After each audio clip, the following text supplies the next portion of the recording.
Chapter 371. This was Luo's first time using nether chi, and also her first time using it against an enemy. It must be said that the advanced power born from the combination of dark magic and soul power was far stronger than either power alone.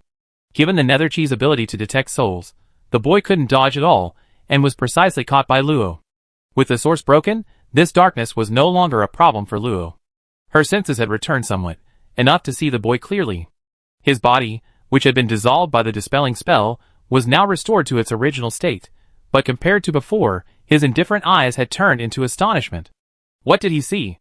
A human, a living being, actually possessing nether chi, which only the nether race could use. That wasn't a necromancer, a half-dead fallen being, but a normal human. You're not human.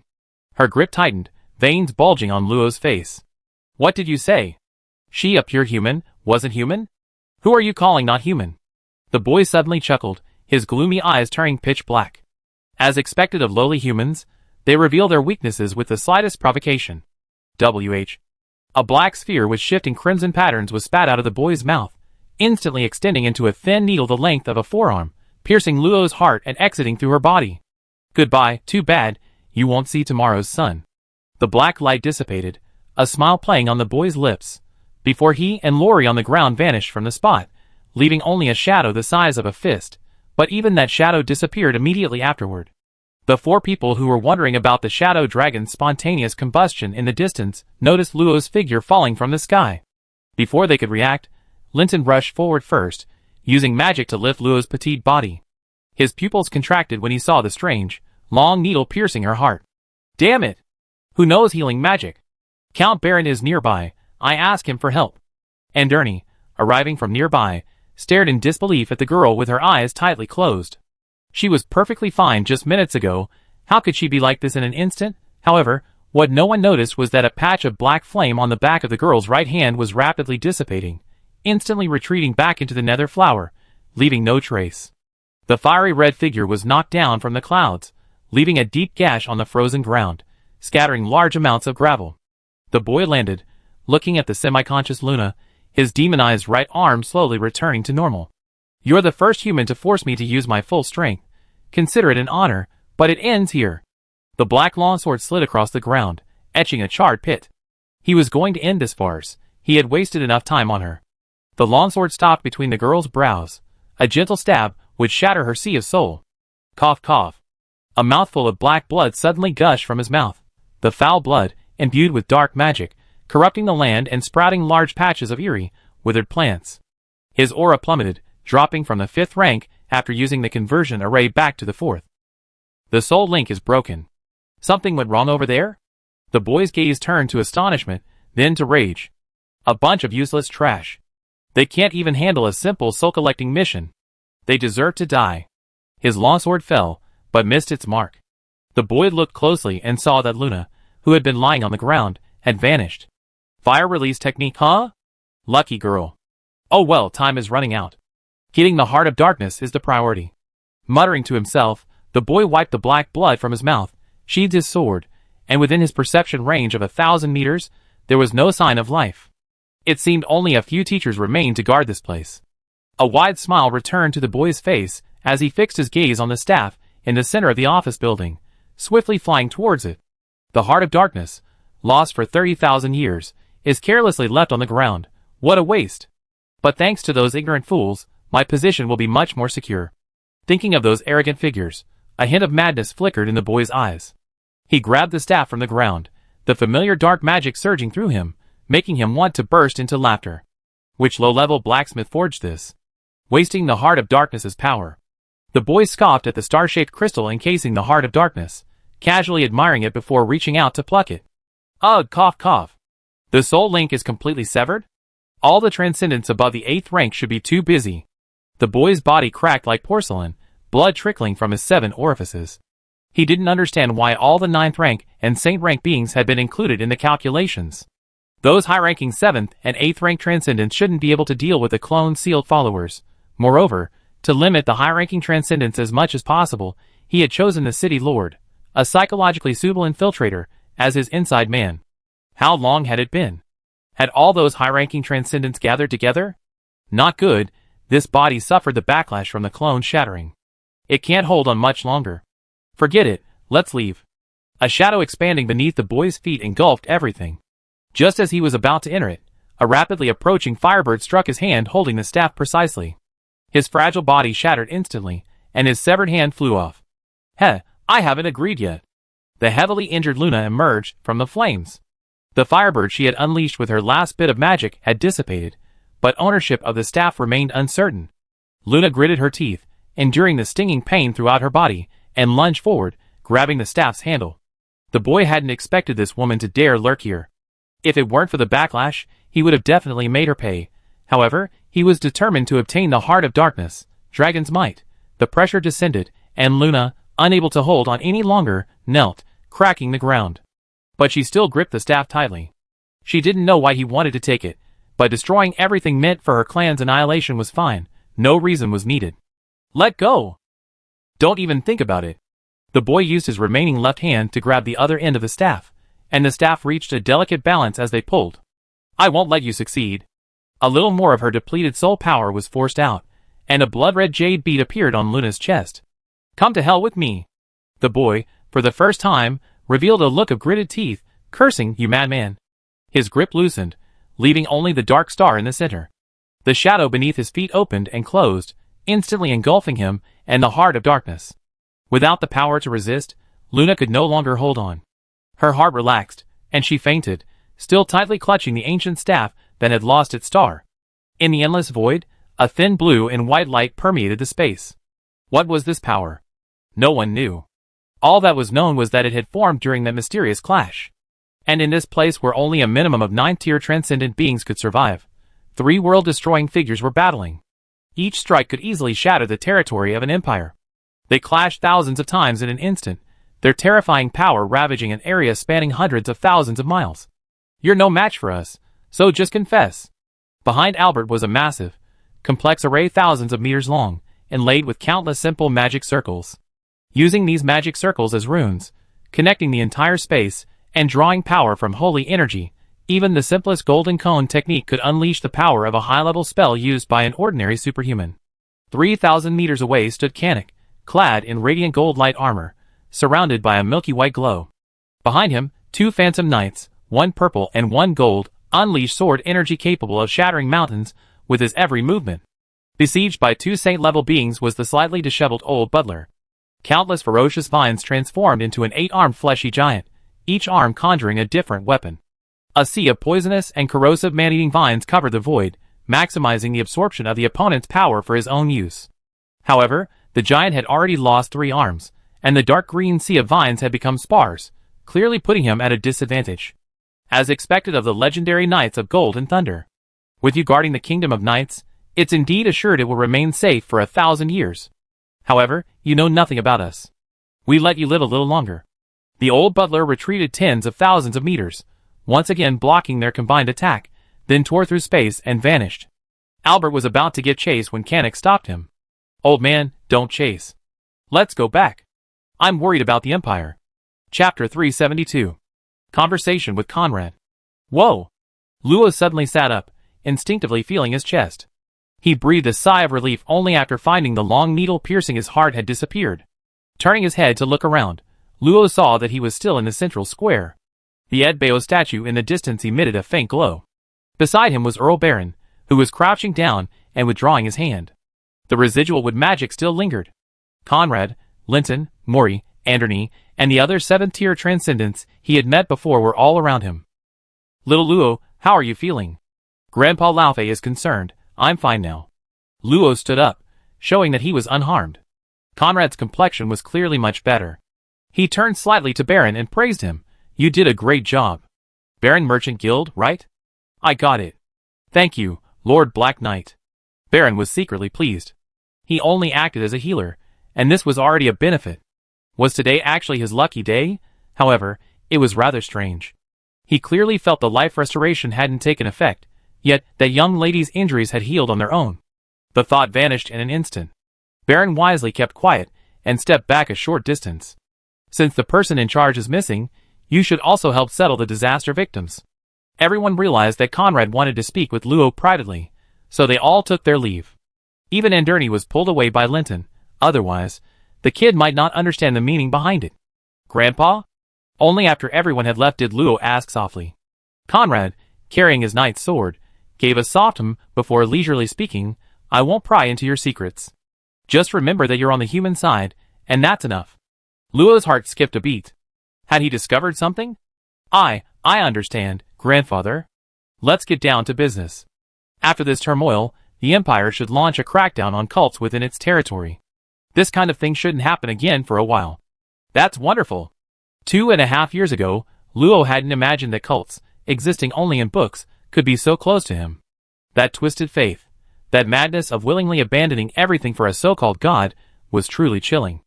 I heard you were there during the beast tide in Aloy City last time, and even discovered traces of demons? How did you know, grandfather? Gently glancing at Luo, Conrad calmly replied, You're a key target of the royal family's surveillance. Although you haven't realized it yourself, you're actually quite well known in the academy. No fewer than 30 forces have considered targeting you, and some have already acted on it.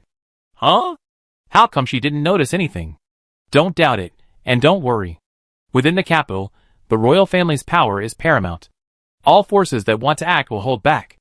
So, after leaving the capital, she have to rely on herself?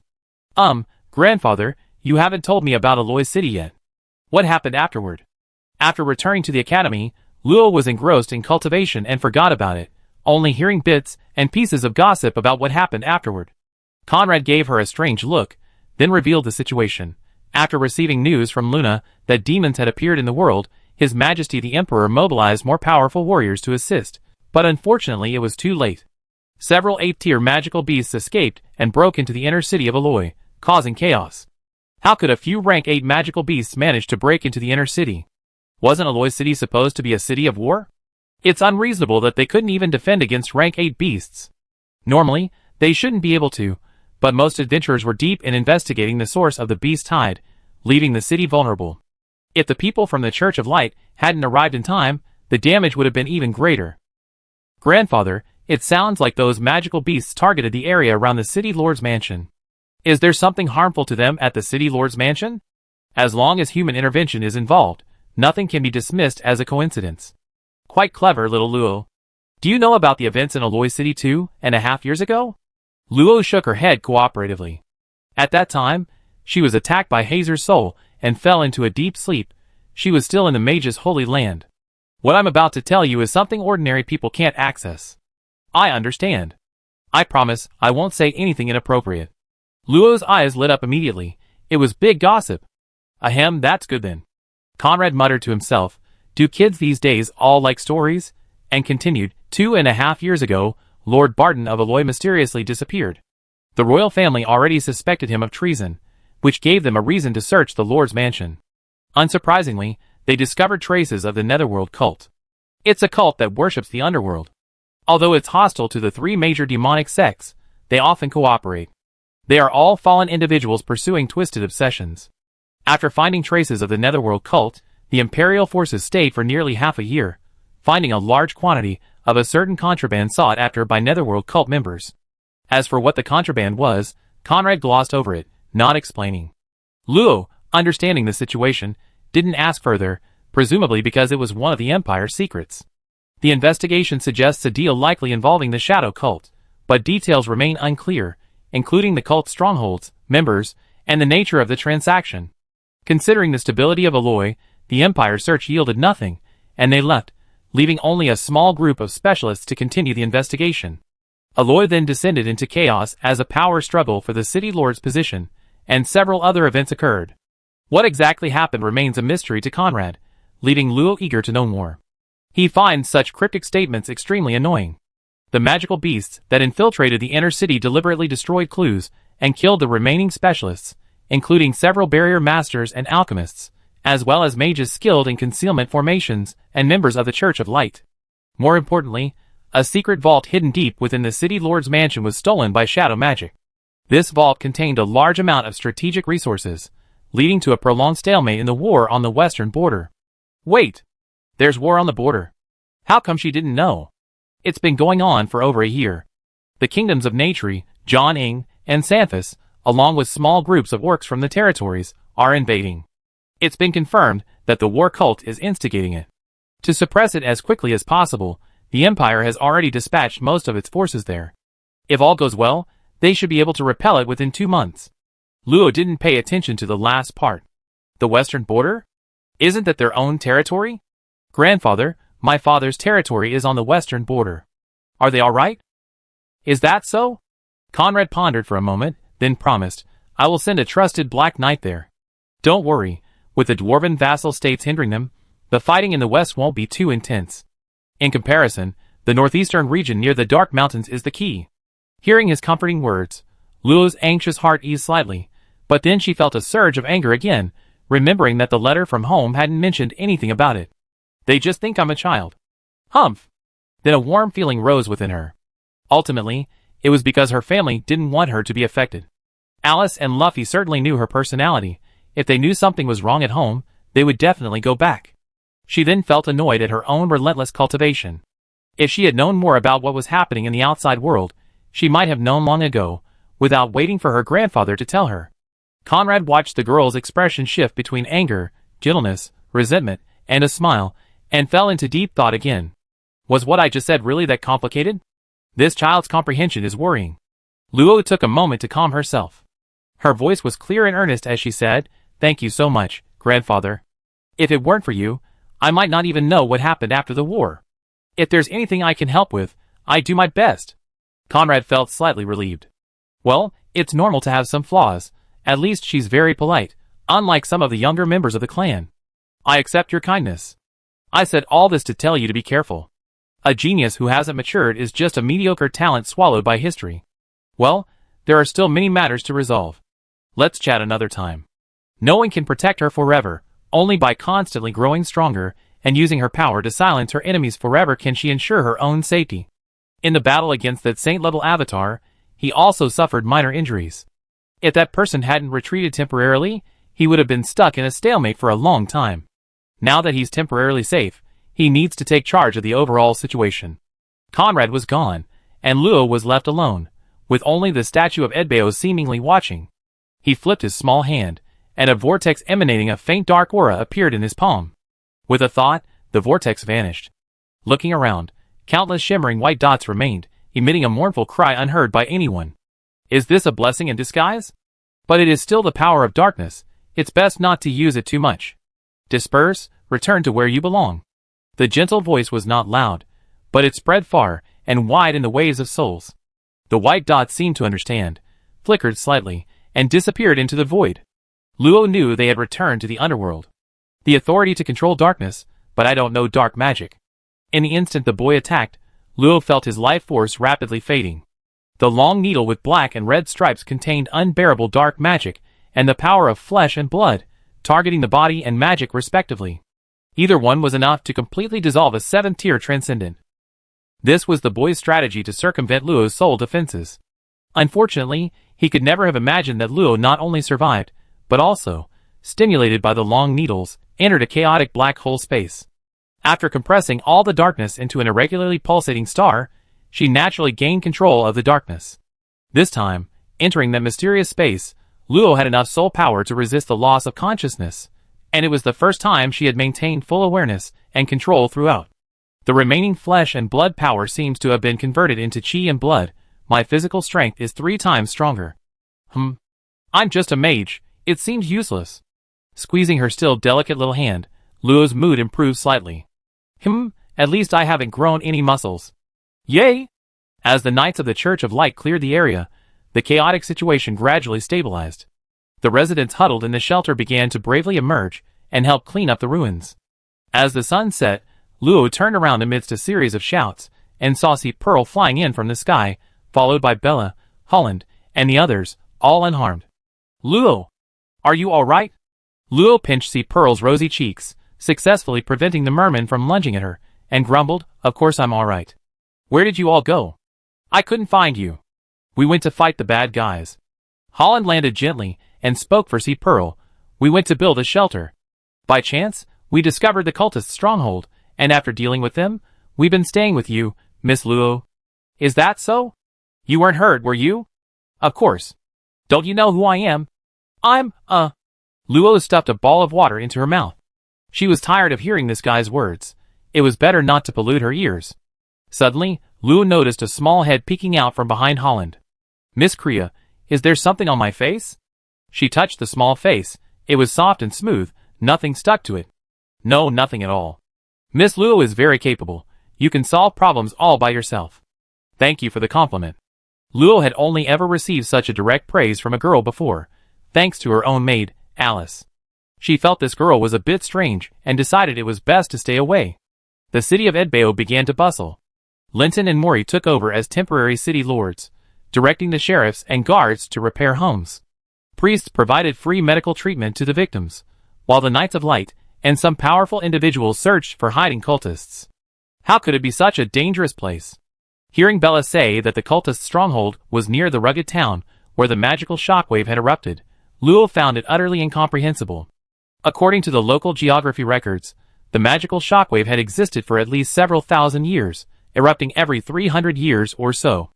According to the records, it had erupted just these past few days, and yet they dared to perform their ritual on the spot. I talked to the priest I encountered. It seems the cultists use the magical energy generated by the shockwave as their energy source, which is why they can summon combat power far exceeding that of a 7-tier transcendent.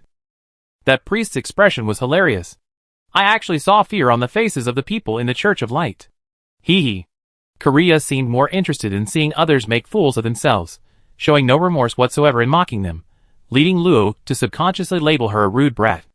"Alright, Korea, stop talking. We plan to rest for one night, and then go back. What about you?" It was Holland's words that finally made Korea calm down. "Bella, what are your plans?" I completed all the requests. I should go back too. By the way, Lo, how is Kagome?" Lo took the fast-sleeping Kagome out of the necklace. Since facing the pillar of magical energy accumulated over hundreds of years, Kagome's power was almost exhausted, and she had fallen into a sleep-like state. Lo sensed that there seemed to be some kind of change within her, but he couldn't say whether it was good or bad. Is she alright? If it weren't for Kagome, they would have been assimilated into metal by the magical energy long ago, so even Holland and his group felt grateful to Kagome. Bella took Kagome, took out her alum multi-sensitive lens, and used lightning magic as a testing tool to examine Kagome. After diagnosing her, she told everyone some good news. Kagome just overexerted herself and is repairing herself. She will wake up in less than 3 days. After putting Kagome back into the necklace, the group sat idly by the simple campfire until Andre appeared. "Miss Luo and her friends, good evening. Have you heard? It seems there are cult members appearing in the capital as well." Chapter 373. Hey, have you heard? The capital was attacked by cultists not long ago.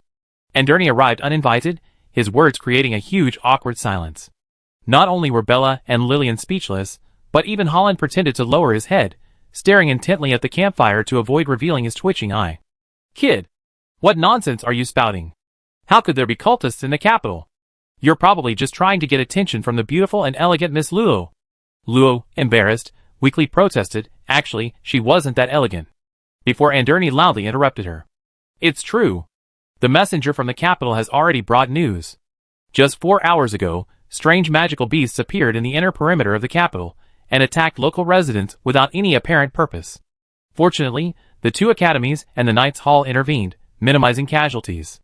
Hearing his seriousness, the others realized that this might really have happened.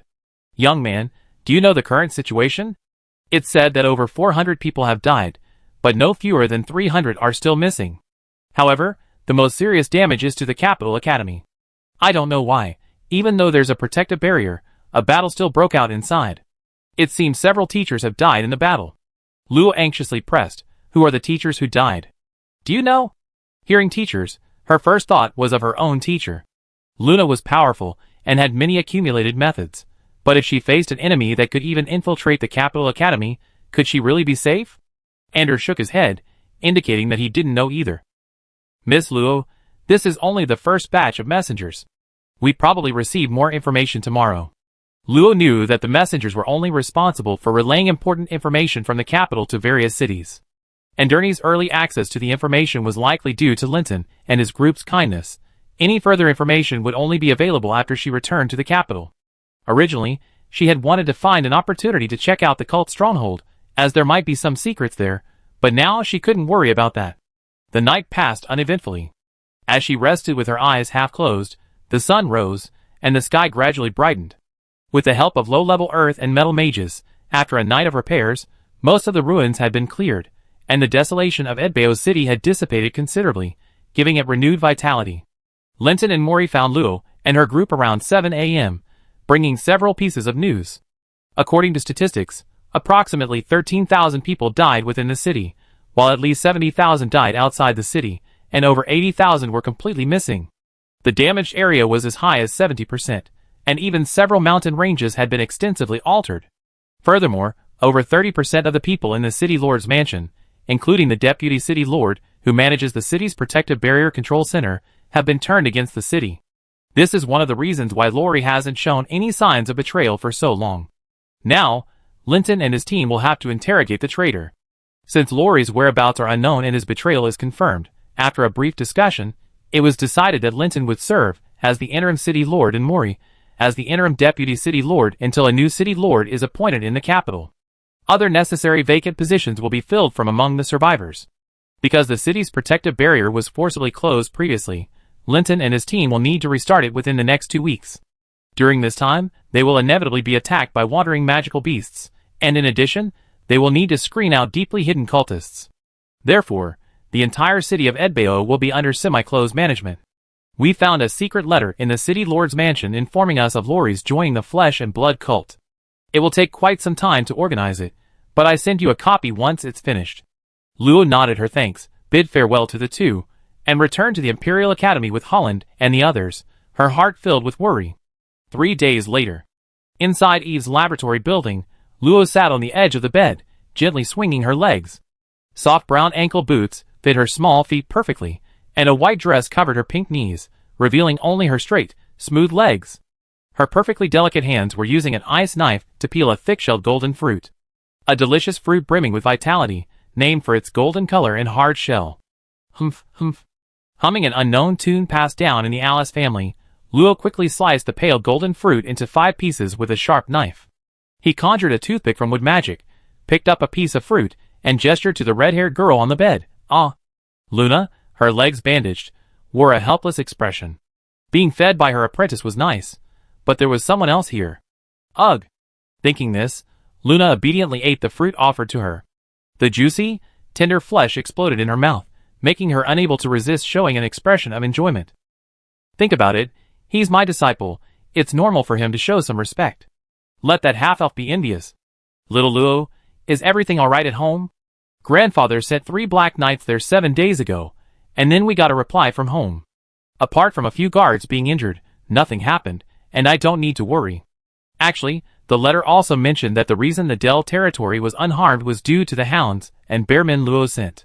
Because it was near Orc territory, the invading Eagle Kingdom mistakenly thought the Del territory had already been occupied by orcs, and subconsciously ignored their repeated military attacks. Even with the support of cultists, they would absolutely not dare to wage war against 2 Empire-level entities simultaneously. On the contrary, the neighboring Ashley family surrendered to the enemy country, and was wiped out by the Black Knights for treason. Teacher, how are you feeling today? Luna moved her bandaged right leg, her tone resigned. Still the same. The priest said I injured my magic channel. It won't heal for a month or 2. I will avenge you. Luna looked at Luo's determined eyes, flicked her forehead, and said irritably, I don't need your help. If I weren't still getting used to advancing to the 5th rank, that person wouldn't have escaped. Speaking of which, teacher, when did you break through to the 5th rank? Just 2 months ago. Give me another bite. Back then. Teacher, come on, Luo remembered that she hadn't seen Luna for 3 months. She had assumed she was busy with the demon matter, but it turned out she had gone to break through to a higher rank. Enjoying your disciple's care again today? This is the first time I've seen such a shameless teacher. A white butterfly flew in through the window, accompanied by Eve's sarcastic voice. Luo was already used to it. The two had been at odds for a long time. What surprised Luo was that Eve would visit Luna every day. Mind your own business. You're just jealous. The white butterfly fluttered its wings, landing on Luo's head. It slowly adjusted its antennae before chuckling indifferently. Jealous that you're like a vegetable? Don't give me the chance to pluck all your feathers. Hee hee. Luo quickly interrupted the pointless banter, asking curiously, Miss Eve, is it Bai Bai who came today? You mean it? No, its name is Jiao Jiao. Bye-bye has already appeared. Ugh, what a tacky and cheesy way to name someone. Luna retorted, her words laced with playful teasing. She reached out to grab Xiaoxiao, but Eve deftly dodged, landing instead on the fruit in the bedside plate, extending a long kiss to savor its sweetness. Just kidding, Luo, want to learn some wood magic? Get out of here. The last sentence, of course, was shouted by the furious Luna. After a noisy morning, Luo visited the fairy, feeling the little one's steady movements, then bid farewell to the half-elf and half-person and returned to his apartment. The empty apartment felt somewhat lonely. Kagome lay fast asleep in the small bed specially made for her in the bedroom, surrounded by a circle of high-quality lightning crystals, her magic absorbed with each gentle breath. After observing Moriarty's condition in the other necklace and replenishing her dark magic, Luo collapsed onto the soft bed. A few minutes later, she sat up with a somersault, her mind sinking into her soul's sea. Looking at the incomplete barrier before her, she continued trying to refine the details. Let's try a split design today. I fit the other 5 elemental magics according to its structure and then combine them. The city's protective barrier could accommodate multiple types of magic, giving Luo considerable inspiration. However, she herself had a high affinity for 10 elements and could control 4 of them, making the barrier structure insufficient. Therefore, Luo had been trying to improve the barrier for the past few days to allow it to accommodate 10 elemental magics. After 2 days and 2 nights of research, Luo's progress was 0. Crack! Looking at the completely shattered structure, Luo pinched her chin and commented seriously, as expected, failure at the beginning. I could even think of that. This young lady is too clever. Luo wasn't discouraged, but she was already considering whether to ask Eve for some wood magic advice. She was more proficient in fire, ice, metal, and light magic, followed by water and earth magic, while wind, wood, lightning, and darkness magic were almost completely unexplored. It's not good to be one-sided. Luckily, Pearl knows a lot of water magic. Let's see how her strength improves in a few days. She absolutely had no intention of taking advantage of the merman. A few days later, Luo received a letter from the city of Edbao, signed by Linton. The letter began with something that surprised Luo. Because she had been hunting cultists while wearing a mask, many people believed she was a mysterious and powerful adventurer. After the city was largely rebuilt, many residents suggested building a small statue of the masked girl in her memory. Linton said that if Luo wanted it, he could arrange for its construction. He would also erect monuments for Andurni, Conrad, and others who selflessly built temporary shelters, inscribing their heroic deeds during the disaster. The letter also mentioned the adventurers, who had initially made things difficult for Luo. Given that they had later rescued many residents, although forced by Conrad, Linton decided not to punish them. However, given their personalities, they were prone to running into tough opponents, and if they didn't repent, it wouldn't be surprising if they died someday. At the end of the first page, Linton briefly mentioned the Church of Light. The church personnel sent to assist him had failed to deal with the cultists performing the summoning ritual, and he heard that more than 30 of them had been killed in the process. His tone was quite critical of those people. Luo couldn't comment, she still had a favorable impression of the Church of Light. Turning to the next page, Linton wrote down the information he had found in the city lord's mansion. All the information points to the fact that the former city lord, Lori, joined the cult of flesh and blood to prolong his life. Having served as city lord for nearly 600 years, and adding his previous cultivation time, he is close to 800 years old, very close to the lifespan of a 7th-tier transcendent being. To achieve this goal, he began preparations 50 years ago. Based on the existing clues, his closest contact was with the former Minister of Internal Affairs, Grishamji Adair, but they have been unable to locate Adair, and suspect he has fled to escape punishment. At the end of the letter, Linton seemed to have thought of something and added a sentence. A couple of days ago, a child named Nia urgently came to me, saying she wanted to thank a beautiful merman older sister named Sea Pearl. If I remember correctly, Miss Luo, your friend is a merman, right? Sea Pearl gets noticed too. If I told her, she'd be excited all day. Luo planned to refuse the statue request. She didn't want to see her own statue one day. How embarrassing would that be? Turning back to the letter, seeing again that Lori had joined the flesh cult to prolong her life, Luo felt a pang of emotion. Adair had said that Lori was initially a genius from an ordinary small town, who, unable to tolerate the collusion between successive city lords and cultists, fought fiercely for the position and painstakingly eliminated almost all connections with cultists, restoring a peaceful and bright environment to the city of Edbao. However, as time passed, his original intentions gradually changed. He became selfish and ruthless. Lifespan wasn't something extraordinary people worried about, yet it was precisely what they feared most. Having experienced longevity, they now understood the terror of impending death. Luo was still young. She didn't understand. But hundreds or thousands of years later, would she be able to maintain her current state of mind? 3.5 seconds later, Luo gave up thinking, shaking his little head and muttering to himself, maybe not. He might become a great demon king and great magician. Sounds pretty good, hee. After writing a simple reply, Luo stamped the new envelope with his lord's insignia to ensure it reached Linton. Facing the full-length mirror, he straightened his collar and mage's hat, flashing what he thought was a very good smile. Luo left the apartment, gently floating towards the teleportation point. After delivering the envelope halfway there, Luo soon arrived in the mirror world where the sea pearl resided. It took him a while to find the sea pearl's house. Unsurprisingly, the voices of Sei and several aquatic creatures drifted over from afar. It was definitely that sea pearl telling another ridiculous, embellished story. Pearl, where's Grandpa Albert? It's Luo.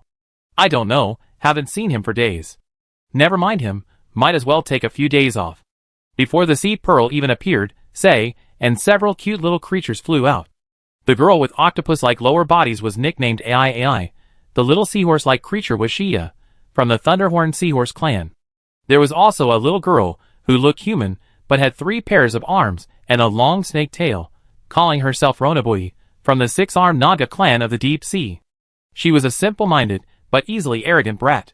Sei was still the same little boy with short blue hair. Because it wasn't raining today, his short hair looked a bit droopy, and he seemed to have shrunk a bit. However, upon seeing Luo, his spirits lifted, and he transformed into a water ball and landed in her arms. Sister Luo, did you come to play with us? Sei is so mean. I saw Sister Luo first. AI used her tentacles to pick up an unidentified fruit and handed it to Luo. It had some slime on it and a chip in it. Without a doubt, it was the one she'd stolen. Little AI, you can eat it if you want.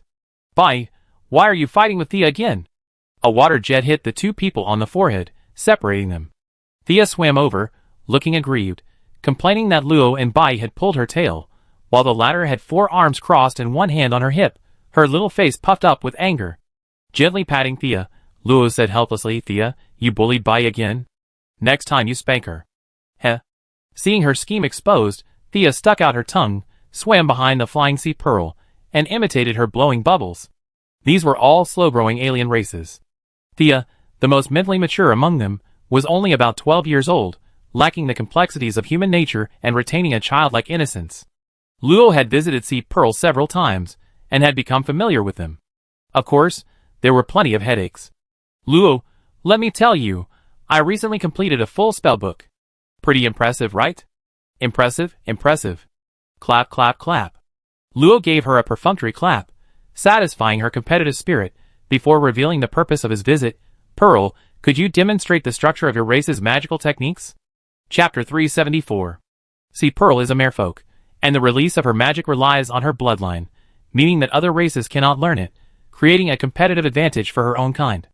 Luo, you probably can't learn my priestly magic, but if you want to watch me, that's not impossible. Please don't say such ambiguous things. Recently, I feel I don't understand the structure of water magic enough, so I want to observe it more. I see. Okay. As long as you can block my ultimate move, Luo. Here we go again. Fine, let's go to the ruined space. Ever since she tied her up, like a fish with water rope in front of the little ones, Sea Pearl has been clamoring for revenge, wanting a fight every time she makes some progress in her cultivation, even though she always ends up sparing her life. The little ones are clamoring to watch too. It seems the competition would lose its meaning without them as spectators. Let's go! Let's see how our big sister handles that arrogant Luo. This guy really has a good attitude. A short while later, Luo and Sea Pearl arrived at a pre-prepared flat area within the ruins. After a long period of development, the ruins were no longer a desolate landscape. The Tree of Life, which blocked out the sunlight, had expanded to the edge of the space. Half-person-high grass, untended, emitted a faint fragrance. Neatly planted fruits and vegetables in the distance bore fruit again and again, each time with most of them being picked by Sea Pearl. The chaotic edges of the space had been repaired, making the overall area about 20% larger than before. The withered forest had become lush and green again, the broken monuments bore more traces of time, and the former troll temple was now covered in greenery. This was once the Troll's residential area. The single-story buildings, several meters high, were still dilapidated, with each house nearly 100 meters apart, enough for testing skills. They cast Rock Dragon Shield on the little ones to prevent accidental injury. Luo and Sea Pearl stood 100 meters apart, a gentle breeze ruffling their clothes. Splash. Sea Pearl held a massive water sphere, radiating endless water magic, a weapon unique to their priestly family, forged from a rare and precious deep-sea pearl. Power of the sea, gather within me, heed my command, and deliver a heavy blow to the evil Luo. A massive surge of seawater erupted from all around, swirling around Sea Pearl and coalescing into a 10-meter-tall sea giant. With a swift pull, a heavy sword formed from water appeared and slashed down heavily towards Luo. Disperse. Before the heavy sword even landed, it lost control, collapsing along with the sea giant's hands, scattering into a shower of water. I knew Sister Luo was amazing. So cool. Big Sister hasn't even used her true power yet. I bet she win this time. When will I be able to block a magic attack with a single word? Luo frowned slightly. Sea Pearl wouldn't use such a casual skill to spar with her. It would only lead to her faster defeat. A feint? You know that won't work on me. Hee, my ultimate move hasn't even been revealed yet.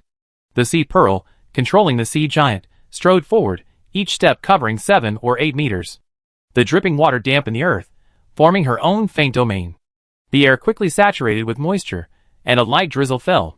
Her ability to change the weather so easily left the little ones wide-eyed, shouting things like, "Big Sister is amazing!" and "Go, Big Sister!" All of this contained a trace of the Sea Pearl's will. Luo could clearly feel that he needed to invest more of his soul power to control this water. I am the master of all waters, omnipresent water, obey my command. With my will, unleash your true power. Sea Pearl chanted in a serious, but completely unrelated common language with great emotion, already within 30 meters of Luo. The seawater that Luo had scattered trembled again, forming enormous runes. How did Fia teach you to chant like this? With a casual remark, Luo sensed the magic and fluctuations emanating from those unusual runes, and couldn't help but let out a soft exclamation. These runes were not only more than 10 times larger than ordinary runes constructed from a combination of soul power and magic, but their connection to Sea Pearl was also suspiciously weak, as if a mortal were controlling magic. Isn't this the most taboo thing in casting magic, using magic beyond one's level? Luo couldn't use high-level divine spells because his soul power couldn't support the construction of so many runes. Forcing it would only lead to the divine spell slipping out of his control and backfiring on him, a very dangerous move. No, her control over these runes is perfect. It doesn't seem like she's forcibly casting magic. In a flash, Sea Pearl's spell was complete. With a delicate shout, all the seawater instantly surged towards Luo. Water prison spell. Isn't that a low-level spell? Just as Luo was about to casually dispel the spell in disbelief, he found the incoming seawater unusually stubborn, forming an incredibly viscous water sphere that trapped him. Every inch of his body was compressed by a powerful force, making it difficult to move. Wait, I should have severed the connection with the pearl. Could it be that she's not controlling this spell? Wait, I feel like I sensed this somewhere before. The ability to spontaneously generate runes without the caster's control. Isn't that the effect of writing runes? Back then, Luo successfully wrote his first ice rune. Without using his soul power, the rune spontaneously condensed into ice crystals. Although pure ice magic could also do that, it was limited to that. The greatest advantage of runes over magic power is their comminability, producing all sorts of incredible effects. You actually learned to unleash magic using the essence of runes. No wonder you're so confident. This statement revealed the secret of the spell, and Luo was quite surprised. She hadn't even managed it. How had Haijinju done it? The perfect runes were embedded in this space. Unless the connections between the runes were forcibly severed with 10 times the magic power, they wouldn't dissipate on their own until all the water magic power was exhausted. But knowing the principle makes breaking it simple. With a thought, Luo found the fusion rune among the 13 runes of the water prison spell, which controlled the binding.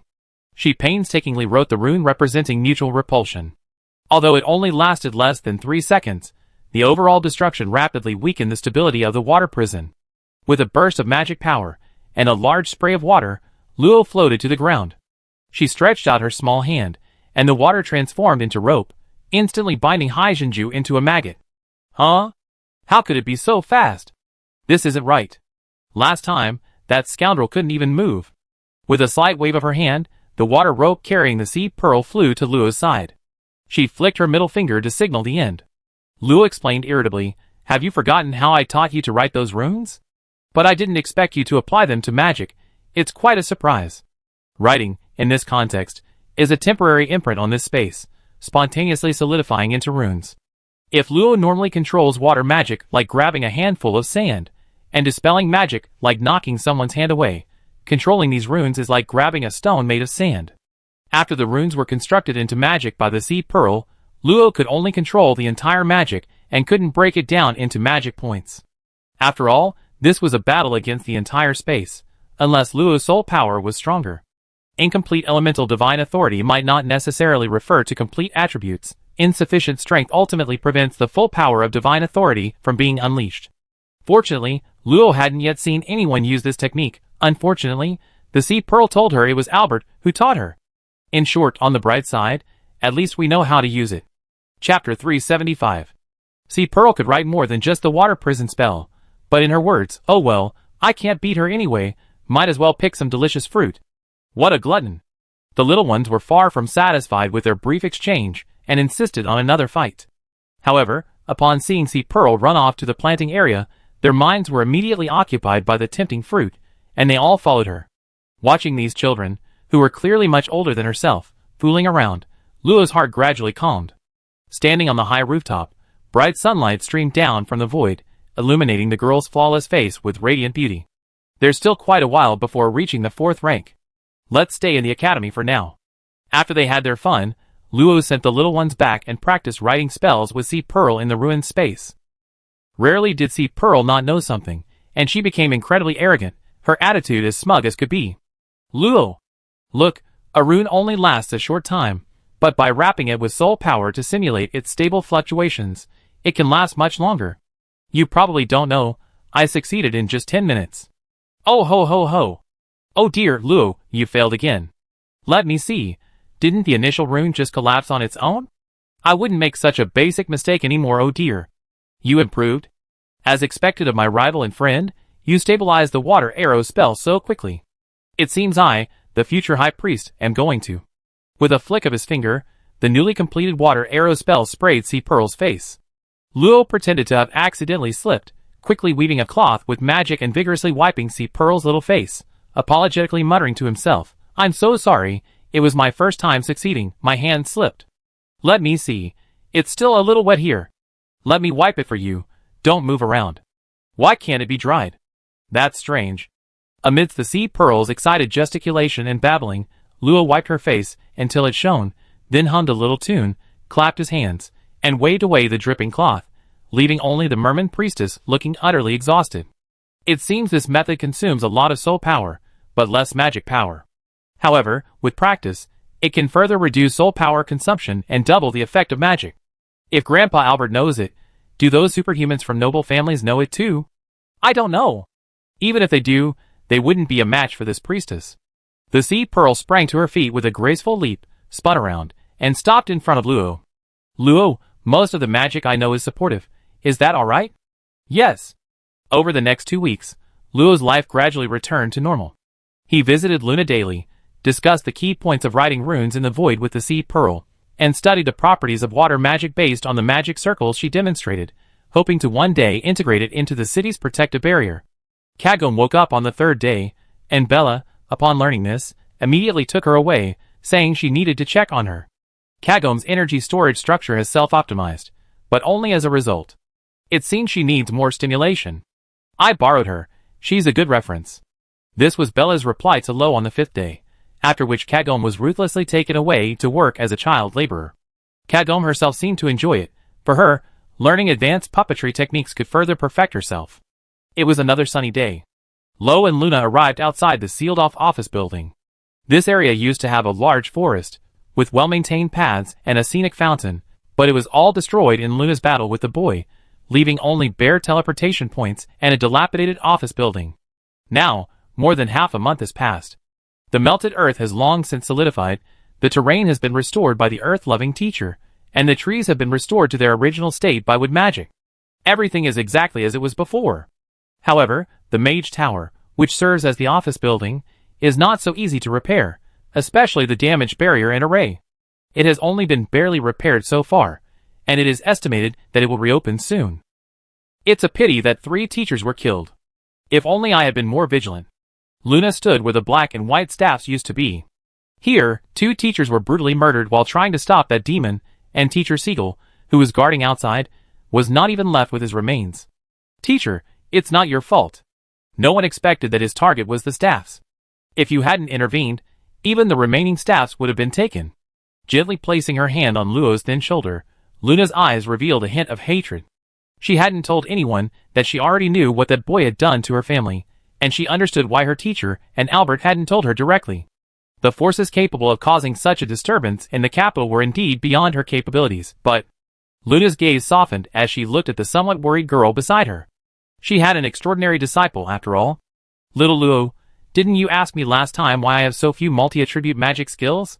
Luo paused for a moment, then nodded quickly. Teacher, did you bring me here specifically for this? But your body has only just recovered. Perhaps you should wait a while? It's alright. It hasn't reached the point of damaging your magical spirit. Come to my office. Once again in an office several times larger than it appeared, Luna rummaged through the somewhat cluttered study, which had been damaged by the impact, and handed it to Luo. Luo noticed subtle magical fluctuations emanating from the book, as if protected by something, and it was unusually heavy, feeling like it weighed over 100 kilograms. Multi-attribute magic techniques actually existed a long time ago. I must say, the person who invented them was a genius, utilizing the interactions between different attributes to achieve a synergistic effect greater than the sum of its parts. As she spoke, Luna opened her palm, and a flame appeared. With a wisp of green wood magic flowing in, the flame suddenly intensified. I don't have a wood affinity, but I can forcibly control a small amount of wood magic to enhance my fire magic. You might be thinking, if someone possessed 2 affinity attributes simultaneously, they could use even more powerful multi-elemental magic. Yes, teacher. I encountered extraordinary individuals who combined 2 types of magic. Compared to using a single type of magic, the magic techniques they used were much more effective. Luo blinked her clear, curious eyes. Luna smiled nonchalantly, clenching her fist and extinguishing the flame. But have you considered this? Humans create magical techniques, humans learn magical techniques, and humans pass on magical techniques. With each additional attribute, the difficulty of creating and learning a magical technique increases at least tenfold. Many extraordinary individuals don't lack the desire, but rather the ability. Furthermore, in terms of effect, a single attribute magical technique might not be inferior to a multi-attribute one. Single attribute means specialization, the ultimate, and there aren't that many multi-attribute geniuses in the world. Just as Luo seemed to understand, Luna suddenly changed the subject, smiled faintly, and a wisp of soul power entered the book in Luo's hand. After a flash of fiery red seal, the book emitted a musty smell, becoming more than 10 times stronger. Of course, I'm only referring to ordinary extraordinary individuals. There will always be some exceptional geniuses who leave their mark on history. This book is nameless. My teacher found it in an ancient ruin many years ago. It records 23 multi-attribute magic skills, but unfortunately, she and I are both single attribute. This book is useless except as a table leg prop. If you hadn't asked, I would have almost forgotten about it. Hearing Luna's words, Luo suddenly felt the book in his hands grow heavier.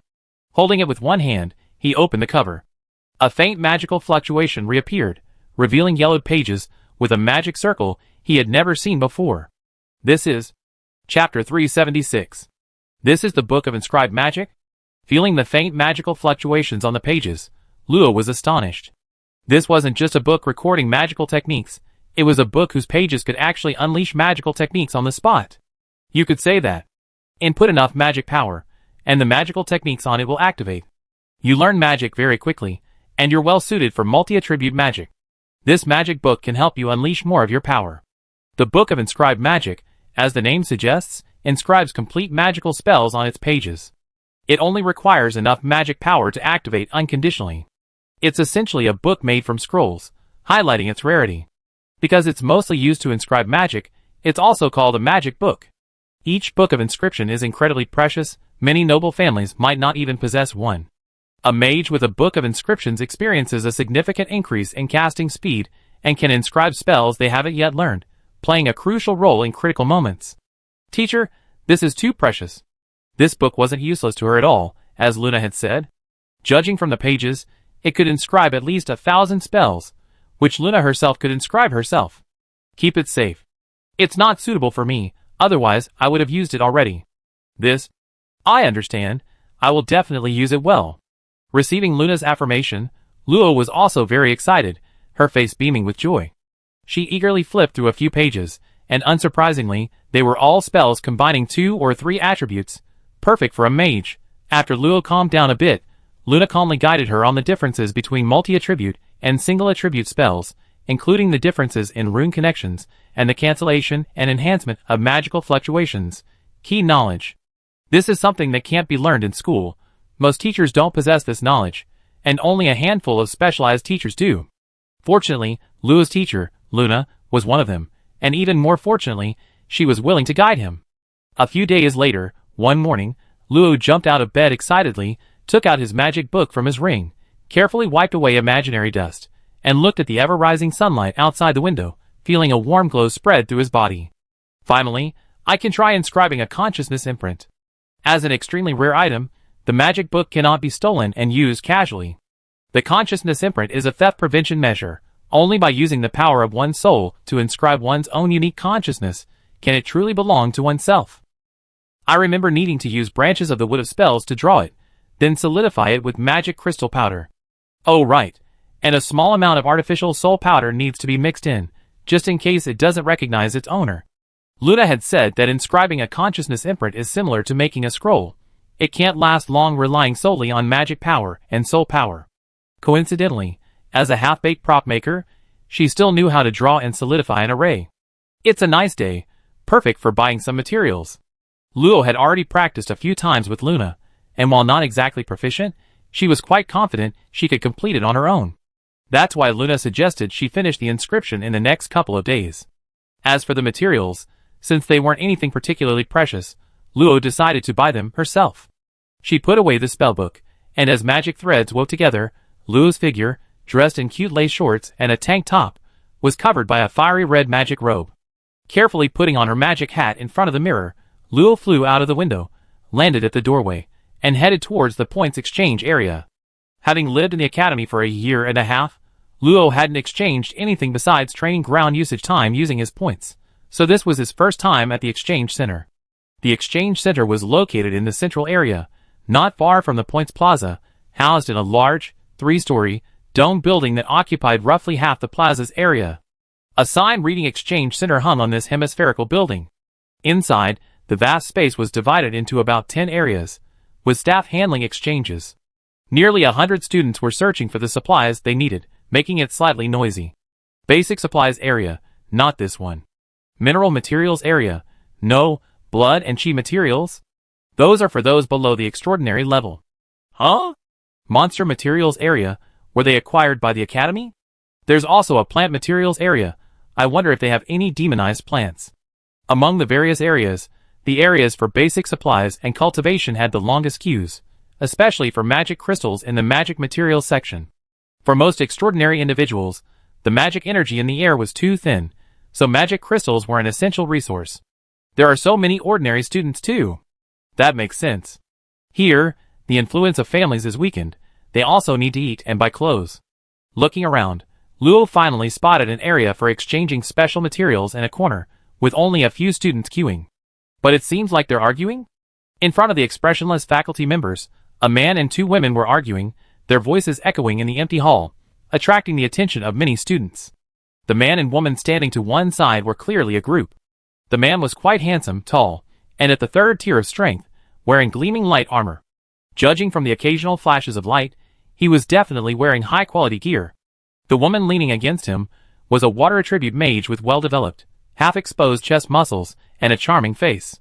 Luo stared at her for a while, labeling her a scheming woman. The girl opposite them was much more plain, wearing a standard blue-purple mage robe, her long blue hair braided and piled on her head. Her face was delicate, almost like a commoner. She had a metal disc tucked under her arm, its contents unclear. She excitedly shouted at the impatient-looking boy, "I told you, I was here first. This magic crystal powder is mine. A fortune teller shouldn't be hogging resources. Get out of my way." What's wrong with a fortune teller? Did the fortune teller eat your monster meat? Without a fortune teller, your family would still be commoners. Can I take this as an insult to my family? The fortune teller is dead, everyone knows that. Some onlookers, having received their exchanged items, weren't in a hurry to leave, watching the show with their companions. Isn't that the 11th young master of the Putakindia family? Fighting over precious materials again. The Putakindia family has a main branch? Didn't it split into several noble families long ago? You're not from the capital, are you?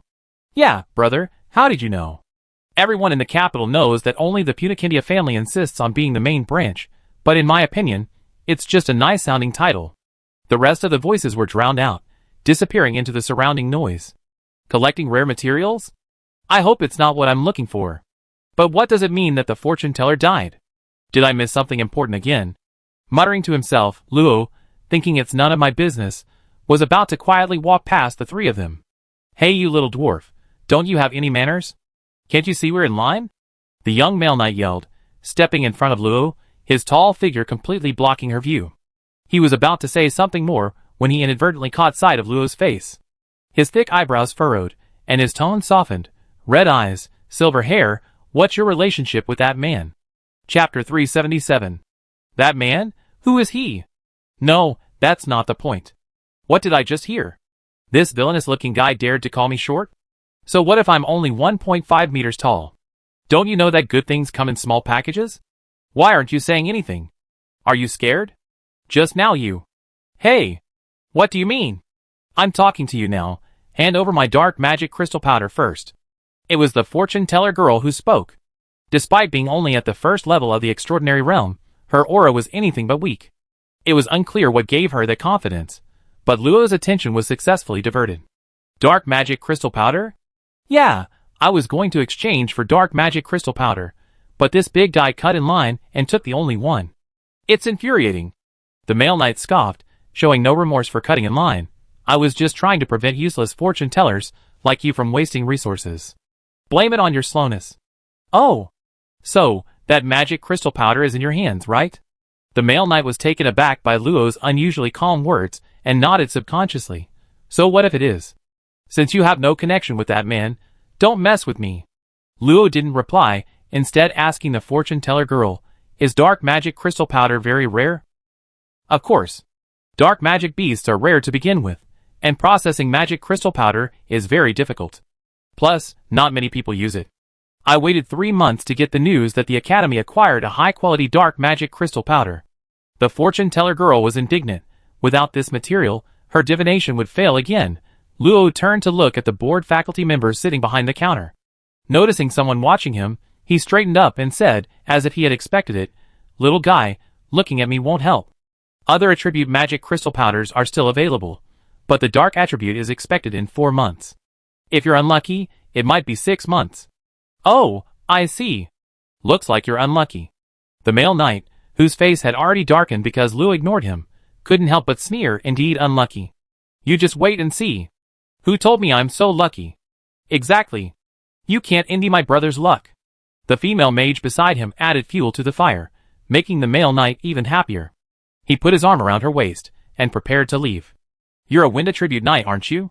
How about I trade you some wind attribute dragon-type magical beast scales? The male knight paused, turning around in surprise, his voice rising 3 octaves. You have dragon-type magical beast materials? Do you know that's a level only a mid-level transcendent can handle? It's no wonder he was suspicious. Although Luo was beautiful, her simple attire, a standard mage robe similar to the one worn by the fortune teller girl beside her, lacked any taste. She was clearly a minor noble. How could she possibly possess such a thing?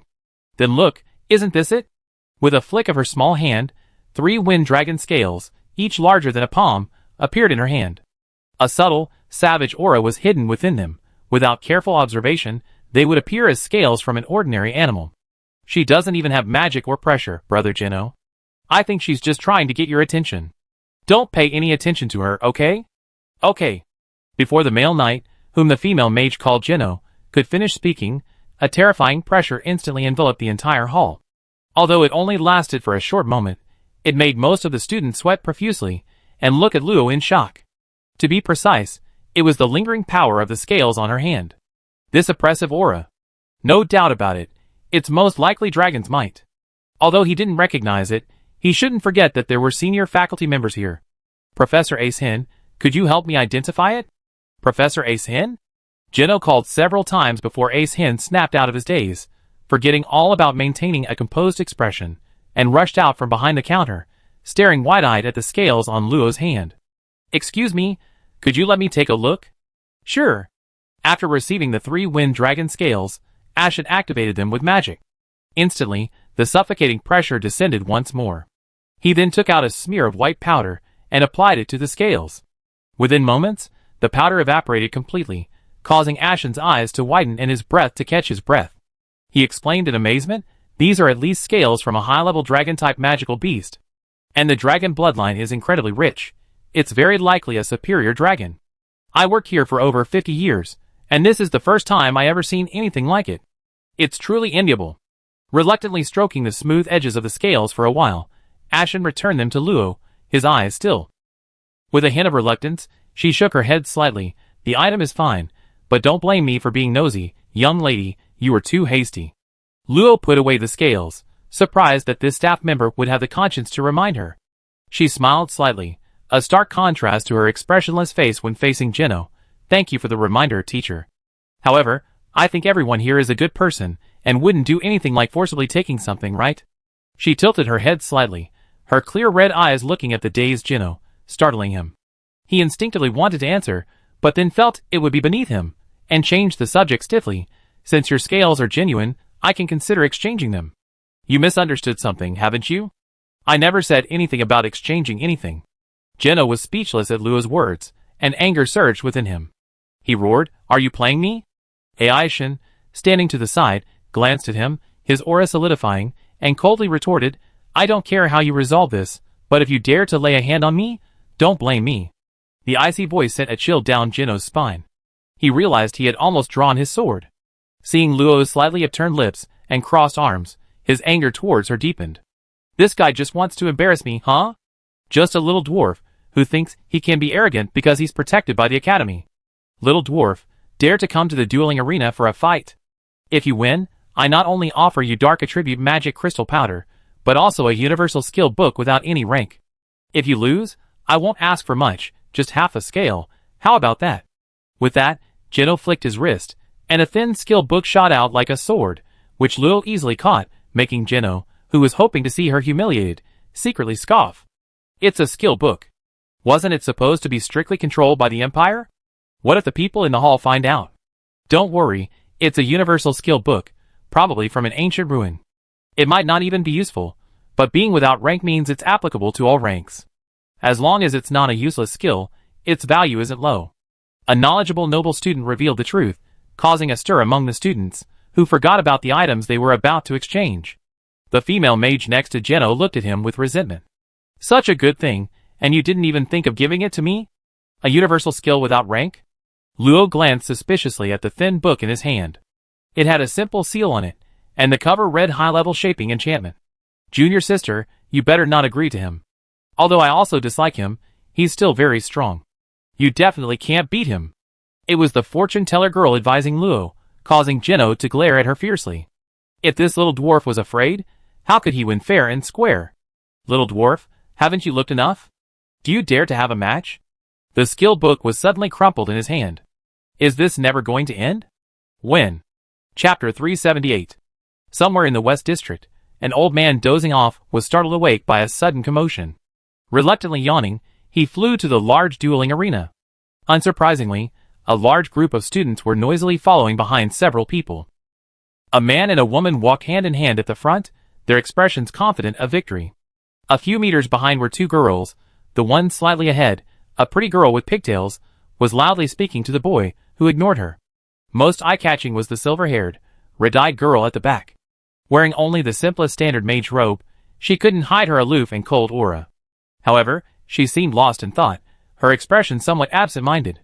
"Coming so early, do you have nothing better to do?"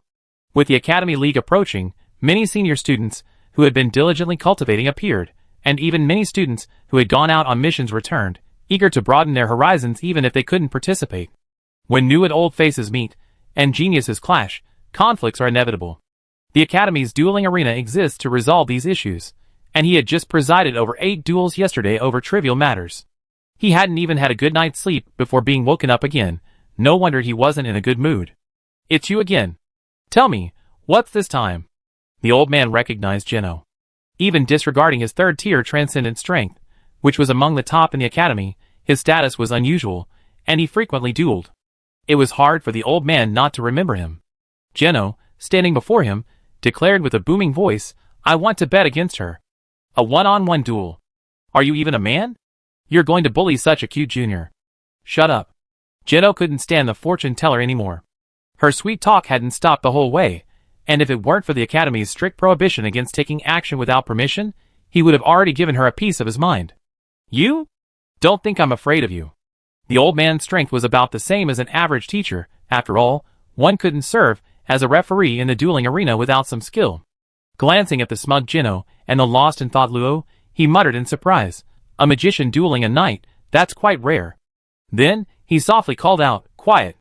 His low voice instantly silenced the noise of nearly 100 students and stopped the fortune-teller girl from uttering her curses. 2 parchment scrolls flew out and landed in Jeno and Luo's hands. Seeing Luo's curious expression, the old man, considering her innocent and adorable nature, explained calmly, write down your bet using magic. The parchment contracts will automatically integrate. I advise you not to play tricks when writing them, or you only hurt yourselves. Luo came to her senses. The parchment contract in her hand, except for the signature at the bottom, was almost blank, but she could sense subtle soul fluctuations. After thinking for a moment, Luo used magic to write a few lines, while Jeno was faster, clearly more skilled. As the last stroke was completed, Luo was surprised to find that her bet had changed slightly. The general meaning remained the same, but it included formal pretexts such as the betters and the time. It seems no one's trying to be clever. If there are no objections, then leave it to me. Jeno glanced at Luo with disdain and handed the parchment to the old man. Luo followed suit and handed it over as well.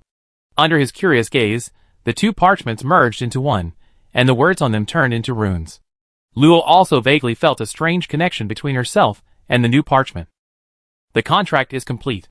If anyone loses and goes back on their word, the Academy will enforce the bet. Alright, go on up. Jeno took the lead and flew up, not forgetting to strike a cool pose with his knight's sword. His silver armor gleamed in the sunlight, displaying runes representing sturdiness and great strength, and coupled with his actively released third-tier power, he appeared extremely reliable. Many female students gasped softly. The female mage, in particular, wore a proud expression and blew Jeno a kiss. Her passionate and bold demeanor made the surrounding male students envious of Jeno. Meanwhile, Luo, still staring blankly at the parchment scroll, looked dazed, causing many students who disliked Jeno to sigh. What a pity. She's pretty, but she clearly lacks combat experience. Even at a time like this, she's still distracted. I think I saw her in the Points Plaza. She was probably a third-tier character too. She shouldn't be weak, right? Don't even think about it. Even if they're both third-tier, young Master Jeno has hunted third-tier magical beasts solo and completed no fewer than 100 hunting missions. Don't let his arrogance fool you. His strength is top-notch. Oh no, oh no! How could he possibly lay a hand on such a cute girl? The fortune-teller girl stood to the side, hearing the others' comments about Jeno, and her heart sank again. Uneasy, she leaned closer to Luo and whispered, maybe you shouldn't go up there. This happened because of me, and I'd definitely make it up to you. I'm a little poor right now, but I'd be rich soon. Luo was taken aback, not understanding what she meant. Did this have anything to do with her? Thank you for your kindness, but it's alright. She lightly flew onto the dueling arena, a faint spatial ripple spreading out. The originally small arena instantly expanded several times over.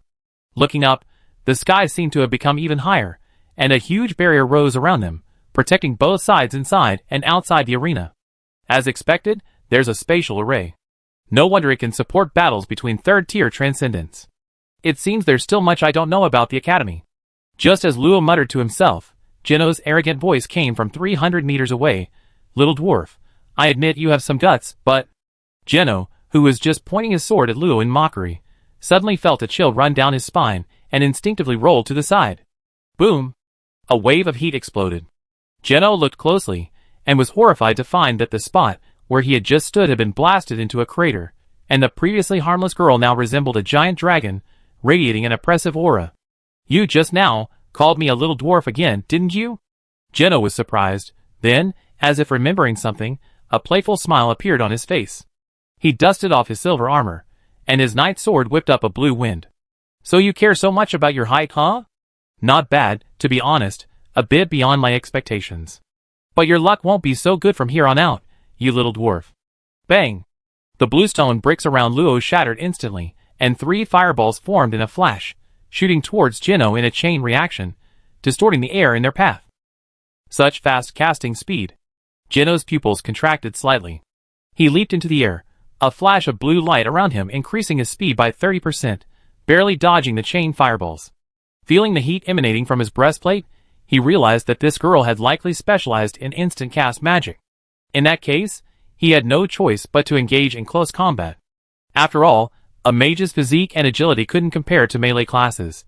He unleashed lightness of the wind and storm power in quick succession, feeling his speed and strength increase significantly, and Jinno regained his confidence.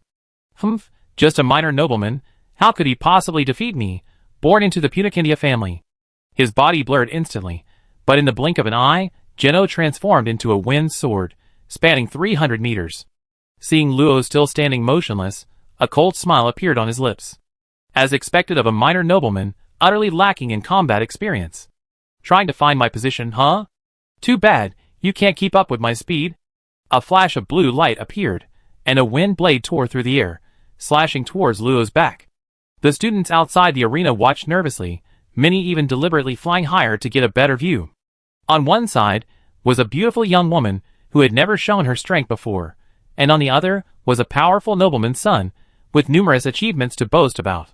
What should have been a one-sided, crushing battle turned into a shock as Jinno was forced to dodge awkwardly from the very beginning. Many students were in an uproar, their emotions rising with excitement. Such swift casting! If I'm not mistaken, it's a barrage of fireballs, right? Judging by the power, it's definitely at the 3rd tier. I never expected our academy to have such a powerful mage. Look, Jinno is about to counterattack. No wonder he's a strongman who's killed magical beasts of the same tier. He prepared 3 spells so quickly and disappeared? Too fast. We can't see it. Why is she still standing there like an idiot? Where's her shield? Where's her firewall? In the crowd, a tall, flaxen-haired girl in a gray robe calmly watched the scene. Jinno's incredible speed was nothing more than a faster flight to her. It was the seemingly stunned silver-haired girl who caught her attention. I didn't expect such a big surprise right after returning. Is she one of the geniuses the Academy has recruited in the last 10 years? The Academy League, held every 25 years, looks like we can look forward to it even more. Those around were initially confused, but they quickly grasped the meaning behind the mysterious girl's words. Just as the wind blade on Luo's knight's sword was about to sever his mage robes, seemingly stunned, he narrowly dodged it, his delicate, pale hand rising to gently slice across the back of Jinno's neck. Hee-ho! His eyes rolled back violently, and Jinno's tall body crashed into the ground, creating a large, human-shaped crater, and he promptly passed out. The cacophony of voices suddenly fell silent, as almost all the students stared in disbelief at the innocent-looking girl and the motionless Jinno. Only one strike. She just used a hand chop, didn't she? Wait, did I really not see that right? Where's the magic? Where's the magician's magic? The old man, who had just sat back down in his recliner, jumped up again, quickly dispelling the barrier that had been active for less than half a minute. He went to Jinno's side, and after confirming that he had only fainted, he stared at Luo for a moment with a complicated expression before announcing, "The match is over, Lagrandel Luo wins." Wow! He really won so easily. The fortune-teller girl excitedly rushed onto the stage. She was much shorter than him. How could she be so amazing? Was this what they call the essence of small things? I feel like you're thinking something very rude. No. I decided, you're my idol. Can I say no? Chapter 379.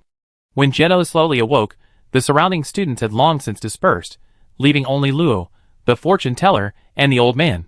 Hiss, what happened to me? I remember I was just in the dueling arena. No!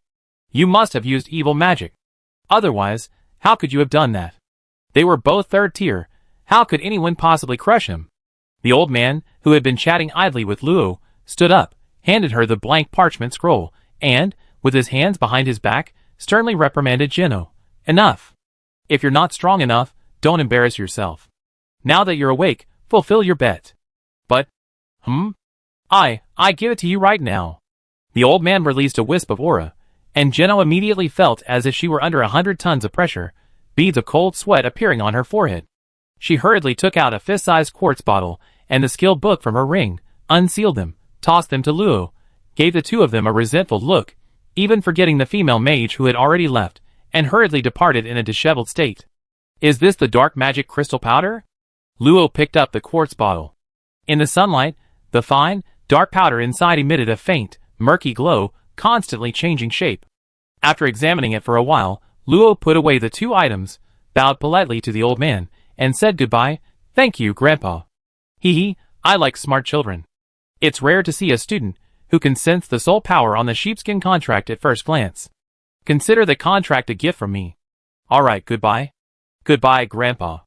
The fortune teller girl followed suit, bidding farewell to the old man. Turning around, she realized Luo had already left and hurriedly shouted after her. Wait for me. After a while, the fortune teller girl caught up with Luo near the teleportation point.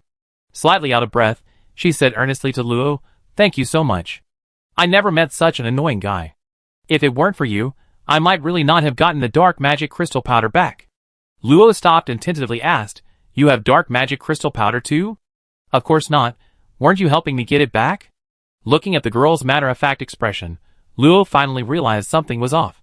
She'd been thinking she was standing up for her all along. I think you misunderstood something. I was targeting him only because I wanted dark magic crystal powder, nothing else. There was absolutely no reason behind his repeated calls of her as a little dwarf. Huh? Only after Luo teleported away did the girl's incredulous voice ring out, startling the student, who had just emerged from the teleportation point. Seeing the girl's utterly dejected expression, the student sighed slightly. Another abandoned girl, so pitiful. Meanwhile, Luo returned to the exchange center. Aside from the dark attribute magic crystal powder being unusually rare, the other attributes weren't expensive. Even the light attribute was only about 5 times more expensive than the others. Then, there are branches of the spellwood, a material with a special stabilizing effect on magical runes, which can be used to make engraving pens. I always wondered why the runes I wrote couldn't last long. It must be because they lacked the necessary stabilizer. Thinking this, Luo abandoned her original plan to exchange for the cheapest quality pen and decided to get a better one. And there's the powder of artificial souls. Bella should have some. I go ask her, but I don't know if she's in her workshop at this time. Bella has her own workshop. After all, it's impractical to always be making magical puppets in her apartment. Leaving the exchange center, Luo clearly felt many eyes on her. She lowered her mage hat slightly, but she didn't pay much attention. After experiencing so much, she no longer cared about the gazes of strangers. After Luo disappeared from the teleportation point, several boys dressed in expensive clothes emerged. A freckled, brown-haired man angrily cursed, Brother Geno, that little brat is too arrogant. We teach her a lesson sooner or later. You're going? The freckled man hesitated, then said dejectedly, Even you can't beat her, brother, I better give up. Another curly-haired man pondered for a moment, then offered his guess. I suspect she's a student undergoing intensive training at the academy, otherwise, she wouldn't be so strong. Then what do we do? Are we just supposed to swallow this? Don't panic. Big brother, I remember you know a powerful expert, right?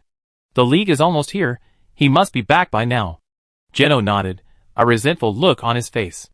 The person I know has truly experienced life and death. Dealing with a short, reclusive cultivator is more than enough.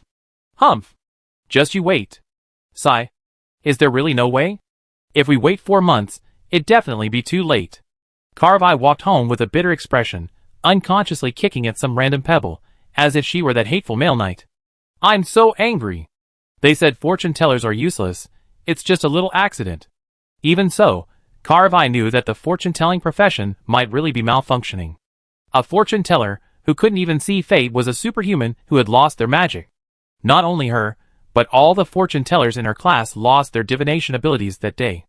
It wasn't that they were completely powerless, they could still inquire about past spirits and find lost items. But what good was that? Was she a fortune teller just to find lost items? Maybe I should switch to being a mage. At least it's a related profession, but the mage profession isn't doing well in this country. Or maybe I should join a mage's holy land? Kicking a small stone, Carvi was seriously contemplating her future when she suddenly sensed something in front of her and instinctively dodged to the side. Thump! A crisp sound rang out. Lo, munching on some fried food she'd gotten from Bella, looked at the fortune-teller girl who had bumped into a pillar, and a thought flashed through her mind. A nice-sounding head is a good head. Ouch, ouch, ouch. Why is there a pillar here? Maybe it's because this place is near a teleportation point. What does it matter? Hey! It's you? Lo nodded, finishing the last fried potato chip in her hand. Don't ask why a puppeteer would make one. It's just because Bella's diet was extremely irregular before she ascended to the transcendental realm. If there's nothing else, I'd be going now. Wait! Carvi hopped in front of Luo like a rabbit, and said rather shyly in a low voice, kind person, could you give me some dark magic crystal powder? I can trade it for anything. Double. Triple value, I even trade.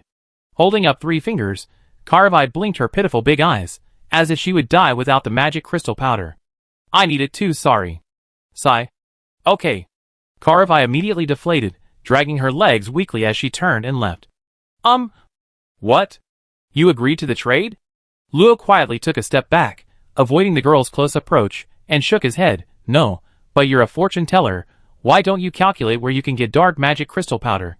Well, fortune tellers can't foresee their own fate, including asking me where you can get it. We both know the purpose of this is for my own benefit. I see. This was Luo's first, no, second, encounter with a fortune teller, and she wasn't aware of this. It seemed the loopholes for exploiting the system had long been closed. Magic crystal powder is made from magic crystals. If you find dark magic crystals, you can find someone to help make the powder, right? You can't be unable to divine what you already know, can you? Carvi's eyes lit up. That's right. Where can I find dark magic crystals? Don't ask me.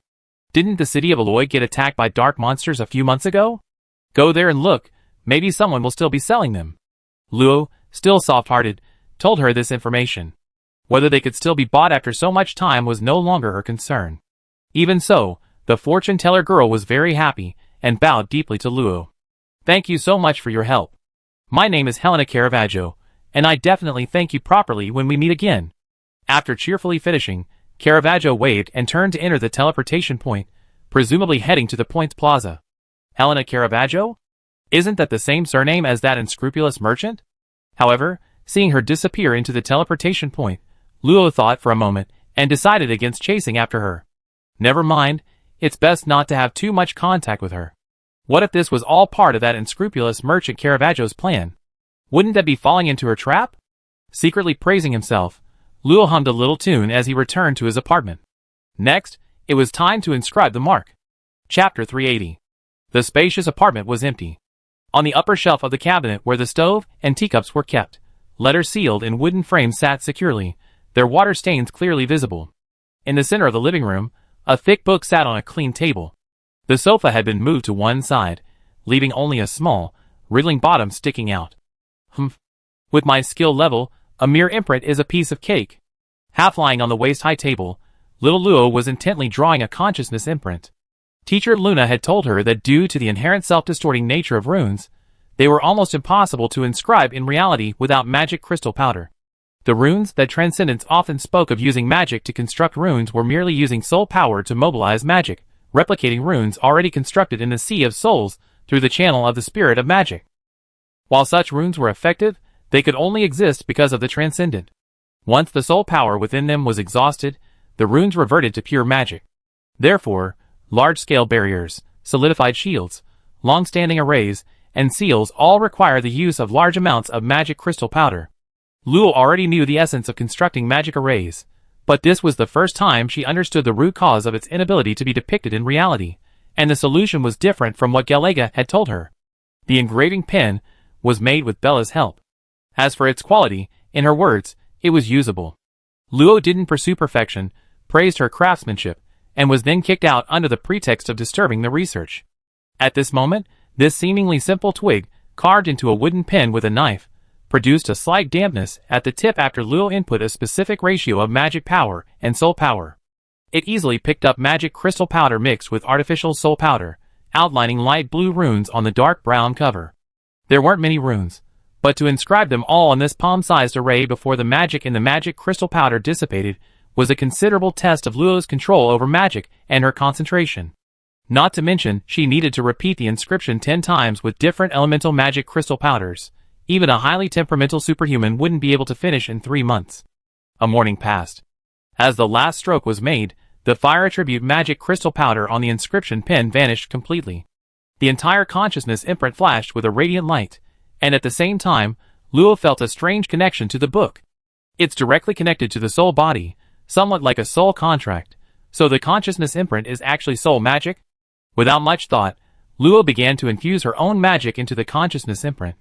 As the magic was poured in a supernatural dimension imperceptible to the naked eye, the array analyzed its three-dimensional structure and reassembled. The array vanished, replaced by intricate dark gold patterns appearing around the cover of the magic book. 7 golden red tulips slowly sprouted, occupying the bottom of the cover, adding a touch of nobility and mystery to the otherwise plain book. An ancient line of text appeared in the center of the blank space. It wasn't a common language, but Luo could understand it. The code for Hecate. Isn't Hecate the name of the legendary god of magic? What a wicked way to name someone, Can't change it? Oh well. With a thought, the heavy magic book floated up, automatically turning to its first page, and the magical information on it flooded his mind.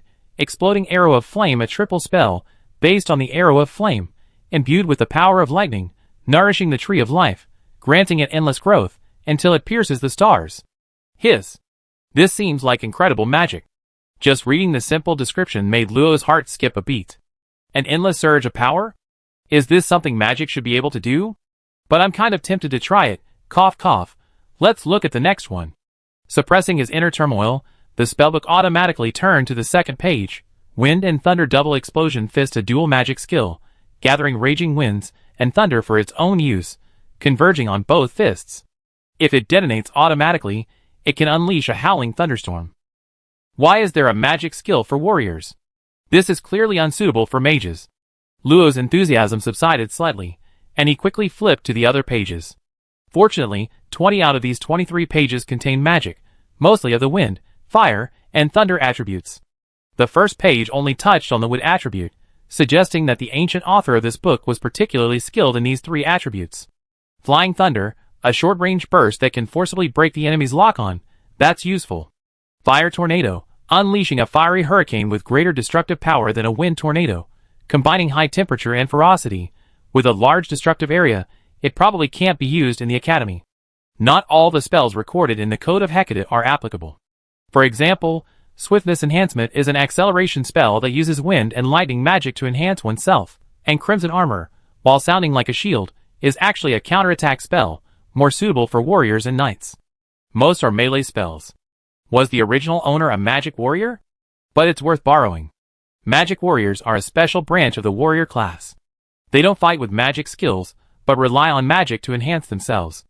Although they grow faster than ordinary warriors, their physique can't keep up, making them more vulnerable to ambushes and death. They are rarely seen nowadays. Luo only knew about them from books. Closing the book, the Code of Hecate floated automatically behind Luo, like a docile pet, 2 straps extending from the book and fastening securely to his body. Luo tested it. It didn't hinder his movements. Adding artificial soul powder was indeed necessary, and the weight is almost negligible. Perfect. A pretty young girl stood before the table, her waist-length silver-white hair casually draped down her back, obscuring the thick magic book. Her ruby-red eyes revealed curiosity and joy. A fiery red mage's robe covered her small body, revealing only a section of her straight, fair legs, and brown boots added to her youthful vitality. Unfortunately, no one could see the scene, especially not a certain fish. Try inscribing magic.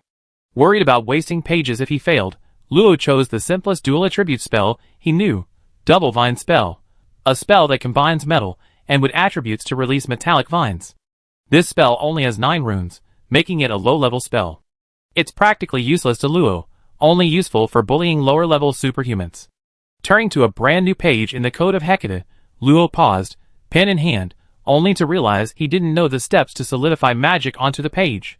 Using soul power can temporarily freeze magical runes in space, and an engraving pen combined with magic crystal powder can stabilize runes on special materials. What if I just wrote the runes directly with the engraving pen? Oh well, I try it. What's a waste? He could always learn how to make spellbook pages later. Chapter 381. Inside the palace, Albert and Canik sat facing each other, a table laden with exquisite food between them. A golden-haired elf sat beside them, surrounded by 3 or 5 maids bustling about. The heavy atmosphere made their hearts pound, so they quickly brought out all the food and hastily withdrew. They knew these important figures had something crucial to discuss, and if they overheard a single word, they might not see the sun rise tomorrow. Glug glug. Crimson wine was poured into 3 exquisite golden-laid silver cups, releasing a rich aroma, which floated towards the 3 of them. "It's rare to dine together, Your Majesty. Albert, please." The elf broke the tension. Hearing this, Canik smiled and raised his cup to the 2. "I've been too conflicted. It's rare for El to bring out the baccarat today. It would be a disservice to myself not to drink." "That's my fault," Ansel said, his eyes narrowing slightly, a hint of amusement in his emerald irises. Canik wasn't about to fall for it. He knew the elf too well. If he agreed, the consequences would ultimately fall on him. "Ahem, don't just drink without eating. There are no outsiders here, eat freely."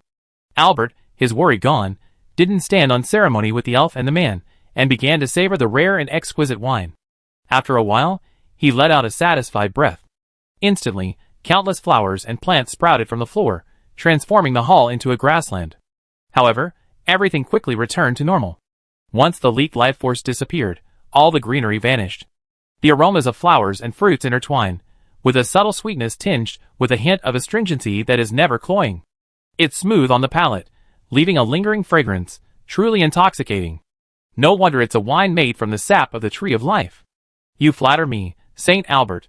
As the wine flowed, the atmosphere among the 3 gradually relaxed. After enjoying the food on the table, Canik casually dropped a bombshell. "News has come from the Church of Light that Haida has indeed broken free of his seal." "What?" Albert, who was taking the last sip of red wine, immediately spat it out, not caring about wasting the wine, and jumped up, his eyes wide. How could it be so fast? Only a little over a year ago, how could Haida have broken free of his seal? Those people at the Church of Light must be doing nothing. Canik gestured for Albert to remain calm. "I tell you another piece of news, and you understand. 2 months ago, the Garrett Empire was attacked by the Shadow Cult, and 3 cities were completely wiped out." Albert's brows furrowed deeply. Why hasn't this matter been resolved? News has leaked out? The Garrett Empire guards the largest entrance between the living and the dead, remaining peaceful for many years, yet its strength is among the best of all empires. Now that 3 cities have been destroyed, some news should have leaked out. Could it be that those fallen ones have really cooperated with the dead? If that's the case, it means that the 3 major cults that have been lurking in various countries for years are about to make a big move. Other smaller cults and forces in chaotic regions will inevitably become restless, and the stability maintained for 30,000 years will be shattered. Don't worry, it's not all bad news. Don't say that the force is in conflict with those appearing in the country. It's better than that. Because cultists have appeared in 2 major empires, I reached an agreement with the rulers of the major human empires to secretly conduct a purge after the Imperial League. Albert was somewhat surprised. Making a decision so quickly was understandable. The main goal was to catch the cult off guard. But would the other empires cooperate so readily? He dared not even imagine the shady dealings involved. What about the orcs? Of all the human empires, the Karlov Empire was closest to orc territory and had the greatest conflict. He refused to believe the orcs would remain indifferent. I negotiate with the dwarves. Haven't they always wanted the black armor technology? A little something sweet will do. Canik finished speaking calmly. Albert understood. He probably already had a comprehensive plan. It made sense. The Empire had suffered setbacks for the past 2 years, and no one would be happy without a fight. Then I won't interfere further. I just encountered 2 interesting little fellows. I'd be waiting for your Majesty's orders for the next few years. You make it sound so nice about retirement. Ha ha ha. Ansel swirled his wine glass, his tone elegant. He began, "Gentlemen, I apologize for interrupting your enjoyment, but those guys who appeared in the capital are connected to that plane." Hearing this, Canik remained calm, showing none of the worry Ansel had imagined. "If they really want to cooperate, the capital won't last until we return. It's just a tactic to mislead us, giving us a perfect opportunity to take advantage." Ansel's expression remained unchanged, and he chuckled lightly. "Looks like I was overthinking it. What a pity." Luo looked at the latest page of the Code of Hecate, his brow furrowing slightly. A section there was charred black, slowly turning to ash. It seemed utterly beyond saving. Double Vine spell was so easy to inscribe. How could Extreme Thrust fail? The Extreme Thrust spell's magic circle has 47 runes, belonging to a mid-level spell of average difficulty. Luo could write all the runes, so it should be about the same difficulty as Double Vine spell, but she failed, which is very strange.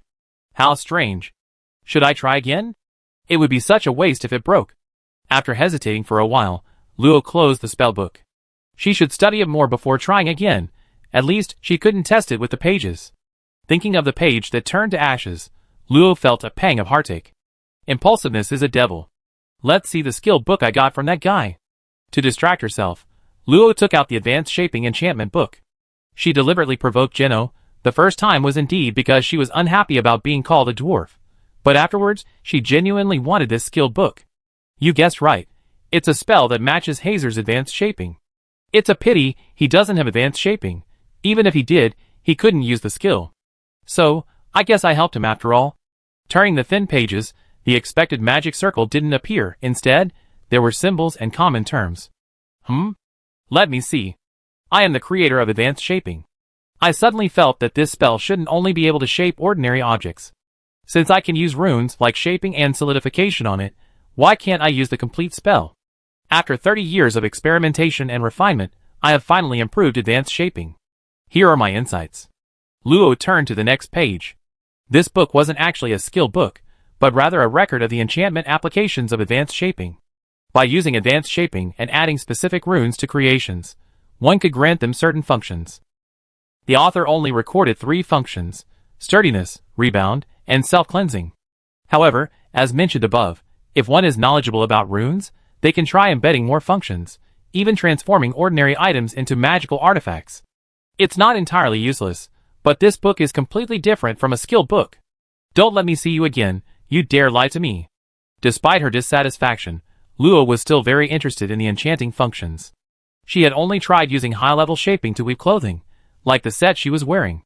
As for sturdiness, it wasn't that great. After all, once shaped, the magic materialized into a physical form, and they became real clothes. However, what if defensive magic were applied to clothing?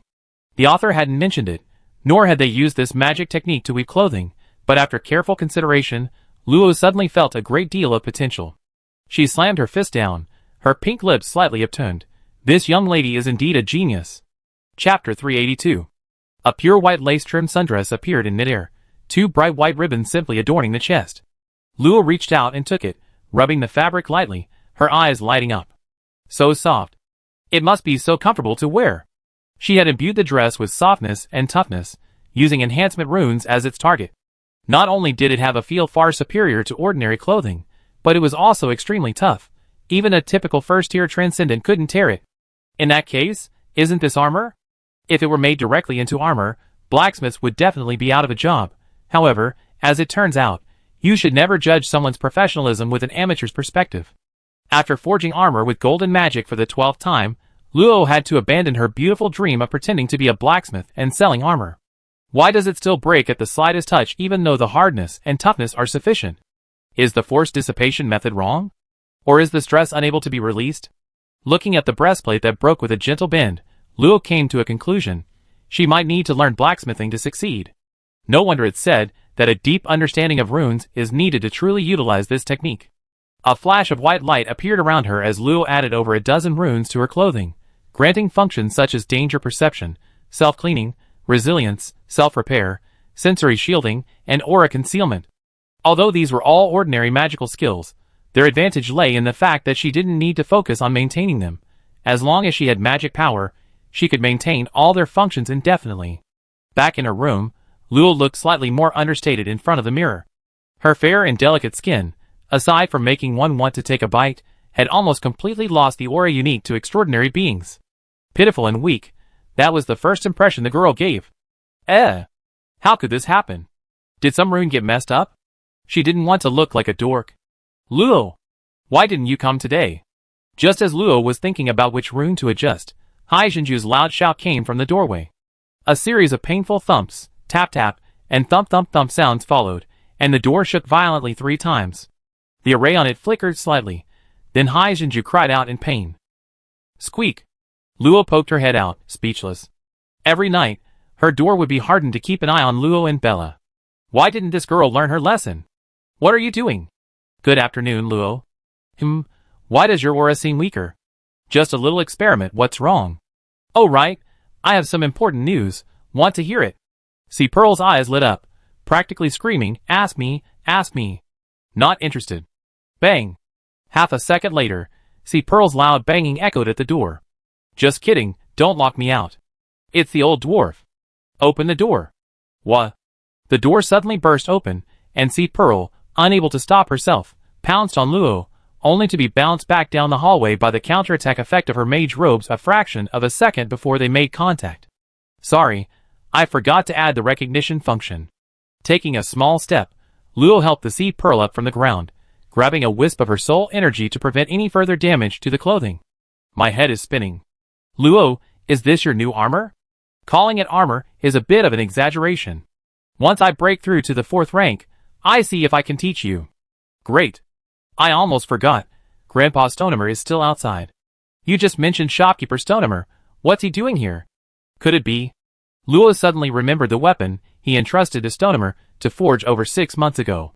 Was it finished? Let's go! He's at the school gate. See, Pearl was even more excited than Luo, probably because she saw someone she knew. Pulled along by the merman girl, Luo quickly arrived at the school gate. Not far from the golden dragon statue pillar, Stonehammer and his thick, white beard were quietly waiting. Many passers-by cast curious glances. A dwarf, how unusual. Stonehammer remained unmoved until he saw the two of them, then waved for them to come over. Manager Stonehammer, long time no see. Hi, I'm Pearl C. Does Grandpa Stonehammer still remember me? Luo clearly saw Stonehammer's square head pause for a moment before realizing, you're Miss Luo's friend, of course I remember. He then paused slightly, politely cupping his fists at Luo. Miss Luo, the mission is complete. Let's find a place to hand it in. Luo wasn't used to Stonehammer's tone, feeling like she'd become a big shot. She could only feign a helpless smile and say, Manager, please treat me like a junior. There's a restaurant not far ahead. Why don't we go there? Stonehammer smiled kindly. Even the wrinkles at the corners of his eyes seemed to deepen. Ha, to be honest, I'm not used to it either. So, I take the liberty of calling you Little Luo. Is this the pimped restaurant? I ate here once, 18 or 17 years ago. This time you're the host, so you better treat this old man to a good meal. Of course, no problem. While they were still chatting, Pearl C had already dashed off, waving enthusiastically at the two from across the road. You guys are so slow. Hurry up. The pimped restaurant has a long history, reportedly existing since the founding of the Imperial Academy, and has a deep connection with a powerful family. However, its reputation around the academy is quite high, even known to Luo, who rarely leaves the building, mainly because of its delicious food and excellent service. For a little more money, a quiet private room is available, a thoughtful touch indeed. Inside the private room, the three sat down casually. Luo ordered several dishes made with monster meat from the menu. After the waiter left, he activated the room's soundproofing barrier. It should be safe now. Stonehammer didn't waste any words, pulling out 4 weapons of varying shapes from his ring. See, Pearl initially showed excitement, but quickly became curious, asking, why are these weapons all so dull and lifeless? On the table lay 2 staffs, one long and one short. The longer one, about 1.8 meters long, was made of white jade, with flowing emerald vines, and a large, dark green magic crystal the size of a pigeon's egg was inlaid at its blooming tip, exuding a natural, benevolent aura. The shorter staff was only about 2 palm lengths long, entirely emerald green, with golden patterns forming some kind of mysterious array. A leaf-shaped crystal was inlaid at the handle, adding to its refined elegance. On the other side were 2 clearly paired knight's swords, their hilts wrapped with leather cords made of some kind of magical beast hide, their guards inlaid with magic crystals of corresponding attributes, extending out with patterns of water ripples and frost flowers, and below them were gleaming blades, about 70 centimeters long and slightly narrower than a palm, one in a deep blue color, and the other, as if forged from ice and frost. Despite their appearances perfectly pleasing to Luo, they were as ordinary as kitchen knives, emanating no magical aura whatsoever. Luo didn't believe Stonehammer would deliver unfinished products, so... Shopkeeper, these must be sealed, right? Indeed, young Luo, the materials you provided are excellent. That lord was very satisfied, so in forging these weapons, he deliberately used multiple seals. This is one of the core technologies of our dwarven race. As he spoke, Stonehammer picked up a knight's sword, casually twirled it, and proudly introduced, for example, this winter's breeze has 7 layers of seals. Don't underestimate it just because it's a mortal weapon now. Each layer unlocked will increase its rank by 1 level. After unlocking all the seals, it will reach the emerald level. Emerald-level weapons are sufficient for use by those at the 8th level of the extraordinary realm. In terms of both value and craftsmanship, they are top tier. However, Winter's Breeze is made of unmelting ice, making it the highest-ranking weapon. The materials used in the other weapons are somewhat inferior. The other weapon, Water Abyss, can only reach the ruby level, while the two staves are slightly less advanced. Even so, Luo was quite satisfied.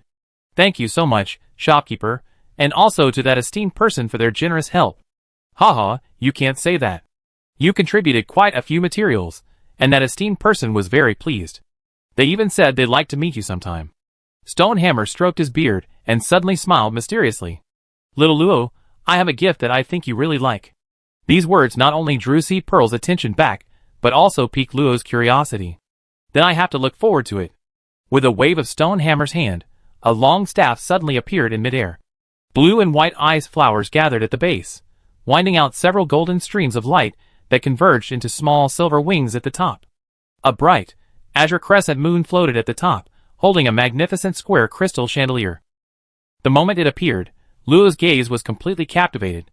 Magnificent, precious, and exquisite were insufficient to describe it. If he had to use a single word, Luo would unhesitatingly say adorable. Stonehammer seemed to have anticipated Luo's reaction, his eyes crinkling into a wide smile. The staff that esteemed master crafted for you, is it alright? Chapter 383. The staff gently landed in her hand, its cool touch causing Luo to instinctively tighten her grip. Her gaze remained fixed on it until a soft bell rang, bringing her back to her senses. Her cheeks flushed slightly, and she fidgeted, trying to say something, but her words came out incoherent. Finally, she could only manage a heartfelt, I love it. Luo's shy. Seed Pearl chimed in at just the right moment, only to be immediately pushed away by Luo, her face still red with anger. Haha, you two have such a good relationship. This staff is called the Silver Moon Lamp. Its main body is made from the remaining unmelted ice, and the essence of sunken sea minerals. The magic circuits are mainly outlined with mithril. Because we didn't know your affinity attributes, little Luo, the master personally went to the moon plane to carve a piece of moonstone into a myriad phenomenon stone. Originally, the magic conversion smoothness would have been a little lacking, but luckily, the staff fragments you sent back had complete circuits integrating multiple magic attributes, so that flaw has been resolved. As he spoke, Stonehammer couldn't help but marvel at the luck of this human girl before him.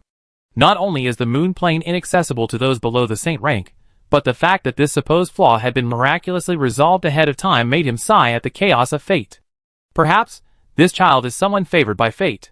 Under Stonehammer's guidance, Luo channeled her own magic into the staff for the first time.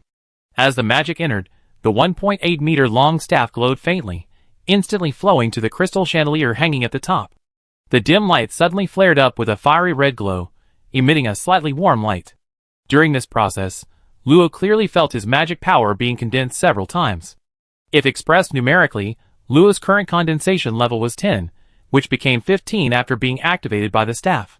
It is conceivable that the power of the released magic will increase by at least 50%. Considering Luo's rank, this staff also employs multiple sealing techniques, reaching the ruby level, corresponding to rank 6 to 7, upon complete unsealing. After all, aside from the lamp, the other materials are merely remnants. Following the other four weapons, it is inlaid with a life-saving magic skill. Winter's Edge is inlaid with Frozen Thousands of Miles, Water Abyss with Tidal Power, and the Azure Bloom and Birch Staffs respectively contain the spells Wrath of the Treant and Song of the Forest. Luo's Silver Moon Lamp is inlaid with the matching Moon Realm. Moon Realm high-rank magic skill activates the moonlight contained within the Myriad Manifestation Stone, generating an absolute confinement barrier within a sphere with a radius of 300 meters. The duration depends on the opponent's strength. The skill's effect was explained by Stonehammer, and Luo and Seed Pearl heard of the moon plane's existence for the first time. Stonehammer didn't elaborate, as he himself didn't know, only that the moon plane was on the moon, and that many strange creatures called the Moon Clan were said to exist there. How amazing! I really hope I can go up there someday. Seeing Haijinju's longing expression, Shirchue stroked his beard, then, as if remembering something, took out another pendant. I didn't give you a gift last time, so here's this amulet, a little trinket I made myself. Wow! Thank you so much. Haijinju happily accepted it, not at all like Luo's shyness.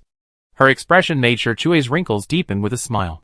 He had no children, but he quite liked younger people, especially lively young people, which gave him a nostalgic feeling of reminiscing about his own youth.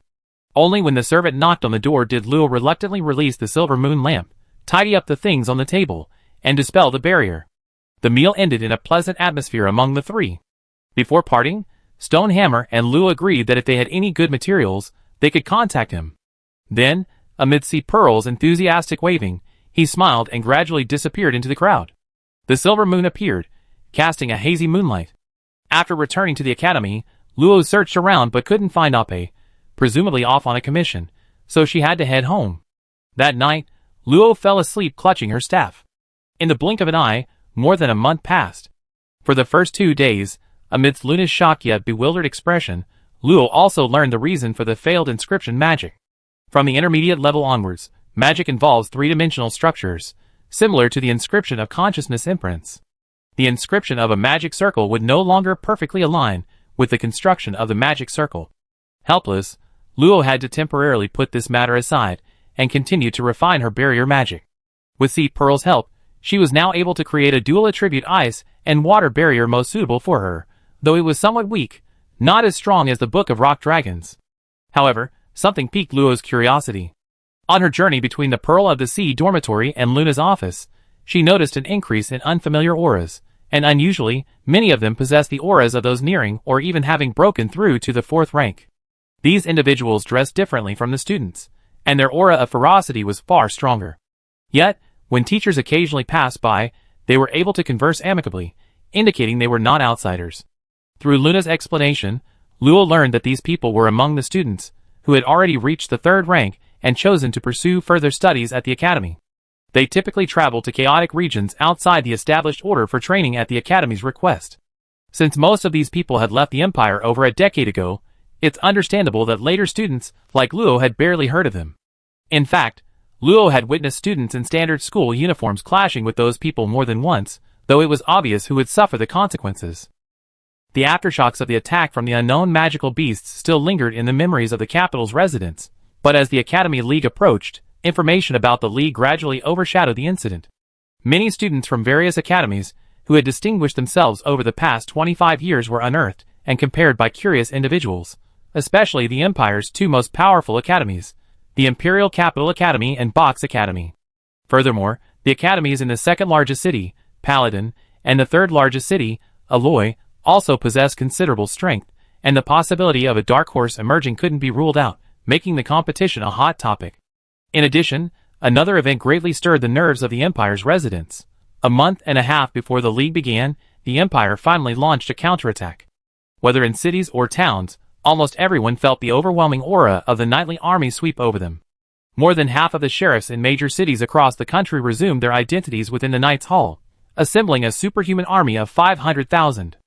Under the personal command of Emperor Karlov at Lankanic, they launched a blitzkrieg against the 3 kingdoms. In just 10 days, the war, which had lasted for half a year, came to an end, with the kingdoms of Natri, Eagle, and Santha suffering crushing defeats, ceding 1/10 of their territory, and agreeing to pay tribute for the next 1,000 years. The 3 kingdoms naturally refused to accept this, clamoring that they would resist even if it meant annihilation.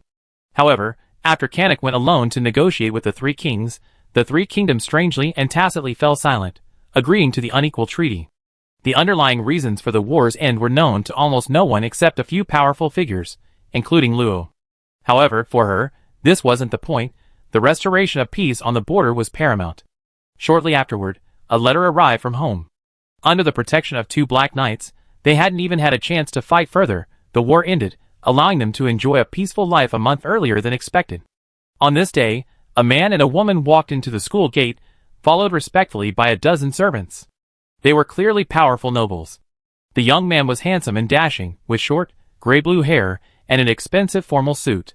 His dark eyes were sharp and piercing, attracting many admiring glances from the girls.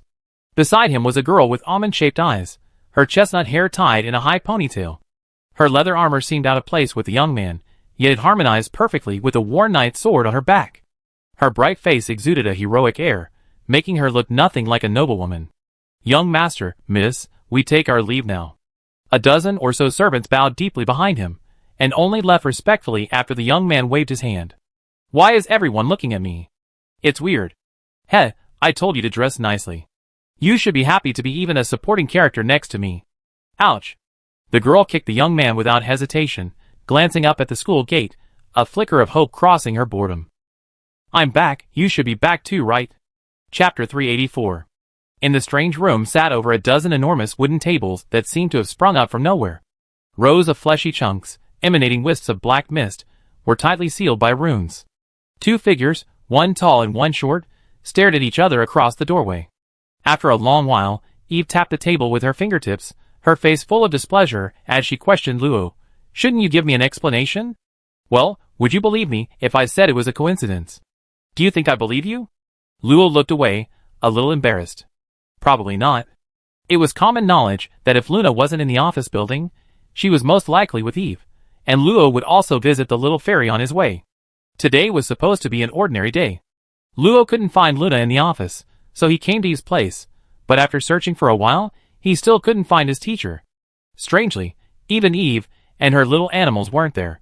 After waiting for over half an hour, Luo couldn't contain her curiosity and searched room by room along the corridor. After searching the upstairs without success, she inadvertently discovered a spiral staircase she'd never seen before on the first floor. Judging from the open door, it seemed to be a place that had been sealed off before. Is the teacher downstairs? Luo knew she should get Luna's permission before going down, but faced with the wide-open door and the deep staircase, the girl felt a tiny bit of temptation.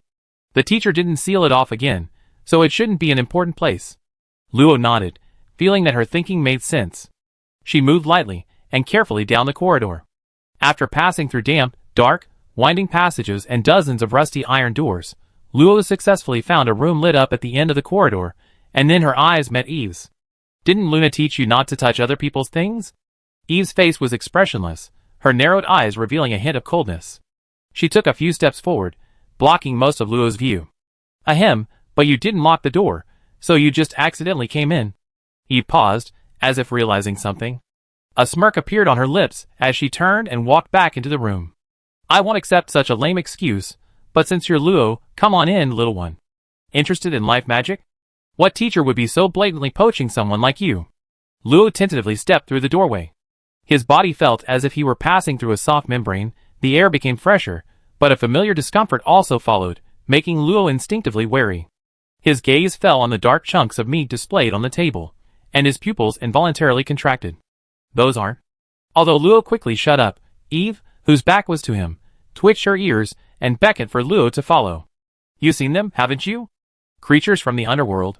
Eve's words were a question, but to Luo, they carried a hint of certainty, further piquing her curiosity. "Eve, why are there these things here? You know about the attack 2 months ago, right?" The royal family's explanation was that it was evil beasts summoned by cultists. But I, with some expertise, secretly collected some of the lingering remains. Guess what I found? Secretly? Luo subconsciously slowed her pace, putting distance between herself and Eve. "Eve, you're not planning to kill me, are you?" The girl tossed her pale golden hair, turned, and smiled brightly at Luo. "Why would I? Your blood and soul are still very useful. It's worthwhile to imprison you and extract as much as possible. This half-elf is definitely up to no good. Alright, stop joking. Just tell me what you need my help with." Loco didn't believe this guy would so carelessly expose such a crucial spot. Maybe the seal was only broken when she entered, just to let her down. "Ugh, can't you indulge my wicked sense of humor? Being too clever can be annoying. We're here." Eve stopped in front of a pillar about half a meter tall, with a fist-sized eyeball floating on it, staring intently ahead. Unfortunately, it held no intimidation for either of them. "I discovered they're different from ordinary high-level transcendent life forms. Their flesh exists in a state between reality and illusion, containing no will whatsoever. Once they die, they quickly dissipate, leaving only a cloud of highly poisonous mist." Luo nodded blankly. Wasn't that normal? That's how netherworld creatures are. Why tell her this? However, their heads are different, especially their eyes and brains. They contain all their memories and souls. Even if completely destroyed, they can revive under certain conditions, much like plant-based magical beasts. "So? What do you want to do?" "Don't be so short-sighted. Once we master this revival mechanism, life magic will experience a major breakthrough. The status of healers will rise even higher. Don't you think this discovery is valuable?" Looking at Eve's excited face, Luo decisively shook her head. "If someone else said that, I might believe it, but I don't believe it coming from you." "TSK?" Eve clicked her tongue crisply without any attempt to hide it, waving her hand and saying, "Alright, I hope you can help me extract its soul. I need it." Luo finally showed a satisfied expression. I knew you wouldn't be so noble. You could have just said your evil purpose sooner. Then, her tone shifted, and she crossed her arms. Please forgive me, but I refuse. Extracting a soul, was she really that evil? The owner of this, I was one of the main culprits in the attack on the Academy's barrier, and might even have deep connections with the mastermind behind it all. Eve's nonchalant narration made Luo frown. She disliked Eve precisely because this woman never spoke politely, yet everything she said always seemed to provoke her. How annoying. I deal with that demon myself. Don't provoke me. But you're right, I'm now interested in its soul too. More accurately, interested in the memories hidden within this eye. It's alright, I only need the soul. You can do whatever you want with the rest. However, I still want to remind you that it's the only organization I obtained that carries a soul. Destroy it, and it's gone. Smiling, Eve stepped aside, and Luo walked to the eyeball. Perhaps due to its damaged state, the search function failed to identify any useful information. Placing her right hand above the eyeball, Luo paused, then asked, although I roughly know, I still want to ask, why did you choose me to extract the soul? I told you earlier that I hid it away, I wasn't lying. You're really bold. Thank you for the compliment. The rest was self-evident. The only person she knew who knew soul magic wasn't a core member of a major power, and was also capable of keeping quiet was Luo. Her eyes brightened slightly, her silver hair moved without wind, scattering in all directions. Solidified soul power surged forth, beginning to construct an array around Luo. Soul extraction intermediate soul magic. This magic uses one's own soul power to extract the remaining soul of a dead being. The completeness depends on the difference in strength between the two parties. If the strength is sufficient, it can even extract the soul of a living being. The array was quickly completed, and a transparent, invisible grasping hand extended from it, reaching into the eyeball. After searching several times, it slowly pulled back, and a raging, bizarre, beast-like soul was dragged out with a scream. Still dare to resist? Come out! The powerful pressure completely suppressed the beast-like soul. The previously arrogant soul was instantly severely injured and became listless. Even Eve, standing nearby, felt a pang of fear at that moment. However, Luo had already mastered the range of the pressure, and she simply assumed it was a skill taught by Luna, without giving it much thought. Chapter 385. The soul in his hand resembled the guardian of the underworld by about 60%, possessing only forelimbs and lacking a hindquarters. However, a gaping maw of sharp teeth made it appear even more ferocious and menacing. Luo used soul lockdown to restrain the soul in his hand to prevent its escape, but perhaps frightened, after the pressure was removed, it no longer became agitated. Instead, it trembled even more fearfully, cowering in his palm. That simple? Eve was slightly surprised, then nodded to herself. I knew I was right to come to you. This woman, was it really necessary to flatter her like that? Thinking to herself, Luo raised an eyebrow. Humph, she wouldn't be happy about that. Then, let me see what memories you hidden. Just as she was about to act, the soul suddenly emitted a wave of energy. Honorable Netherworld clan expert, I will answer all your questions without reservation. Please, have mercy and spare my life. The voice was panicked, the energy emanating from it filled with terror, and the soul was burying its head in its body. Luo was somewhat surprised, but didn't show it on his face, calmly questioning it. How did you figure it out? Honorable sir, your Netherworld aura is well concealed, but our Netherworld Hound clan is extremely sensitive to it. Your power contains a very thin layer of Netherworld aura, which is why this humble dog was able to recognize your identity. Luo's gaze subconsciously lingered on the jet-black Netherworld flower on the back of his right hand. Was it because of this? I give you a chance to live. Tell me your origins. We dare not disobey. From this Netherworld creature that called itself a Netherworld Hound, Luo learned that they had actually only arrived in the capital 3 years ago. A strange demon had broken open the entrance to the Netherworld, releasing them to devour the souls of the living world at will. But in exchange, the demon demanded that they temporarily obey it.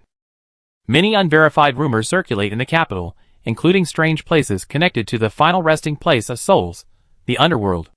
Luo had encountered it before, and knew it was real, but hearing that there was actually an entrance to the underworld here still shocked him greatly.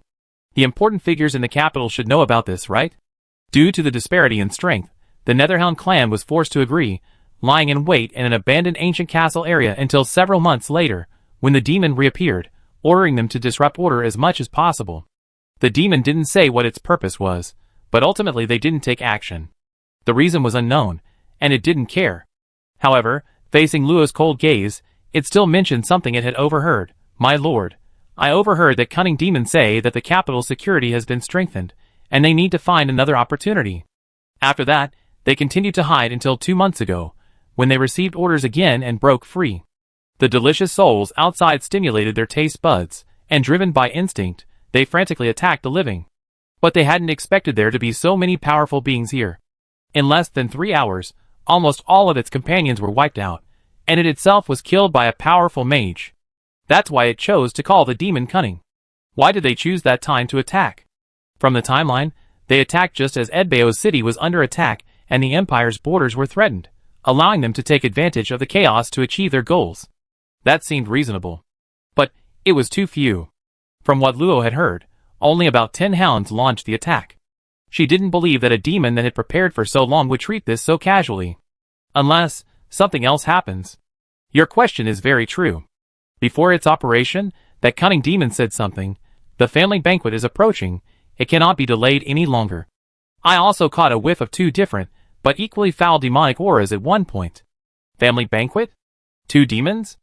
Luo's tone quickened involuntarily. Do you know where the other aura appeared? This? I don't know. I only know that the other aura is not in this space, and it has a cold smell. Cold? Could it be in the north? I heard that the north has been unstable for over a decade. Could it be related to this? Just as Luo was pondering, the Netherhound, having waited a long time for a response, couldn't help but raise its head slightly and ask in a low voice, My lord, I told you everything I know. May I ask? Very good. The Netherhound's soul trembled, a slight joy emanating from it. Thank you, sir. I leave now, and never come near again. Heh, did I say I'd let you go? The cold words made the Netherhound shudder, frantically begging for mercy. Sir, please don't destroy my nether core. I'm willing to obey you for eternity. No. Ignoring its pleas, the power of the soul transformed into invisible spikes, piercing fiercely into the Netherhound's soul. Lako didn't care about its following. Amidst the Netherhound's screams, the illusory soul collapsed. In Eve's hesitant expression, the disintegrating soul strangely coalesced into a black dog chess piece the size of a little finger. Here you go. After observing it for a moment, Luo tossed it to Eve. The entire conversation had been conducted through soul fluctuations, so Eve couldn't have heard it at such close range. However, Luo was quite surprised by its transformation. Do all creatures of the underworld turn into something like this? Could this be the nether core? Eve was much more surprised. Materializing a soul wasn't something just anything could do. The creatures of the netherworld had truly given her many surprises. Of course, the biggest surprise was Luo. You really aren't greedy at all. I'm really growing to like you more and more. Luo suppressed his thoughts, dodging Eve's outstretched paw with a look of disdain. This woman really knew how to talk. He relayed some of the Netherhound's words to Eve, and seeing that Luna wasn't there either, presumably out, Luo prepared to leave.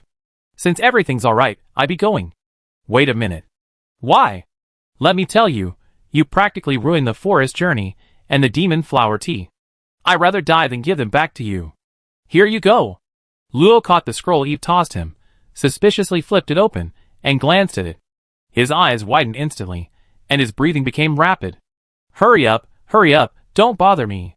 Before Luo could speak, she was gently pushed out of the room and brought back to the stairwell entrance, the door slamming shut behind her. Closing the scroll, Luo's pretty face showed a helpless smile. This woman was getting bolder and bolder. She could just casually pull out something like this, but perhaps she had never hidden herself from the beginning. Whether it was raising fairies, activating plants, or her attitude towards life, it had nothing to do with a pure elf. Where should we go if the teacher isn't here? Meanwhile, in the basement, the half-elf girl had shed her disguise, her face dark. Life magic is an elf's privilege. With this, I refuse to believe it. No one would question why a half-elf, despised by the elven race, would appear in the human empire. Perhaps only Eve herself knew the truth. Carefully putting away the scroll, Luo wandered aimlessly along the path, unknowingly arriving at a slightly noisy street. When did a street appear here?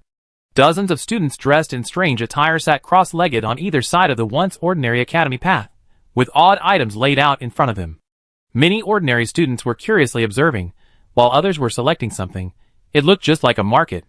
After a brief inquiry, Luo understood what was going on. With the return of a large number of students undergoing training, they had brought back many items rarely seen within the empire. Exchanging them purely for points wasn't worthwhile, so the academy generously allowed the temporary existence of this market street. Since I'm already here, well, I might as well go take a look. It'd be a good way to clear my head. Luo quickly convinced himself, pulled down his hat, his silver hair obscuring the large magic book on his back, and stepped into the bustling street, his small feet encased in brown boots. Chapter 386. Perhaps it was because Luo's eye color was too obvious. Many students noticed this excessively beautiful girl, especially the returning students, who were secretly surprised that the academy had recruited such a beautiful junior. However, judging from her aura, she didn't seem strong, and it was even unclear whether she had advanced to the transcendent realm. Luo didn't care about other people's gazes. Her crimson eyes swept over the items for sale on the ground. Many were materials she had never seen before, especially magical beasts and magical herbs, which made up more than half of the items. There were also some unidentified objects labeled from the ruins, but their authenticity and effects were hard to say. "Junior, I've been watching you for so long, is there nothing you like?"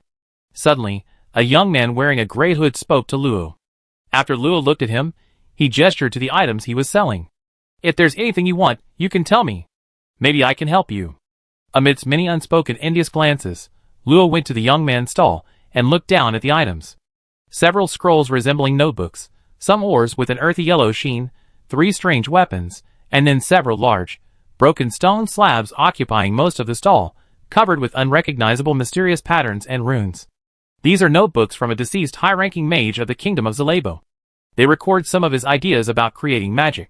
Judging from your attire, Junior, you're a mage, so these notebooks might be suitable. After a moment's thought, Luo nodded. "How do we trade? Barter, or high-grade magic crystals?" Frowning slightly, Luo took out 3 metallic bone spikes and controlled them to fly towards the young man. "Looks like I underestimated you, Junior. Xerex's backstabs are of good quality, but they're clearly from a juvenile stage. 3 won't be enough." The young man immediately recognized the bone stab's origin, but what intrigued him more was how this girl knew he needed materials with both metal and fire attributes. A journal isn't a skill book. Without magical guidance, everyone's understanding of the recorded events is different. If you're unlucky, buying it will be useless. In short, your stuff isn't as valuable as you claim. 10 backstabs. Luo gently shook his head, extending his fair and rosy left hand. 5 at most. 6. I need them. Consider it making friends, how about it? The young man proactively removed his hood, revealing a handsome face hidden in the shadows. A smile played on his lips, giving him a gentle, aristocratic air. Before Luo could get a closer look, several students exclaimed in surprise, "It's the second young master of the Vyman family. He actually lowered himself to set up a stall here. I remember he left the Empire more than 10 years ago, but he's back today." "Shoo! I heard. They say the 5th young master of the Vyman family is also in the academy. They don't get along, so it's best not to cause trouble." The young man smiled gently, ignoring the voice beside him, his voice elegant and polite. "Junior, what do you think?" Upon closer inspection, Luo realized that he did indeed resemble Manita by 7 points.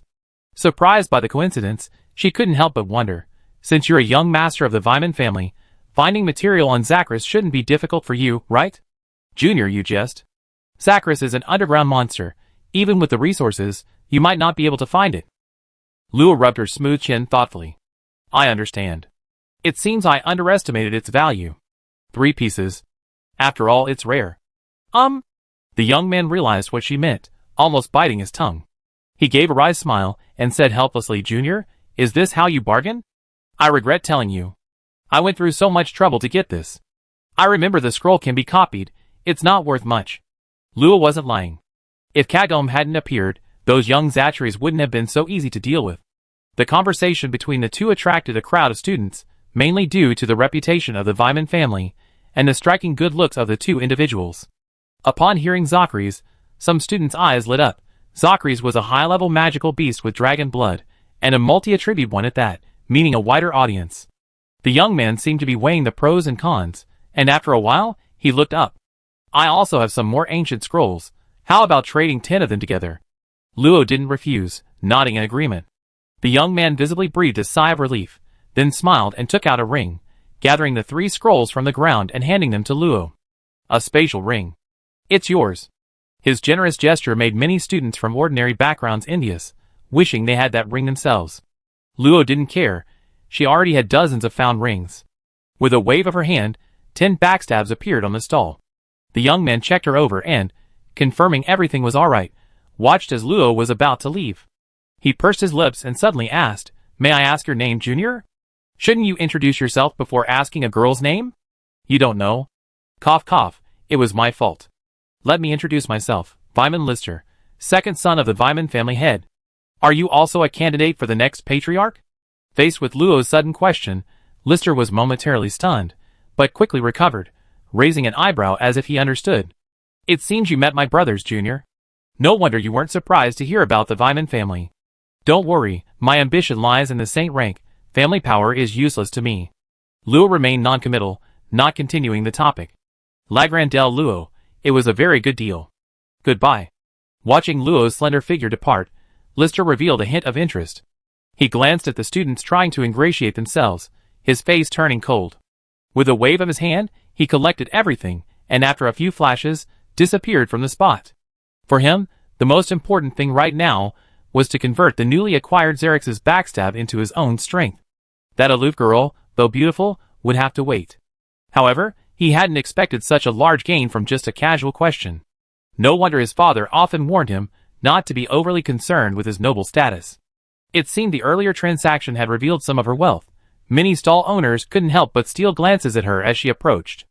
Although her strength didn't seem particularly impressive, as long as she still had high-quality magical beast materials, she was a VIP. But they were destined to be disappointed. Luo was just browsing. If Lister hadn't asked first, she probably wouldn't have made a purchase. Suddenly, a commotion arose from the other side, attracting the attention of many people, who quickly formed a circle around her. Out of curiosity, Luo followed, but before he even reached her, he heard a mocking voice. "Little girl, if you're bored, you can come and play with this young master." A pleasant female voice responded, "Selling fakes as genuine is wrong to begin with. I already said I'm not buying. Get out of the way." "It's Bella. What's going on?" Luo quickened his pace, an invisible repulsive force pushing aside the crowd, and quickly reached the innermost part. He saw 4 knight-like boys standing with their arms crossed. The leader was a large, burly man with a menacing face. At his feet were many grayish stones arranged in a black cloth, showing no signs of magical energy. The 3 younger men, acting like henchmen, looked arrogant. Facing them was Bella, with Kagome perched on her shoulder, her expression calm. Surrounded by a dozen or so students, the burly-faced man picked up a fist-sized piece of, or with his toe, smeared, and said, "You can't refuse to buy this." Upon hearing this, a boy not far behind Bella stepped forward, pointing at him and shouting angrily, "Bella already said you're selling fakes. How can you be so shameless? Are you trying to teach me how to do things?" With a heavy snort, a powerful aura erupted, the shockwave forcing the students back several meters, and even affecting many indifferent stall owners. "Damn it! Do you know who I am?" The boy was enraged. His ring flashed, and 2 wolf-shaped golems appeared on the ground, ready to teach him a lesson. But the man merely grinned maliciously, stomped his foot heavily, and unleashed another overwhelming aura. His 4th-tier power surged forth, instantly shattering the golems into dust. The boy was also sent flying, unconscious, and was carried away in a sorry state by the 2 boys. "How can this guy be so strong? Let's go, we can't control him. He wouldn't actually make a move inside the academy, would he?" Almost everyone fell silent, afraid to speak. The 4th tier was an insurmountable mountain for most students. Even returning students were mostly only at the 3rd tier. "Ha ha ha, I accidentally let my aura slip a little. Didn't scare you, did I? Little girl, 304 tier magic crystals, are you going to give them to me or not?" The man's gaze towards Bella was filled with lust. Having finally returned alive from that hellish place, the stormy strait, to encounter such a top-tier beauty among a group of delicate-skinned students made him feel truly blessed by fate. He even felt less disgusted with his 3 useless underlings. Bella smoothed her slightly disheveled hair and sighed softly, "You can't touch me in the academy. Besides yelling like a rutting gorilla, what else can you do?" Her nonchalant retort drew snickers from the students. They were right. Even if he was strong, could he possibly be stronger than a teacher? Slightly taken aback, the man remembered that he couldn't fight freely here like outside. However, he didn't become angry. Instead, he smiled coldly, "You're right, but you have to go out sometime." 3 boys behind him understood and stepped forward, deliberately releasing their auras. 2 were 2nd tier, and 1 was 3rd tier, a lineup more than capable of secretly monitoring a 1st tier transcendent. "My older brother is a famous genius in the academy, known as the Mammoth Knight. A bunch of ignorant fools Getting close to him is your good fortune. The ordinary students didn't react much, but the returning senior students' expressions changed upon hearing this, and they quickly packed up and left. Hidden among the crowd, Luo Zhang's face, mostly obscured by her hat brim, knew the moment she saw Kagome, Bella would be safe. She spent some low-grade magic crystals at the nearest stall to buy 2 strings of candied fruit, supposedly made from some rare enchanted plant, and, taking advantage of her small stature, watched the spectacle from below. The main reason she didn't approach was because she saw a familiar face. The guy who dared to challenge her to a duel, now arrogantly acting as someone else's lackey. Noticing the commotion of the veteran students, Luo's heart skipped a beat. She roughly understood the source of the so-called Mammoth Knight's arrogance. Seeing that Jinno was about to continue his boastful pronouncements, how could Luo let him have his way? She had made a decision. Next time they met, she would give him an unforgettable memory. Amidst the surprised gazes of those around her, Luo silently strode into the 5 people's line of sight, even leisurely biting off the last piece of candied fruit, casually handing a skewer to Bella. The latter smiled slightly, took a piece, and gave it to Kagome before taking a small bite herself. It's quite sweet. Sugar helps activate the brain, I like it. That's good. I was worried you wouldn't like it. Jinno's eyes widened, but then a fierce glint appeared in them. Good heavens, I haven't even bothered you yet, and you already come looking for trouble. Big brother, she's the girl I mentioned before, she's very strong. The man glanced at Luo with surprise, but quickly his gaze towards Jinno was filled with contempt and disdain. He sneered, this is what you call strong? Not even a second-rate one. I think you should stop wasting your breath. Jinno's face turned pale, and then purple. He didn't dare to get angry with the man, so he could only vent his anger on Luo. If it weren't for her, how could he have? But now that his big brother was here, he had to get his revenge. He embellished the story at length, and when Jinno said that the little girl possessed unparalleled beauty beneath the brim of her hat, the man's eyes lit up. He waved to stop Jinno, strode up behind Luo, who was chatting with Bella, and reached out to remove her hat. This is the first time I've seen someone so impatient. Calling you a gorilla isn't appropriate, you should be a brainless wild boar. As Luo's clear, melodious voice, as cool as moonlight, rang out, the man's large hand stopped 10 centimeters above the hat, unable to move. The man was stunned, not expecting his casual strike to be so easily blocked. Looks like a thorny daisy, I like it even more. Veins bulged in his arm, unleashing 10 times the power of before. But to his further surprise, the defense he thought he could easily break through remained unmoved. The girl's slender body seemed to conceal unimaginable power. Interesting. I believe that brat Jinno now. You really are worthy of my attention. Many students, who thought Luo was going to suffer, were dumbfounded. What was this? Admitting her strength was above the 3rd rank, but no matter how they sensed it, the girl's aura was very weak, completely unrelated to strength. Duel arena, come on. Luo had come for him anyway, shrugged indifferently, gave Bella a reassuring look, and was about to speak when a sharp, delicate shout came from afar. Get your filthy hands off her. Get away from her. A knight's sword shot from afar, filled with intense killing intent, leaving both the man and Luo stunned. Unfortunately, the sword wasn't very powerful. The man simply swung it, and it broke in 2. What a piece of junk. Bad luck. Only Luo stared blankly at the wear and tear on the hilt of the sword on the ground. The marks were so familiar, Luo could even imagine what the hand that had gripped the hilt looked like. But this knight's sword, carrying such beautiful memories, lay there quietly, while the culprit was still disgustedly shaking it off. Suddenly, a surge of anger welled up inside him. I changed my mind. You truly deserve to die. Chapter 387. I changed my mind. You truly deserve to die. See you at the dueling arena at noon. In Luo's own memory, she had rarely been angry. The last time was when she witnessed cultists slaughtering civilians, which motivated her to hunt them down. Compared to that, the broken old knight's sword shouldn't have caused her much anger. But, recalling their initial encounter, the happy times they shared, and that letter filled with longing, Luo suddenly felt, why give the enemy a way out? Ultimately, her identity and strength made her fearless. A violent, oppressive aura emanated from her. The protective runes on her mage robes were almost bursting, and her long, silver hair faintly glowed with a fiery red, the ends tinged with crimson.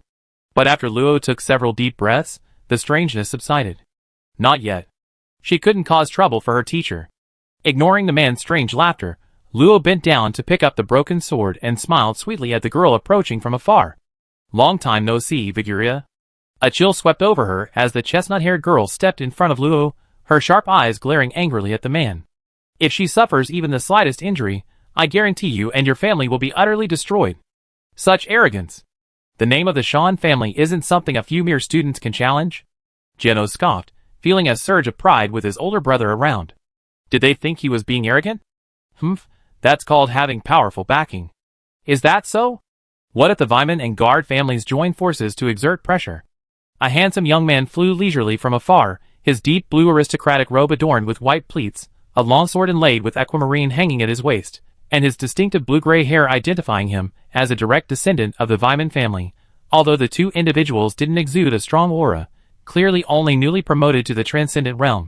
Their very reputation as two of the most prestigious noble families in the capital instilled a heavy burden on most of the students. When a scion of a high-ranking noble family successfully advances to the transcendent level, the family's resources for cultivation will be tilted towards them. This means their influence within the family will increase. While the students aren't afraid within the academy, they also have family power. What if they anger someone, and that family destroys their backing? How is this possible? How do you know those two families? Geno's face was filled with disbelief. There were no more than 15 powerful noble families in the entire capital. How could a girl of unknown origin know two of them? Could she also be from a high-ranking noble family? Geno felt a chill in her heart, suddenly regretting that she hadn't investigated her background more thoroughly. If her guess was correct, wouldn't her group have offended 3 high-ranking noble families at once? If your second brother were here, I might be a little afraid, but with you, it's no good. The man frowned slightly, but it was clear he was only wary of the Vyman family's reputation, and didn't take Manita seriously at all. 12 o'clock, I'd be waiting for you, let's go. With a high-ranking nobleman intervening, he knew that staying any longer would be futile. Fortunately, the girl had somehow been provoked, and agreed to a duel with him. He could teach her a lesson little by little then he... Come with me. Viguria grabbed Lo's wrist, and pulled away from the surrounding students. Manita followed closely behind. Bella, biting into candy fruit, exchanged a glance with Kagome and quickly left as well. They probably wouldn't be able to buy what they wanted today, and it wouldn't be good to disturb their reunion. They should go see Gia, the poor child, hoping his puppet could still be saved. As the two sides involved in the conflict left, the surrounding students began to disperse. Some, just in case, quickly picked up the ore on the ground. However, the conflict between the two was destined to cause a bigger stir, and become the subject of much gossip over drinks. The group jogged to a deserted pavilion covered in ivy. Luo stopped with Viguria, watching her slightly trembling back, and softly said, "It's all right now." Suddenly, her grip loosened, and Luo was embraced by a slightly firm chest. "Do you know how worried we were?" Hearing the girl's sobbing voice and smelling her faint fragrance, Luo gently hugged her back, comforting her. "It's all right. Thank you for caring so much." "Idiot! Little Luo is such an idiot." Viguria was suddenly pushed away, her eyes filled with tears, but her face was puffed up with anger. "That person is so strong. How could you still say you wanted to go to the duel arena? I find a way to cancel this duel. How can you not protect yourself?" Luo was stunned for a moment, then realized that she was worried about him being bullied. Looking at the girl's nagging and accusations, Luo reached out and gently pinched her cheeks. "If anything happens to you again, I'll sobs." Ha ha ha. Hearing Luo's seemingly clueless yet delightful laughter, Viguria almost laughed in exasperation. She swatted away the mischievous little hand, hastily wiped away her tears, and snapped at Manita beside her. "What can you do besides stand there?" Manita, who had been inexplicably struck in the knee, looked speechless, scratched her head, and tried to explain, "I just thought you two would have a lot to say." Before he could finish speaking, Viguria turned back, placing his hands on her shoulders, and shaking them rapidly. "Little Luo, were you even listening to me?" "Yes, yes. My ears are perfectly fine." Luo's deliberate interruption noticeably dampened the initial excitement of their reunion. She wasn't good at being sentimental, and couldn't bear too many emotional scenes. Seeing Viguria's reddened eyes gradually return to normal, she secretly breathed a sigh of relief, and slipped to sit on a chair in the pavilion. "Huh? I can't see your movements?" Even Manita became serious. He was surprised to find that after his advancement to the extraordinary realm, the gap between him and Luo seemed to have widened rather than narrowed. "Little Luo, I'm a little curious, are you also at the Transcendent Realm?" Luo nodded, her thumb and forefinger forming a small gap. "Just a little bit higher than you guys." Manita plopped down on another chair, rubbing her forehead and chuckling to herself. Luckily, I accepted my fate before, otherwise I would have been really discouraged. Compared to others, he was indeed very outstanding, breaking through to the transcendent realm at only 20 years old, just 2 months slower than the rumored youngest transcendent, placing him in the top tier among his peers. But compared to this girl he had known for so long, he was far inferior. Fortunately, having been thoroughly defeated before, he, Vaiman Manita, was mentally and physically strong. Even if little Luo is a little stronger than us, she's still no match for that person. Too impulsive. Viguria sat down next to Luo, wrapping her arms around her again, enjoying the soft touch, and unconsciously nuzzled her cheek gently. Manita expressed his envy, but thinking of the 2 fists that might follow, he could only pretend not to see them, his expression slightly serious, and suggested, I can ask my father to put pressure on the Shan family, forcing them to give up this duel. Luo rejected this, no need, I don't even consider him a threat yet. This is an opportunity. But, Viguria hesitated. In her eyes, her little Luo deserved protection. How could such a lovely person be bullied? Don't worry, do you think I would do something I'm not sure of? With Luo's repeated assurances, Viguria finally relaxed, embracing her soft body, as if to make up for the lack of contact over the past 2 years. It feels like a dream. How could it be? I read your letter, and I even framed it. Is that so? At the end of a deserted, abandoned path, a boy sat slumped on the ground, hugging his knees, lost in thought. 2 people stood beside him, wanting to comfort him, but unsure how to speak. As fellow puppeteers, they knew very well that each finished puppet was imbued with the master's most focused energy. Without this mindset, one could never become a puppeteer. They're all gone, all gone. The thinner-faced boy on the left scratched his cheek anxiously, excitedly saying, Young Master Dia, with your strength, creating another puppet would be a piece of cake. The other round-faced boy nodded in agreement. Yes, yes, young master, you're a genius-level puppeteer. What's wrong with that big, strong idiot? We could defeat him with sheer numbers. Dia seemed not to hear, only muttering, you don't understand. Tap, tap, tap. Crisp footsteps approached slowly, startling the 2 underlings, who instinctively shouted, Who's there? A graceful figure emerged from the dense green shade, shoulder-length purple hair swaying, a simple mage's robe bearing the clear insignia of an alchemist, and long straight, bare legs displayed before the 2. Like a good-for-nothing dog, is this what they call a genius puppeteer? How dare you call young Master Dia a dog? You want a beating? The thin-faced boy's ring flashed, and a humanoid puppet wielding twin blades leaped out. He was about to attack, but Dia, lying on the ground, quickly grabbed him and stopped him. He raised his disheveled face, looking at the girl in the shadows, his voice bitter, You're right. Compared to true geniuses, I'm just a mediocre one. Bella, laugh at me all you want, anyway. Bella looked down at him, her eyes devoid of emotion. She simply flicked her ring with her right hand, tossed him a palm-sized puppet, turned and left, leaving behind a faint sentence. If you can decipher its core magic array, I might consider giving you some guidance. The puppet didn't fall to the ground. Gia used magic to draw it into his hand. Watching the slowly departing figure, Gia didn't know where to begin. Bursting with courage, she roared at her, I definitely make you look at me in a new light. Forget about the young master mentality. I don't have many chances for you. Walking out of the alley, Kagome sat on her shoulders and asked curiously, Bella, why did you give him test subject number 067? The girl looked up, shielding her eyes with her hand, and sighed softly, I can't complete that project goal by myself alone. I need more assistance. He was a test. If he succeeds, our progress will be much faster. Kagome nodded in agreement, swinging her little feet, and humming an unknown tune she learned from Raku. If there's anything that can make a girl feel ashamed, it's most likely not the person she likes, but someone inadvertently revealing something about her embarrassing past. The brief time spent at the pavilion ended with Viguria going crazy amidst Manita's laughter, after which the 2 were invited by Luo to his apartment. Or rather, Manita was the only guest. Luo took out the long-forgotten stove and teapot, and brewed a pot of forest journey himself. The emerald green tea steamed gently, its refreshing aroma cleansing the soul with just a sip. Good tea. Where did you get it, Luo? Manita took a small sip, her eyes lighting up. If she brought some for her father, wouldn't he be asking for favors?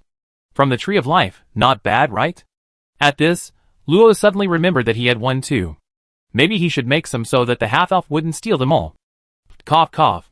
Manita sprayed a mouthful of tea onto Viguria's face, ignoring the black smoke covering his face, and exclaimed in shock, What? You didn't go to the elf forest, did you? Luo paused, then shook his head. Why would you think that? I just met a few elves. As he spoke, he held up the spatial bracelet Hailed had given him, a bracelet woven from several vines with a few evergreen leaves, just as it always had. It really is an elven bracelet. Little Luo, I'm really curious who the elves you know are. Ordinary elves don't get this kind of treatment. Bang! Under Luo's gaze, Manita sprang to the ground in a flash, peacefully closing her eyes.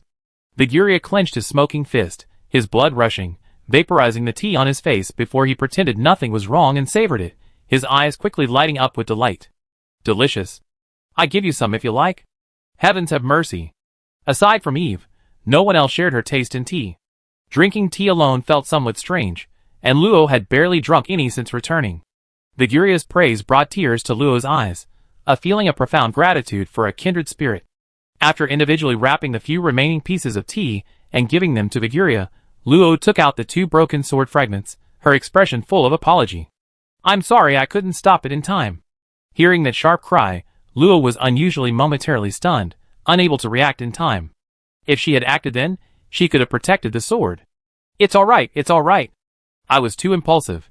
But as long as little Luo is alright, these are all insignificant matters.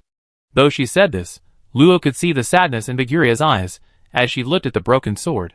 She knew that this severely worn knight's sword had been with Viguria for nearly 15 years, the first gift her father had given her, containing her efforts and memories from her mortal days. But don't worry. I already prepared gifts for you. Luo's somewhat clumsy words successfully eased Viguria's sadness considerably. She sheathed her broken sword and looked expectantly at Luo. Little Luo, my future depends on you. Hold on, don't take advantage of her ignorance of the Guard family's power. Even if Viguria's status within the family isn't high, her resources will definitely be better than this little girl with no background. Clang. A crisp metallic clang rang out on the table. The plain sword looked no different from the toy weapons you find for 10 copper coins on the street. But there are differences, like it's prettier. Chapter 388. Viguria's expression became somewhat subtle. She carefully picked up the white knight's sword. It was slightly cool to the touch, emanating no magical energy whatsoever.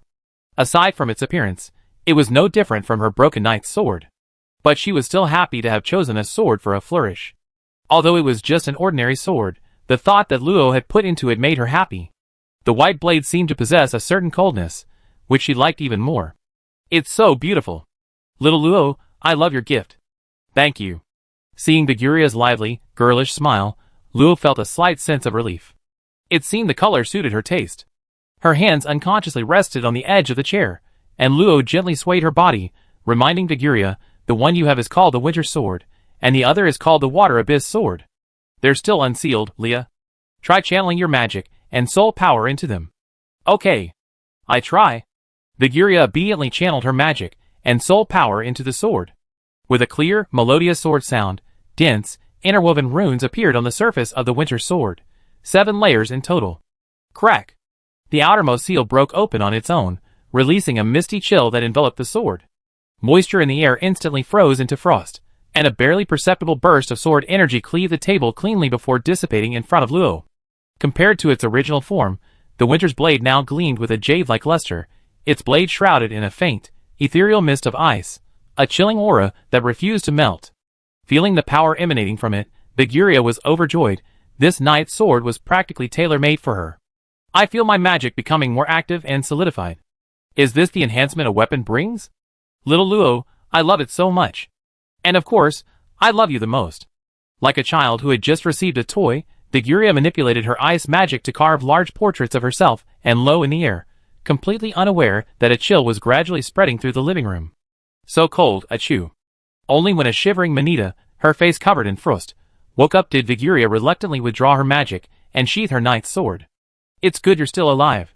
After all, I succeeded 3 seconds earlier than you. I do have some skill. The teapot and stove floated in midair. Lo used fire magic to maintain the temperature of the tea, enjoying a sip. It seemed Viguria's goal in the letter hadn't been achieved after all, but in the end, Manita would definitely suffer. It was his fault for being so talkative. Man. AI. Duh. Didn't we agree not to mention this again? Their playful antics only ended after Luo had gone from considering whether to prepare some snacks to figuring out how to get Viguria to bake some. Several buttons on Manita's dress were ripped off, and Viguria's hair was a mess, It seemed to be a tie. Here, that's a gift from Luo. Hurry up and express your gratitude. Manita then noticed that the table had broken off at some point, and a sea blue knight's sword lay in the middle. Judging by the style, it was a pair with the one on Viguria's back. His eyes lit up, his mouth almost stretched to his ears, and without even examining it closely, he blurted out, "A fine sword." Of course, Luo's gift is fine. Luo noticed their reactions, and vaguely sensed that their fine didn't mean the same thing. After a moment's thought, he decisively abandoned further thought, and told Manita how to break the seal. The latter, true to her childhood friend Viguria, reacted remarkably in unison. After feeling the blessing from the water abyss sword, she used the tip of the sword to create a few waves, deftly discarded the ceremonial sword at her waist, replaced it with the water abyss sword, and struck a few cool poses with an air of arrogance. Isn't he handsome? Not bad, he looked somewhat presentable. Viguria's face flushed slightly, her lips still stubborn as ever. She quickly glanced at Manita before slapping the back of her head in annoyance. I just came back from the Knight's Hall, I haven't prepared any gifts yet, this won't do. We have to celebrate for Luo. Let's skip that. Ahem, Luo, can you tell me about the dueling arena? Interrupted by Manita, Viguria remembered that Luo had recently gotten into a fight with a grumpy boarman, her own name for him, and was about to go to the dueling arena. Although Luo repeatedly emphasized that nothing would happen, how could she possibly back down? Manita shared similar thoughts with Viguria, but whether he was more concerned about the interrupted knight's sword or Luo was something only he knew. Luo didn't hide anything and briefly explained the situation. Upon hearing that the boarman was targeting Luo's friend, Viguria immediately expressed her full support for Luo's decision, indignantly shouting, "You lecherous trash, he doesn't deserve to be in the academy." Manita, more composed, asked a crucial question. "Little Luo, do you know his influence in the academy?" In an academy where noble influence couldn't penetrate, the interests of faculty, staff, and students became the main source of conflict. From his perspective, understanding the enemy's intelligence would make dealing with them easier. Who knows? Oh, people seem to call him the Mammoth Knight. He seems quite intimidating among former students, Luo replied nonchalantly, his fingers unconsciously twirling a strand of hair.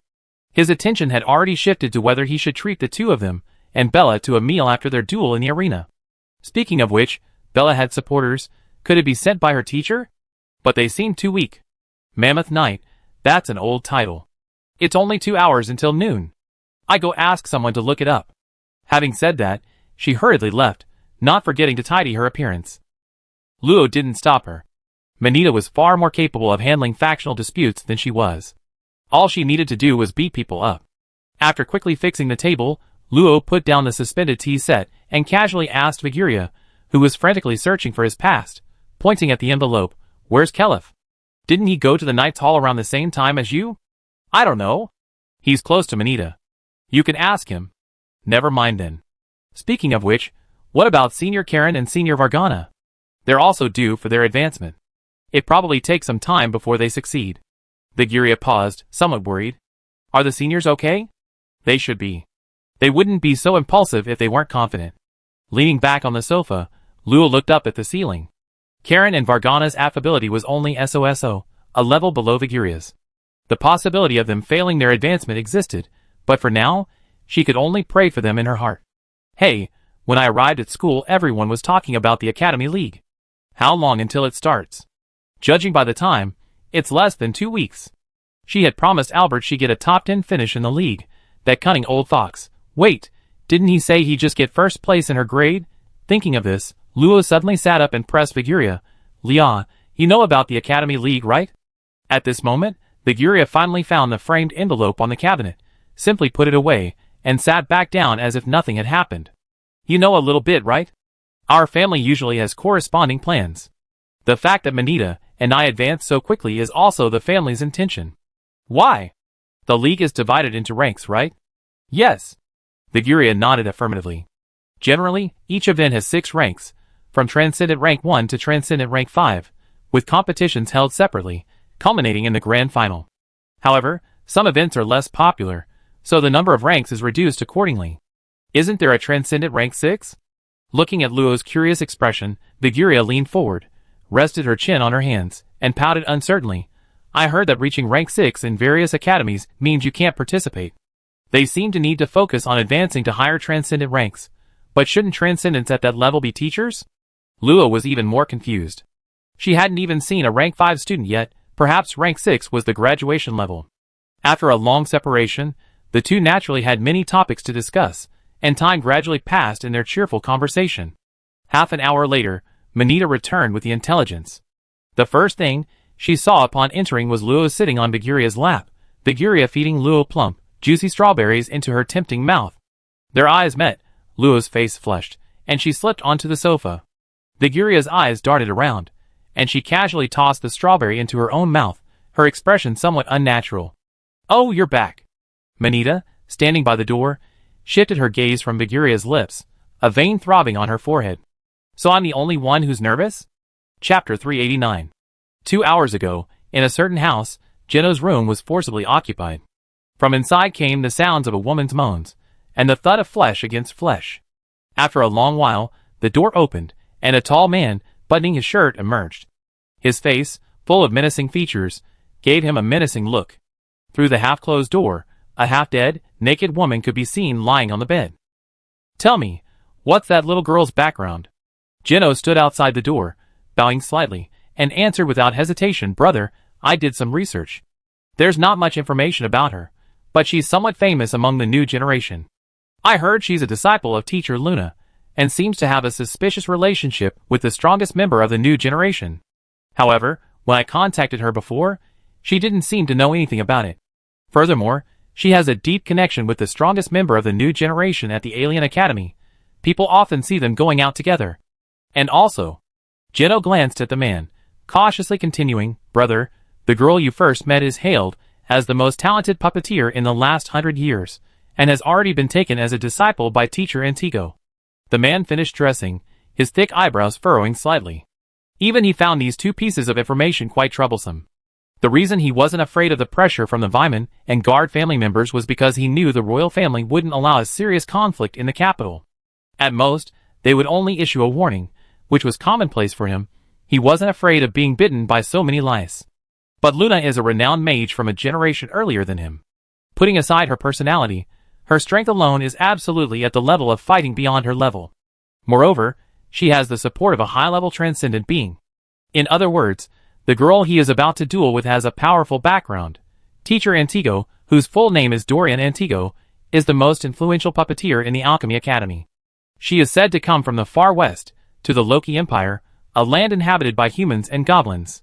She is a master of puppetry, and even the headmaster gives her considerable respect. The good news is that, barring unforeseen circumstances, she usually resides in the mage's sanctuary, and shouldn't have received the news yet. With a little maneuvering, getting me out of there shouldn't be too difficult. Brother, what do you think of this duel? Geno was now filled with regret. He should never have told him about his defeat. If Luna found out the truth, he didn't know if his brother would be alright, but he himself would definitely be in serious trouble. Humph. The man coldly glanced at him.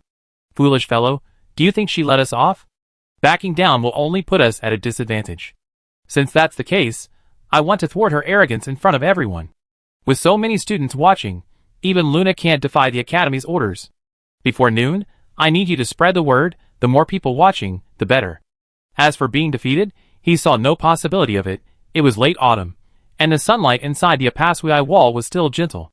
The sun was not yet in the center, but the area around the dueling arena was already crowded. The old referee was sitting comfortably in his chair, smoking his pipe and listening to the whispers around him. He muttered to himself, "Looks like this is going to be interesting." Bella sat on a stone chair in the distance of the dueling arena, with Kagome, who looked exactly like her, still sitting on her shoulder. It was somewhat eerie, and with some people pointing out that Bella was the source of the duel, the surrounding students were whispering about her. "Bella, what do you plan to do with him?" Having spent more time with Bella, Kagome's emotions were increasingly resembling those of a normal person. Her complexion was rosy, and apart from her size, she was indistinguishable from a living person. "I don't care, Lua will handle it." "That's true, Lua will handle it." Under a tree, a tall girl with short flaxen hair leaned against the trunk, watching the empty dueling arena, and suddenly spoke. "When did you get back?" A ripple came from the empty tree, and a gloomy voice rang out. "Looks like we caught a good show today. Quite a few familiar faces here to watch the show." The girl's gaze shifted slightly. A seemingly ordinary young man chatting with several new students, a bald warrior hidden in the sky, a heavily armored knight girl drinking alone, and many more older students, more deeply concealed, whose presence could only be judged by their auras. I heard there are 2 amazing guys among the new generation. Could it be them? The girl shrugged, indicating she didn't know. Does it make a difference to you or me? Really no difference. But I did meet an interesting little guy a while ago. Oh! The person in the tree raised their voice slightly. You're interested in people other than Luna? Are they very strong? I don't know, but they're cute. Wasting my expression? A slight commotion suddenly occurred in the distance, followed by 4 figures bursting through the air. The leader was as large as an ox, wearing heavy brown knight armor, wielding a giant rectangular shield in his left hand, and a 2.5-meter-long knight's great sword in his right. He landed heavily on the dueling arena, causing the ground to tremble 3 times. Ha ha ha! I'm here! Where's that arrogant little brat? Come out! A deep voice, laced with disdain, showed no regard for his opponent.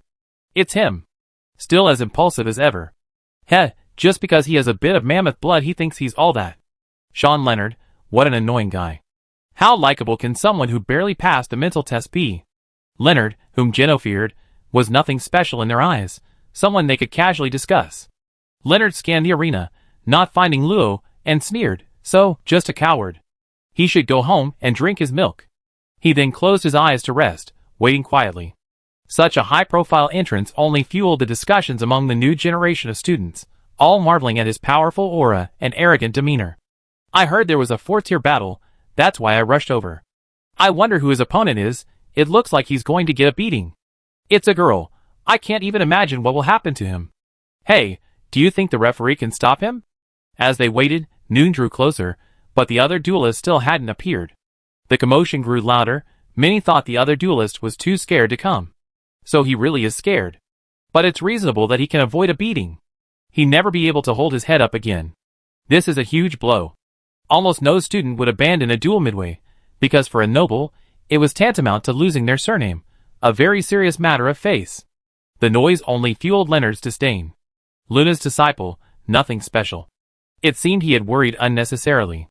The attention he received made him even more comfortable. He should be a king standing under the spotlight. In reality, Luo and his 2 companions were leisurely sitting high in the sky, watching the people below, showing no tension whatsoever about the impending duel. It's almost time, I'm going now. Viguria held Luo's small hand and whispered a reminder, Little Luo, you must be careful. Don't worry, I want to see how he handle it when he realizes he's failed. The concealment array on her body quietly dispelled, and Luo lightly leaped. Her light, silky mage robe made her look like a blooming silver moon flower. A silver moon lamp appeared in her hand, its light twinkling, accompanied by a soft, melodious tinkling sound. Suddenly, a cute, petite figure appeared before Leonard, with blood-red eyes and snow-white hair. Sorry to keep you waiting. Can you prepare to die? Chapter 390. Sorry to keep you waiting. Are you ready to die? Her usual cool voice wasn't loud, but carried a hint of gentleness. Her petite figure was encased in a mage's robe embroidered with flame patterns. Her delicate face was flawless, her long, flowing silver-white hair like the finest silk, and her ruby-like eyes were bright and full of life. It's her. I saw her before. She's still as adorable as ever. Her voice is so lovely. I saw her from afar when I was accepting a commission, and I thought she was some teacher's child. Actually, you guys don't know, she's a genius who went from the 1st-tier extraordinary class to the 3rd-tier extraordinary class in just 1 month. Who is she? How come I'm the only one who hasn't seen her before? Me too, she looks a bit like Senior Galbaton. Is she a genius secretly cultivated by the Academy? Shoo! You dare to call that man by his name? Are you out of your mind? A heated argument erupted. Unlike last time, Geno was still a new generation student, and his duel with Leonard was just a normal duel. But Leonard was a senior student, and naturally most students would support Leonard in their hearts. Not to mention such a cute girl. Looks like you're quite confident. Leonard opened his beast-like eyes. So you don't even know who you lost to? I kindly tell you, I'm from the Sean family, Sean Leonard. Little girl, I heard you're Luna's disciple, but it seems you're not all that great. Enough with the nonsense, Grandpa, can we begin? Luo ignored Leonard and turned to the elderly referee. I didn't expect it to be you. Well, let's finish this quickly so I can rest. Remember how to draw up the contract. The old man had a rather favorable impression of Luo, who wouldn't like a polite and adorable junior? 2 parchment contracts flew into their hands respectively. Since there were no extra stakes, It was simply a contest to determine the winner. Leonard, somewhat clumsily, wrote the contracts on the parchment. Once the two contracts were combined and handed to the old man, a massive barrier instantly rose in the dueling arena. The distance between Luo and Leonard quickly increased. Because it involved a duel of 4 different levels, the area was 10 times larger than before. Whoosh! The instant the barrier formed, Leonard vanished. Unlike Geno, he understood all too well the principle that even a lion needs to go all out to hunt a rabbit. Despite being covered in heavy armor, his speed was several times faster than Geno's after activating 2 magic skills, covering 1,000 meters in the arena in an instant. Boom! The ground instantly shattered into dust, and a yellowish-brown light and shadow carved a trench several meters wide, crashing into the inner side of the barrier, kicking up large clouds of dust. Only when the dust settled did the bewildered spectators realize their jaws were agape. Was I seeing things? What just happened? The entire ground shattered completely. Is this what a 4th-tier powerhouse is like? Where's the girl? Is she alright? These new generation members had never had the chance to witness true combat power above the low-tier extraordinary level. They were all dumbfounded, comparing themselves to the opponent, and realized that facing this attack meant certain death. Little Luo. Viguria's expression changed drastically. She tried to rush down, but Manita held her back tightly. Didn't you see the referee didn't even make a move? We might have really underestimated her strength. Reminded by him, Viguria looked at the old man and saw him retracting his right hand. It seemed he had intended to attack, but had stopped, realizing his worries were unnecessary. A hollow reputation. The dust suddenly dissipated, and Leonard replaced Lo in the center. Although his words were full of disdain, he had actually begun to take it seriously. The referee hadn't stopped him, meaning his opponent had indeed survived the attack. Magic and blood flowed, and his entire body was bathed in a hazy golden light. Luckily, he struck first. He seems to be a formidable new generation. His figure vanished, reappearing in midair. A massive cross slash descended towards the still smoky area. Under his frenzied attack, the barrier rippled, and a violent aura swept across the entire dueling arena. The students outside the arena turned pale, unable to imagine what would happen if they were in the midst of it. She's passed out? After venting for a few minutes, Leonard took a slight breath, adjusting his excessive magical output. His gaze was fixed on the ground below, his subconscious telling him that the girl wouldn't be defeated so easily. The next moment, a familiar voice came from the smoke and dust, without even a heavy breath. Your strength is only at the ordinary 4th-tier level? Too weak. Flames swept out from within, revealing Luo's calm expression. Her clothes were spotless, as if she hadn't just taken a hit. Leonard narrowed his eyes. She does have some skill, after all. Good, this way I can fight to my heart's content. With a roar, Leonard slammed into Luo like a heavy cannonball, but he was met with several fireballs. The explosive impact caused him to deviate slightly, crashing into Luo's side. The shockwave carried the girl's lithe body into the air, hovering 100 meters away. Looking down at the ripped hole in her mage robe, Luo sighed inwardly. This was still a bit lacking. It couldn't even compare to her own skin. Rage of the Python. A giant rock python, over 3 meters wide, attacked from Leonard's direction. Its head was covered in gleaming metallic horns, and it lunged at Luo with its massive jaws wide open. Sean Leonard 4th-tier extraordinary, gold, earth, knight, bloodline knight, mammoth beast, a direct descendant of the Sean family, possessing the ancient mammoth bloodline, which was unexpectedly activated. He is a disciple of Ryan Dorr, vice headmaster of the Knight Academy. He has a violent temper and ruthless methods, and began traveling the northern continent at the beginning of the new era. Note 1. Activating the mammoth bloodline greatly enhances one's strength, lasting up to half an hour. Note 2. Due to the influence of the bloodline, desires are 100 times stronger than normal, making one easily influenced. Gather powerful fire, explode. Resist fire ring. Resist fire ring intermediate level magic. Gathers fire magic power and detonates it in an instant, forming a power dozens of times greater than its own, repelling all attacks. Dingling.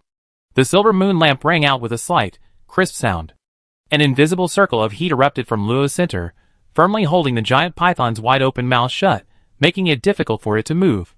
Just as all the students outside the arena breathed a sigh of relief, Leonard's massive figure appeared above the python's head, his shield slamming down heavily, as if a giant boulder had fallen.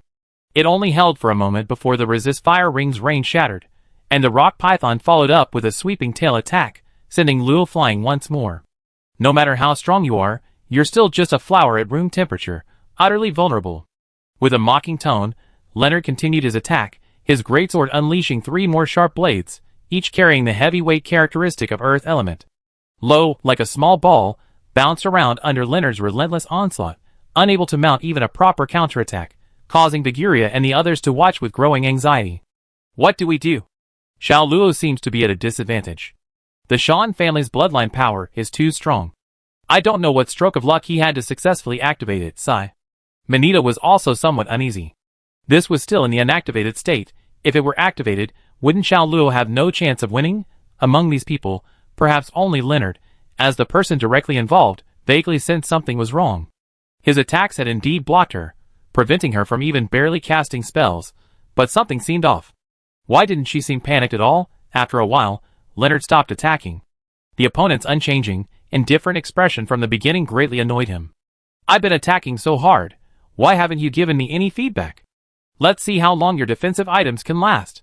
Yes, Leonard clearly saw her release powerful earth attribute magic without chanting in her initial attack, but a mere fire resistance ring required chanting. What did that mean? It meant she definitely couldn't cast mid-level or higher magic without chanting, and that she was only able to block his attacks thanks to her items. Chapter 391. Beneath the tree trunk, the girl's expression was strange as she looked up at the tree. What's your opinion? A rustling of leaves revealed a surprised voice. This is the little girl you mentioned before? Her strength is at least at the top tier 4th level. Leonard isn't going to stand a chance unless he goes all out. You think he didn't go all out? What else? The girl looked back at the dueling arena, her tone meaningful. I think he's about to explode. Inside the arena, Leonard was increasingly alarmed. Over 100 moves had passed since he thought Luo had defensive items. Every time, Luo managed to dodge or block his attacks with mid-level magic. Aside from a few instances of chanting Resist Fire Ring, the magic she used each time was different. However, he felt that even if she could withstand his attacks, the chronic damage from the magic and impact would still slowly erode her body. If defensive items were omnipotent, item makers would have been the top profession long ago. Trying to wear me down. You're too naive. Leonard soared back into the sky, his gaze sweeping over the calm-faced Luo. Her once neat mage robes were now slightly torn, revealing a white lining beneath. A testament to Leonard's continued attack, she couldn't completely block. Combine!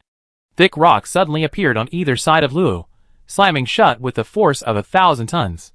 Then, a layer of hard metal covered the outside, transforming the stone sphere into an iron sphere, sealing her inside.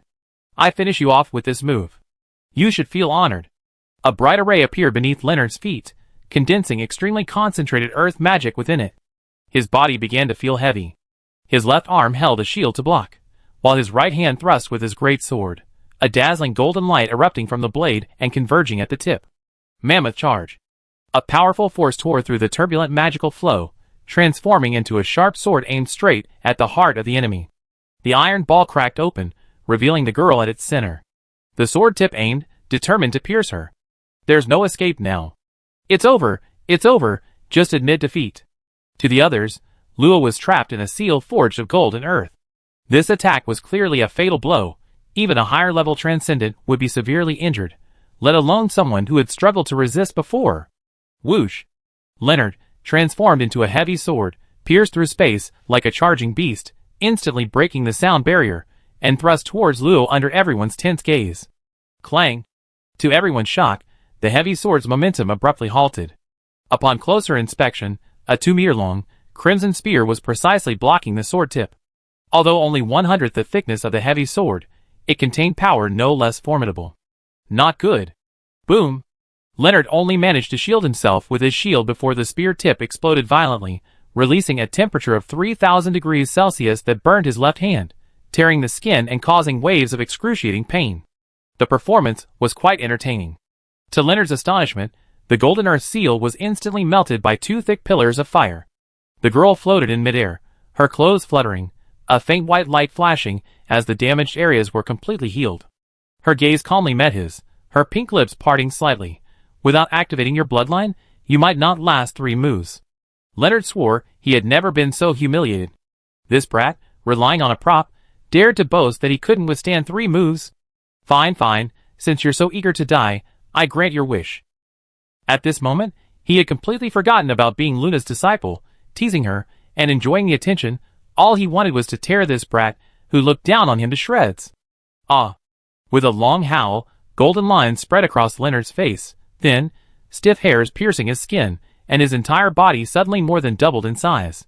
His heavy armor thinned and expanded simultaneously, completely covering his head, making one wonder if anyone could actually break through his defenses. A thick, crimson mist of blood swirled around him, combining with his own magic to form a violent battle aura. He grumbled, after witnessing my power, "It'd be too late to back down. I hope your body is as tough as your mouth." Luo finally felt a spark of interest. A spark slowly formed, circling the silver moon lamp. Leonard, unlike usual, didn't attack rashly. Instead, he stepped forward step by step through the void. Each step echoed with a heavy, muffled sound, pressing down on Luo's heart. Even with his magic shield, he couldn't stop him. A resonance triggered by magical resonance? This is the first time I've seen this. Whatever, I hope your turtle shell can withstand it. I don't want you to surrender so easily. Muttering to himself, faint sparks drifted out, insignificant in the chaotic flow of magic. Most students didn't even notice them. Only a few powerful senior students and referees realized the destructive power contained within. Luckily or unfortunately, Leonard was one of them. This power. Driven by a jolt of fear, he instinctively drew his sword and slashed forward.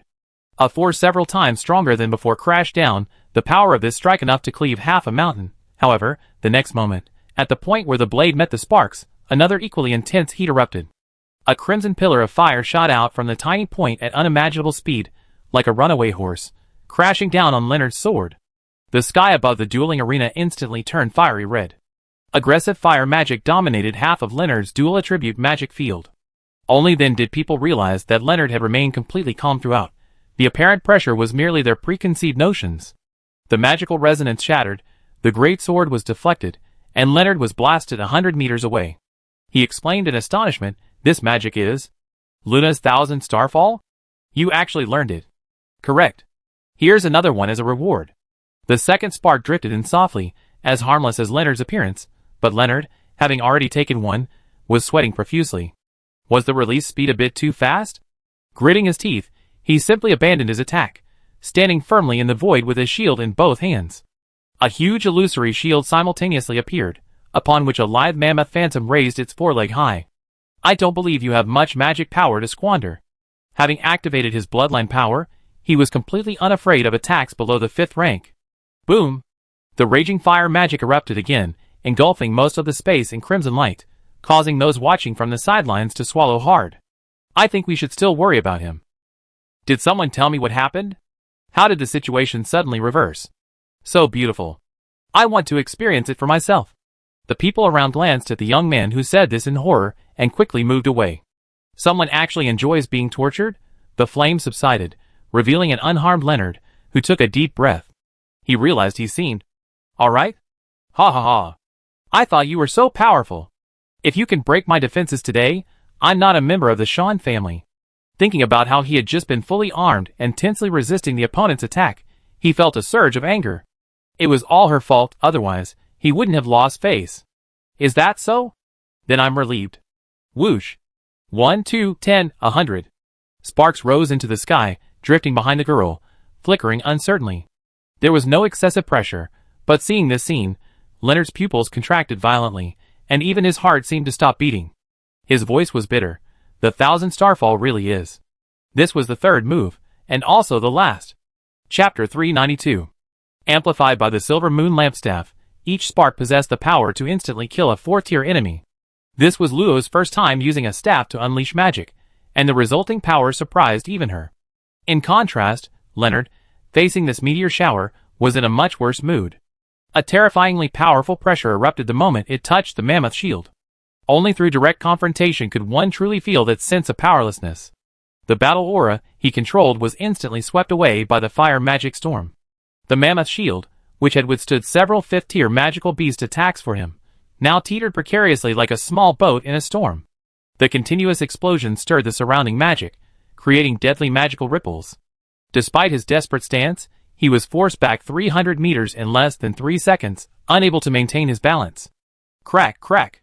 Fine cracks quietly appeared on the shield, rapidly spreading before it shattered under the watchful eyes of nearly 1,000 students. Boom! His helmet was struck by several sparks, shattering most of it and revealing Leonard's horrified eyes. He never imagined he would one day be bombarded by magic of equal power, and worse, this 4th-tier magic was almost 5th-tier. Hold on. Strengthening himself with battle cry, Leonard's heavy armor released another layer of crimson shield, barely managing to withstand the subsequent barrage of sparks. At the cost, nearly 30% of his battle aura was depleted, and his face, hidden beneath his bristles, turned pale. Before he could catch his breath, 3 deep red vials appeared at his lips. Without even removing the stoppers, he chewed them up and swallowed them whole. That's a boiling potion? Many students recognized the 3 bottles, their expressions immediately changing. 3 bottles. Is he crazy? A newcomer, unfamiliar with the potion, quickly asked the young man chewing on a blade of grass, "What's a boiling potion?" "It seems like an incredible potion." The ordinary young man, who had been feeling bored and had no one to talk to, suddenly became animated, saying, "Brother, you don't know, do you? A boiling potion is a high-level potion specifically for battle chi. It can greatly enhance your battle chi strength in a short time. High-quality ones can increase the effect by a full 3 times, but the drawbacks are also obvious. Since the boost comes from one's own magic power and blood, the effects will last at least 3 days in bed and half a month of weakness. TSK, he really dared to drink 3 bottles. He won't be able to get up for a month without being in bed." Luo also sensed the change in Leonard's aura. It must be said, his reaction was very timely, because the crimson shield only withstood 10 sparks before falling behind the mammoth shield. Before the effects of the medicine even took hold, his massive body was blasted into the ground several meters deep. Luo waved her hand slightly, and the remaining half of the spark stopped moving. It wasn't that she was being kind and giving him a chance to recover, on the contrary, she wanted to take advantage of his misfortune. Nearly 500 sparks were divided into 10 groups, with 50 sparks forming 10 spears similar to breath of scorching heat. The research on barrier magic has yielded results. Although the original plan for a multi-attribute fusion barrier only produced a prototype, Luo made some modifications. He could use magic of the same attribute as connecting runes for another magic to form 2-dimensional magic. These 5 simplified versions of Burning Breath use sparks as runes to further enhance their power. Damn it! If it weren't for you, I wouldn't be in this state. But this ends here. Even if it costs me the shattering of my magical spirit, I will trample your face under my feet. Leonard's roar came from underground, the shattered earth trembled and rapidly rose, a powerful killing intent erupting, as if a giant beast was about to break free of its seal. Too bad, I've seen many who think they're strong, but they all paid the price for their arrogance. Giving him no more chances, her slender fingers slightly curved, and a phantom spear suddenly ripped through the earth, crashing into the newly emerged Leonard. His face, covered in bristles, turned crimson, thick blood mist emanating from his body. His aura had broken through the 4th rank, heading towards the 5th. Just as his rage was about to erupt, he saw a flash of light before him. Boom! The lower-ranked students instantly lost their hearing. Accompanied by a blinding red-to-white light, the entire arena, spanning thousands of square meters, seemed to have been struck by a meteorite, sinking hundreds of meters deep. The power, fully at the 5th tier, caused the outermost barrier to tremble violently, making it seem as if it might break open at any moment, and few of the nearly 1,000 students would survive. Oh my god! That scared me to death. The young man, who was still explaining to his junior, who was almost rolling his eyes, exaggeratedly did a somersault, got up, looked at the flames in the dueling arena, and exclaimed, "My goodness, only a few people can achieve this kind of power. Such astonishing power. She's definitely a 5th-tier transcendent." The short-haired girl under the tree could no longer contain her shock. Are all the new generation this strong these days? The invisible man in the tree was also extremely solemn. Are you confident you can withstand it? It's possible, but what happens after we block it? Luckily, we didn't rush in to negotiate the first time. Is Leonard dead? If he had eaten it, he would have been torn to pieces. The invisible man understood her meaning and looked towards where the referee had been. Sure enough, the area was empty. While everyone was still discussing, a splash of green appeared amidst the raging flames. The fiery red quickly dissipated, replaced by fresh grass. Leonard, now back to his normal human form, lay unconscious, being carried by the back of his neck by an old man. His tattered armor, and the knight's great sword and square shield were completely shattered and had lost their luster. 100 meters away, Luo Qiao stood on the newly sprouted grass, her clothes fluttering in the breeze, untouched by a speck of dust. That's enough, all right? Luo nodded obediently, then, noticing the old man's other hand dripping blood, felt a little embarrassed. I'm sorry, Grandpa, are you alright? The old man's lips twitched slightly as he covered his right hand behind his back, saying calmly, It's nothing. This old man still has the strength, don't worry. Hearing this, Luo bowed slightly and floated out of the dueling arena. As soon as he emerged, countless fervent gazes turned towards him, mostly filled with admiration and shock. However, upon making eye contact with Luo, they felt a slight stinging pain in their souls and had to look away. Ah, I forgot I used too much power. That level of combat was far beyond what his first-generation enchanted robe could withstand. Luo quickly repaired the damaged runes on his robe, and the residual power slowly subsided, no longer affecting others. Little Luo. Luo turned her head and saw an excited Viguria who pounced on her and hugged her tightly. She then carefully examined Luo's shoulders, making Luo feel a little uneasy. Are you alright? You scared me to death. I thought you couldn't beat him. Shaking her head, Luo put away the silver moon lamp, giving a playful snort. It's just a fourth tier. I could have beaten him a year ago. If she hadn't been determined to leave an indelible impression, Luo would have pierced his heart the moment they started. Little Luo, I feel the gap between us is widening. Luo gave the dejected Manita a strange look, and said matter-of-factly, Isn't that to be expected? I don't even know how to argue. Manita clutched her heart and sought comfort from Viguria, only to be kicked away as expected. Get out of the way. Don't interfere with my time with little Luo. You woman. Manita was about to scold this violent woman for forgetting her friend for a pretty face when Luo interrupted her, looked around, and said calmly, Let's go. There are too many people here. There were more than just the students in the open here. Getting approached would be troublesome. After saying that, Luo led the two away quickly. No sooner had they left than several powerful figures appeared behind them. Too late. I knew I was right. You guys were bound to show up. We're all pretty much the same, so stop teasing. The group exchanged glances, and then tacitly left again. There would be plenty of opportunities, no need to rush. Chapter 393. Viguria returned in a state of excessive excitement, her eager expression never ceasing the entire way. That was so satisfying. That gorilla jumped around a couple of times and then froze, showing off his arrogance. Luo, sandwiched between the two, looked like a couple with a child. Luckily, she didn't notice. Feeling her friend's joy, her mood improved considerably. Her gaze shifted slightly to Manita. I don't need to worry about the rest, right? These two seem a bit strange. Bella, Kagome, what brings you here? Bella and Kagome were waiting in front of the apartment. They looked like they'd been waiting for quite a while. Seeing Luo return, Kagome flew up and circled around her before casually sitting on her shoulder. Because I missed you. As soon as she finished speaking, Luo felt a surprised gaze from beside her. Kago, you two seem to get along very well. Is she a fairy? Hello, both of you. Kagome isn't a fairy. Kagome is a Machina doll, and she's Kago's friend. Kagome blinked her ruby eyes, calmly meeting Viguria's gaze, seemingly emphasizing the word friend. Viguria's eye twitched. What did that mean? What did she mean? Was she asserting her dominance? What a coincidence. Let me introduce myself. I'm Guard Orestin Viguria, a friend of Kago's for 3 years.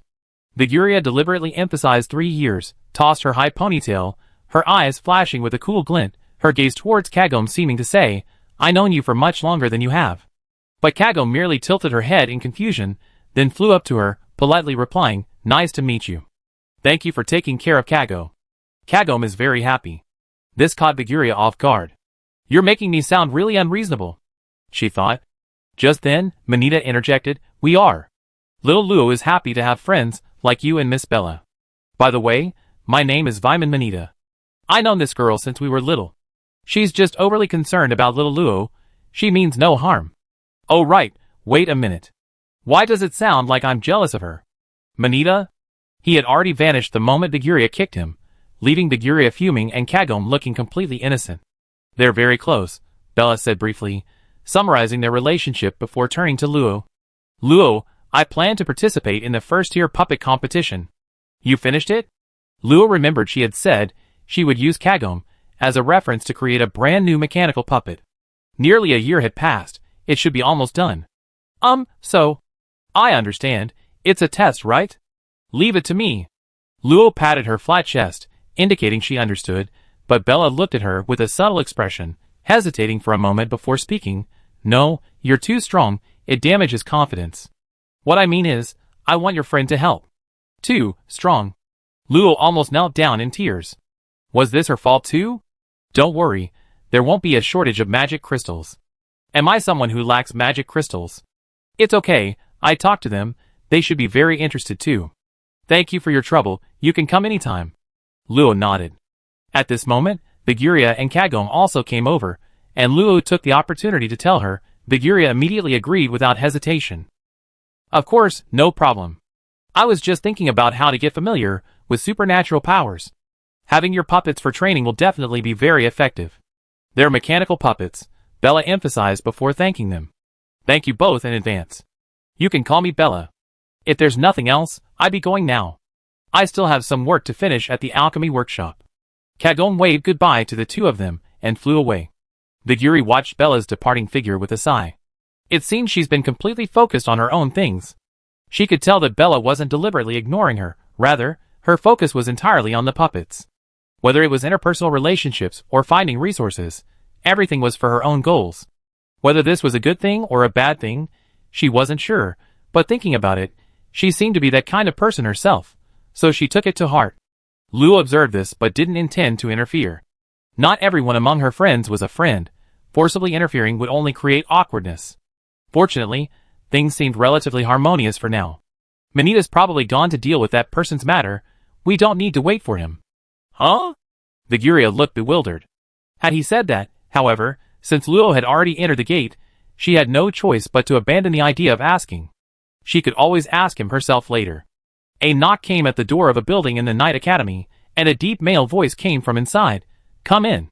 Creak. A handsome young man entered from outside, none other than Manita.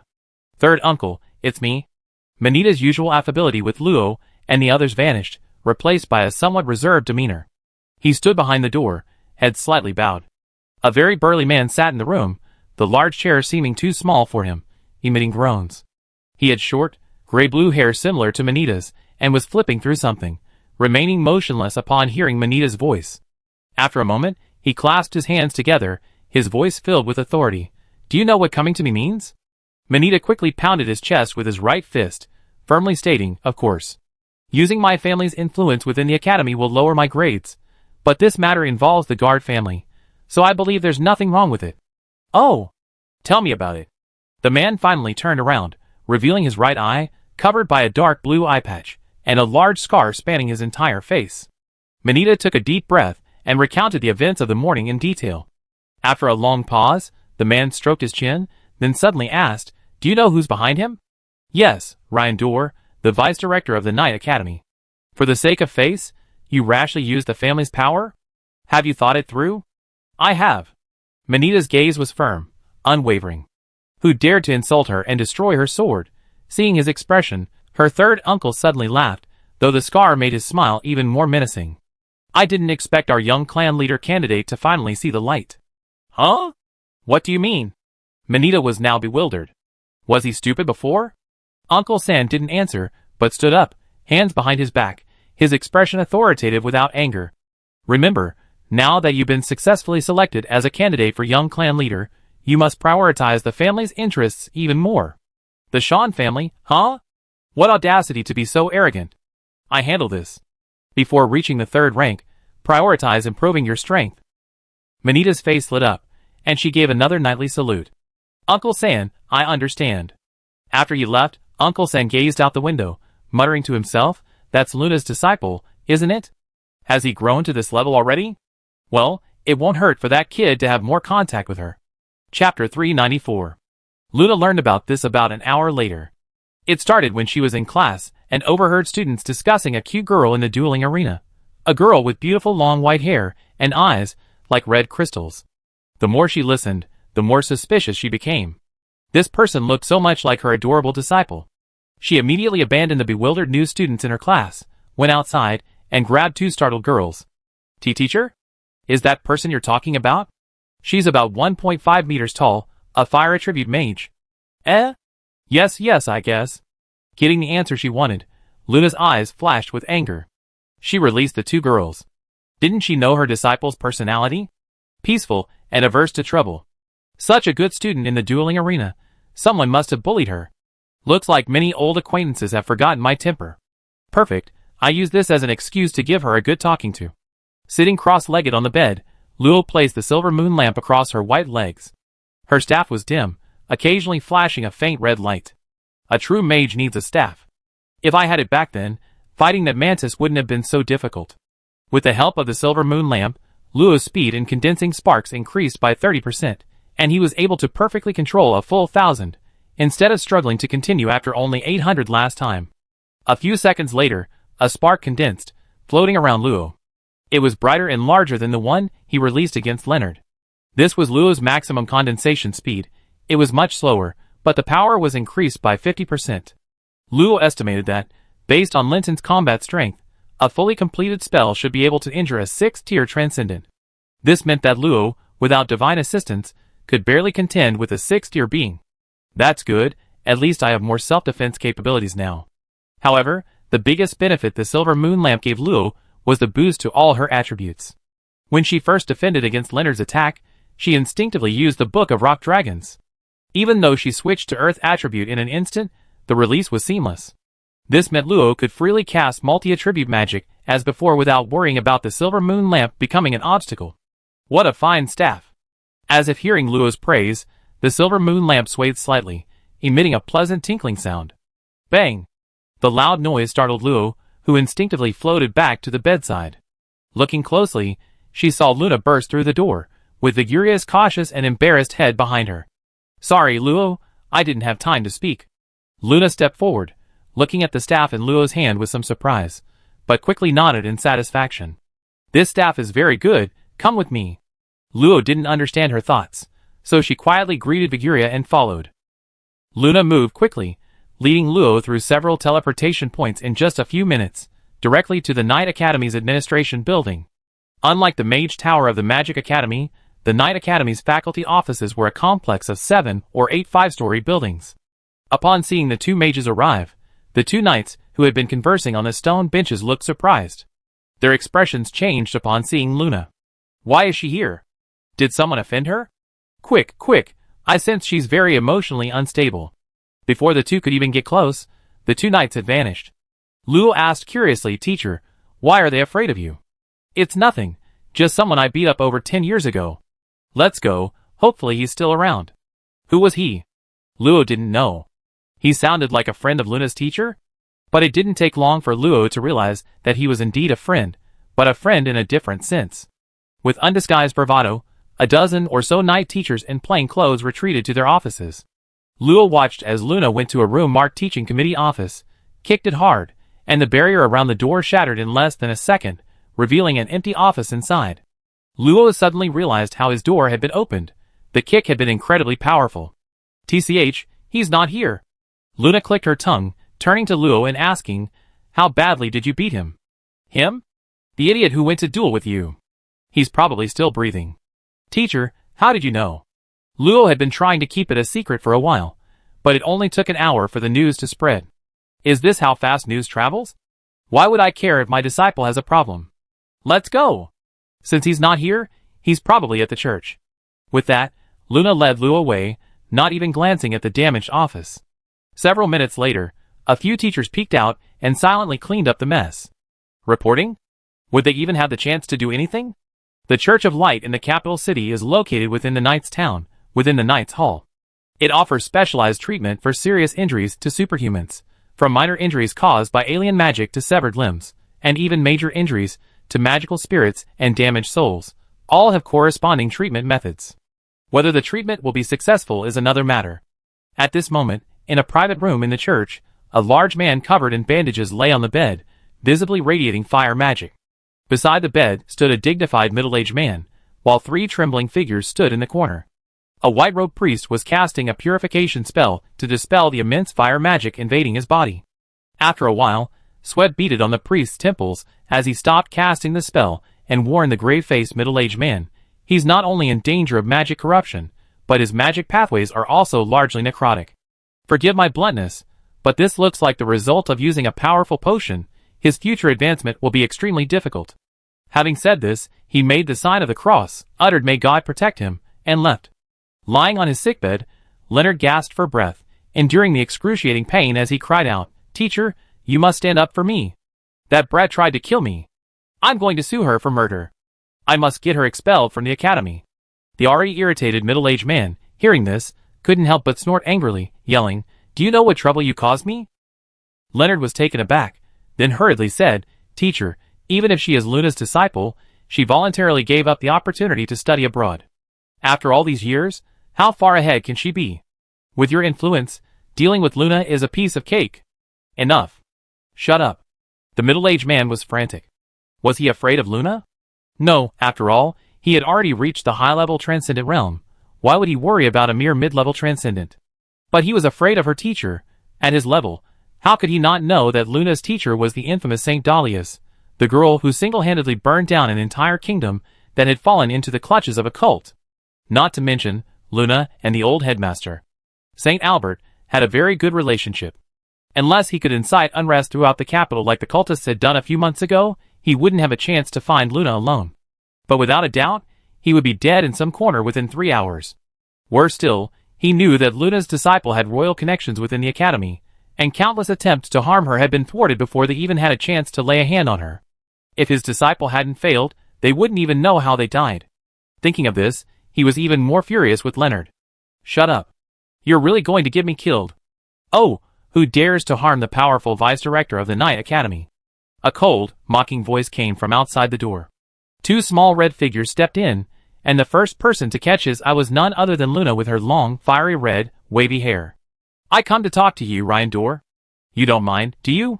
Chapter 395. Dorr wasn't surprised by Luna's visit. If he were that girl's teacher, he'd probably be even more anxious than her. "Luna, long time no see." While it's said that one doesn't hit a smiling face, Luna had no time for his banter. Her cold gaze fell on the mummy on the hospital bed. "I won't say more. Either he leaves, or I cripple him." Dorr's expression changed. There were 3 people from the Night Academy around. Luna was demanding him so directly. Where would he put his face? He's already received his due punishment. Why keep pressing him? Luna turned to look at him directly, her tone utterly merciless. "You mean you want to fight me?" A scorching aura was released without restraint, an immense pressure enveloping the entire room. Despite only having just entered the 5th rank, her pressure was hundreds of times stronger than Leonard's. Even Dorr felt a slight sense of oppression, let alone the 3 in the corner. Except for Geno, whose face instantly turned deathly pale, the other 2 simply fainted. "Luna, you gone too far." Slightly angry, Dorr released his own aura, protecting the 4 behind him. "This isn't the academy. Are you the one who disturbed the church? If you're scared, then don't get in my way." "That's impossible. He's my disciple, after all. It's not your place to lecture him." The 2 were like oil and water, their gazes clashing, almost sparking an electric shock. Suddenly, Leonard spoke up, unwilling to accept defeat. "Teacher Luna, I refuse to accept this." The moment his words left his lips, the tense atmosphere dissipated instantly. Dorr silently took a step back. "This kid, didn't you see I was already doing my best to deal with her? What are you saying now? Do you really think Luna cares about her reputation? Oh, you're not convinced?" Luna's eyes lowered slightly. Although her aura was concealed, it only deepened, intimidating the eye, as if a dormant volcano lurked within her petite frame. Leonard subconsciously swallowed, his tone defiant. "Yes. I'm not convinced. She only defeated me because of her defensive items, otherwise, she couldn't possibly have beaten me. If it weren't for the time her defensive items gave her to prepare, he could have interrupted her spell casting. While Thousand Starfall was powerful, it required a considerable amount of preparation time, and that's the disadvantage he suffered from." "Is that so?" Luna slightly raised her head, her expression filled with pity, causing the proud Leonard to suppress his anger. His anger flared, and his courage grew. "That's right. I absolutely refuse to acknowledge that as her strength." Luna didn't reply, turning to Luo and whispering, "Luo, he said you have no strength. What should we do?" Luo understood, taking 2 steps forward, her expression calm. Now, even Duolai was curious about her. What would she do? They couldn't possibly fight again, could they? Given Leonard's condition, it would take at least 10 days to 2 weeks. Geno, secretly rubbing his weak legs with magic in the corner, stared wide-eyed. Last time, he hadn't felt anything before losing consciousness. This time, even through the barrier, he felt no pressure. Now, he was truly experiencing her power for the first time. Luo came to the bedside, her delicate white fingers lightly touching her lips, seemingly a little helpless. Since it's the teacher's request, I demonstrate a little. I hope you can hold on. Leonard wanted to retort, but then he saw Luo's crimson eyes gleam with gold, and an uncontrollable fear erupted from the depths of his body and soul. A terrifying pressure suddenly descended. Already severely injured, the sudden locking of this pressure from a higher level caused him to cough up a mouthful of blood, his blood even stopping flowing, triggering a surge of magical energy. Not only him, but under Luo's deliberate control, everyone in the room except Luna felt the same oppressive force. Geno was the first to faint along with his two cronies, and even Dorge felt a tremor in his heart. Stop! He had to release his aura again to help Leonard resist the pressure, and in his haste, he lost control, his high-level transcendent aura bursting through the room, attracting the attention of the Knights of Light in the church. Who's causing trouble? Two auras, comparable to Dorge's, soared into the sky, and two silver-white figures arrived in the room with lightning speed, quickly locking onto the aggrieved Dorge. You are? Lord Dor? Why did you resort to violence inside the Church of Light? Luo had already subtly withdrawn his oppressive aura, but before that, a hidden soul force had seeped into Leonard's sea of souls and lay dormant. When the two Knights of Light arrived, Luo was hiding behind Luna, feigning innocence as he sized them up. The armor is quite new, he thought. The people of the capital are indeed wealthier. Don't be nervous, gentlemen. It was just a small accident. I'm truly sorry to have disturbed you. We will offer an apology later. Seeing Dor's sincere attitude and his quick withdrawal of his aura, and knowing there was no sign of him attacking, the two Knights of Light gave a brief warning and left. As for Leonard, under the clash of Luo and Dor's auras, he ultimately couldn't hold on and followed in the footsteps of his three underlings, fainting. Now, he had no way of detecting Luo's underhanded tactics. Seeing that Luna was about to say something, Luo tugged at her sleeve and whispered, "Teacher, I think he's almost dead. Why don't we leave first? Biguria and the others are just back. Let's go have a meal together." Luna was taken aback, realizing Luo didn't want her to make too many enemies at the academy. Her mood suddenly improved considerably. She stroked Luna's smooth hair and sneered at Dor, "Looks like I don't need to say anything more. Your disciple is a piece of trash. What a piece of garbage. I think you should find another one soon. Little Luo, let's go." Luo nodded obediently. Only after the two were far away did Dor coldly snort, 2 more years. After leaving the academy, let's see what you can rely on. Seeing the blood Leonard had vomited on the sheets, he became even more irritated. What a forgetful idiot. He was even starting to consider whether he should find a disciple with slightly less talent, but a better character. However, the Shan family had been kind to him, so it wasn't an easy decision. After leaving the church, taking advantage of Iguria and Manita's free time, Luo invited them to have dinner at the pinned restaurant they had visited before. The two were naturally delighted, but their smiles froze and vanished when they saw Luna sitting in the private room. Good grief, they hadn't mentioned she was here. Why are you two so nervous? I'm not going to eat you. Biguria and Manita didn't dare say anything more, only echoing, no, Teacher Luna is a very nice person. Yes, it's been a long time, we're very happy too. Is that so? Since you both advanced to the transcendent realm, let me tell you something. You must pay close attention to controlling your magic power. It's crucial for mastering magical skills. Luo swung her short legs, propped her chin on her hands, and watched their interaction gently. These were the days that brought her peace. However, Biguria and Manita, who had been inexplicably forced to attend a class, weren't in such a good mood. I guess I just came here to eat. Chapter 396. A week later, Sean Leonard was forced to withdraw from school after being jointly reported by numerous students. Punicadia Dino Geno was given a major demerit for allegedly bullying others, and was banned from participating in this round of the Academy League. The other two had 200,000 points confiscated, with any remaining balance to be paid off with supplies. When Biguria told Luo the news with a look of utter dismay, she wasn't particularly surprised. With Manita's influence secretly at work, and her further efforts to destroy Leonard's thinking ability, even his teacher wouldn't be willing to favor him. Unless the two had some unspeakable secret. I understand. Are you still going to Bella's this afternoon? Biguria nodded, exclaiming, as expected of a genius with an affinity of 99. After watching our battle with the puppets, she easily created training puppets to match us. I feel like I'm improving dramatically every day. Especially for someone like her, a newly promoted transcendent, whose skills are still largely at the mortal level. Bella's puppets allow her and Manita to quickly familiarize themselves with their abilities. Combined with a weapon given to them by Lo, they can easily defeat even first-tier transcendents who have been stagnant for a long time. Don't you need to attend the Night Academy's courses? Viguria immediately wilted like a deflated eggplant, saying listlessly, "Yes, you still need to. That teacher is too long-winded, self-study is much more effective. Alright, once you have a general understanding, you can apply to the academy for self-study." "I know, I'm just worried about Luo being lonely." As she spoke, she tried to get close to Luo, but he dodged her. After the initial excitement of their reunion subsided, she realized she still found it difficult to be so close to others. Luckily, Pearl C had been taken away by Albert for special training, otherwise, with both of them at once, she wouldn't have been able to handle it. "Ah, it's getting late. I need to go to the training grounds for class today, I be going now." Viguria still cares a lot about his strength, only resting for an hour or two each day before throwing himself into intense training. It's fortunate that the mental fortitude of superhumans is much stronger, allowing him to persevere.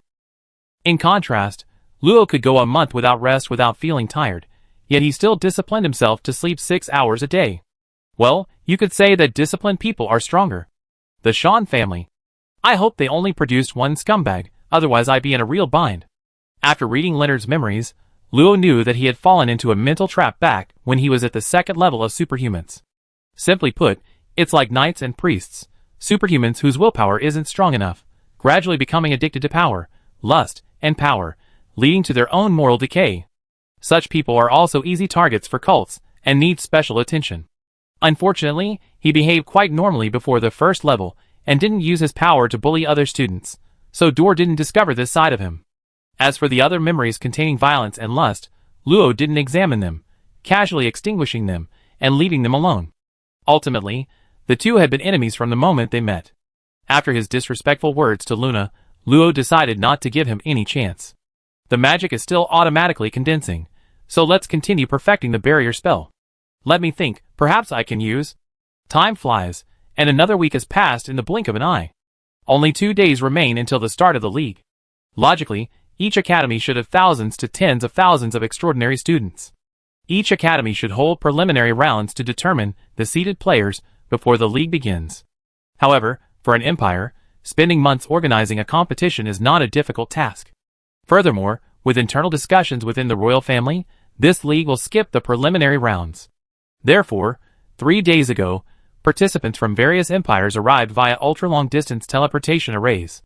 Simultaneously, academies from across the empires also sent representatives. In an instant, tens of thousands of powerful superhumans flooded into this nation within a nation, plunging the entire capital into a lively and bustling atmosphere. Many cunning merchants seized the opportunity to make a fortune. With such excitement, conflicts naturally arose. Unscrupulous merchants, thieves, and assassins lurked among the crowd.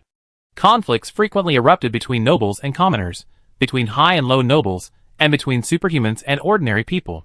Conflicts were particularly pronounced among members of the various empires, especially since some empires had long-standing feuds. In those murky corners, relentless cults would seize the opportunity to extend their tentacles, attempting to stir up trouble. Spies from other races, posing as tourists, would secretly search for the capital's secrets, and ambiguous neutral forces would also make their appearance, perhaps without a clear purpose, but certainly not unwilling to profit from the chaos. Faced with this complex situation, the royal family, in conjunction with the Knights' Hall, dispatched a large number of knights to be incorporated into the garrison, while simultaneously mobilizing border guards and garrison commanders, laying a tight net, their eyes sharp as needles, to uncover the hidden hostile forces. Albert arrived around 10 o'clock in the morning, accompanied by several unexpected people. Mother, uncle, and sister Alice, what brings you here? Luo hurriedly opened the door and ran to Ruth, somewhat flustered. Mother. Perhaps due to fatigue, Ruth's beautiful blonde hair had dimmed somewhat, and her face bore a few more wrinkles. Mother, what brings you here? Ruth cupped Luo's cheek in her hands, smiling gently. I wanted to see you, so I came. Didn't I write in my letter that I go back after the competition? Luo gently nuzzled Ruth's palm, a playful expression on her face. In nearly a year of correspondence, their relationship had deepened, seemingly making up for the communication they missed before she turned 15. Just then, Luffy softly broke their tender moment. Miss, madam, the old headmaster is still here. Shouldn't we go in first? Ruth nodded, bowing politely to Albert. I'm so sorry, I was just eager to see my daughter. Please don't take offense, old headmaster. She had heard a bit of Albert's reputation, knowing he was a powerful superhuman. But why would such a powerful superhuman offer to help her, when she was looking for her daughter? and it seemed he had come specifically to find her daughter. Could it be that Luo has gotten into trouble? Thinking this, Ruth cautiously asked, I don't know what the old headmaster wants with Luo. My daughter doesn't usually cause trouble, does she? This immediately drew an angry glare from Luo. Was that the kind of person her mother thought she was? She only recently ruined one senior student. How could she possibly be someone who liked to cause trouble? Mother, how can you talk about your own daughter like that? Albert stroked his beard, smiled kindly, and emanated a barely perceptible, gentle magic. Luo is a good girl. She's a strong player in the Academy League. I'm here to remind her about the competition. In that case, let's excuse ourselves for a bit. It's not too late for you to discuss it. It's all right. These are all common knowledge. Are you trying to make excuses so I, an old man, can stand outside in the cold wind? Albert's approachable joke put the three newcomers at ease, especially Luffy. He had studied here before, and knew the old headmaster's unfathomable strength, making him even more curious about his young lady's status in the academy. The group went inside and sat down. Alice searched the cupboard for a while, then expertly boiled water and brewed tea, standing quietly behind Luo. Albert took a sip and praised, Your tea ceremony is quite good. Then he turned his gaze to Luo. Before we talk, let me ask you, how much do you know about the human race in this plane? Chapter 397. The plane Luo inhabits is called the Realm of Life, but this isn't its original name. Long ago, this plane was the strongest and largest among all the planes of life, and thus considered the total plane of the Realm of Life. Although it has declined, the name has been inherited, and no one cares about the former name anymore. The Realm of Life is vast, more than 10,000 times the size of other planes, but not all areas are suitable for life. Floating in the treacherous and man-eating Origin Sea are three main continents: the Northern Continent, the Eastern Continent, and the Western Continent. The Karlov Empire is located in the southernmost part of the Northern Continent. Currently, the three major races that control the Realm of Life are the humans, the orcs, and the elves. The humans comprise 7 major empires and hundreds of kingdoms, large and small, as well as countless smaller countries and regions, scattered across the three main continents. Besides the Karlov Empire and its neighbor, the Bankai Empire, the Northern Continent also includes the Agnisa Empire on the far northern edge. Separated by the Dark Mountains and numerous kingdoms and vast wastelands, the North and South are separated by a distance of tens of millions of miles. The rest of the continent is primarily the territory of orcs and dwarves. The Western Continent is home to 3 major empires: the Loki Empire in the west, the Garen Empire in the center, and the Azure Wolf Empire in the south. This is the continent where humans are most powerful, and the world-renowned Holy Land of Mages is located. The Eastern Continent is somewhat unique, being the domain of elves. Human power is relatively weak, with the Karate Empire operating only on the periphery. Each empire possesses its own unique characteristics, which form the basis of its existence. For example, the Karlov Empire was founded on knighthood and boasts the most powerful army. Although it ranks last in area and is the youngest, even smaller than some kingdoms, no one can shake its title. After listening to Luo's brief explanation, Albert nodded in satisfaction. Not bad, your academic performance is decent. The 7 empires will all send their top students for a 3-month competition, and you definitely be participating in the combat competition. The Imperial League is divided into nearly 100 events, each roughly divided into 6 tiers. A scoring system is used to calculate the total score, determining the winner. This balances the strengths of each empire and prevents talented individuals less suited to combat from missing opportunities to showcase their abilities. However, this world ultimately prioritizes strength. Therefore, combat-related events are the most numerous and constitute the largest proportion. They are roughly divided into free-for-all, team battles, and individual battles. According to Luo's wishes, she will only participate in individual battles. Frankly, no one will participate in too many events. After all, in a 3-month competition, each combat event requires at least 10 participations, and with good luck in qualifying for the promotion rounds, hundreds of battles are possible. After the events at each tier conclude, a full-tier competition will be opened, precisely to give top geniuses, who can transcend tier limitations, a chance to advance to a higher tier. Relying on the Empire's resources, each round of the League always produces several top-tier geniuses, who immediately impress, making them highly sought after by various factions. The competition venues are provided by the empires in rotation. This time it's the Karlov Empire's turn. As the host, players like Luo, who are pre-selected seeds, can skip the tedious initial matches and directly enter the top 500. Well, after all that, Luo only cares about directly entering the top 500. Does each empire have many seeded players?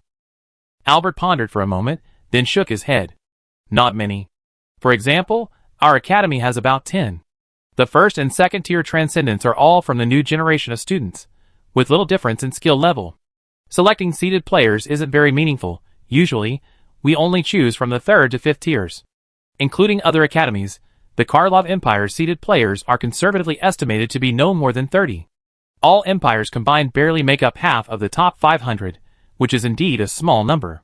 Afterwards, Albert specifically mentioned the prohibited items, such as the prohibition of using any props other than those made by the participant, the prohibition of publicly insulting other countries, and the prohibition of attacking other countries' players prematurely. However, intriguingly, Albert didn't mention the prohibition of killing. Luo realized that the competition might not end peacefully. After explaining the competition time and order, Albert didn't linger, only telling Luo that Pearl High would likely be released on the day of the competition, before bidding farewell and leaving. As the big shot left, Luo clearly felt Alice behind her breathe a sigh of relief. Alice adorably rubbed her cheeks. That old man was so intimidating. He scared me to death. Luo tilted her head back, looking at Alice's smooth chin, somewhat puzzled. No, Grandpa Albert, although a bit unreliable, was still very kind. Then Ruth gently scolded her, mind your manners. And she immediately sat up straight. Ruth scooped a spoonful of sugar into her black tea, stirring it gently with the teaspoon. Looking at Luo, who looked almost exactly the same as 3 years ago, but had changed so much, she felt a sense of pride, like watching her child grow up. Little Luo, to be honest, I'm very happy that you carved out your own niche so quickly.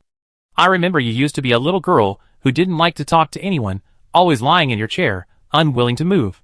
You seemed quiet, but you were actually restless inside, often secretly doing some naughty things. Your younger brother was bullied by you quite a few times. Sweating buckets, aren't you? Having his mother recount the past in front of Luffy and Alice, Luo felt a wave of shame wash over him, as if his veil of modesty had been ripped away. He straightened up instantly, unsure where to put his face. Mother, let's not talk about these things anymore, I was too young then. Luo could hear Alice chuckling behind his back. And you, old man, if you can't hold back your laughter, don't. Your face is contorted. All right, I won't say anything more. Remember to come home often. Your brother's a bit rebellious now, and your father's often away. No one's watching him, and I'm worried he go astray. Ruth picked up her teacup, took a sip, and finally let Luo off the hook.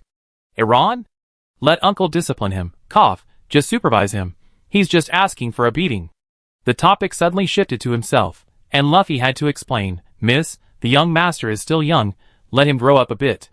He had no experience with children. Compared to Luo, Iran was a complete brat, giving him a real headache. It's alright, just give him a good beating, Uncle. Don't you have experience training guards? That kid's tough, that's the right thing to do. If he dares to protest, just say I told him to. We can go back after the competition, and see if he's improved. He calculated that Iran was almost 11 years old this year. If he wasn't disciplined now, he might become a spoiled brat, and she'd have to deal with him. It was better to nip that in the bud from a young age. With Luo's endorsement, Luffy was clearly no longer worried, and Rose had no objections either. Mother, you come all this way, surely it wasn't just to see me. With Albert absent, Ruth gave a knowing look, nodded, and without trying to hide it from Alice and Luffy, said directly, there's something even more important about this trip. I need to take you back to the family. Mother's family? Chapter 398. Inside a restaurant, 3 people dressed rather unusually were sitting down to eat. One of them, a brown-haired youth, was wolfing down his food. This is delicious. Shinriji, do you think we should get some to go? A handsome young man with light blonde hair beside him looked speechless. Can you stop embarrassing Garen? How old are you? All you care about is eating. After giving him a moment of disdain, Shinriji grabbed at the roast chicken on the table. But to be fair, nowhere else had that rotten, undead smell. He hadn't tasted anything like it in years. Mungjia sipped his strong liquor, but his thoughts weren't on this. Garen Academy had about 300 students this time, plus people from other regions, making nearly 1,000 in total. It wouldn't be easy for the two of them to achieve good results. You two, remember to gather intelligence on the Karlov Empire later. Shinriji stopped eating his chicken leg, somewhat puzzled. But teacher, the seeded players list is confidential, right? How can we find out? Just roughly know their academy's numbers and strength levels. Eat faster, or that old man Didia will definitely give you a piece of his mind." Hearing this, Shinriji and Miguel immediately sped up their eating. They couldn't help it. Didia was a leader even stronger than their teacher, and they didn't get along. They'd been targeted countless times. "Drink. Come on, come on." Loud shouts came from 3 tables on the other side, where about 20 young men with bronze skin were downing glasses of strong liquor, attracting frequent stares from onlookers. Most of these people were boys, shirtless, while the girls were more fully clothed in animal skin vests. However, all of them wore different styles of metal earrings, and their arms were adorned with bright red tattoos. At first glance, they looked like barbarians from a primitive tribe. Perhaps they had too much to drink, because 2 boys started loudly criticizing the liquor. "No good, this liquor is too weak. It lacks flavor. Hey, it's not exactly a country good at brewing liquor, at least it's stronger than horse piss. We rarely get out here, and this is bad luck." Their voices grew louder, and their words more and more offensive, and the others didn't even try to intervene. Bang! Soon, someone couldn't take it anymore and slammed their hand on the table. "Fine. Bartender, get them a bottle of Volcano of Flames. Consider it my treat." The bartender, who was wiping glasses on the counter, silently took a beautifully packaged bottle from under the counter and walked expressionlessly to the group. The 2 boys, interrupted, exchanged a glance and also slammed their hand on the table. "I want to see if this liquor lives up to its name." The bartender understood and poured them half a glass of slightly viscous, crimson liquor. "What, you look down on us? Fill it up." The bartender hesitated slightly, then filled the glass. Seeing this, the others stopped drinking and egged him on, saying, "I told you to, don't mess this up. You might be knocked out after 1 glass, ha ha ha." One of them didn't say a word, picked up his glass, and downed it in 1 gulp. A burning sensation immediately spread from his throat, turning his face bright red. The customer who had bought him the drinks naturally seized the opportunity, mocking, "Heh, nothing special. Your alcohol tolerance needs some work. Ha ha, I thought you were so great, just all talk." Hearing the others' laughter, the boy slammed his glass on the table, took a deep breath, and the redness on his face quickly subsided. "It's a bit strong, but only a little, about the same as what I usually drink." As he spoke, he picked up another glass of wine and downed it in 1 gulp, a reckless act that made the face of the person who had just been mocking him change. That strong liquor brewed from the core of a volcanic crater's fiery essence. A low-level transcendent would be drunk after just 1 sip, and this guy can actually drink 2 cups? Miguel and New Regi's attention was also drawn to this. They stumbled upon a spectacle even in the capital of another country. Judging from their appearance, they're members of the War God Church of the Bankai Empire, right? I heard they have a guy named Kale who's incredibly powerful. What does this have to do with us? Hey, he drank it all again, impressive. Miguel looked at the boy, whose face was already red to his neck, and shook his head. So brave, he admired him. Heh, volcanic liquor, nothing special. You? The guest who had offered the drinks was furious, and was about to draw his sword, but the next moment, a tall, slender figure appeared before him. Handsome, with long golden hair, and a pair of cold, crimson eyes that sent chills down the spines of anyone who met his gaze. He wasn't particularly strong, wearing ordinary adventurer's soft leather armor, but no one dared to underestimate him. There's a magic suppressing array here. The members of the War God Church looked grave.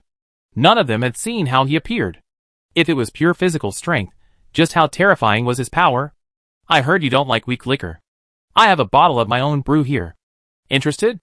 Unexpectedly, the blonde youth's tone was very gentle, not as intimidating as everyone had expected. He was quite tipsy and shouted without hesitation, "Are you afraid of me? Hand it over." "Do." One of his companions tried to intervene, but was stopped by another. "Let him be. Otherwise, people will say our War God Church is cowardly." The blonde youth smiled slightly, took out a simple crystal vessel, poured out a cup of pale purple, clear liquor, and casually tossed it aside. The cup landed steadily in front of the man. "Humph, doesn't look like much." As before, the boy picked up the cup and downed it in 1 gulp. "It doesn't even taste like anything." Thump! Before he could finish speaking, the boy collapsed. Immediately, everyone from the Church of the War God stood up. "What did you do?" The other local guests were not to be outdone, forming a group of over 30 people behind the blonde youth. "Don't be so stubborn if you don't have the strength." "Nothing special." "Ha ha ha. You're asking for death." "Ha ha, if you have the guts, then fight." Just as the two sides were locked in a standoff, and conflict seemed imminent, the blonde youth stepped forward. He didn't exude any imposing aura, but everyone instantly felt as if they had been plunged into an ice cave. You made a scene enough. If you keep looking for death, I might grant your wish. A young man who seemed to be the leader was startled, instinctively taking a few steps back. His drunkenness had sobered him up a bit. He gritted his teeth, refraining from further insults, and simply said defiantly, "Give me your name if you dare." The blond youth remained expressionless, calmly replying, "Favos Galvaton, Imperial Capital Academy." "All right, this grudge will be remembered by the Church of War. Brothers, let's go!" Knowing they couldn't win on someone else's turf, the members of the Church of War only dared to utter a harsh threat before two men carrying the drunken boy away in a disheveled state. The Church of War, more like the Cat Church. Our people from Imperial Capital Academy are truly formidable. The first guest who had stepped forward couldn't help but exclaim in admiration, "Brother, you're awesome. This meal's on you." Galvaton smiled faintly, declined his offer, and disappeared into the restaurant. Only a few customers vaguely felt they had heard the name Galvaton somewhere before. Wait, Red Eyes. I remember now. Isn't he the man hailed as the #1 student at the Imperial Capital Academy? Someone exclaimed. The others then realized, and it suddenly made sense. After all, he was the man no one dared to mess with, consistently ranking among the top 2 in the entire academy for 8 years. Only another equally monstrous person could rival him. That man? Shinriji and his 2 companions exchanged glances, quickly tossed down a few gold coins, and chased after him. No need to look anymore. Someone that famous is undoubtedly one of the top contenders. Maybe we can get some information out of him. An ordinary morning. Ian. Luo slept in late, a rare treat. Rubbing her sleepy eyes, she pulled up her flip-up vest to cover her exposed skin. A flash of white light, and she was dressed in a cute white dress. She carefully checked the bright yellow bow on the back of her dress in the mirror, then combed her hair with her fingers, pressing down any stray hairs that immediately stuck up again. It's nice not to wear a mage's hat sometimes. Oh, and this. The book The Code of Hecate on the bedside table flew over automatically and stuck to Luo's back, hidden beneath her long silvery white hair. With the help of some concealed runes, it wouldn't be easily noticed. Her smooth, fair feet were clad in transparent, crisscross-strapped flat shoes, revealing her pearly toes. After checking that they fit perfectly, Luo opened the door and went downstairs. As soon as he reached the top of the stairs, Luo instinctively crouched down to hide himself. No way. No way. Through the gap in the railing, Alice was diligently cleaning the living room, but that wasn't the point. The real issue was, where were his hands going, old man? Behind Alice, Luffy was gently embracing her, his chin resting on her shoulder. They were whispering to each other, something like, "Are you tired? Let me do it, Knight. You're so considerate, of course, you're mine. Oh dear, what if Miss and her friend hear us? No, Miss is still sleeping in. Go up and wake her in a bit," and so on. Too bad I heard it all. Luo stared wide-eyed with curiosity, recording the whole scene. It was kind of exciting, actually. Little Luo, what are you doing? Ah! Startled by a tap on her shoulder, Luo turned to see Viguria. She was wearing a set of form-fitting clothes that didn't restrict her movement much, seemingly offering some protection. The winter sword was on her back, and she was looking at Luo with a puzzled expression. No, nothing. I thought you already left. You mean morning exercise? I got a minor injury yesterday, so I rested a bit longer. But the constitution of a superhuman is great. I was almost completely healed overnight. Yeah, that's right. Luo replied, her eyes unconsciously glancing downstairs. Unfortunately, the noise had been too loud, and the two had already separated, acting as if nothing had happened. By the way, little Luo, Auntie doesn't seem to be up yet. She was thinking of making some snacks to build a good relationship, so she could freely visit Luo's house later. Thinking of this, Viguria couldn't help but praise herself for her cleverness. My mother is usually quite tired, so I cast a sleeping spell on her last night to help her sleep better. Oh, I see. Then let's not disturb her. The sleeping spell is a very simple wood magic spell that can help one fall asleep without any side effects. Lorraine had only read about it in some miscellaneous books. After the two went downstairs, Alice immediately greeted them. Miss and Miss Viguria, greetings. I'm going to get breakfast, please wait a moment. It's ready so quickly. I've been really craving Alice's cooking since we last met. Miss Viguria, you flatter me. It's my honor to receive your praise. I get some too. And no need. Let's go, let's go! Luffy sat on the sofa, not participating in the conversation, because he always felt that his mistress's gaze was strange. How to put it? an awkward feeling that some secret had been seen through. Miss, you didn't see this, did you? Miss, long time no see. Luo sat down on the sofa opposite Luffy, placing his hands on the table with a line drawn across the middle, staring. Uncle, you said that yesterday? Ah, yes, really, miss? I feel like you've been watching me. No, it was just Uncle's imagination. Staring. Luffy's forehead was already covered in cold sweat. Had he offended the young lady? Could it be? When did this happen? But just as he was about to ask, Luo shifted his gaze. Those two orcs didn't cause you any trouble, did they? Luffy knew who Luo was referring to, shaking his head. No, in fact, thanks to them, the Del territory was able to survive the initial difficulties. But now that the border war is over, I saw some orc scouts, probably trying to find out about their people. Is that so? Luo understood. It was no longer convenient for the Hound and Bear men to remain within the Del territory, otherwise, aside from the possibility of being detected by the orcs, they might also be reported by their own people for harboring orcs. I have them settle in the dwarven vassal state, so they can arrive as quickly as possible if anything happens. Saying this, Luo took out a ring and handed it to Luffy. Father's territory is near the border, so you all need to protect yourselves.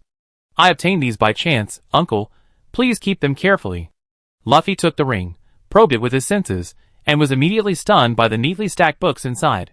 He quickly tried to push it back. Miss, you should keep these. They're too valuable. This is only a small portion. I'm afraid someone might covet the higher level skills. They were obtained purely from ancient ruins. Even if someone from the hall comes, there's no need to worry. Gulp. Luffy couldn't fathom where his young lady had gotten so many skill books, but he trusted her. After hesitating for a moment, he still put them away. I leave them to the Lord to decide. As you wish. At that moment, Alice and Viguria arrived carrying a three-tiered basket, the pastries and bread wafting with an irresistible aroma that whetted the appetite. Tada. Chef Alice's creations are always top-notch. Oh dear, you flatter me too much.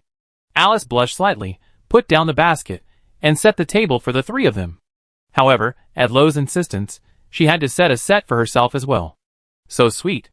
Lo took a bite of a creamy, hollow cream puff and smiled contentedly. Desserts truly are a second life. Luffy, however, didn't enjoy those, preferring to tear open soft baked bread and dip it in a slightly salty special sauce before eating. The nutty aroma is perfectly infused into the little cake. The fragrance is subtle yet powerful, bursting forth only when you bite into it. Amazing. Only a fellow pastry chef like Viguria could offer such a comment. She then pulled Alice aside to discuss how to achieve this effect. Miss, isn't the opening ceremony this afternoon? Are you going? Luo, with half a donut still in her mouth, nodded and swallowed it in a few bites. I'm planning to go. Viguria, why don't you go too? Of course. Such a grand event. Manita and I will both be there. Indeed, this is an event involving the 7 great empires. No one can resist. In the past week, the capital's population has more than doubled, forcing many to temporarily reside in the outer districts. Even so, many nobles from other cities still flock here, just to witness this grand event. Chapter 399. We're heading out now. Have a nice trip. Passing by apartment 4, the two encountered Manita practicing magic in the courtyard. Lo peeked in, but Kelef was still nowhere to be seen. He didn't know if he was still at the Knight's Hall or had other business preventing him from coming. You guys are going to the central square? I'm going too. TCH, you won't go unless someone calls you. Mind your own business. The two continued their bickering as soon as they met. After Manita quickly tidied up, the three set off again. The number of students and outsiders on the road had increased dramatically. They frequently saw people from other empires. During the no-fly zone, everyone had to walk. Although some were quite dissatisfied, no one paid any attention. Since they were on foreign territory, they had to abide by their rules. Those people all have white hair, just like Luo. Following Viguria's finger, Luo also spotted a small team of about 30 people not far away. Each person had pure white hair, pale blue eyes with an aloof, unapproachable air, and were completely wrapped in white cloth, making them look like cold, icy blocks of ice. They must be from the Agnisa Empire. My hair isn't that white. Luo curled the ends of her hair. Her hair was clearly silvery white, not the kind that looked like it had an excess of ice magic. Okay, I wonder how Luo takes care of her hair. I want it to grow longer too. Won't a knight's hair being that long affect combat? That's true, this length is fine. Because there were too many people, the teleportation point had been closed. It took them over an hour to reach their destination. The central square, also known as the Point Square. The original Point Plaza was cleared, and the screen above was replaced with the words Imperial Capital Academy welcomes you, accompanied by some melodious music. The plaza, capable of holding 10,000 people, was temporarily merged with the surrounding open space, creating over 1,000 suspended platforms to provide footholds, enough to accommodate over 200,000 spectators simultaneously. A small number of teachers maintained order in the sky, authorized by the array. They were unaffected by the magic ban. I didn't even know this place could be modified. You're so naive. So you seen it before? No. Then Manita was kicked. Each suspended spectator platform had a temporary area for using magic to allow people to fly up. The three of them randomly found a less crowded spot to sit. Before they even had a chance to settle in, Luo heard a familiar voice rushing towards them. Luo, what a coincidence. You're here too. Turning around, he saw none other than Haijinju. Grandpa Albert finally let you out. The Seed Pearl, who had rushed over, visibly wrinkled her face and exclaimed, that old man was awful. I make him taste what it's like to be trapped in a water dungeon someday. Who are they? Do you know them, Luo? Yes, let me introduce you. They are Viguria and Manita, whom I mentioned before. Oh, so you are them. Nice to meet you. The Seed Pearl waved enthusiastically at each of them for a full minute before hopping to the seats behind Luo, seemingly choosing the back even though there were seats available on the left. The two, startled by the Seed Pearl's enthusiasm, finally came to their senses. Viguria hesitated for a moment, glancing at the strange girl. Her arms were bare and white, and she wore a long sea blue fish scale dress. Most striking were the few blue scales on her face and the backs of her hands. Her ears were also different from humans, resembling fish fins. She couldn't help but whisper, Little Luo, this friend is very enthusiastic. Is she a mermaid? Her name is Sea Pearl, not a mermaid, but a friend I met in another dimension. She's a rare merfolk. You're asking for it. Luo replied to Viguria while swatting away a mischievous little hand reaching out from behind Sea Pearl's back. She finally understood Sea Pearl's thoughts. This girl's hands and feet were always restless. Albert, that name sounds familiar. Manita's attention was more focused on the name Albert. After a while, she suddenly slammed her fist down, exclaiming in surprise, Dean Albert? Little Luo, you know him? He was the former headmaster. Before Luo could speak, Sea Pearl chimed in familiarly, I known him for a long time. He's a really awful old man. He always made me practice until I was completely soaked, so mean. Manita's voice rose 3 octaves. Miss Sea Pearl, you even received the headmaster's tutelage? That's something so many people dream of. Really? So I'm quite lucky. Hee hee. Well, it's unclear whether this fish was genuinely slow to realize or saying it on purpose. If it weren't for your words, this old man would have thrown you back into the water dungeon. An aged voice rang out beside Luo, and Albert's figure slowly appeared. After chuckling and scolding Haijinju, he smiled kindly at the other three.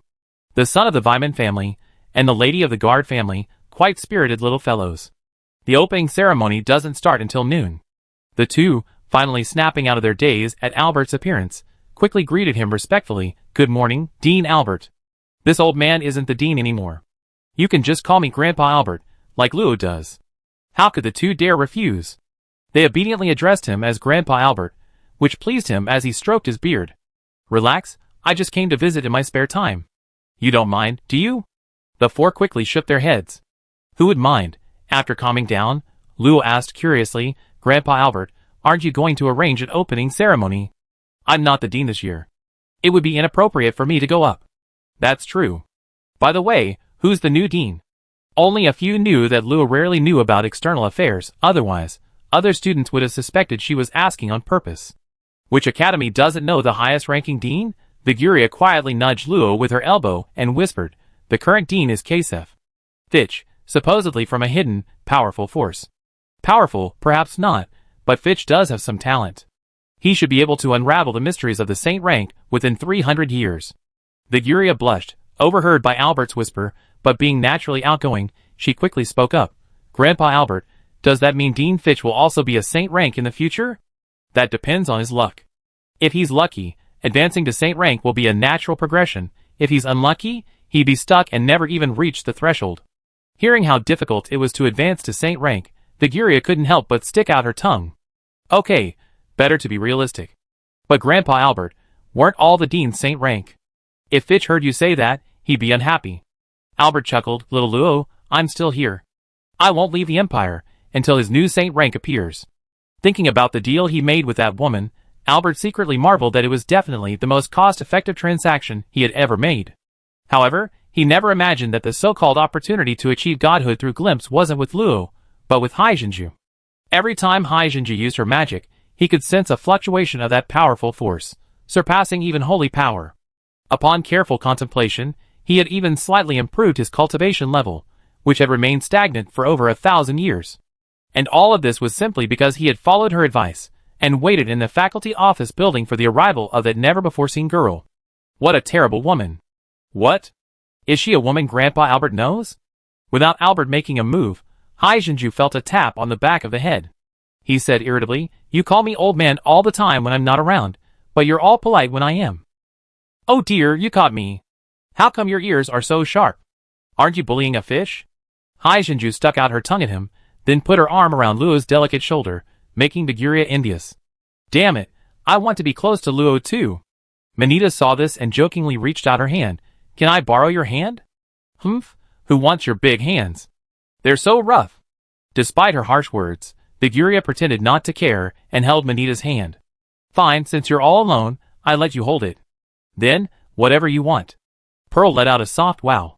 Before Luo covered her mouth with his hand. Didn't she understand the atmosphere? Anyway, as the five waited, each with their own thoughts, noon quickly arrived.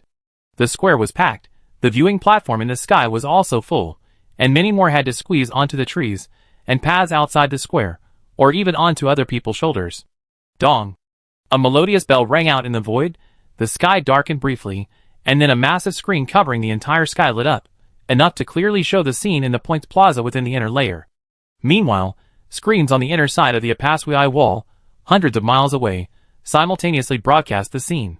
Amidst the uproar of the spectators, a small platform, about 3 meters in diameter, suddenly appeared in the air.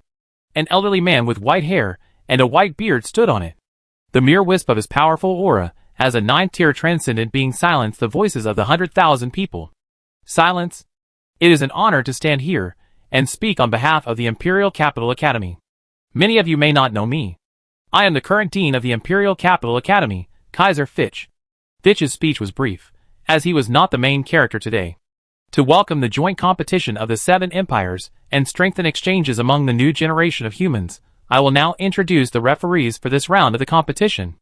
Fitch paused, seemingly conversing with someone, before continuing loudly, First, the deans of the various academies. Please welcome Dean Karlov Atlanta Gabriel of Box Academy. As his voice fell, an elderly man with half-white, half-black hair appeared in the sky, exuding the majesty of someone long accustomed to high office and an aloof indifference. Wearing golden-red soft armor representing nobility, he casually stepped into the air above the spectator stands, an exquisite stone chair automatically appearing behind him, which he strode down with great pomp. That surname is indeed from the royal family. I heard he's even His Majesty the Emperor's uncle. I can't sense his aura at all. He must be at least a high-level transcendent.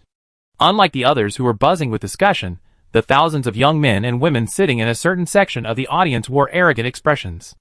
A bunch of ignorant little nobles, making a fuss over nothing. Fitch ignored the renewed commotion below.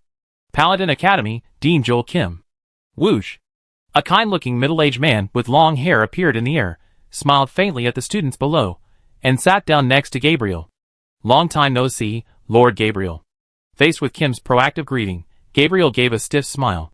You too, Lord Kim, thank you for your concern, Fitch. Kim didn't mind, because Gabriel was the kind of person who didn't like to interact with people, which was why he always had a cold face. Aloy Academy. As Fitch uttered the names of powerful figures that ordinary people could never even meet in their entire lives, the pressure in the air gradually intensified. Even if they didn't reveal their aura, just an unintentional glance or an occasional frown was enough to cause a magical fluctuation. My goodness! I didn't realize the difference between low-level and high-level cultivators was that big. See, Pearl curled up into a ball, practically wanting to disappear into a crack. Xiao Luo, your friend seems unable to handle it, perhaps. Luo shook his head, revealing See Pearl's true nature without a trace of guilt. She doesn't feel anything, she's just a coward. Eh? Is that so? See Pearl poked her head out, disgruntled. I call it following my heart, not being a coward. Yes, yes, yes. Luo gave C. Pearl a perfunctory reply. At this moment, all the renowned academies of the Karlov Empire had arrived, a total of 5 academies, 2 in the capital and 1 each in the other 3 major cities. Next up is Dean Gotha Abamus from the Bankai Academy of the Bankai Empire.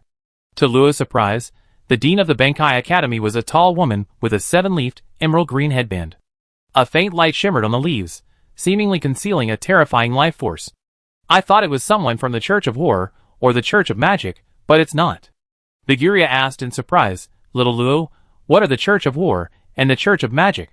Hey, why are you squeezing my hand? Manita's little gesture was exposed, so she could only cough lightly and answer her question. Lia, the Bankai Empire has many faiths, and the Academy is also divided into several factions. To prevent the higher-ups from affecting the stability of the Academy due to matters of faith, they usually arrange for the more moderate Life Sect or Moon Sect to take charge.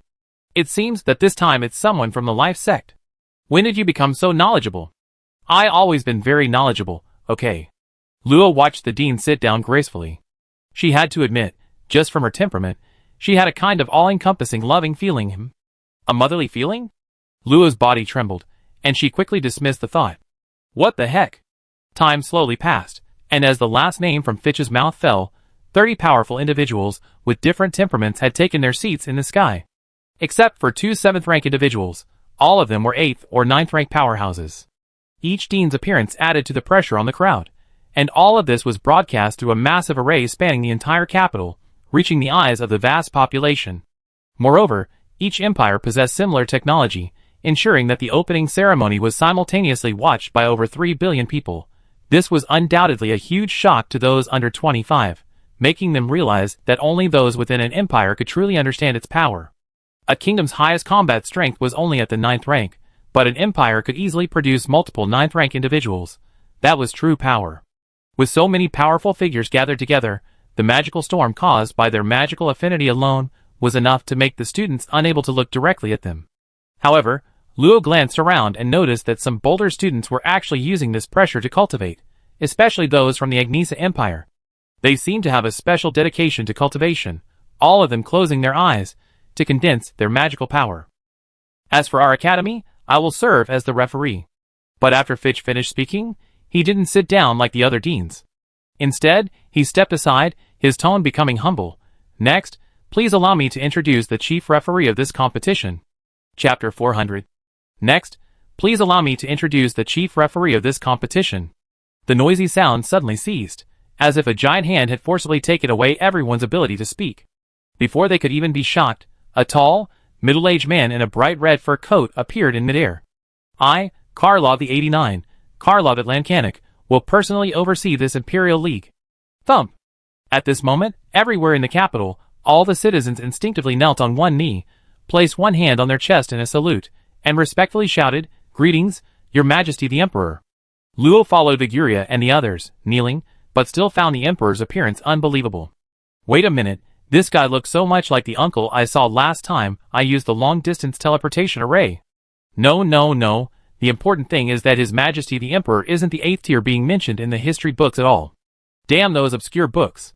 While Luo was silently cursing, the students from other empires also knelt down. To them, Kanik wasn't just a foreign emperor, but also an unfathomable saint-level powerhouse, a strength enough to make them lower their proud heads. Kanochi glanced around indifferently, pausing only slightly at Albert's seat, before speaking again in a majestic and resonant voice. No need for formalities. A powerful yet gentle ripple swept through, instantly dissolving the stagnation felt by the 30-odd high-level transcendents.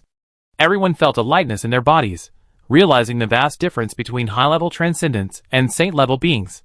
Thank you, Your Majesty.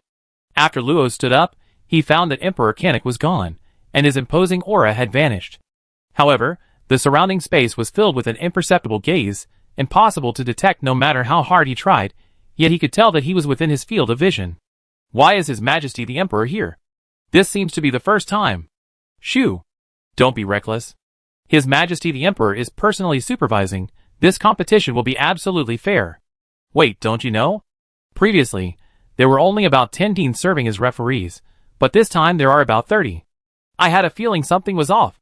I want to see just how powerful the younger generation of the Karlov Empire really is. Without the pressure of the powerful figures, the students began to discuss again, but the most talked about topic was His Majesty the Emperor's sudden appearance. Some astute individuals realized that this competition might not be so simple. The competition will begin at 6 a.m. tomorrow.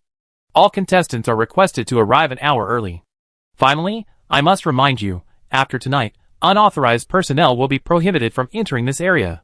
Unauthorized personnel naturally refer to those with ulterior motives. After Fitch finished speaking, he finally flew to the last empty spot in the sky, and like the others, closed his eyes to rest, quietly awaiting tomorrow. The competition slots were determined 2 weeks ago through information sharing among the various empires, with unified scheduling. Luo didn't need to worry about his own slot.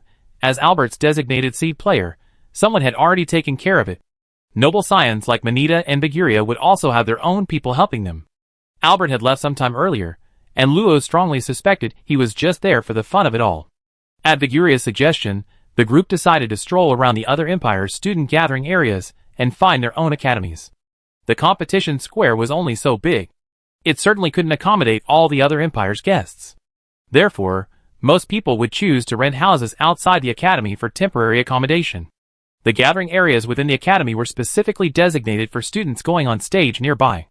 Each empire's gathering area could accommodate nearly 1,000 people for a short rest, which was sufficient. Following the signs, Luo and her companions quickly found the gathering place for members of the Imperial Academy. Upon entering, Luo noticed the striking Olan chatting with his team. "Isn't that Miss Luo? Your outfit suits you well today. Would you like to sit down?"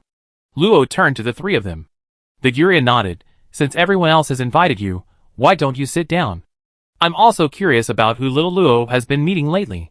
See, Pearl had already run over and squatted down to join them. Hi, do you remember me?" "Of course I remember. I'm not an old man." Olan was both amused and exasperated. This exotic young lady was as lively as ever. He shifted slightly to make room. Beside him was Venus, the sturdy giant, who wasn't wearing her light knight's armor today, but a neat, fitted top, giving her a more aristocratic air. Lillian and Kriya sat together.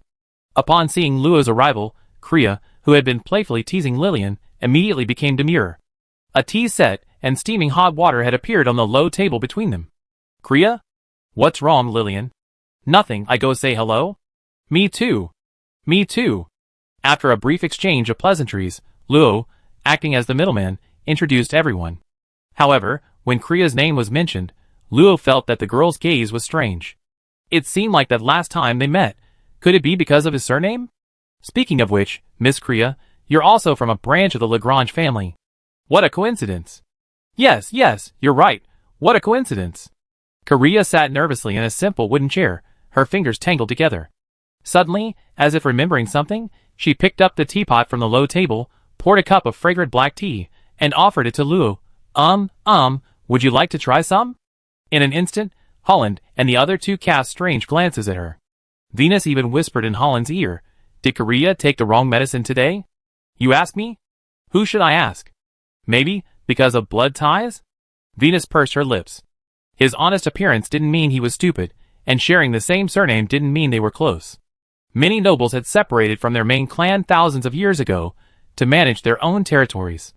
50 generations later, all blood ties had almost disappeared. If that were the case, he and Holland were distant relatives. Luo didn't suspect anything. She took the teacup, thanked him, took a small sip, and held it in her hands. It was warm and comforting. Then she turned to Holland and asked, "Senior, isn't Senior Ape here?" She still had gifts for Karen and Vargana to deliver. Her family came to visit her, so she hasn't been here for the past 2 days. But she said she wanted to test her abilities, so she'd probably participate. Luo nodded knowingly, and didn't mention her again. She'd deal with it when they met. In a sense, Manita and Holland were similar people, so they quickly struck up a conversation.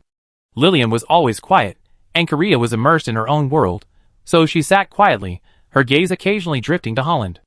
Biguria, however, seemed a little awkward around Venus from the main family, even though he seemed quite honest. In the end, it was Pearl who was willing to chat with him. Luo slowly sipped her tea, the small cup covering her entire chin, making her look like an adorable little hamster. "Look, it's her! I knew she'd participate. The one sitting with her must be young Master Holland, right? Wow, they actually know each other." Luo frowned slightly. This was being discussed? She didn't even need to look to know they were mostly people who had seen her fight in the arena. Since they were just gossiping and hadn't bothered her, Luo didn't pay them much attention. Luo, you're here too. A slight weight settled on her shoulder. Luo turned and saw Kagome sitting down, waving vigorously at her. If you're here, Bella's here too? Yes, but she's with the alchemy class right now. Should Kagome call her over? No need. She probably isn't used to this kind of atmosphere. Lo and Kagome's interaction was subtle, only noticed by Viguria beside them, who greeted her. Is that Miss Kagome? This is our second meeting. Just call her Kagome. Viguria is Lo's friend, and also Kagome's friend, so of course I have to make a note of it. As Kagome landed in Viguria's hand, she realized that Kagome had somehow managed to fly freely, ignoring the magic-suppressing array. Kagome, you're amazing.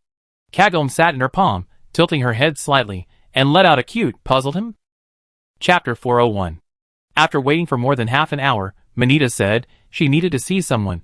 Kagome also wanted to go back to find Bella, and see Pearl said she and Venus were still locked in an arm wrestling match.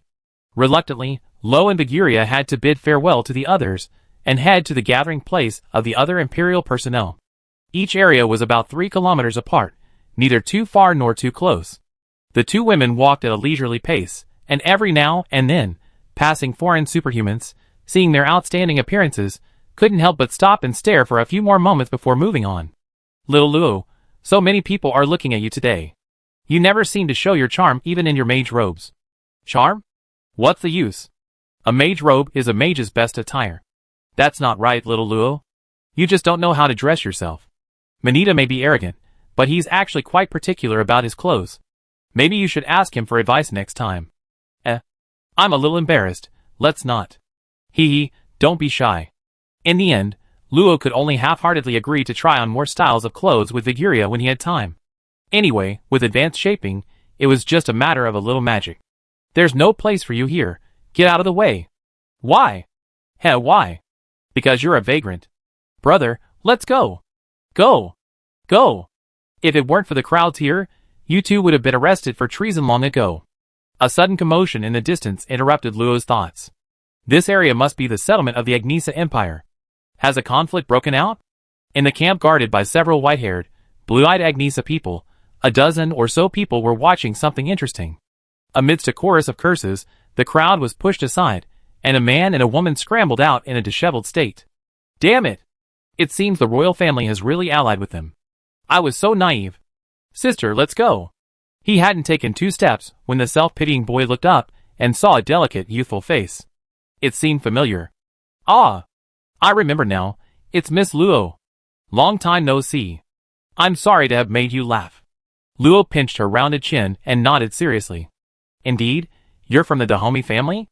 Dorazel scratched the back of his head, somewhat embarrassed. Actually, strictly speaking, they're from the royal family. I was hoping to find out their ideas, but it seems there's no need to, haha. Smiling, Dorazel remembered there was someone else beside him, and shoved the cold-faced girl forward. This is my sister, you should know her, so I won't introduce her. Hilly remained aloof, but her strength had already broken through to the 2nd tier in just 3 years, and judging by her aura, she might not be far from the 3rd tier.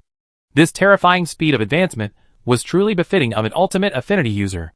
My brother told me that you met him in another dimension, and I'm here to thank you on his behalf for your help. Luo hadn't expected Hilly, who had once secretly competed with him, to so easily set aside her pride and express such sincere gratitude. For a moment, she could only manage 3 words. It was a coincidence, don't mind it. That's good. My brother is a bit slow-witted, I hope you won't mind. I think you're the one who's a bit slow. Luo shook her head slightly. It really was because they hadn't interacted much. It was indeed difficult to discern a person's personality just from their appearance. What are you all doing blocking this way? You really think we won't dare to make a move? Several more Agnesars emerged from the crowd, wielding ice crystal daggers and glaring at the 4 with hostile expressions. Dorzel slapped his forehead, grabbed Hilly's hand, and ran off down another path. Miss Lo, let's talk over there. You 2 siblings are really a bit dim-witted. Lo thought to herself, pulling Viguria along as they followed. They ran quite a distance until they reached a secluded grove of trees before stopping. Is everything alright here now? So what happened? I remember you said you were looking for Hilly? Chapter 402. Luo still didn't understand what Hilly meant. Since Dorzel wanted to meet the people from his sister's academy first, He quickly said goodbye to the two. I was hoping to see what the people of the Ice Kingdom are like, but they seem so xenophobic.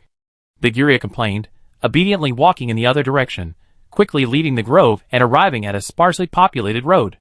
There are very few people here. Is this the settlement of some empire? I think I smell a wild beast. Luo pinched his nose, glanced at the deserted road in the distance, and after much deliberation, abandoned the idea of going over. They're probably from the Azure Wolf Empire. They're naturally close to wild beasts, and personally raise their own summoned beasts. They're said to rarely interact with humans, so let's not go. Okay. The people of the Bankai Empire are very diverse, not only in their clothing but also in their power fluctuations and auras. The majority are mages and warriors, followed by assassins and archers. Furthermore, not all of the same profession belong to the same church. The mages alone belong to 6 major churches, making it hard not to suspect that they are actually an alliance of more than a dozen kingdoms. From their conversation, Luo also learned that most of them are keen on group battles, so the chances of encountering Bankai Empire students in individual combat are not high. The people of the Bankai Empire are not very friendly towards heretics. Luo saw several followers of the god of magic fighting with mages of different attire, wielding staffs. He heard that they worship a god called Truth and have been vying with the followers of the god of magic for the position of the orthodox god of magic. On the contrary, they were usually quite friendly to outsiders, probably not wanting to provoke potential believers to reject their faith. I always feel there's some kind of power within them, Biguria said instinctively after hearing Luo's mutterings, watching the group of truth cultists shouting and chasing away a few magic god cultists. I don't sense it at all. Those first-tier transcendents seem normal, don't they? I don't know, maybe it's just my imagination. Luo wasn't sure if that feeling was accurate either. He had encountered people from the magic god church before, but he hadn't felt this way then.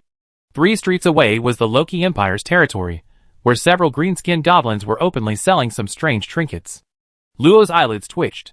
Weren't the teachers doing anything about it? Turning his head, he saw several teachers he had met once before squatting on the ground, picking through the items. Okay, so his subordinates had already fallen. Let's go take a look. Biguria eagerly grabbed Luo's hand and ran over.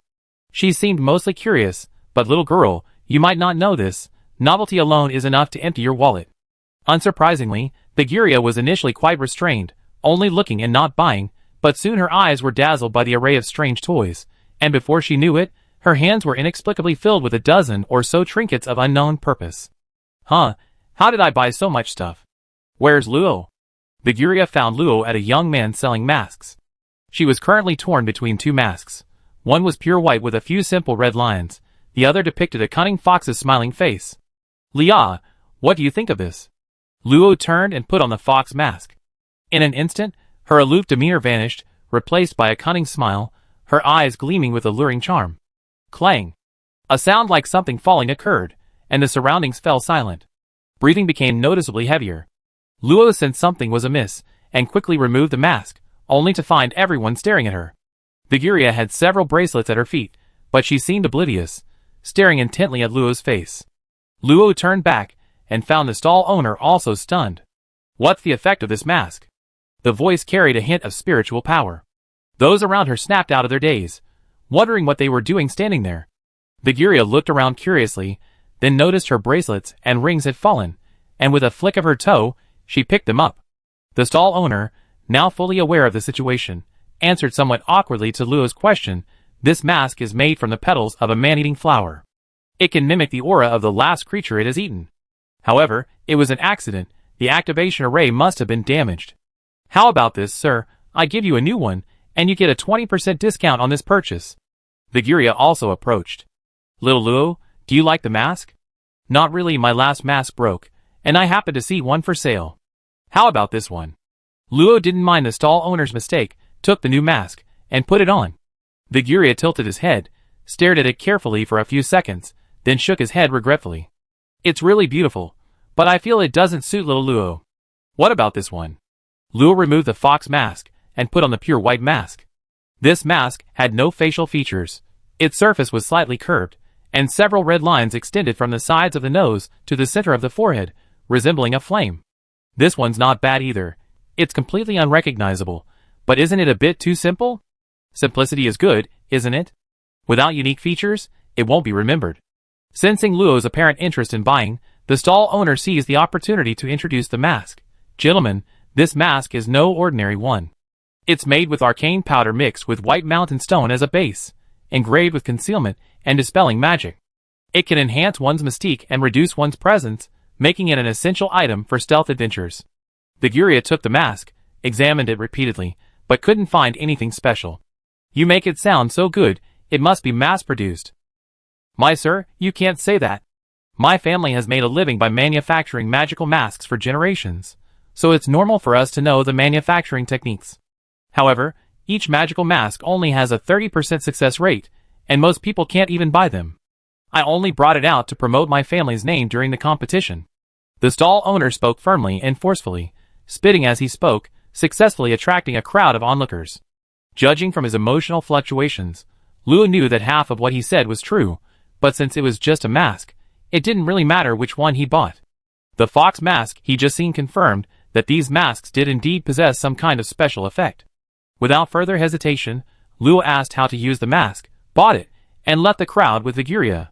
What are these things? Hee, let me tell you, this bracelet can whiten your skin, this pendant contains a drop of eagle eye tear, I heard it can improve eyesight, and this bracelet weighs a full 300 pounds. This hair tie is made of enchanted twisted silk, it's great for hair.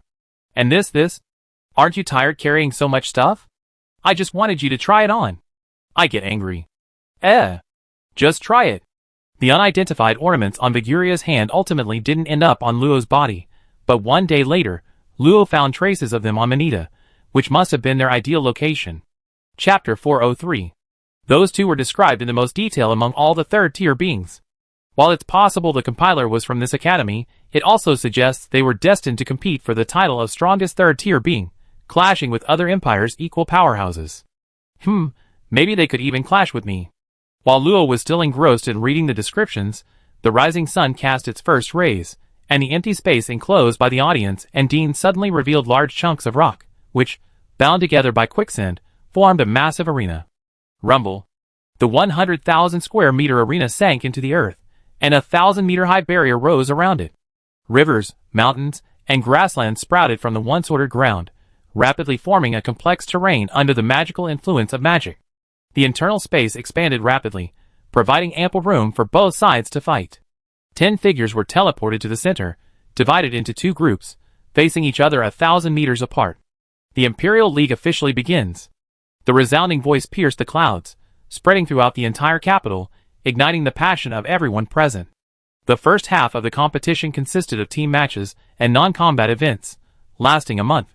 This arena, designed for team matches, was projected into the sky. Those unable to watch live could find a comfortable spot to lie down and enjoy the clashes. Around the central giant screen were numerous smaller screens displaying indoor matches. With focused attention, these screens could be magnified without obstructing the view. Team matches were conducted in groups of 5, with no class restrictions. A draw was used, prioritizing pairings from different countries. Victory was achieved when all members of one team were rendered incapacitated. To prevent anyone from stalling, the match has a time limit. If the time runs out and no winner is decided, the team with more members wins. If the number of members is the same, it's a draw, and neither team scores points. If a member is detected to have suffered unbearable damage, the barrier will automatically trigger protection and remove that person. Besides Holland's team, no one Luo knew participated in the team competition. The rules stipulate that members cannot have more than 2 ranks and must be at the same level, low and mid-level transcendence cannot be mixed, and team matching is based on the highest rank. Therefore, their matches will be held in the second half of the competition. After watching a few matches, Luo found that neither side had any truly impressive moves, and the initial excitement had faded. Ultimately, her level wasn't suited for low-level transcendence. After greeting a few people, Luo went down to the ground to wander around. Because so many people had watched the duel, to avoid being recognized, Luo put on her pure white mask again, activated the array on it, and instantly became shrouded in a layer of mist. Those with weaker strength wouldn't even glance at her. There's something there, not bad at all. Worth a purchase. Easily squeezing through the crowd, Luo arrived at a quiet hillside. The lush green grass rustled in the breeze, leaves swayed, casting soft shadows. In the distance, a large crowd could be seen, most likely first-tier transcendents. So comfortable. Luo removed her mask, laid her hands behind her head, and used the steam to blur the sky, enjoying the gradually warming sunlight. Before she knew it, drowsiness washed over her, and her small nose soon emitted soft snores. 500 meters away, two figures were stealthily hiding in the bushes. Seeing the girl close her eyes and fall asleep, they leaped out. They appeared to be two thin men, one tall and one short. "Are you sure it's her? I can't see anything special about her." The taller, thinner man took out a painting, carefully compared it, and affirmed, "It's definitely her. The decorations are different, but the appearance matches perfectly. It's a time of magic prohibition now. Even if she had immense power, it wouldn't be effective.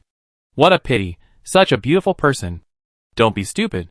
The taller, thinner man cursed under his breath at the shorter man, pulling a peculiar dagger from his clothes. It was about 15 centimeters long, entirely black, with a ghostly green sheen at the blade. "The patrol will spot us in 20 seconds at most. We must eliminate them, and slip away as quickly as possible. Grab the demon-slaying dagger. Without it, we can't even break through the external magical defenses. Don't blame me if we fail." Less than 2 hours into the team competition, when most people's enthusiasm was at its peak, the patrol pressure was at its highest. The two understood that the chances of failure would increase dramatically after today. Without hesitation, they pushed off with their feet, rushing towards the girl one after the other. The 500-meter distance was covered in just 3 seconds. The tall, thin man landed beside the girl in a flash, his demon-slaying dagger thrusting forward. Looking at the perfect face so close, his heart trembled slightly, but thinking of the rewards for completing the mission, his eyes hardened, and he increased the force of his thrust. "Don't worry, it won't hurt in a second." Snap! The stabbing wrist was suddenly grasped by a slender, pale hand. The dagger tip was forced to stop just 3 centimeters from the target's heart. "What?" The tall, thin man tensed, not having time to figure out where the hand had come from. His right hand shot forward, muscles contracting, ready to activate the mechanism. Bang! A powerful kick to the abdomen sent the tall, thin man's body bending unnaturally under the force, slamming him into the short, thin man following closely behind. A gust of wind swept through, startling the two men. They separated midair, feeling a gust of wind pass by. The small hillside was struck heavily, cracking open a gap several meters long. The loud noise immediately attracted the attention of those nearby. "There's a fight! What's going on? Someone actually dared to fight here." The two men landed and quickly retreated. Noticing the stares around them, their anger had nowhere to go. They glared hatefully at the mysterious girl with short, flaxen hair standing at the edge of the crack, then disappeared into the crowd unwillingly. Seconds later, 3 patrolling teachers landed and quickly found the lone girl. One of them seemed to recognize her and bowed slightly, asking, "Miss Ursula, may I ask what happened?" "2 assassins tried to kill you, but I chased them away. You should go after them." Hearing this, the teacher looked surprised. "Someone dared to attack you." Ursula shook her head, pointing behind her. "Where is this?" Luo sat on a tree in the distance, watching the girl search around. Although she meant well, he had originally wanted to capture the 2 men, but he decided against it. They probably wouldn't give up. After all, now was the perfect opportunity for an assassination. 2 third-tier assassins. Do they look down on me that much? However, if a mid-level transcendent being were to actually make a move, it would indeed be troublesome without using magic. It seems I still need to prepare, and try to capture one alive next time. With this thought in mind, Luo touched the mask on his face, jumped off the branch, and disappeared into the mountain in a few leaps. Hopefully no one else will be affected. In a certain alley, an ordinary couple, seeing that no one was around, pulled off their wigs, and their postures changed rapidly. A moment later, 2 young men with sinister eyes appeared in the same spot. "Who is that woman?" "Without a doubt, she's Ander Ursula, a 5th-tier seed from the Imperial Academy. She's a troublesome one." A young man with a cross-shaped scar on his face couldn't help but curse. What kind of target would have a 5th-tier seed protecting them? How dare he lie about the information? Another young man with a hooked nose pondered for a moment, then refuted the scarred youth's words. "No, it's probably a coincidence. That woman could have stopped us before we made a move. She probably just happened to see it. Damn it! This luck is infuriating. Wait, I found the target's information." The scarred youth clicked his tongue, disdainfully saying, "I said iron cone. Where did you see this? Don't tell me it was some scrap of newspaper from 2 years ago in your pocket." The hook-nosed youth, codenamed Iron Cone, held up a booklet. "A handbook for the top players of each empire. I told you to buy a copy a long time ago. Completely unreliable information." "Shut up, let me see." Lagran del Low Fire Mage. Rank unknown, age unknown, recorded as 28, but not very reliable, 1.5 meters tall, white hair, red eyes, looks less than an A, most likely A. What a load of nonsense, meaningless descriptions. Battle record OIC, once stunned a 3rd-tier knight with 1 blow in the dueling arena, and defeated a 4th-tier heavily armored knight in 3 moves. Iron Cone's voice trailed off. He subconsciously looked up and met the scarred youth's gaze, both seeing relief in each other's eyes. Someone who could knock out a 3rd-tier transcendent with 1 blow, especially a knight known for his defense, even with his magic disabled, could easily take care of these 2 fragile assassins. Let whoever wants the job do it. Chapter 404. What? He actually dared to write it down. It's not even an A. This is slander. Luo gripped the booklet tightly, her white hair fluttering in the wind, her teeth nearly grinding to powder. What do you mean likely A? She clearly had ups and downs. That guy, don't give him a chance to catch her. Ha ha ha. I think he wrote it so realistically, ha ha ha. Little Luo, don't be angry, later it will be bigger, ha ha ha.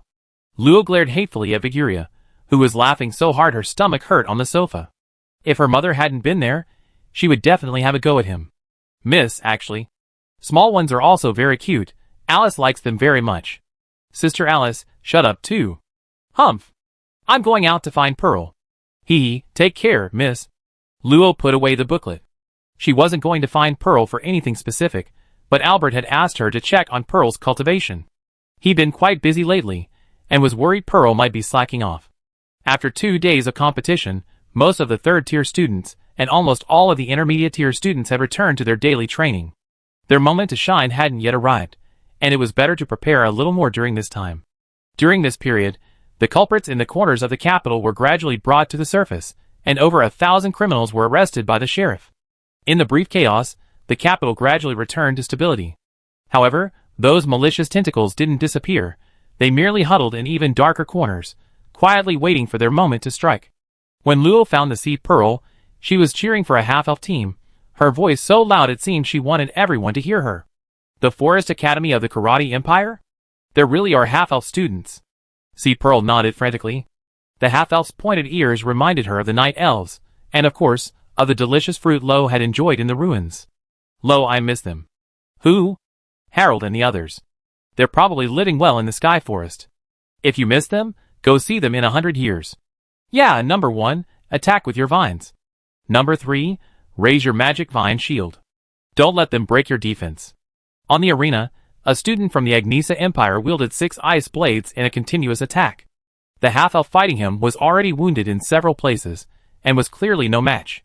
Another half-elf was dodging ice projectiles from an ice mage, and the remaining 3 half-elves were separated, unable to mount a proper counterattack. In less than 10 minutes, they were eliminated one by one. Sigh, we lost. If it were me, I definitely wouldn't have lost. It was just a first-tier battle, why did you get involved? But it was so cool. What's not cool? That old man. Luo didn't want to talk to her anymore. She quietly watched the next match with her. Anyway, no matter whose match it was, she'd find a team she liked and cheer them on. She envied that kind of mentality. 2 people nearby were discussing the scores, and Luo couldn't help but eavesdrop. What's the score now? Currently, the highest is the Bankai Empire. They're really good at team battles. Then it's the Songlong Empire. They have summoned beasts. 5 against 10 is too unfair. We're in 3rd place. After all, the combat power of 1 knight and 5 knights is 10 times greater. Next are the Garen Empire, the Agnesa Empire, and the Loki Empire. The difference is small. The Karate Empire is at the bottom, well, a normal ranking. The truly powerful teams are yet to come. Right now, it's all small-scale fighting. In my opinion, the real showdown of masters will begin in half a month. The topic gradually shifted, and Luo also withdrew his attention. The Bankaya people, sharing the same faith, possessed extremely high obedience and execution. As long as their leader didn't make a mistake, they were almost invincible against equally matched opponents. Similarly, there was Lady Carlo. Unfortunately, as a knight, her offensive capabilities were naturally weaker than a mage's. The Bankaya had a more diverse range of professions, and a more balanced composition, so it wasn't surprising that they possessed such strength. After spending the morning with Haijinju, Luo was certain she was slacking off. Without hesitation, He dragged her back to the alien academy and instructed the younger students to supervise Haijinju's training and to inform her if they discovered any slacking. Leaving the alien academy, Luo put his hands on his hips, feeling that he had done something meaningful today. I'm so good to my friends. Walking unhurriedly along the road, the surrounding scenery gradually became more secluded, and the people passing by gradually disappeared, until only the soft footsteps of the girl remained. As she walked, only 2 overlapping footsteps remained. After a while, the footsteps slowed, then abruptly disappeared. Luo stopped, turned around, but found no one behind her. Swish. As leaves fell, a sharp arrow pierced one, its purplish tip instantly corroding the withered yellow, reaching the back of Luo's head in the blink of an eye. Clang! An invisible shield appeared, deflecting the arrow half a centimeter in, leaving a shallow crater in the ground. It's sharp indeed, don't hold back. A whooshing sound rang out, and 3 more arrows attacked from all directions. Suddenly, a pair of hands reached out from the ground to grab Luo's ankles to prevent her escape, while a long sword appeared out of thin air, stabbing straight down. All movement was barely perceptible, there was no magic, no vital energy, not even a slight disturbance in the air. Even a powerful 6th-tier transcendent would be severely injured if attacked without the ability to use magic. Unfortunately, they overlooked one crucial point. The magic suppressing technique was effective against Luo, but only half as much. That's enough. His hands, extended above the ground, were instantly severed by water blades. Water seeped into his body, and with a brief scream, he lost his life. The 3 who fired the arrows had water ropes wrapped around their necks, and were then dragged deep into the earth, pierced by water spikes. 300 meters away, another middle-aged man who hadn't lifted a finger was also engulfed by a water sphere, his bones twisted and broken, merging into the ground to contribute to next year's grasslands. The downward stabbing longsword was no exception, it encountered an indestructible wall of ice. The chilling aura spread rapidly, forcing out a figure in the void. How can you use magic? Luo, too lazy to waste words, nailed his joints with ice, sealed his mouth with water, lifted her toes off the ground, and casually dispersed the remaining magical energy, quickly flying away. These people trying to attack her in a magic-forbidden zone are probably just asking for trouble. A one-way trip. Finding another secluded grove, Luo entered the ruined space, expressionless as she looked at the terrified assassin lying on the ground. I don't want to waste words with you. Tell me who's behind this, and I might give you a quick death. Chapter 405. The assassin, lying like a dead dog, never expected that what should have been an easy job, he had planned to finish it, and then travel to a small country with his 3 lovers, would turn into a nightmare. The girl had effortlessly killed him and his brothers, the lingering chill on her body clearly indicating she wasn't affected by the magic-suppressing formation. Tell me who's behind you, and I might give you a quick death. The girl's eyes were cold, not the dryness of someone who was inarticulate, but a genuine indifference that showed she didn't value human life. Disobeying her would surely result in unimaginable torture. It would be a pain far more terrifying than death. Dream on. Little girl, I'd be waiting for you in the underworld, ha ha ha. The assassin's maniacal laughter abruptly stopped, his neck lolled to the side, and he breathed his last. A putrid stench filled the air as his body rapidly melted into a thick, yellowish slime.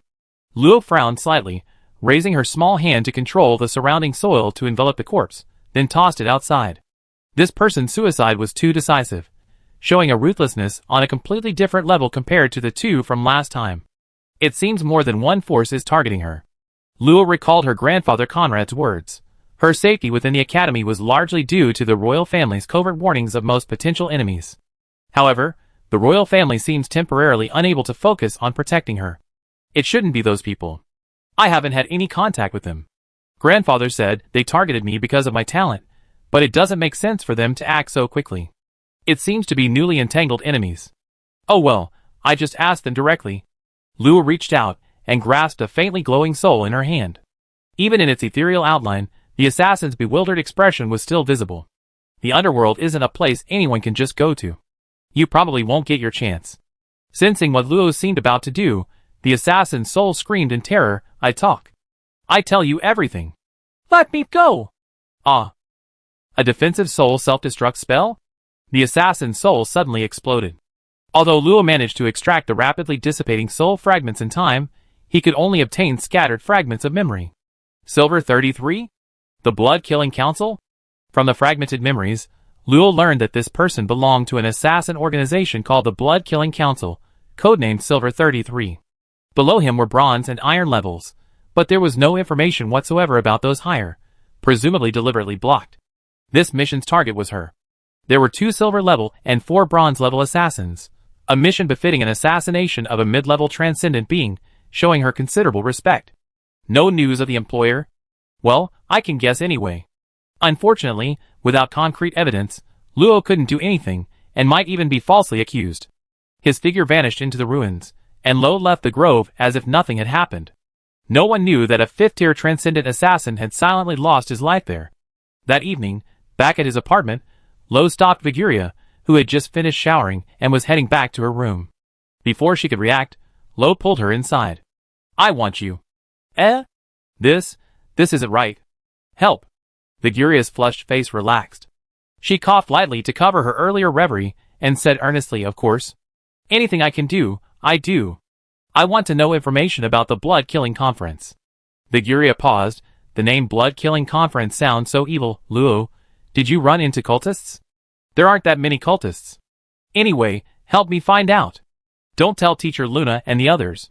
Seeing Luo's serious expression, Viguria nodded subconsciously, then seemed to remember something, her expression turning somewhat downcast. What's wrong? If it's inconvenient, I can ask Manita.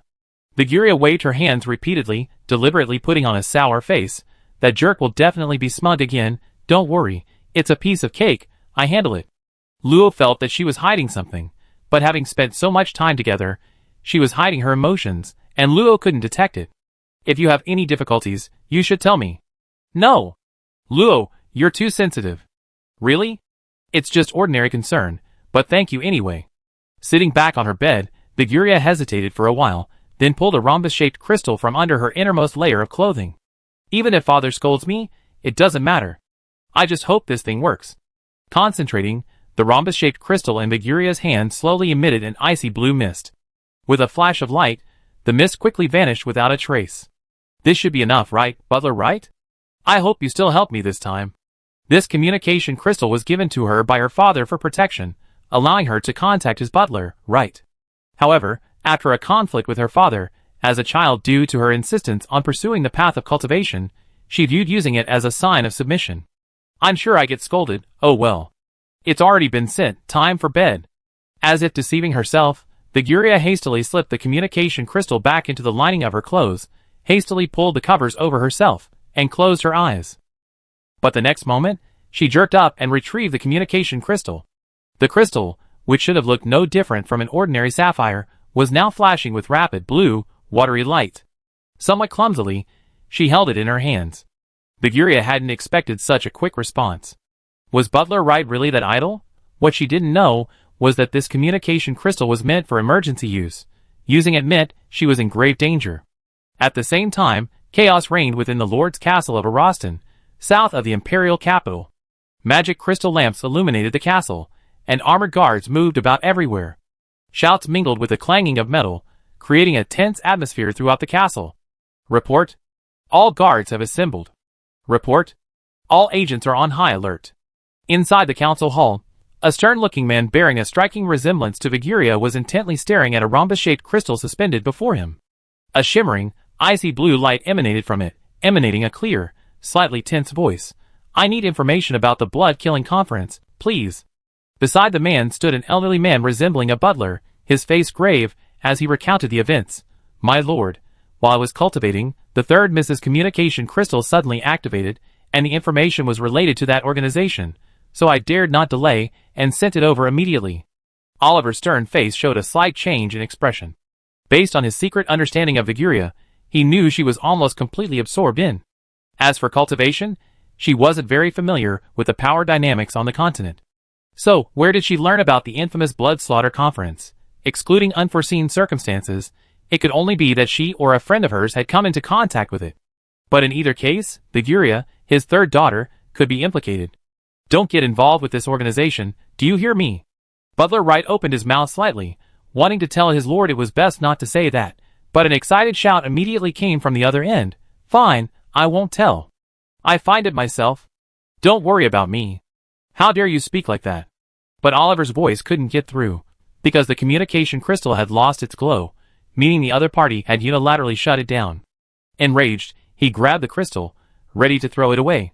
Lord! Wright's voice brought Oliver back to his senses. He snorted coldly, threw the crystal back into his hand, and turned to walk towards the door. You wretched girl. You're going to drive me crazy, Wright. Don't tell me she's not dead. Wright could only carefully put away the crystal, and bow his head in agreement. Oliver stepped out the door, but suddenly paused, remaining silent for a long time before coldly saying, have one of your informants investigate those people's recent business. Don't bother me. Wright's brow furrowed slightly, and his voice softened. Yes, wise lord. Chapter 406. Viguria angrily shut down the communicator. She was prepared for rejection, but hearing it still annoyed her. She should have known better than to ask. No. I already promised Luo. Let me think. Ask Manita for help. No, I'd definitely be laughed at. Being laughed at is worse than death. Ask the teacher? But I'm not close to her. Viguria rolled around on the bed, hugging a long pillow. Her long, loose hair spread across the bed like a chestnut-colored fan. Her stubborn pride made it hard for her to refuse her friend, so she racked her brains for a solution. Aw, no! She racked her brains for a long time, finally realizing that besides Luo and Manita, she didn't seem to have any other friends at the academy. Looks like I have to do it myself. The girl stared at the pillow in her arms, imagining Luo's cute face on it. She remembered a funny story Luo had told her. The first time she went out, she didn't know anything, so she specifically went to the Adventurers Guild to inquire. For the price of a cheap drink, she could hear a lot of interesting information. Maybe she could just go and find out too. Viguria thought it made perfect sense. If Luo could find out, she could too. I go and inquire first thing tomorrow morning. Thinking this, Viguria happily hugged her pillow and lay down, gradually drifting off to sleep. Meanwhile, Luo was still somewhat suspicious of Viguria's strange behavior. She didn't look for Luna or Albert because the former would most likely fly into a rage and storm into the other's house, and the latter had already entrusted the seed pearl to her for supervision. She wouldn't be able to find it even if she wanted to. As for Eve, that half-elf, forget about it. Manita would be a good choice, but compared to that, it's easier to talk to Viguria. Luo always felt he was very calculating, not that he was scheming against her, but it was difficult to completely open up to him. Through her senses peeking through the door, she saw that Viguria was already asleep, and Luo dismissed her concerns. I was overthinking it. The night passed in silence. When Luo woke up and went to the dining room for breakfast, she heard Alice say that Viguria had left around 6 in the morning and wouldn't be back until evening. He must have gone to train with Bella. She doesn't have a team competition, so she trains very diligently every day. Thinking of this, Luo felt she should learn from her and work even harder, but before that, she needed to check on the seed pearl first. She couldn't let herself suffer alone, right? Time flew by, and half a month passed in the blink of an eye. In these 10 days, Luo hadn't been attacked by assassins again. Without evidence, she could only remain vigilant in secret. From that day on, Viguria was leaving early and returning late, always going straight to her room upon her return. When Luo asked what she was doing, she simply replied that she was recording key points, and then ushered Luo out. Seeing that she seemed fine, Luo assumed she had some little secret. Wasn't she the same before, hiding her close relationship with Manita from him? Regarding his request for her help with the investigation, Luo didn't press her. Partly because the blood-killing council members hadn't arrived a second time, and partly because he still held the preconceived notion that this organization was extremely secretive, and that a long investigation was to be expected. Until today, Luo decided to postpone the revision of the defensive barrier. With a clench of her small hand, the dual-attribute ice and water defensive barrier dissolved into mist. See Pearl, who was diligently practicing water control techniques nearby, opened her left eye and asked casually, Luo, are you going back? Yeah, right. Luo knew perfectly well that she was already thinking about watching the match. This girl wasn't exactly lazy. She hadn't slacked off on her basic magic and soul power training, but she just couldn't muster the energy for her skills. Now, with the match distracting her, it was no wonder Albert had increased her training intensity. However, considering how hard she worked for so long, it was indeed good to relax. Maintaining a good mindset was very beneficial for cultivation. But watching a match once in a while isn't bad either. Yeah, right. Hee, I go too. Luo glanced at her, then immediately changed her mind. Just for a little while, I make up for it when I get back. Alright, go watch, it's only for one day. The two quickly packed up, waved goodbye to the younger students, and soon returned to the competition square. The number of people here was less than half. Many students had realized that improving themselves was the most important thing. If their strength wasn't up to par, they only make a fool of themselves on the field. Sigh, another loss, completely out of the game. Yeah, that girl's puppets were too strong. We couldn't stop them at all. Two people from the Loki Empire walked past Loki, their conversation about the puppets catching her attention, and she subconsciously slowed her pace. It's unbelievable that this empire has such strong puppeteers. But don't you think many of her puppet techniques are similar to the wheel-turning school in our country? Now that you mention it, I think so too. Right? Doesn't it also have a bit of a liberal style? Right. Could she be self-taught? I heard she has a teacher too. I don't understand. I better keep strengthening my carving puppet. Loki, what are you daydreaming about? Come on. Luo snapped out of her reverie, looked at the waving pearl, and suggested, we've seen so many team matches before, how about we check out a different type of competition today? There are other competitions too. Although the competition could be seen from the sky, Luo still asked for directions to the puppet competition venue. In a somewhat desolate plain in the Western District, a brand new, huge, semi-transparent dome covered hundreds of square kilometers, with a few people moving about sparsely. Oh! You two beautiful ladies, are you here to watch the puppet competition too? Want to place a bet? A cheerful tomboy jumped in front of them, holding a white-painted wooden board with a series of events drawn on it. The left side said bet on the left, the right side said bet on the right, and the middle had bet alone. He seemed quite experienced. This was the first time the two had encountered serious betting, and they were understandably curious. Pointing to the match on the whiteboard, Luo asked, at least tell us about the situation, okay? It seems you two lovely ladies are newbies, but no problem, I'm always generous, and will make sure you understand everything clearly. The tomboy flicked his wrist, pulling out a thin whip, and pointed to the whiteboard, explaining, I must say you're very lucky.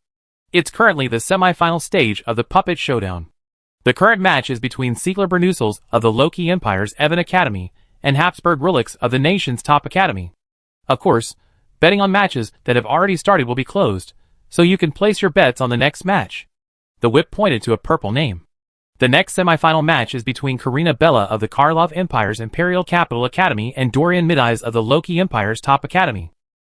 The former is a rising genius puppeteer who once defeated a third-tier puppeteer from the first academy with first-tier strength. However, Mideyes is a top 10 genius student from the first academy, who wiped out a fourth-tier magical beast horde with a sea of puppets. In terms of pure puppetry skill, the two are evenly matched.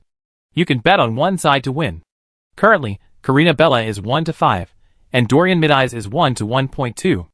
Of course, you can also bet that Mideyes defeats Bella within 5 rounds, 15 or 30 rounds, or even a draw. If you bet correctly, you win 10-fold or 100-fold. After rattling off a long string of words, the tomboy finally stopped talking, smiling at the two with an unspoken meaning. 10-fold or 100-fold. See, Pearl wiped non-existent drool from the corner of her mouth, in her expectation. A third-tier magic crystal was tossed to her expectant gaze. I bet on Bella to win. The tomboy's eye twitched, and she asked in a very uncertain tone, Miss, are you sure about this? 1. Of course, I don't have any magic crystals. When it comes to the level of being unconvinced yet still confident, no one but Haijinju is the best. She's unique in being able to feign poverty without batting an eye. Luo couldn't stand it anymore. After all, she had seriously explained the situation. Didn't she see the gleam in her eyes was almost gone? Ignore her. I bet on Bella to win. 300 magic crystals. These magic crystals are nothing to Luo, but she trusts Bella. It's a good opportunity to take a look and maybe earn some pocket money while she's at it. The tomboy's face lit up again, her eyebrows beaming with joy. These are the receipts for the two ladies. After the competition, you can exchange them with anyone wearing this hat. As she spoke, she pointed to her dark gray beret, which had a gold dice-shaped pattern on it. Luo nodded knowingly, parted ways with the tomboy, and walked towards the competition venue with C. Pearl. Chapter 407. The Guria walked down the street, sighed, glanced back at the Adventurers Guild, and headed towards a nearby shop.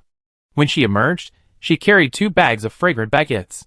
Picking one up and chewing casually, the Guria began to understand the difficulty of gathering intelligence. Chewing, no luck today. Why hasn't anyone taken the bounty I posted 3 days ago? How strange. Chewing, this shop's baguettes are quite good. I get some for Xiao Luo to try. On the bustling street, there was a historic weapon shop. A thinning old man was haggling with an excited young man, while a similarly white-haired, Blue-eyed girl stood silently beside him. This armed guard is too expensive. I never seen anything this expensive in the capital of Agnesa. Take it or leave it. If you don't want to, get the hell out of here. Isn't this bargaining? Make it cheaper. 300,000 magic crystals, that's cheap, and I haven't even factored in the weapon tax. Hilly remained unmoved by her brother's comment-like haggling. Her gaze drifted through the window to a jewelry shop in the distance.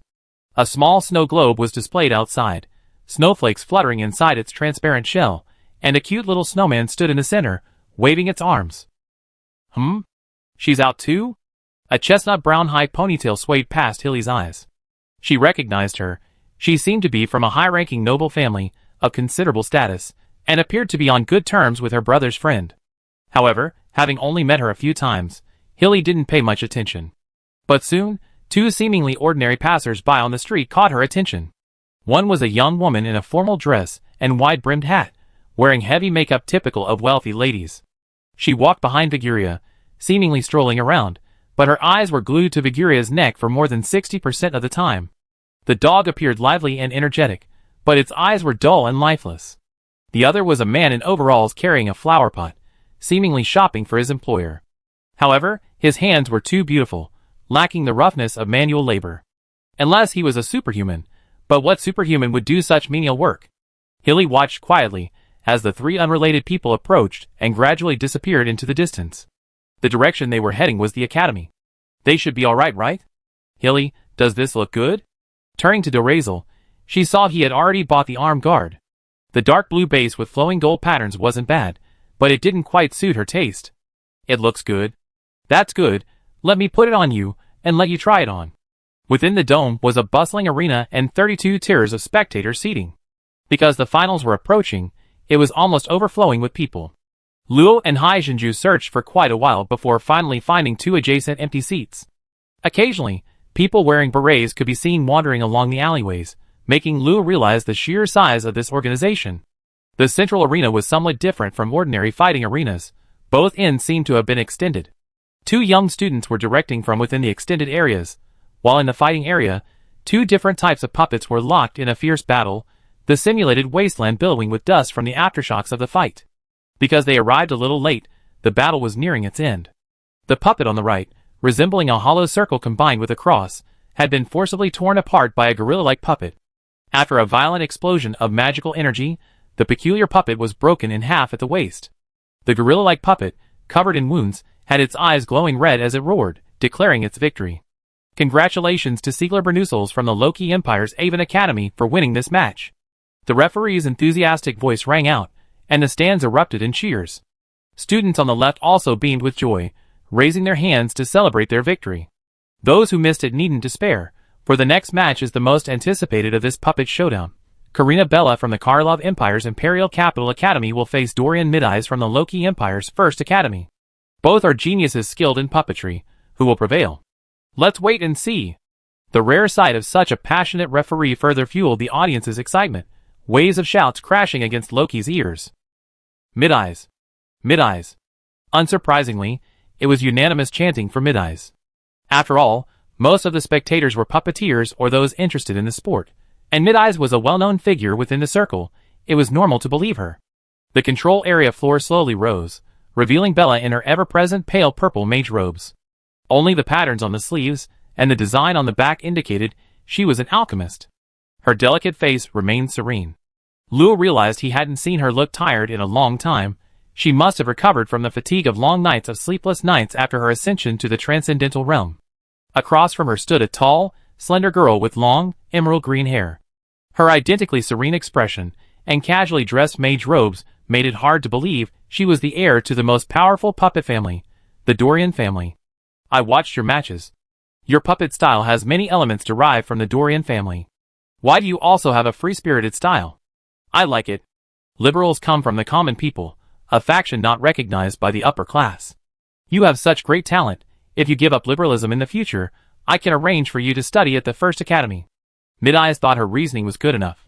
Countless puppeteers would kill to be associated with the Dorian family. Anyone with a brain would know the immense benefits of giving up mere liberalism. But to her slight frown, Bella simply shook her head. This is my path, and my teacher's hope. Let's begin. Stubborn to the end. The 5 rings linked in her hand flashed, and a massive, one-horned python appeared on the arena, quickly coiling into a high attacking stance. Its dark red vertical pupils opened, and a chilling aura instantly filled the air. I can tell you with absolute certainty, my soul power is 10 times stronger than that of an ordinary third-tier cultivator. You can't win. Bella seemed not to hear. With a flash of her ring, a slender giant, 3 meters tall, leaped onto it. The moment its feet touched the ground, a yellowish-brown aura rapidly spread across its body. The giant's body quickly grew stronger and thicker, its chest covered with a thick rock helmet. Its fists clasped together, transforming into 2 enormous hammers. This is your adaptive puppet? Interesting. Go, Beast Form 3. A peculiar staff appeared in Mid-Eye's hand, a metal cube slowly rotating at its tip. Under its master's will, it glowed with a green halo. The giant python on the arena suddenly sprang forth, gathering dark red energy in its mouth, followed by a beam of light that burst forth. Swoosh! The rock helmet on the giant's body shifted and gathered at its chest, withstanding the destructive force of the beam of light. Its right arm rose high and slammed down, causing a continuous stream of rock spikes to rise from the ground, rapidly spreading towards the giant python. Chapter 408. On the dust-filled arena, 2 colossal beings grappled in midair. The giant python tightly coiled its powerful, twisted body around the giant, its sharp horn unleashing a furious barrage of lightning. The giant's rocky armor was visibly pulverized, revealing the intricate patterns beneath its raw hide. The giant gripped the python's body with both hands, the added force of 100 times its own weight making each punch feel like 100 tons. The python, clearly unable to withstand the force, was slammed into large craters. But everyone knew that the giant's defeat was only a matter of time, for the python's lightning had pierced its strongest shell, exposing the giant's vulnerable magical circuits. Sure enough, a dozen minutes later, the giant, after raising its right arm, which had transformed into a sharp cone, suddenly jammed, then collapsed with a crash, scattering into a pile of rubble. The python coiled itself up again, raising its head, its forked tongue flicking, its gaze towards Bella filled with provocation. Bella wiped the fine sweat from her face, her slender staff dimming. Controlling puppets was a heavy burden for a puppeteer. Without strong soul power, one could only be a puppet designer at best. Continue, I want to see what else you have to offer. Mid-Eyes withdrew the wounded giant python and released a lithe, winged black wolf, as if she hadn't just won.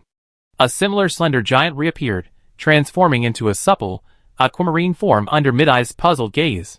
The crashing waves created a watery barrier around it. No matter what form your puppet can take, its fundamental nature remains the same. Fine, you see I'm right when you lose. The battle between the black wolf and the water giant erupted instantly. Although the black wolf was small, it was extremely fast, and its wings could unleash sharp wind blades. The giant's water curtain was completely unable to withstand it, while the giant's magical attacks could be easily dodged. With this disparity, the giant's chest was hollowed out at an even faster speed, turning into a puddle of water. The audience booed Bella, with those who bet on her to win hurling insults, accusing her of being weak and causing them to lose a large amount of magic crystals. Lo, is Bella going to lose? It's hard to say. Their soul power is still quite abundant. It won't be clear the outcome until at least 10 or 8 matches.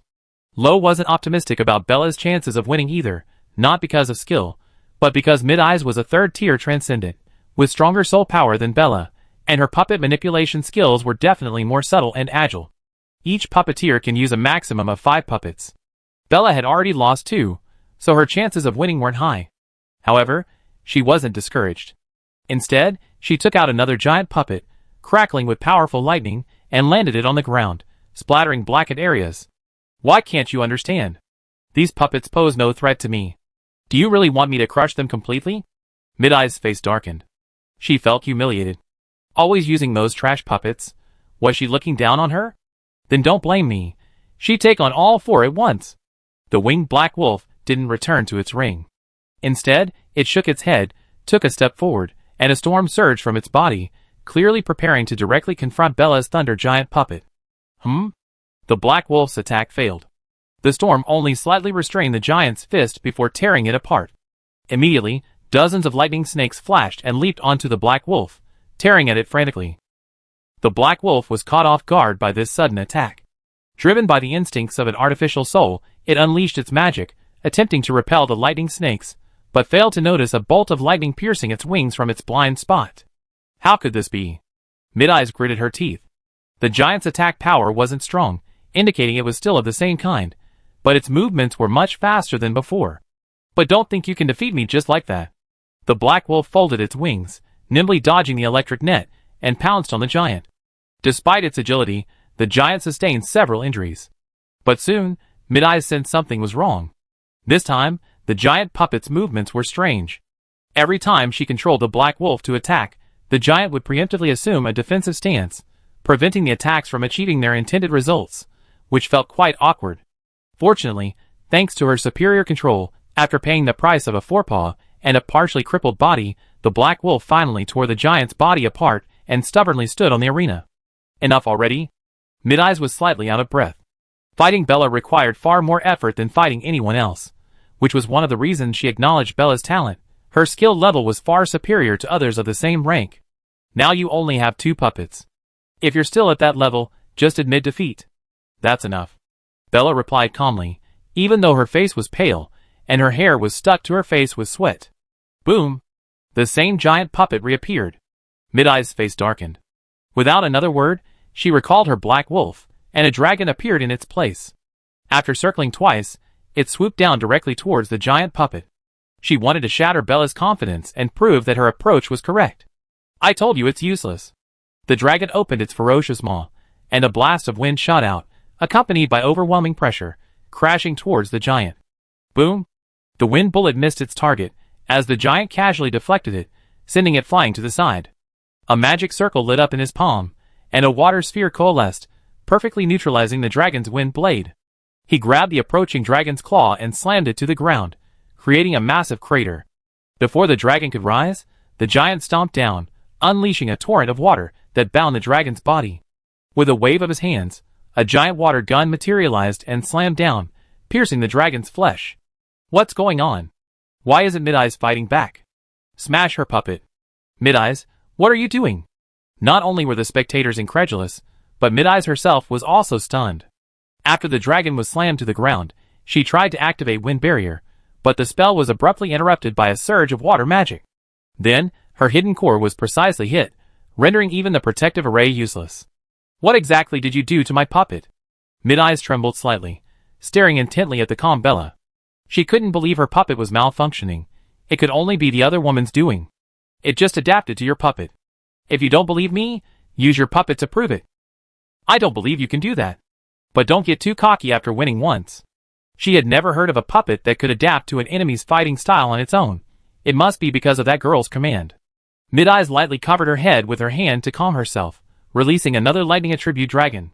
She didn't believe Bella could replicate the battle. Chapter 409. Mid-Eyes gripped the railing at the edge of the control area in disbelief. On the arena, the last humanoid golem collapsed to its knees, its severed head grasped by the giant's massive hand, crushing into pieces with a single squeeze. How could this be? The audience was completely silent. After Bella defeated 3 opponents in a row with her 4th puppet, the supporters of Mid-Eyes gradually quieted down. Those were 2 dragon-type puppets and a human-type puppet, 2 of the 7 most difficult puppet types to create, as recognized by many. After a brief silence, the referee finally announced his verdict with a gasp. Unbelievable. The winner is actually this contestant, Karina Bella, who is only at the 1st level of the extraordinary realm. Truly astonishing. As everyone knows, puppet creation requires time and accumulation, and it is extremely difficult for a low-level extraordinary realm player to fight against someone of a higher level. But regardless, let's congratulate this contestant on her victory in this semi-final. And Mid-Eyes, please don't be discouraged. There's still the revival round, so there's still a great chance. Luo watched with great interest from the audience. The puppet he had once casually defeated had been transformed by its master into one capable of fighting against a 3rd-level opponent. For some reason, he had the strange feeling that his child had grown up. However, she could only contend with 3rd-tier opponents. She had no chance of winning. Her 1st-tier transcendent level was Bella's biggest weakness. If it weren't for the arena's limitations, Mid-Eyes could easily defeat all her puppets. But no one would say that. Puppet battles are all about understanding and controlling the puppets. Raw strength is secondary. Why didn't she let Kagome appear? The confused voice of the Seed Pearl attracted the attention of those around her. Immediately, a young man dressed in expensive clothes leaned over and asked curiously, "Miss, do you know Karina Bella?" "Of course. She even complained that I was in her way. What a stingy person." Ahem, Maybe it's a common trait among alchemists. By the way, is Kagome, whom you mentioned earlier, Bella's new magical puppet? Could you tell us? See, Pearl gave him a suspicious look. Why are you asking this?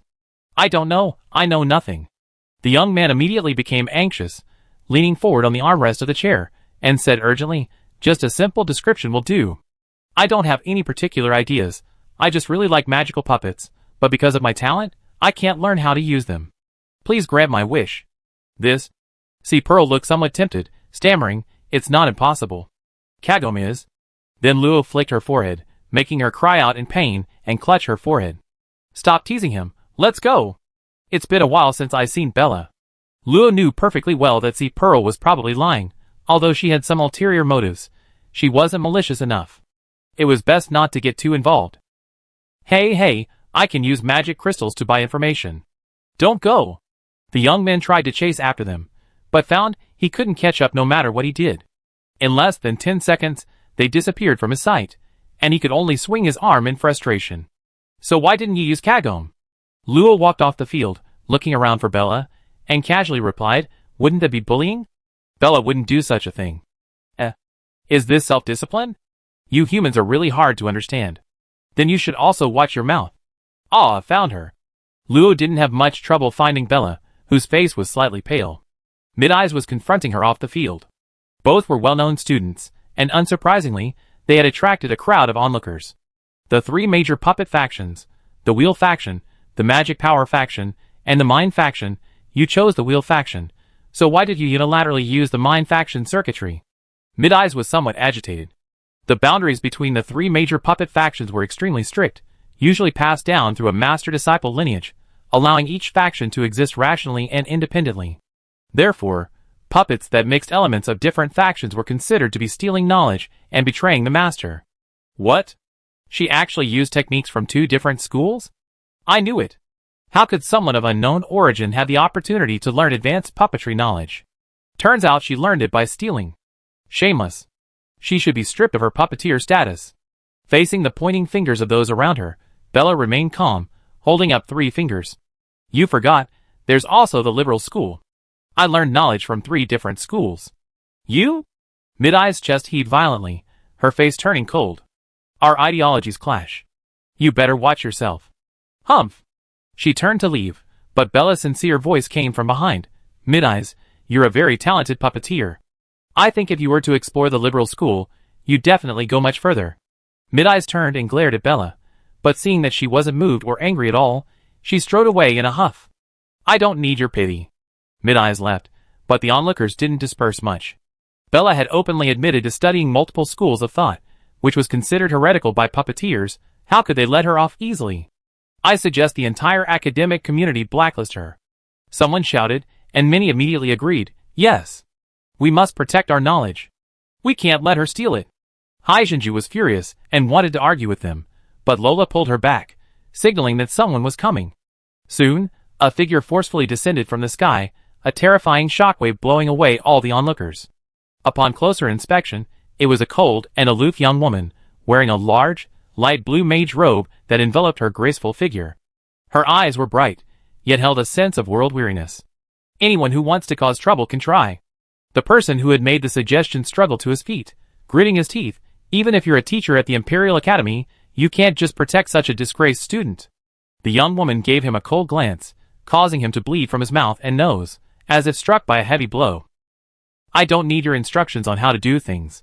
Even Chief Dorian didn't dare to point fingers at me back then. What kind of trash are you? Get lost. A powerful force struck, sending the man flying into the air, crashing into the equipment below the arena. The referee carefully landed, and seeing that she made no further moves, he breathed a sigh of relief and quickly dragged the man away. The remaining students, seeing the young woman's domineering attitude, dared not utter a word, only cursing inwardly as they scurried away in a sorry state. At this moment, another figure staggered over, his eyes twitching involuntarily at the sight of the chaotic scene. Had he arrived too late after all? Teacher Junior, are you all right? The young woman didn't reply, only glancing curiously at Luo and Haijinju, who seemed unharmed, before turning to Bella and saying calmly, you shouldn't have said that. I understand, I'm sorry. The young woman's brow relaxed slightly. It wasn't a big deal anyway, She was more concerned about Bella's attitude, which seemed alright for now. Junior, wait, you two are. David stopped, feeling a strange sense of familiarity with the girl before him. Long white hair, red eyes, and a petite figure. Are you Junior Luo? I thought you'd be thinking for a while longer. Long time no see, Senior David. David awkwardly scratched the back of his head, waved his hand, and didn't continue the conversation. Junior Luo, you're here to see Bella, right? Why don't we come together? That's what I was thinking too. The young woman, who had been silent with Bella, noticed David approaching with the girl who had seemed rather interesting earlier, and couldn't help but feel puzzled. You two aren't leaving. Is there something you need? Pearl C trembled at her imposing manner, hiding behind Luo, which only added a playful glint to the young woman's eyes. Am I really that scary? Pearl shook her head vigorously, denying it repeatedly. No, I was just a little shocked, And you don't seem afraid of me. The young woman's gaze fell on Luo, her intense stare feeling like a suffocating weight. Teacher, she's my friend. Please don't make things difficult for her. Bella stepped forward, her face relaxed, and waved lightly at Luo. The young woman clicked her tongue in amazement, her imposing aura vanishing, instantly making her indistinguishable from an ordinary noblewoman. In that case, you young people can have fun. David, let's go, Alito is waiting. With a turn, the young woman disappeared. David gave a wry smile, and quickly left as well. Everyone present visibly breathed a sigh of relief. Bella suggested going to the lounge, which the two naturally accepted. Chapter 410. After taking their seats, the group of people sat silently for a while. Then, under Hai Jinju's nervous glances left and right, Bella suddenly straightened her back slightly. Ah, you're making tea, right? Excuse me, I go prepare it. No need. I just happened to want to come and see. That person is your teacher, right? She doesn't seem to care much about you learning so many schools of thought. Bella sat down again and answered seriously, yes, because she taught me the knowledge of the Wheel of Life and the Mind School. Luo was embarrassed. So the culprit was her teacher. That's quite surprising. Through Bella's introduction, Luo also learned that the young woman's name was Dorian Antigo, who was, in terms of lineage, Midai's great-grandmother, though not a direct descendant. It wasn't that coincidental. However, Bella also revealed that from some details, she had noticed that teacher Antigo had left due to conflicts with her family when she was young, and was also the one who most disliked the secretive philosophies of the various schools of thought. Influenced by her, and having entered the field later in life herself, Bella has always believed that what is suitable is right, and that each school of thought should fully exchange ideas to progress. However, I understand that each school has its own difficulties, so there's no need to promote this kind of idea. Seeing that she didn't want to discuss this further, Luo changed the subject. I remember you used Kagome as a template to create new magical puppets, didn't you? Bella nodded, then shook her head, somewhat regretfully. That's true, but Kagome's situation is unreplicable. Every magical puppet has its own growth path, and her brother still needs more research. He won't be able to participate in this competition. Oh, I see. Congratulations on winning the competition. I never imagined that puppet would be so powerful. Bella, a little embarrassed, tilted her head slightly. It's just the semifinals. There's still the finals, and the grand finals. I guess this is the best I can go. The finals require a lot of soul power, and I might not be able to keep going. Do your best, so you won't have any regrets? Yes, give it your all. Thank you. Bella smiled gently. She was naturally beautiful, but her years of quietness meant that, except when discussing the puppet, her expression was always stiff, so even her beauty wasn't fully revealed. Thanks to your two friends for their help. The adaptive puppet needs a lot of combat data to be perfected. It's only in its early stages now. In the later stages, it will be able to immediately devise countermeasures against any superhuman. Luo clapped his hands and asked his own question, but those puppets were destroyed, so doesn't the data need to be collected again? Bella shook her head and pointed to her right eye. Under the stimulation of her soul power, a slowly rotating gear appeared. All the data will be stored in my eyes, it won't be lost. On that gear, Luo vaguely saw countless fragmented scenes of puppets fighting humans, but quickly, everything vanished without a trace. Memory storage magic? I don't know, I obtained it from the Mage's Hall. Luo didn't delve deeper. Bella telling her this was already a sign of considerable trust, it would be impolite to ask further. By the way, Luo, do you know where Viguria went recently? Bella's words made Luo uneasy, and he quickly pressed, doesn't she practice at your place every day? Now it was Bella's turn to be surprised. I haven't seen her for the past 2 weeks. Didn't Manita ask? He seems to be dealing with family issues. He only comes every 2 or 3 days. Realizing something was wrong, Bella added to Luo's grave expression. She's a very serious person. She wouldn't deliberately skip coming unless it's something important. Luo's thoughts raced, his memories replaying in his mind, and he quickly realized something. I think I understand now. I once asked her to investigate an organization, but why did she have to investigate it herself? If she needed to investigate it herself, why not do it herself? Was there something she absolutely had to do? Fortunately, Biguria returned to her apartment every night, which eased Luo's worries considerably. Perhaps he was overthinking it. He should ask her tonight. The three chatted briefly. Because Bella's soul energy hadn't fully recovered, and she had a match today, Luo didn't disturb her further and quickly said goodbye. Of course, before leaving, Luo didn't forget to exchange his 1,505 magic crystals for the receipt, 5 of which belonged to Haijinju. Then, out of envy, Luo had to agree to Haijinju's offer to treat her to snacks. Didn't you say you were just being stingy? I don't have any magic crystals. Then Luo discovered that Haijinju genuinely didn't seem to have any magic crystals. The reason was that after reaching the mid-level transcendent realm, the magic power in the air was no longer sufficient to support the energy needed to condense magic power, requiring a large number of magic crystals of the same attribute. Her only magic crystals were the water magic crystals Luo had given her in the other dimension. So you're that poor. I'm not human. How am I supposed to earn magic crystals? Where are your points? I used them to buy food. Don't be so self-righteous. However, Haijinju had never lacked food or clothing since childhood and didn't care much about the importance of wealth, so it wasn't her fault. Alright, I treat you. Yay! Luo is the best. There's nowhere to buy snacks on campus. Let's go out to eat. Okay. Let's go! Luo watched Haijinju's lively figure, a smile unconsciously appearing on his lips. She really was like a child. But he didn't dislike it. If Luo himself liked something sweet, it would be, of course. But Haijinju's taste was different. She preferred slightly sweet, with a lighter flavor. Luo had once thought fiercely that maybe it was because she was a fish and drank too much saltwater that she didn't like strong flavors.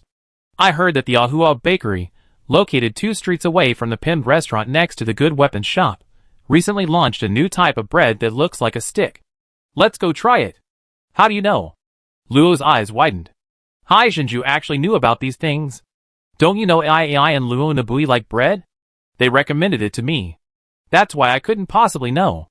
Luo walked unhurriedly towards the school gate, considering whether to buy some for Shia and Sei as well. Sei was fine. She was a well-behaved child, but Shia might sulk. What does Shia like? Her? Papago is fine. That child is easily satisfied. The Ahua Bakery Haijinju mentioned was a very small shop. Its survival in the expensive capital city depended on the deliciousness of its bread, leading to rumors that it was protected by a certain teacher at the Imperial Academy. Half an hour later, the two found a bakery on a street corner, its aroma filling the air. A few people passing by couldn't resist heading towards the shop, forming a long queue along the street. It smells so good. It must be delicious. Luo, let's hurry. Luo quickened her pace to catch up, her nostrils twitching as the familiar scent filled her nostrils, making her realize something. Isn't this the bread we ate this morning? So Alice bought it here. Chapter 411. The manager of Ahua Bakery was a gentle and efficient young woman. Even though Luo was in line with over 100 people, she only waited about 10 minutes before it was her turn. Satisfied, Luo bought 3 large bags of various types of bread.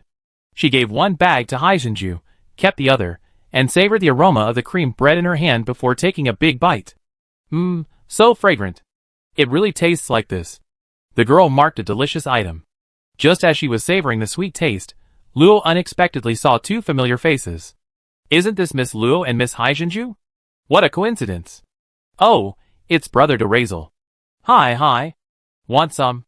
Haijinju waved excitedly to Hilly and Dorazel, even though she didn't know who Hilly was. You like Ahua's bread too? I won't be polite. Dorazel was truly not polite. He took the bread from Haijinju, broke it in half, and handed half to Hilly. I go buy some too, you guys chat first. Suddenly having half a loaf of bread shoved into her hand, Hilly was a little taken aback. After a moment's thought, she could only take small bites and start eating along with him. How is it? Hilly was startled, realizing it was an unfamiliar girl from another race asking. Judging from their earlier conversation, she was probably someone her brother knew. Looking at Luo, who was focused on her croissant, she could only nod slightly. Not bad. Her voice was indifferent, but only those familiar with her could detect the subtle fondness within. Hee, that's right. I told you it was delicious. Hello, I'm C. Pearl, what's your name? After a moment of silence, Hilly spoke softly. Hilly, Finn Hilly. What a lovely name. Finn. Hey, are you and Dorsal siblings? Siblings. I see. He's such a good person, just too good, so. Ouch. Lo chopped her on the head, then smiled apologetically at Hilly. Sorry, that's just her personality. Please don't mind it. I tell her to be more careful.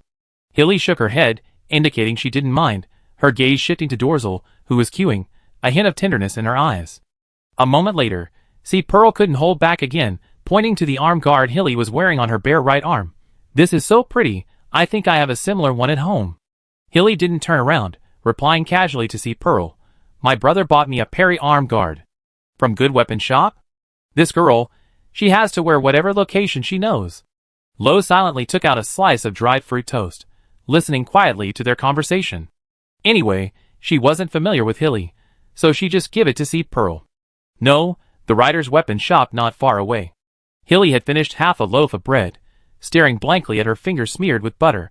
Fragments of memories flashed through her mind, and as if remembering something, she spoke up. Lo, did you see your friend when you came here? My friend?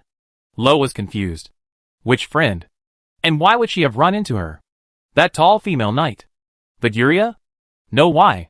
Is that so? I might have some bad news for you. Hilly's words gave Lo a bad feeling. She frowned and pressed. Did something happen? 10 minutes ago, I saw her pass by the Rider weapon shop, followed by 2 people who might be assassins. There's only this one street nearby, and judging by its length and her speed, she should have met you about 400 meters from the school gate 6 minutes ago. Hilly's words were clear and concise. Luo immediately realized Viguria was in danger. He only had time to thank her before grabbing C. Pearl and running back. Hopefully, it was just a wrong guess. Maybe the people following her would back down under pressure from the academy. But they even dared to attack inside the academy. Weaving through the crowd, Luo forced himself to calm down, constantly telling himself that Viguria would safely return to her apartment. Maybe she was waiting for him in the living room, holding a fragrant loaf of bread, inviting him to try it, and then he could proudly tell her, I knew where to buy it all along. Yes, she always shared her day's fun with me so happily, and today was no exception. A gust of wind swept through the crowd, forcing many to squint and raise their hands to shield themselves. The girls instinctively pressed down their skirts to avoid any accidental exposure. Only a few more experienced students realized the gust was simply caused by someone moving too fast. Bang! The door was suddenly pushed open, startling Alice, who was wiping the wardrobe. Luffy and Ruth, who were talking, were also startled by the sudden loud noise. They only breathed a sigh of relief when they saw it was Lo. Luffy jokingly remarked, Miss, you're in such a hurry to come back before dinner time. Uncle! Where's Lia? Hearing the urgency in Lo's voice, Luffy realized something might be wrong. Miss Viguria hasn't returned. Did something happen to her? She's being followed. Something might have happened to her, Luo quickly said. Her powerful senses penetrated the second-floor door. There was no fresh scent inside, meaning Viguria hadn't returned since leaving earlier that day. Instantly, all sorts of terrible scenarios she read about in stories and heard rumors flooded her mind. Guilt and panic overwhelmed Luo. If she really was being targeted by an assassin then. Luffy noticed Luo's unease and stood up to comfort her. Miss, don't worry. Miss Viguria is of high status. She must have protective gear. We saw her this morning. She's definitely alright now. Luffy's words were like scissors cutting through a jumble of lines, calming Luo's emotions. Taking a deep breath, Luo knew she couldn't afford to wallow in self-pity and calmly ordered, Uncle, you stay in the apartment. I keep in touch. If Viguria returns, activate this array. A glass bead-like magic circle appeared in Luo's hand, a marking spell, a simple means of long-distance communication. After handing it to Luffy, Law gave Rose and Alice a reassuring look, then went with the C. Pearl to apartment number 4 and knocked on the door. A moment later, a puzzled Manita appeared at the door. Before he could speak, Luo asked directly, Have you seen Lia today? I saw her this morning. What happened to her? She disappeared 10 minutes ago. What? Manita was shocked and quickly asked Luo what had happened. Hearing that she might have been targeted for personally investigating an assassin organization, she muttered that idiot, hesitated for a moment, and then said seriously, I will use the family's resources and contact Leah's father. Luo, do you know the name of that assassin organization? Luo nodded, feeling guilty. It's the Crimson Conference. If I hadn't asked her, she wouldn't have been targeted. It's not Luo's fault. I think she was too embarrassed to ask her father for help, so she inquired on her own. That idiot is really worrying. Manita hurried off to find the Vyman family's informants at the academy. Luo knew she couldn't just wait around. She bit her nail and quickly thought of the soul perception spell. Pearl, let's go find the place where Lia was last seen. Okay. Chapter 412. In an ordinary manner, maids and guards diligently performed their duties. One maid, pruning the greenery, carefully trimmed the branches growing from a round shrub with large shears. Phew, done. The maid wiped her sweat. These shrubs were precious, demonized plants, their branches incredibly tough. Pruning them wasn't easy for someone with her 6th level mortal cultivation. Suddenly, she seemed to hear a sound coming from the ground. Looking around and finding no one, she cautiously crouched down to listen carefully. Ugh, help, The maid focused her chi and blood on her ears, trying to hear more clearly, but for some reason, the sound was unusually muffled, as if encased in layers of foam, severely distorted. How strange, it's the manager. Catching a stern face out of the corner of her eye, the maid forgot all about it, and quickly stood up, pretending to be busy working. Running around all day, how come you don't work yourself to death? Of course, the maid only dared to curse these words in her heart. Standing at the intersection of 2 streets, Luo's face was grim. The kidnappers of Iguria were very professional, deliberately taking her from the busiest area. In just over 10 minutes, the Iguria's remaining scent had been completely washed away. No trace found, no remnants. The people around looked strangely at the 2 pretty girls standing at the street corner, their expressions ominous, but intimidated by their uniforms from the Imperial Academy, no one dared to approach them. What do we do? Luo, is there any way to find her? Haijinju, standing beside him, was stamping her feet anxiously. Suddenly, a thought struck her, and she exclaimed, that's it. Aren't fortune tellers best at finding people? Our academy has teachers who are skilled in divination. See, Pearl's words reminded Luo, and she was about to rush back to the academy, but a memory quickly extinguished her excitement. No, it won't work. Divination is impossible. What do you mean? Humans should have diviners too. No, diviners can no longer divine. Luo remembered the female diviner she had clashed with Jeno. Their conversation clearly mentioned that divination had failed. Although she didn't know why, it was definitely bad news for Luo. I try to search. You go find Teacher Luna. She should know where she is, right? Haijinju nodded quickly. Of course. I've been there twice. Leave it to me. After instructing Haijinju, Luo glanced at the strange looks she received from passers-by, feeling a slight resistance. However, this was her oversight. No matter what, she had to find her. Thinking this, Luo took a deep breath, her fire magic suddenly erupting, sweeping across an area of dozens of meters. Her clear, cold voice rang in everyone's ears. I am a student of the Imperial Capital Academy. Due to certain reasons, I need to use magic. I hope you understand. Before the surrounding people could react, layers of flames appeared out of thin air, surrounding Luo and forming a scorching shield, pushing away those who were close. In the center, a pale blue barrier emanated a chilling aura, completely enveloping Luo's figure. The passers-by pushed away by the flame shield cursed. The anti-magic array on the street hadn't been activated, so they immediately retaliated with magic techniques, causing ripples to spread across the shield. Someone has been using magic in the capital without permission. Report it to the sheriff immediately. Knowing that time was running out, Luo knew that every second wasted increased the danger to Viguria. He clenched his right hand, and the silver moon lamp appeared in his hand. He released his soul power, and the small ice water barrier was completely under Luo's control. From his ring, Luo retrieved a garment imbued with the aura of Viguria. He tossed it into the air, his soul power rapidly constructing a soul perception array. Absorbing the garment's aura, an invisible wave erupted, quickly spreading outwards. Enhanced by the silver moon lamp, Luo's perception, clinging to the magical wave, expanded at an unprecedented speed, sweeping past passers-by, streets, and shops. It avoided any barriers it couldn't penetrate, forming a dark map with gaping holes in its mind. 100 meters, 200 meters, 500 meters, 1,000 meters. All mid-level and above superhumans sensed a perception brushing against them. Most were only slightly wary, but inevitably, some powerful individuals who valued their privacy were enraged, especially during this special period with the arrival of numerous foreign experts. What was this if not arrogance? How dare they release their perception so recklessly? This marquis will see whose people they are? An unfamiliar aura? A mere third-level superhuman, daring to act so presumptuously in the capital. Are all the people of the Karlov Empire so brave? Interesting, let's go see. Dozens of powerful auras were simultaneously alerted, and 3 terrifying auras of 7th-level superhumans leaked out, causing the protective barriers of the surrounding shops to emit a bright light. The weaker residents hurriedly ran into their houses, fearing being affected. Since the monster attack months ago, no one has dared to release their senses so boldly on the streets of the capital.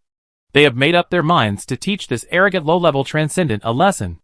Such an arrogant act naturally did not escape the notice of the Imperial Academy hundreds of meters away.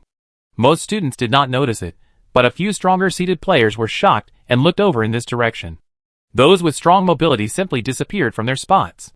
30-odd mid-level transcendents had already gathered outside the layers of scorching flame shield, their expressions varying as they looked at the source of their senses. Is this the place? I heard it's the Imperial Academy. This won't be easy to deal with. Most of the mid-level transcendents were wary of the Imperial Academy, merely standing on the rooftops and streets watching, waiting for someone to be bold enough to take the lead. Several figures rushed in from the direction of the Academy. Upon revealing themselves, they realized they were all acquaintances. I knew it was you guys, Orsera. Where's your little follower? Second young master, don't worry about me. I'm here. A transparent figure appeared and disappeared amidst a faint, mocking voice. Lister didn't seem to care, smiling and waving to the bald man not far away.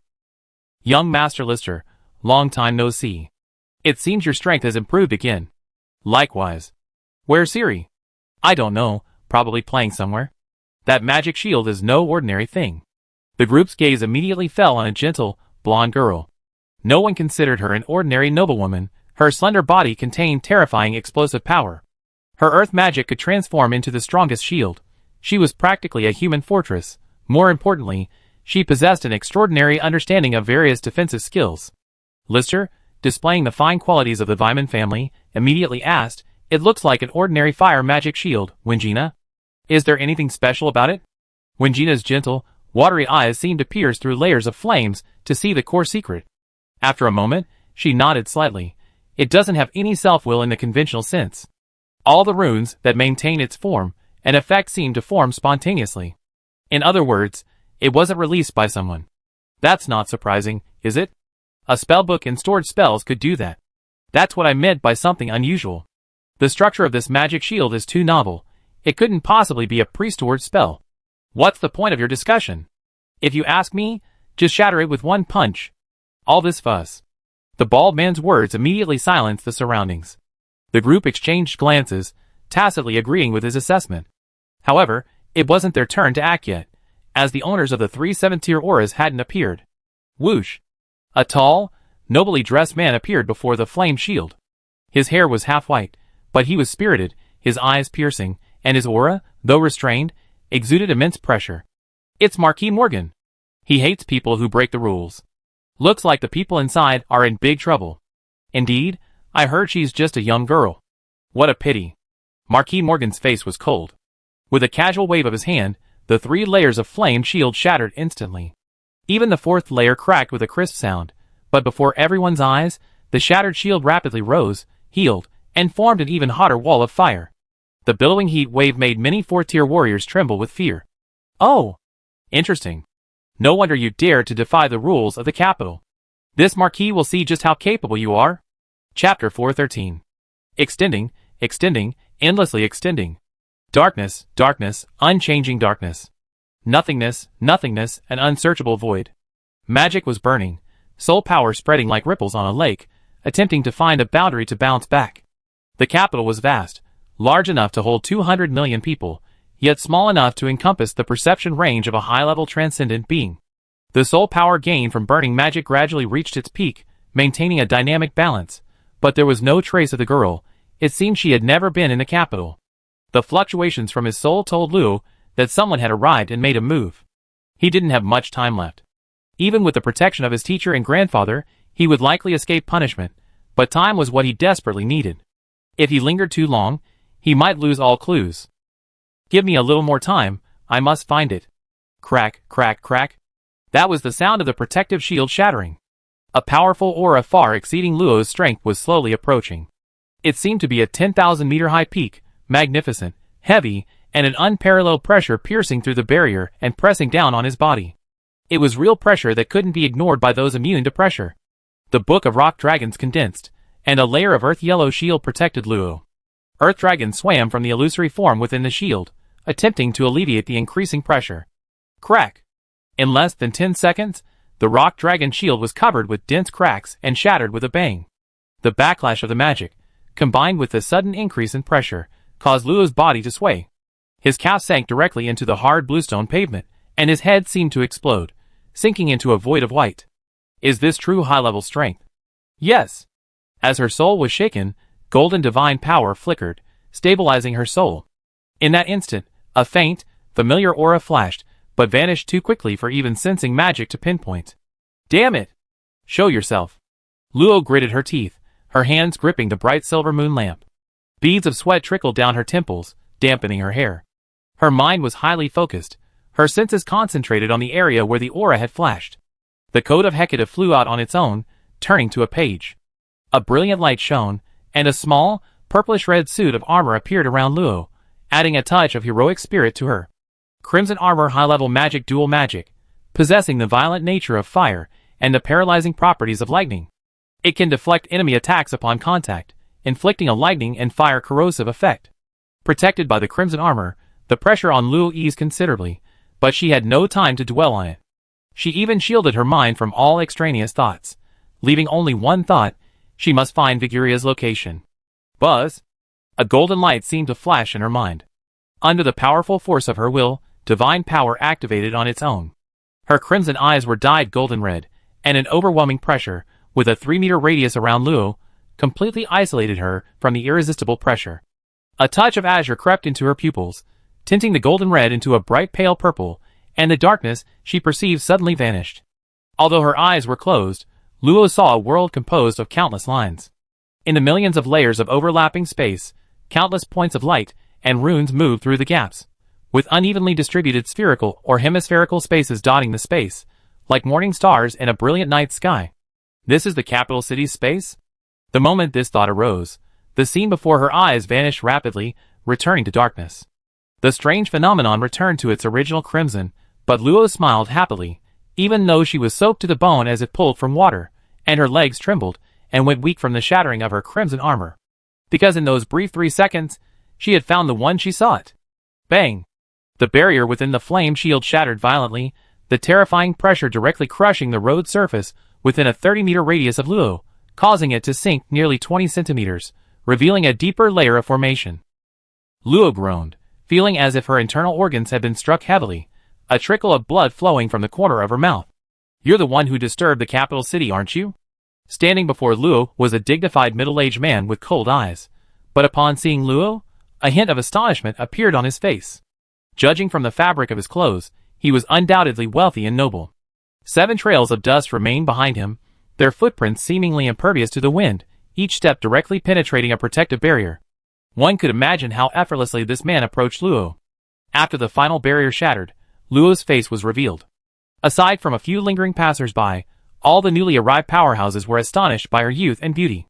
Soaked in sweat, the girl appeared even more fragile and pitiful. Only these extraordinary powerhouses, with their vast experience, wouldn't rashly assume she was as harmless as she seemed. It's her! Orsura's exclamation brought everyone back to their senses. She hurriedly shouted to Marquis Morgan, Lord Morgan, please have mercy. She's from our Imperial Academy. Ritters also recognized the girl as the cute junior who had sold him materials. Surprised, he also cried out, Lord Morgan, she's a friend of the Weeman family. Please, for the sake of the Weeman family, don't pursue the matter further. He called out his family name first because he knew that noble families, like the Marquis Morgan, cared more about the Duke of Carleton, who was a rank higher than him. As for the Imperial Academy, they would be wary, but not afraid. Morgan's outstretched magical hand froze in midair. As Ritters had expected, upon hearing that this girl seemed to have an unusual background, he hesitated. He wasn't particularly righteous. Morgan hated those who broke the rules. But if the cost of taking action far outweighed the gain, perhaps turning a blind eye wouldn't hurt? She used magic without permission, causing such a huge impact on the imperial capital. Who dares to endorse her? Vyman? Not a good choice. A languid voice rang out, and a young woman holding a pipe suddenly appeared on the field. She had 3 eyebrow piercings above her right eye, dark purple lips, and 1 shoulder exposed, revealing even her ample breasts. Her lower body was clad in a slanted skirt that exposed half of her thighs. This attire was extremely outrageous even among superhumans. Madame Meggs. Lister's face darkened. The Meggs were another powerful noble family at odds with the Wymans. This Madame Meggs was clearly only trying to annoy him because of his presence. She didn't care how Luo was dealt with. She simply didn't want him to be happy. Madame Meggs, don't drag the feud between our 2 families onto a little girl. Madame Meggs took a leisurely puff of her pipe, exhaling softly. The white smoke transformed into a mocking face with sharp teeth, sneering at Lister. What right do you have to speak to me? Call your father, maybe that will have some effect, hee. With a strange laugh, the white smoke vanished with a bang, and Meggs didn't even glance at Lister. Cute little girl, I wonder if the prisoners in jail will like your face. Yes, the Meggs family controlled the capital's prison system, wielding immense power. Almost all nobles gave them face. Snap! Heat-ho! Not only was Meggs stunned, but everyone, including Marquis Morgan, stared in surprise at the center of the crater. Despite being just a low-level transcendent, after being oppressed by Marquis Morgan's aura and then threatened by another high-ranking noble, she acted as if she were an outsider, pulling out her leg and hopping up to the edge of the crater. She looked around, seemingly deep in thought. She doesn't think nothing happened, does she? This was everyone's thought. This child must be mentally traumatized. She doesn't even recognize the powerful figures in the capital. A weak, feeble voice sounded, and a jet-black jade tablet appeared in the girl's hand. If I said this was the Black Knight's doing, would you believe me? Chapter 414. The jade token in the girl's hand was entirely black, its surface seemingly shrouded in a hazy, dark light, with a faint magical power surging within. Of course, these were secondary. What mattered most was the power it represented. The Legion directly controlled by the royal family, possessing execution power second only to the Emperor. Black, the Black Knight Legion's black jade token? Marquis Morgan explained in shrill shock. Some of the 30-odd mid-level transcendents watching immediately tried to slip away. They understood all too well what the black jade token represented. Lady Meggs even forgot to remove her cigarette holder, only exclaiming after choking twice, "How do you have a black jade token? You're not a Black Knight. How can you have one? It must be fake. Tell me, where did you steal it from? This is a capital offense." Orsara and Lister exchanged bewildered glances, unable to understand what the 2 7th-level powerhouses were so shocked about. Was this black jade token that valuable? The bald man scratched his head, somewhat puzzled. Isn't it just a Black Knight's token? Perhaps she knows some Black Knight.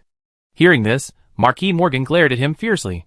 Young man from the Ander family, don't talk nonsense if you don't understand. Are the black jade token and the Black Knight token the same thing? This is a prestigious symbol of status that only Black Knights of the general rank can possess. Upon hearing the word general, the bald man immediately shut up, his gaze towards Luo changing. The entire empire only had 3 generals, each a supreme expert among the 9th rank. His entire family wouldn't be enough to withstand a single sword strike from them. It was best to keep quiet. Those extraordinary individuals from other empires couldn't help but step back. You might not know which noble family in the Karlov Empire, but you can't be unaware of the Black Knight Legion. Those with ill intentions quickly suppressed their schemes. They had originally wanted to use this opportunity to smear the Karlov Empire, but now it seemed that whoever stepped forward would suffer the consequences. The change in everyone's reactions lasted only half a minute. Mrs. Meggs calmed down, leaving with only a cold snort. She wasn't going to make an enemy of a Black Knight general for a complete stranger. If it was a fake, the Black Knight would quickly come to confirm, but what if it was real? May I ask, young lady, where did you get that black jade token? Marquis Morgan's voice was much more tense. He had directly attacked this girl. If he were investigated, he wouldn't escape punishment. Conrad, General favors Conrad. The girl's clear voice drew. A collective gasp filled the air. Morgan felt her legs nearly give way. How could it be that general? Just a few months ago, General Conrad led a band of Black Knights to recapture the city of Edbao. Leaving aside the outcome, the single sword strike that severed the pentagram array was enough to impress half the empire. A blinding golden light streaked across the sky for thousands of miles, instantly snapping 5 towering pillars of blood-red light, setting the tone for the demise of the Edbao cultists. Whoosh! A blast of scorching wind swept out from the academy, fiery red waves crashing like raging flames, raising the surrounding temperature by more than 10 degrees. Scorching heat was her defining characteristic. "Luo, are you all right?" Pearlsea followed eagerly behind, waving and shouting, "Teacher Luna is here." Little Luo. Luna appeared beside Luo, her eyes filled with heartache upon seeing her pale face, and the bright red blood at the corner of her mouth. "Who hurt you? Tell the teacher." Luo quickly shook his head, and pressed Luna's hand down. "I was too impulsive. The most important thing now is to find Lia. I already know her location." Upon hearing this, Morgan looked at Luo with gratitude. He had actually thought she was an ungrateful villain. She was clearly the most adorable angel. He deserved to die. Luna, however, wasn't so easily fooled. She helped Luo up, a flame igniting in her sharp eyes, as she scanned the room, before finally fixing her gaze on Marquis Morgan. "Did you do this?" The scorching heat assaulted his nostrils, and Morgan's pupils contracted. He remembered, this woman was that person's disciple. So, the girl he had pressured was that person's grand disciple. What did the royal family say? If you don't want trouble, when you encounter a petite girl with silver hair and red eyes, don't attract her attention. These were the royal envoy's exact words to him, which he hadn't taken seriously, glancing casually at the portrait before dismissing them. The capital city is so big, how could he possibly run into her? Now, looking at the girl Luna was supporting, silver hair, red eyes, petite, wow, this all seems to match up. Morgan could almost picture himself being invited to an audience with the royal family. This was far worse than being targeted by the Black Knights. At least the Black Knights followed some rules, but the royal family? They made the rules. This lord. He never imagined he'd find himself in such a predicament because of standing up for others. He had already decided that from now on, no matter who used magic, he'd pretend he didn't see it. Let whoever wanted to interfere. "Teacher, let's go! Lia is in danger." Luo's words dispelled Luna's intimidating aura. Saving her was the priority. "Where is she?" "I take you there." "At the manor, 150 kilometers southeast." Following the direction Luo pointed, Marquis Morgan quickly remembered that it seemed to be the territory of the Shan family, with a manor there. Just as the two were about to leave, a brilliant idea struck Morgan. Wasn't this a perfect opportunity to apologize? Wait!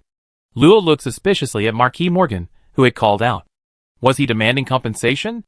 After all, he had broken the rules first, so his actions were understandable.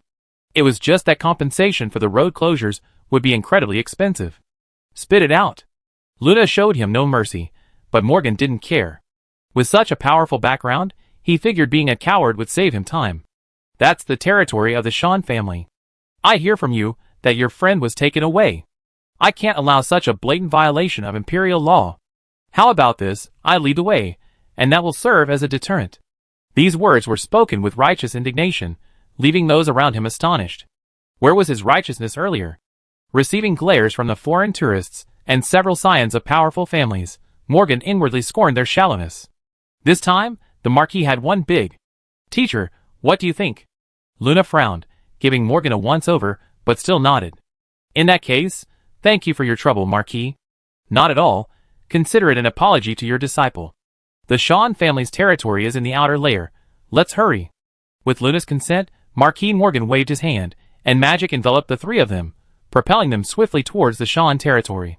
To fly, they would first need to leave the inner layer, but with the speed of a 7th-tier transcendent, running would be much faster than Luo's flight speed. Only a group of mid-level transcendents remained at the scene. Those at levels 5 and 6 could still catch up, but the 4th-level ones should just go home and rest. That was beyond their reach. After a brief discussion, Lister and his companions followed the aura with all their might, trailing far behind. Speaking of which, we're not going to face her, are we? That's impossible. We're at least level 5. Even if she's strong, there are still top-tier 4th-level contenders waiting for her. Hearing this, their worries dissipated. They were geniuses who wouldn't be at a disadvantage against 6th-level opponents. How could they possibly fear a low-level transcendent? Chapter 415. What?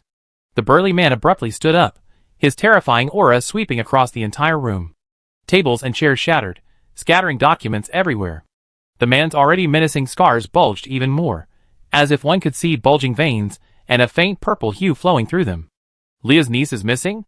Yes. Third uncle, quickly send people to search for her. Hearing Wyman's urgent request, Third uncle slightly turned his head and said seriously, "Who else knows about this?" "Not yet, but besides Xiao Luo and a few of her friends, probably no one else knows." "That little girl." "Are you sure?" "No, I tell Lord Oliver." Seeing the anxiety on Wyman's face, third uncle's tone softened slightly. "No need to worry too much. She has the defensive items that Oliver gave her. This is a good opportunity to show you that the capital isn't a safe place either. Take my password and go lead the search." Wyman was overjoyed and quickly agreed. He didn't care about the power, although earlier contact would make it easier for him to control the family's influence. The important thing was that with it, he could find Viguria as soon as possible. Bang! The priceless gold-threaded crystal bottle was violently thrown against the wall, shattering into pieces. When he heard the news from the butler, Oliver was furious and terrified. If anything happens to her, the entire blood-killing council is no longer needed. A murderous glint flashed in the old butler Wright's eyes. That was a child he watched grow up. Someone actually dared to lay a hand on her. The chaos in the capital didn't mean these old bones were too weak to wield swords. Bang! The meeting hall door burst open, and a knight rushed in, kneeling on one knee and saying quickly, "My lord, we found the two brothers protecting the third miss, but their blood has completely dried up. Clearly the blood-killing council's modus operandi. Send men to investigate. I need to find those damn vermin as quickly as possible." "Yes, sir." After his initial rage, Oliver seemed to remember something and beckoned right forward.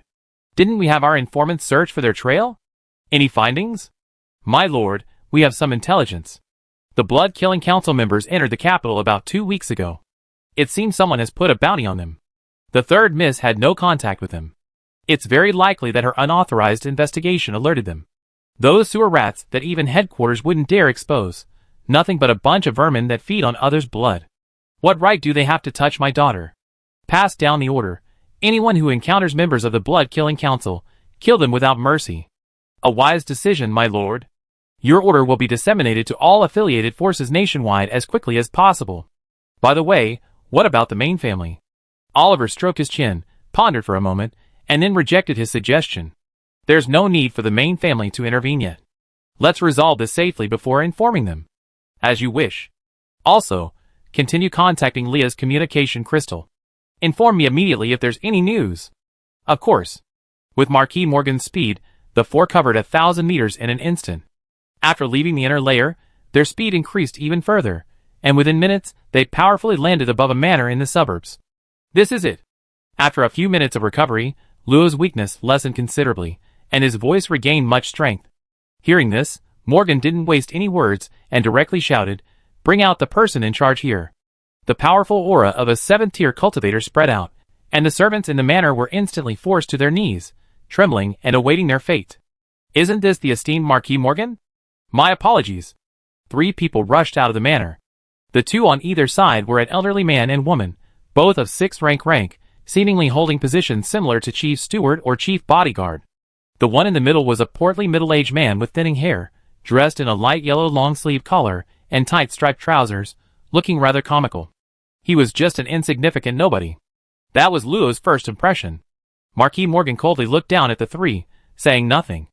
Instead, he moved aside, revealing 3 women behind him, causing the fat manager, who was waiting for Morgan's reply, to visibly pause. "May I ask who these 3 beautiful ladies are?" "Hand over the child." Luna had already drawn her staff, flames rising, seemingly ready to unleash her magic if the other party didn't comply. See, Pearl jumped up and down behind, shouting, "Yes. Hand over our friend now. Otherwise, I won't let you off." The fat manager was somewhat bewildered, but the identities of those opposite him were not to be trifled with. He could only cautiously begin, "Gentlemen, I truly don't understand who you're talking about. Looks like you want to try being roasted like a suckling pig first." "No, no, no." The fat man was so frightened that he retreated repeatedly. The 2 old men beside him also stepped forward to protect him with solemn expressions, even though they knew they were no match for the other side. Marquis Morgan alone could bring annihilation to the entire manor. The scorching air began to churn. Luna condensed a fist-sized incandescent fireball in her hand. The terrifying heat distorted the air, causing the vegetation below to quickly turn yellow. The threat was obvious, but Marquis Morgan was looking away, seemingly unaware of it. "Wait, wait! I remember now." The fat man's flustered words finally eased Luna's brow slightly.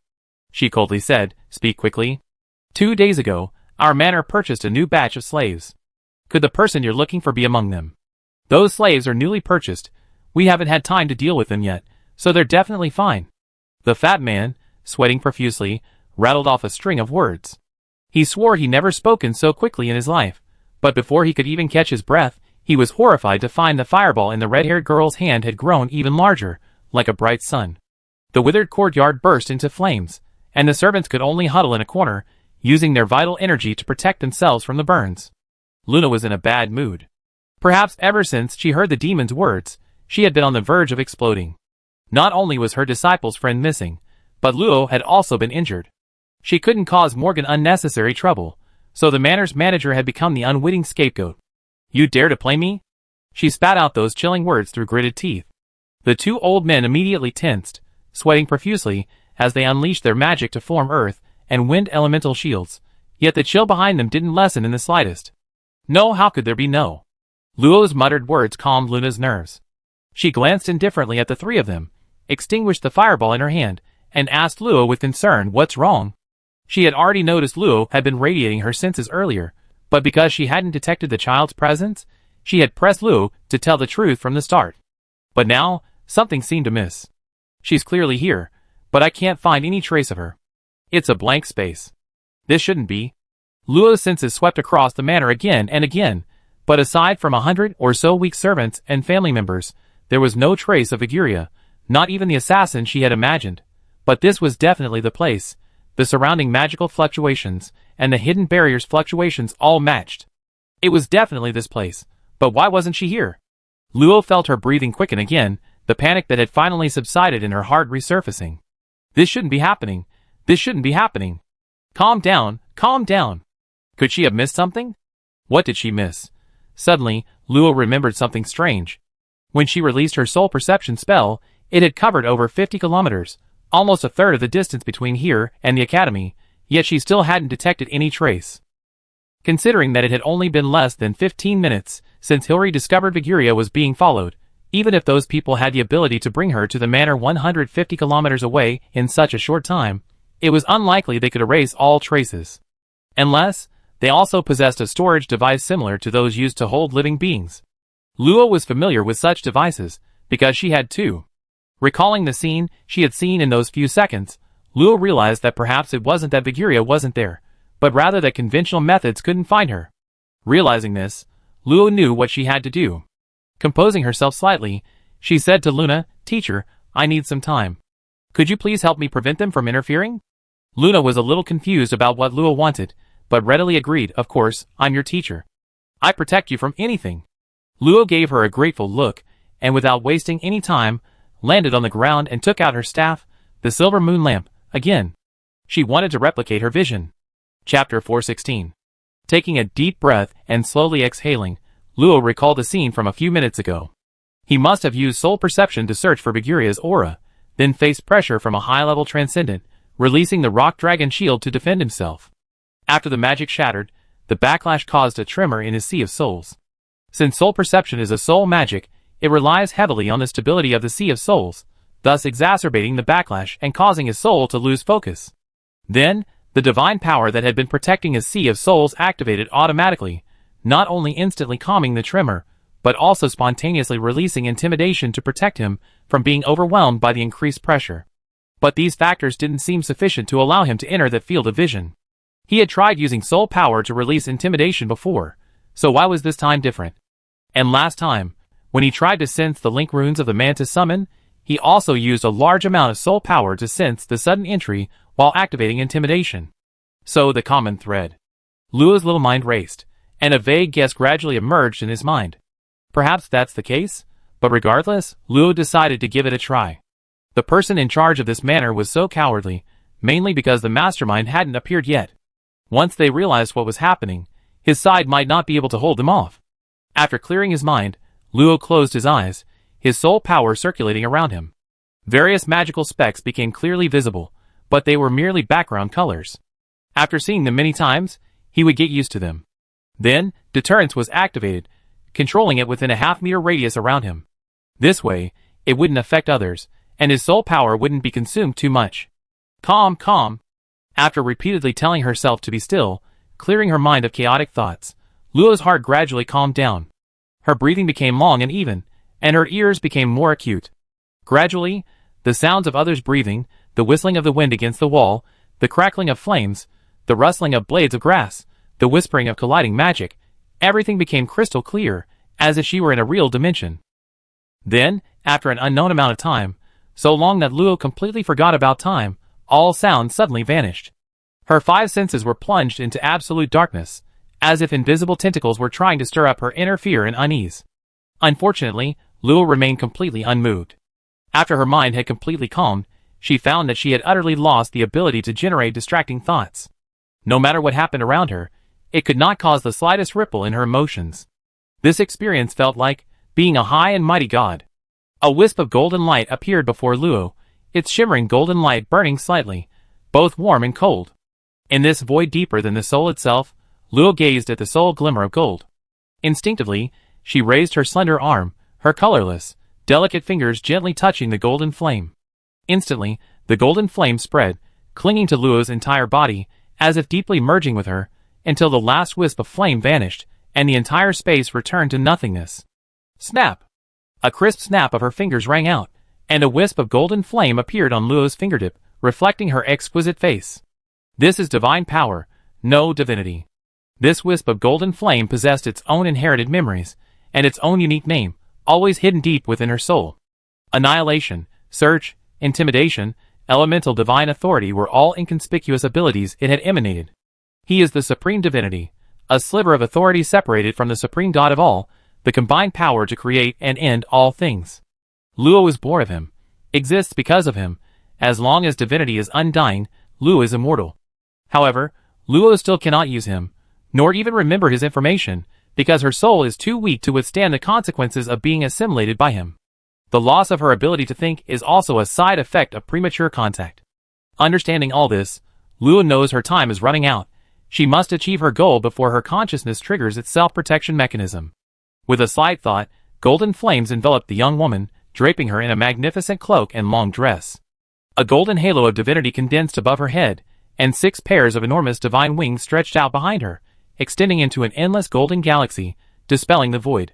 Her face was serene, her blonde hair and golden eyes devoid of joy or sorrow, as if all the greatness of the world contained within her, eternity, transcendence, grandeur, all imaginable and unimaginable words converged within her. Wherever her gaze fell, no secret could hide, the universe itself was but a glass bead in her hand. She, or perhaps this temporary version of him, declared, descended upon the world with the inscription of God. The fat manager's beady eyes darted about, as he discreetly activated a communication device hidden inside his clothing. A message was silently transmitted. Having done this, he immediately bowed obsequiously to Marquis Morgan, whose arms were crossed, and said, "Your Excellency, you see, I am merely a lowly manor manager.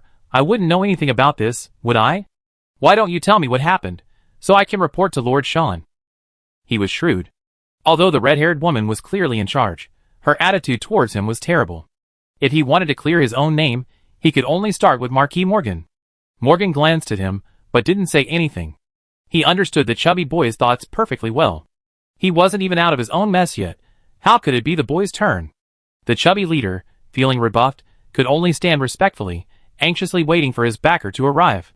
As for who they were talking about, thank goodness, he genuinely didn't know. Time passed slowly as they waited.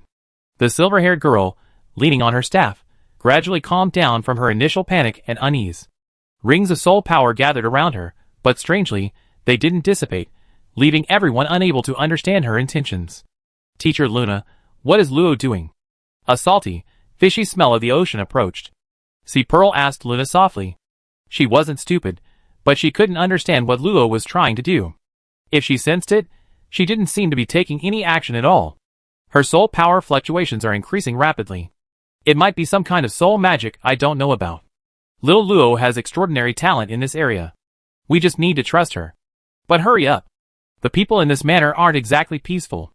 Luna suddenly missed that old woman who was like a little girl. If she were still in this world, she could just demolish the manor directly.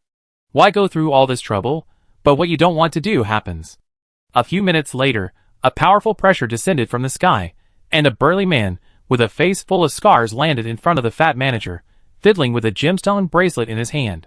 His indifferent gaze first fell on Morgan, then on Luna, who was ablaze with crimson, and finally on Luo, whose eyes remained closed and motionless. His pupils contracted slightly. "Marquis Morgan, and the renowned flame witch, Miss Luna, I have long admired your names." Sean extends his sincerest greetings to Saint Darius. Marquis Morgan's stern face finally softened somewhat.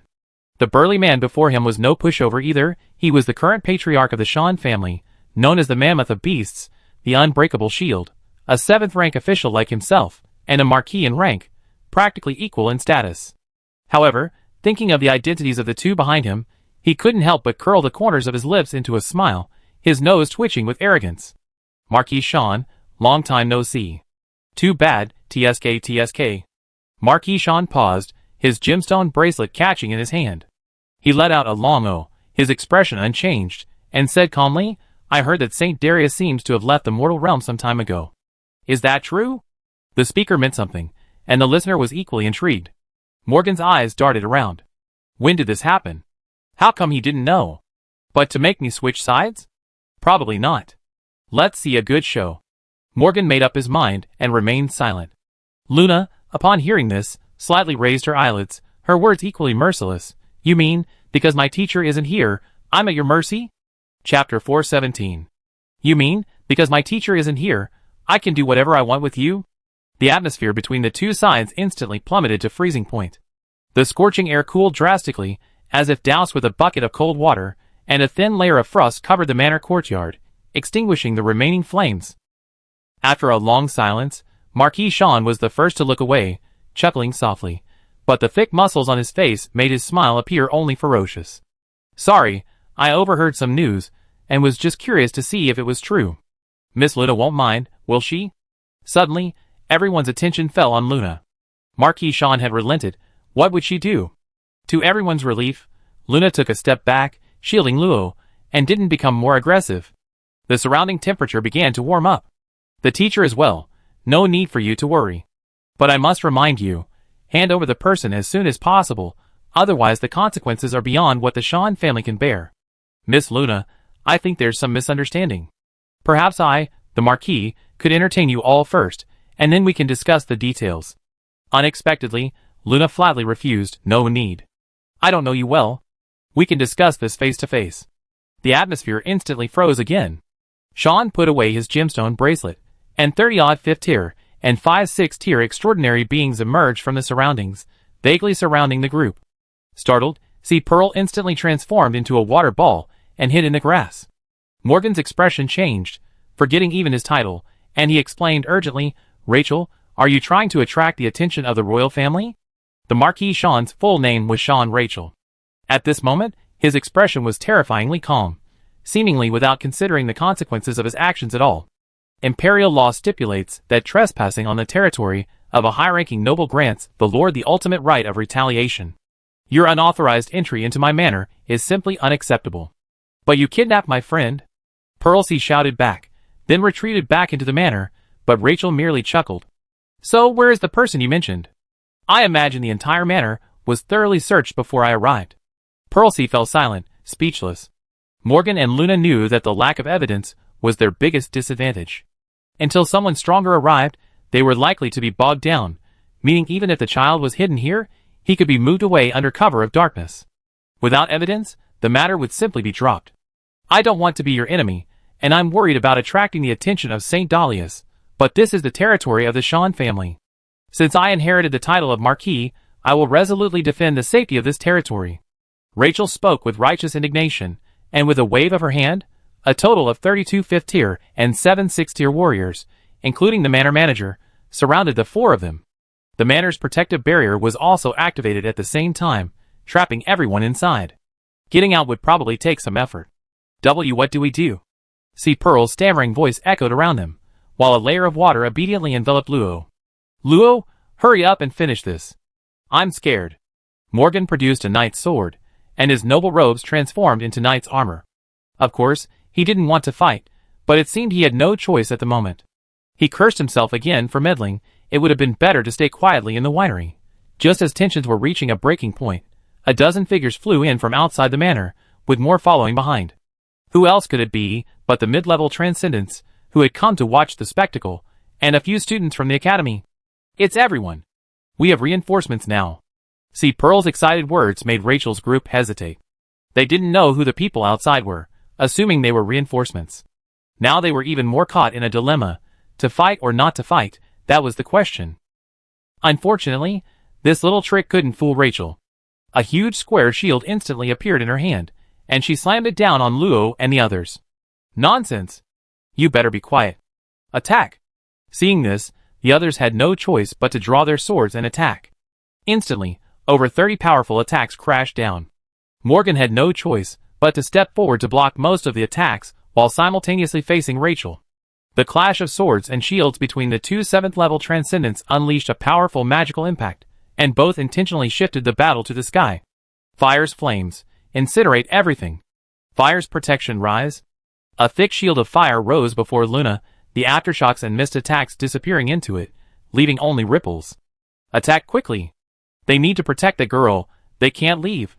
The 7 6-tier warriors struck again, the old woman rapidly unleashing vast swathes of vines, spewing poisonous mist that devoured magic and stamina. A knight buffed everyone, increasing their defense and movement speed, while the remaining warriors and knights rushed to Luna, displaying chaotic yet powerful magic, not seeking to kill her, but merely to restrain her. A deafening roar erupted as scorching flames crashed down, repelling all the 6-tier transcendents. A wave of heat, tens of thousands of degrees Celsius, melted the grass in the manor courtyard, whipping up a cloud of lava that annihilated the attacks launched by the 5th-tier transcendents. No, this woman is too strong. We can't handle her without going all out. But who dared to harm her? The 2 elderly men guarding the manor exchanged a glance, set a concealed magical transmission, and retreated dozens of meters. The remaining 5 6-tier transcendents, having heard this, did not attack again. Instead, they allowed the 5th-tier transcendents to launch a full-scale attack, while they flew to the outer edges, providing occasional support to the 5th-tier transcendents and preventing them from being killed by Luna's magic.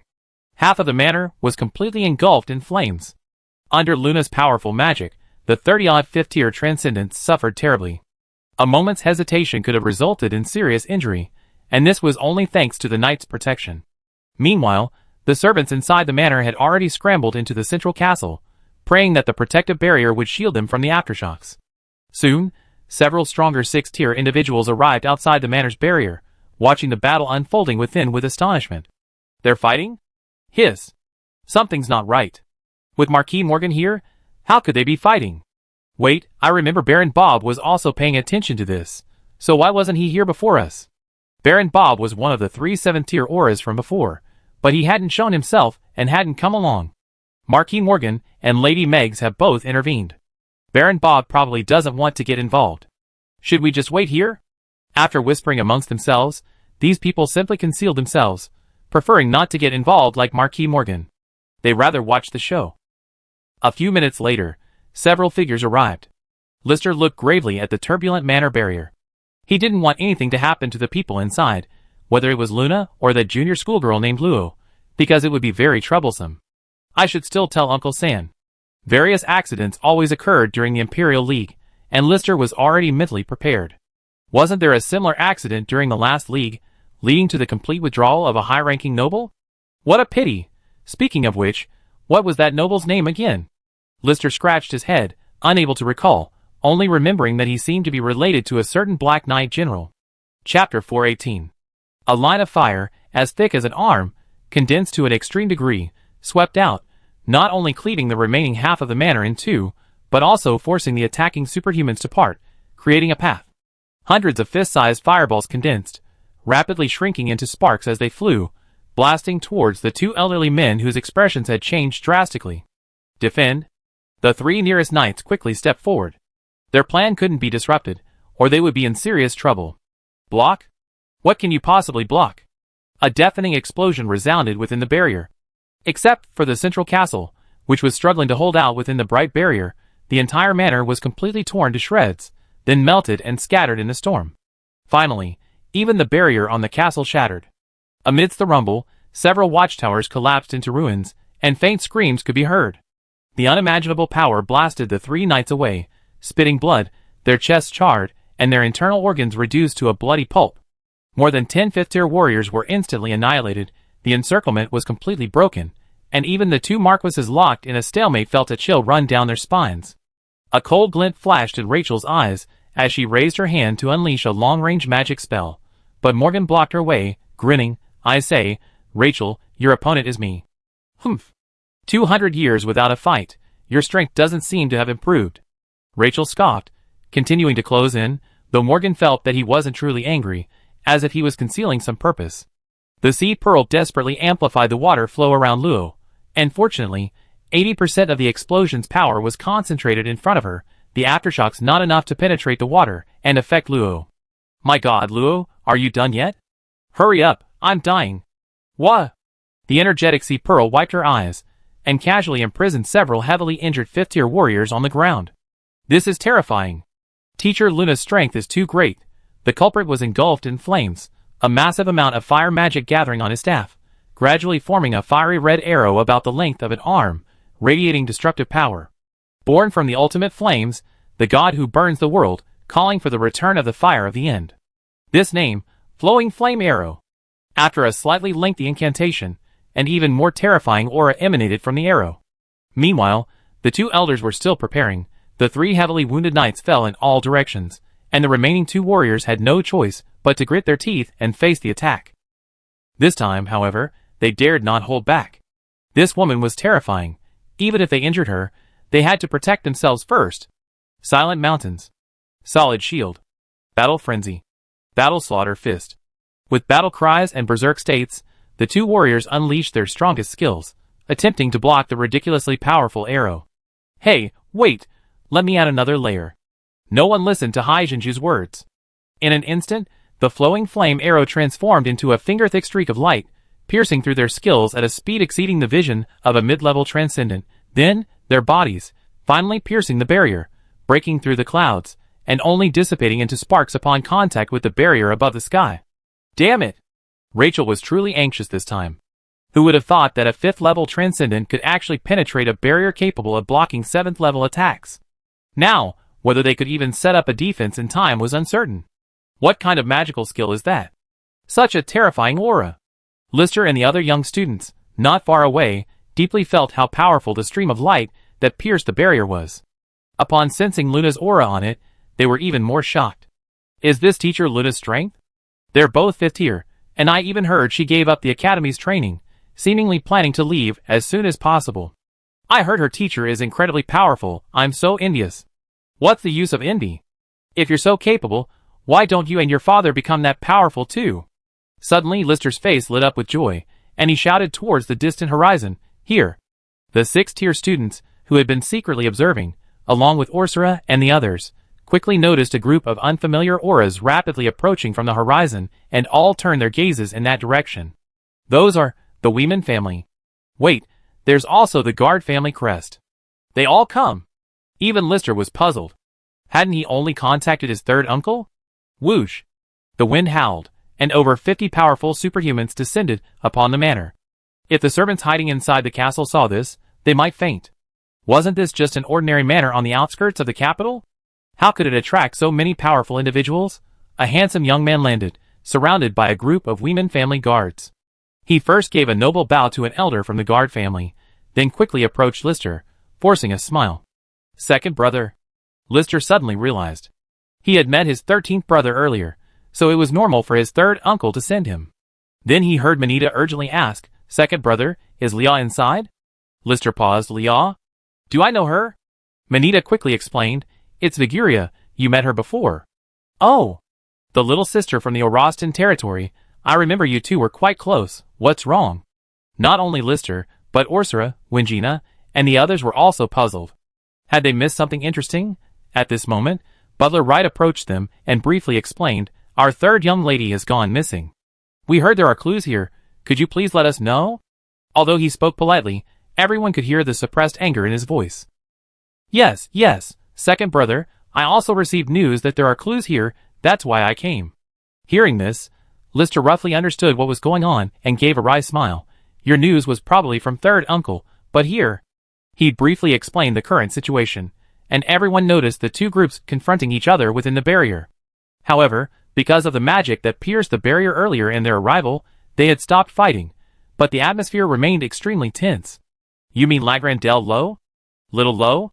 Seeing Manita closing in, Lister took 2 steps back. I'm not entirely sure who Little Low is, but she does seem to know you. She's a very cute girl, with unusually silver white hair. Receiving confirmation, Manita was overjoyed. Then it's definitely her. Little Low was the first to know about Leah's disappearance. She must have found her to be here. Brothers, charge in. Seeing this, Butler Wright waved his hand, ordering his men to attack the barrier. This scene completely stunned the hidden superhumans. This was far too direct. Lister was utterly dumbfounded. He was originally just an outsider, but now, suddenly, he was caught in the middle. Fine, I join in too. No matter what, his 13th brother was a candidate for the next clan leader. He had to step up if necessary. Oh! Such an interesting event, how could I not participate? The bald man smiled and joined in. Orsara and the hidden assassin youth sighed helplessly. If they didn't act, wouldn't that be considered cowardly? Under the attacks of numerous powerful individuals, especially with the old Butler Wright and the strong contenders working together, the already damaged barrier quickly shattered, releasing the surging magic within and creating a heatwave. Hand over Liao. Hand over the third miss. Nearly 60 people surged into the dilapidated manor, putting immense pressure on Marquis Sean's side, whose foreheads were covered in cold sweat. Only Rachel, her face grim, roared, "Are you planning to openly break ties? Humph. Do you intend to attack both of our families at the same time? Search them." Rachel's face was ashen, her massive body blocking the way for the group. After a long standoff, she finally stepped aside. The guards from both families immediately understood and headed towards the central castle of the manor. That was the only relatively intact part of the vast estate, where some people might be hiding. Chapter 419. Drip drop. A faint sound of dripping water rang out, crisp and hollow, rippling in the darkness. A slumbering consciousness stirred slightly. Dim light streamed through slightly open eyelids, forming a blurry image in the vision. Where am I? Buzz? A strange buzzing sound echoed in the space, accompanied by a cacophony of hurried yet orderly footsteps. The magic of the air seemed to be undergoing some unknown mutation, imperceptible and uncontrollable. Turning his neck slightly, 2 or 3 thin figures leaning against the wall came into view in his blurred vision. Perhaps children? A wave of dizziness urged him to shut down these superfluous thoughts, and pull his consciousness back into the darkness. What am I doing? Who am I? Suddenly, a sharp voice pierced her eardrums, followed by a panicked shout. How did you cause such a huge magical fluctuation? Are you all idiots? 3 nodes in the teleportation circuit are damaged. Repair them quickly. Thankfully, the ceiling barrier is intact. Time is running out. Hurry! The suddenly louder voice jolted her awake, and some hazy memories returned. She finally remembered who she was, but confusion and panic followed. How did I get here? I remember. Ugh, my head is spinning. No, getting out of here is the priority. She tried to mobilize her magic, but unsurprisingly, not only her magic, but even the battle aura converted from her blood, and she was dormant within her. Don't panic, that's right, the Earth emblem. She remembered the defensive emblem she always carried, carefully reaching out to touch her waist. Finding it still there, she breathed a sigh of relief. This meant she hadn't suffered any fatal damage. But then she thought, this wouldn't help her escape. Feeling her chest, she discovered a hard object in the center, a communication crystal. Overjoyed, she forgot her awkwardness, and immediately tried to communicate with the crystal. Then she remembered she couldn't even use her senses. The communication crystal was just for show. What to do? An unprecedented fear gripped her. In over 20 years, she had never experienced anything like this. Completely unable to use her powers, surrounded by numerous unknown enemies, and unable to use her protective measures, this was worse than being bitten on the neck by a monster's teeth. At least, she had prepared for death before the latter happened. Gurgle. Suddenly, she heard something rolling beside her. Viguria opened one eye and peeked out, seeing a faintly glowing rhomboid crystal, apparently accidentally dropped during the earlier chaos. The strange crystal rolled between Viguria and another girl beside her, conveniently blocking the view of the others. Viguria stealthily grabbed the crystal and stuffed it into his trousers. Luckily, he was used to wearing clothing that allowed for close combat, otherwise it would have been difficult to hide it. Where's the teleportation crystal for the stable node? It was just here a moment ago. That's strange. Find it quickly. Do you want to be randomly thrown into spatial turbulence? Although Viguria didn't quite understand what they meant, it was clear that their movements had been slowed down. Sensing someone approaching, Viguria quickly closed his eyes, pretending to still be unconscious. I wonder when little Luo will notice I'm missing, maybe in a couple of days. I should have known better than to be so stubborn. After a half-hour search, the two families had practically turned the only remaining castle in the manor upside down. All servants and slaves were driven out to verify their identities, and every room and cellar was broken open and thoroughly examined. But just as Marquis Rachel of Shan had said, the entire manor was spotless, without a trace of Aguria's presence. Unlike the anxiety of Luo's side, after the forced search, he regained his composure, as if he were certain the girl wouldn't be in the manor. Listening to his subordinate's report, Manita approached Luna with a grave expression. "Teacher Luna, we haven't detected Aguria's presence. Is Luo still gathering power?" In the flowing water of the sea pearl, Luo's figure became somewhat indistinct. Only when one was within a meter of her could one feel the escalating pressure. Luna nodded. "I don't know how long she need either. I can only try to stall for time. But no matter how much time they stall, they can't search indefinitely." With more and more curious superhumans arriving, thousands were already watching outside the manor. This was a conflict between at least 3 major noble families, a rare event. How could they not watch? Noticing the growing crowd, old Butler Wright had to consider leaving. The sheriff hadn't appeared yet, because the Lord had made arrangements, but delaying too long would definitely put both sides in a difficult position. "Nephew Manita, if this continues, things could get complicated with the sheriff." Manita understood his meaning. This was a potential location. If they searched the wrong place, the enemy might have already moved elsewhere, and creating an irreparable rift with the Shan family would be a losing proposition. After a moment's thought, Manita bowed deeply to Wright and thanked him, saying, "I apologize for making you come. I will have the guards continue searching other areas. However, Xiao Luo is my friend, and I will stay here until she leaves." Wright sighed inwardly. He quite liked Manita. She was talented, knew her place, had few vices, and her status was worthy of the 3rd Mississippi. Most importantly, she cared deeply for the 3rd Miss, although he seemed to have only noticed it in the last 2 years. "Then I take my leave." The guard family members returned behind Wright. Rachel, leaning on her shield, said sarcastically, "Take care.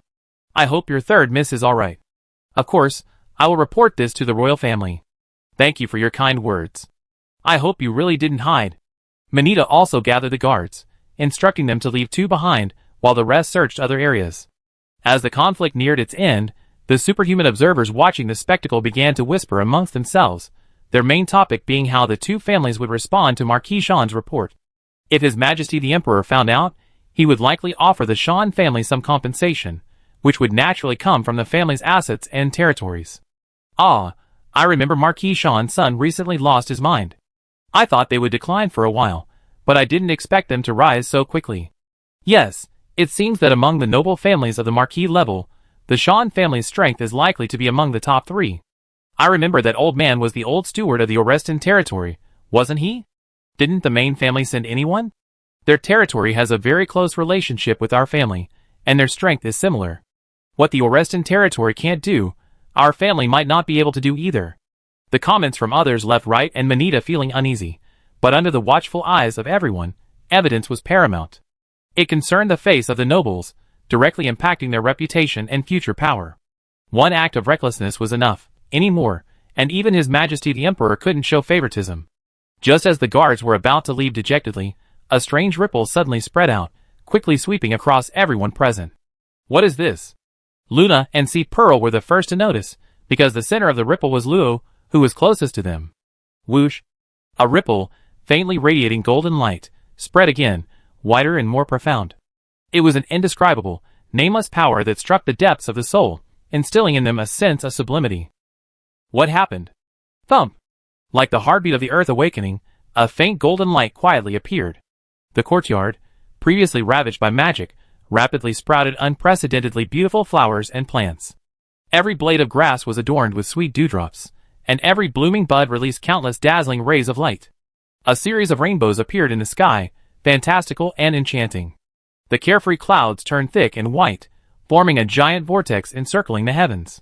A faint, wondrous sound appeared out of nowhere, melodious yet sacred and solemn. A ripple of pale gold spread from the silver-haired girl, sweeping across thousands of extraordinary beings. In that instant, everyone unconsciously descended to the ground, as if the sky were now an absolute forbidden zone, an inviolable and majestic place. "I think I'm hearing something in my head." As the 2 most powerful people present, Rachel and Marquis Morgan felt a chill run down their spines. They could vaguely sense that something was about to arrive. It was a supreme being far beyond the comprehension of even a peak saint-level expert like His Majesty the Emperor. In their hundreds of years of life, they had never experienced such absolute suppression, so close to death, great, mysterious, noble, majestic, beyond imagination, like a god descending. Chapter 420. Thump! All the low-level superhumans knelt on the ground, unconsciously murmuring strange incantations. Upon closer listening, it wasn't a common language, nor the language of any race, nor even runic chanting. Every word exuded boundless fervor and sincerity, though solemn and respectful. It sent chills down one's spine. The golden light intensified, and mysterious phenomena spread tens of thousands of meters away. Trees grew even taller, radiating reverence and silent praise. More superhumans witnessed this scene, and in their shock, they quickly noticed that those within the golden light's radius were kneeling one after another, their eyes vacant, beginning to chant strange hymns. Golden ripples spread from Luo's body. The nearest pearl felt a sharp pain between her brows. Her long-dormant divine crystal had spontaneously manifested, a vast divine power forming a protective film around her. However, in her perception, the divine crystal was trembling. What kind of power is this? Luo's delicate face gained a touch of holiness. An incomprehensible golden flame phantom appeared beside her, climbing onto the silver moon lamp. Her body took flight without wind, slowly floating. Tiny spatial rifts flickered an inch around her, the terrifying aura filling all the remaining conscious superhumans with fear. Heavens! What am I seeing? Space is shattered. Run! It's too dangerous here. Even though Luna wanted to keep an eye on Luo, she couldn't withstand the overwhelming pressure. She could only grit her teeth and retreat over 100 meters, simultaneously pulling the pearl and the unconscious Manita away quickly. Get out of here! The farther the better. At Luna's shout, everyone snapped out of their daze and frantically tried to escape. If they couldn't fly, they run, but to their horror, the fourth-tier transcendent stopped abruptly, slowly turned around, knelt, and chanted prayers, their empty eyes filled only with fanaticism and worship. There's even more golden light. If this continues, we lose control. A fifth-tier powerhouse roared, each step covering hundreds of meters, but the chanting behind him was relentless, and despite his best efforts to shield himself with magic, he couldn't stop it from reaching his ears. No! I don't want to hear it. Get out of my head. Praise, celebrate, all great. The strange chant gradually became clearer. The fifth-tier transcendent stopped in his tracks. In his lifeless eyes, he seemed to see a majestic golden figure, enormous, unimaginably enormous, deeper than the starry sky, hotter than the sun, deeper than the ocean, a being whose greatness defied description.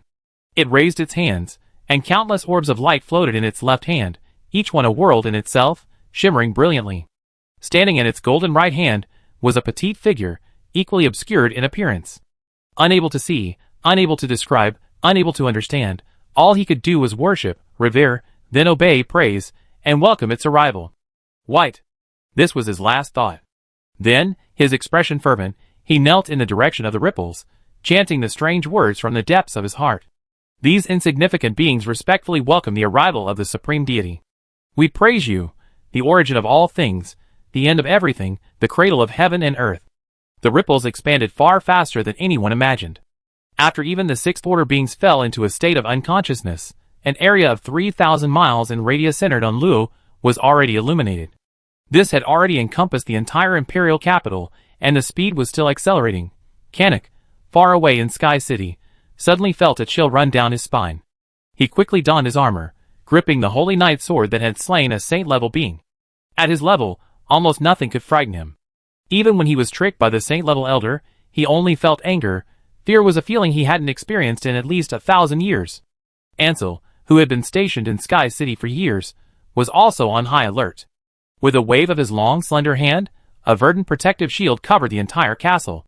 But to their disbelief, the strange golden streams of light ignored the shield and appeared directly inside the palace hall. This power. Even holy power can't stop it. Whoosh!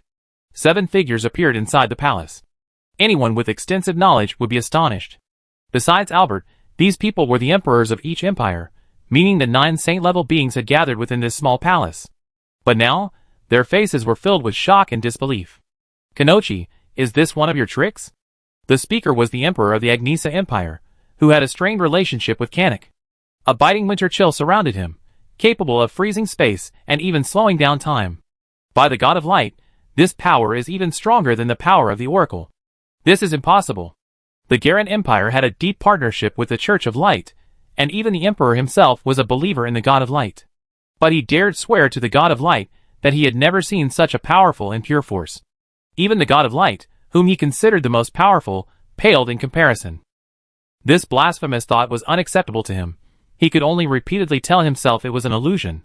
Gentlemen, first find the source of this power. Albert's words were met with everyone's agreement, especially Kanik. If things continued this way, his empire might face annihilation. This day was destined to be unforgettable for the entire Karlov Empire. At the height of the Imperial League, a mysterious golden light quietly enveloped the entire empire. By the time they noticed, those of lower strength were already kneeling in devout worship. The sky, the earth, even the rivers, seas, and lakes underwent bizarre changes. All inanimate and living beings, including magic, exuded an aura of worship and praise. They felt awe, fear, yet also fanaticism and submission. At the center of the brightest golden light, a petite girl floated in midair with her eyes closed. Rings of dazzling golden light emanated from her, receiving the adoration of millions. A suffocating pressure swept across every corner of the empire. The illusory golden flame solidified, and the silver moon lamp emitted mournful cries. Its six-tier material was simply insufficient to withstand this power, surpassing even holy strength. The moment the golden flames fully materialized, the silver moon lamp finally succumbed, shattering into hundreds of fragments. But the next instant, under the influence of the golden flames, all the fragments miraculously reformed, leaving only countless fine golden lines etched along the cracks, giving it a porcelain-like, broken appearance. Meanwhile, the silver-white hanging lamp was also adorned with mysterious golden runes, igniting a burst of golden flames and radiating an unfathomable, supremely noble aura. A strange flower bud was imprinted on Luo's brow. The flower had 10 petals, blooming into 4, blue, red, pure white, and black. Golden flames ignited within her, spreading across her white dress woven from high-level shaping techniques, staining it a magnificent platinum-colored divine garment. A long, golden shawl draped over her neck, concealing her slender, fair skin and jade-like arms. A fitted white dress cinched at the waist, hiding her delicate calves and bare feet, yet subtly revealing the alluring slit between her legs. Thin, yet unbreakable, golden buttons covered her chest, and a gradient gold-white skirt, fastened at the back, billowed in the wind. Her pink lips seemed slightly parted as she inhaled deeply. Instantly, the golden light that permeated the entire Karlov Empire converged upon her, and an even greater pressure descended upon over 450 million people, forcing even the high-ranking transcendents to their knees, unable to raise their heads. Simply because she was inviolable, unapproachable. Brilliant golden light gathered above the girl's head, forming 3 slowly rotating halos, like a divine crown. Whoosh! A colossal 12-winged structure, cast entirely in pure gold, unfurled from the girl's back, connecting heaven and earth. Burning golden feathers rained down, landing on the kneeling worshippers, and instantly condensing their magic by 30%, wings of a god, nobler than the legendary wings of angels. The hymns of praise reached their peak at this moment. Golden hymns of praise coalesced in the air, rising into the sky. Simultaneously, all the broadcasting arrays materialized into the girl's form. A vast, overwhelming pressure traversed countless miles, descending upon the 7 empires across 3 continents. Countless people were instantly captivated, their consciousness stolen, singing praises of the supreme beauty with the utmost reverence. Except for Ansel, who remained in Sky City, the other 8 saint-level beings tore through space to arrive at the scene. They were horrified to discover that their deeply ingrained flight abilities had failed. After struggling for a moment, they all plummeted from the clouds.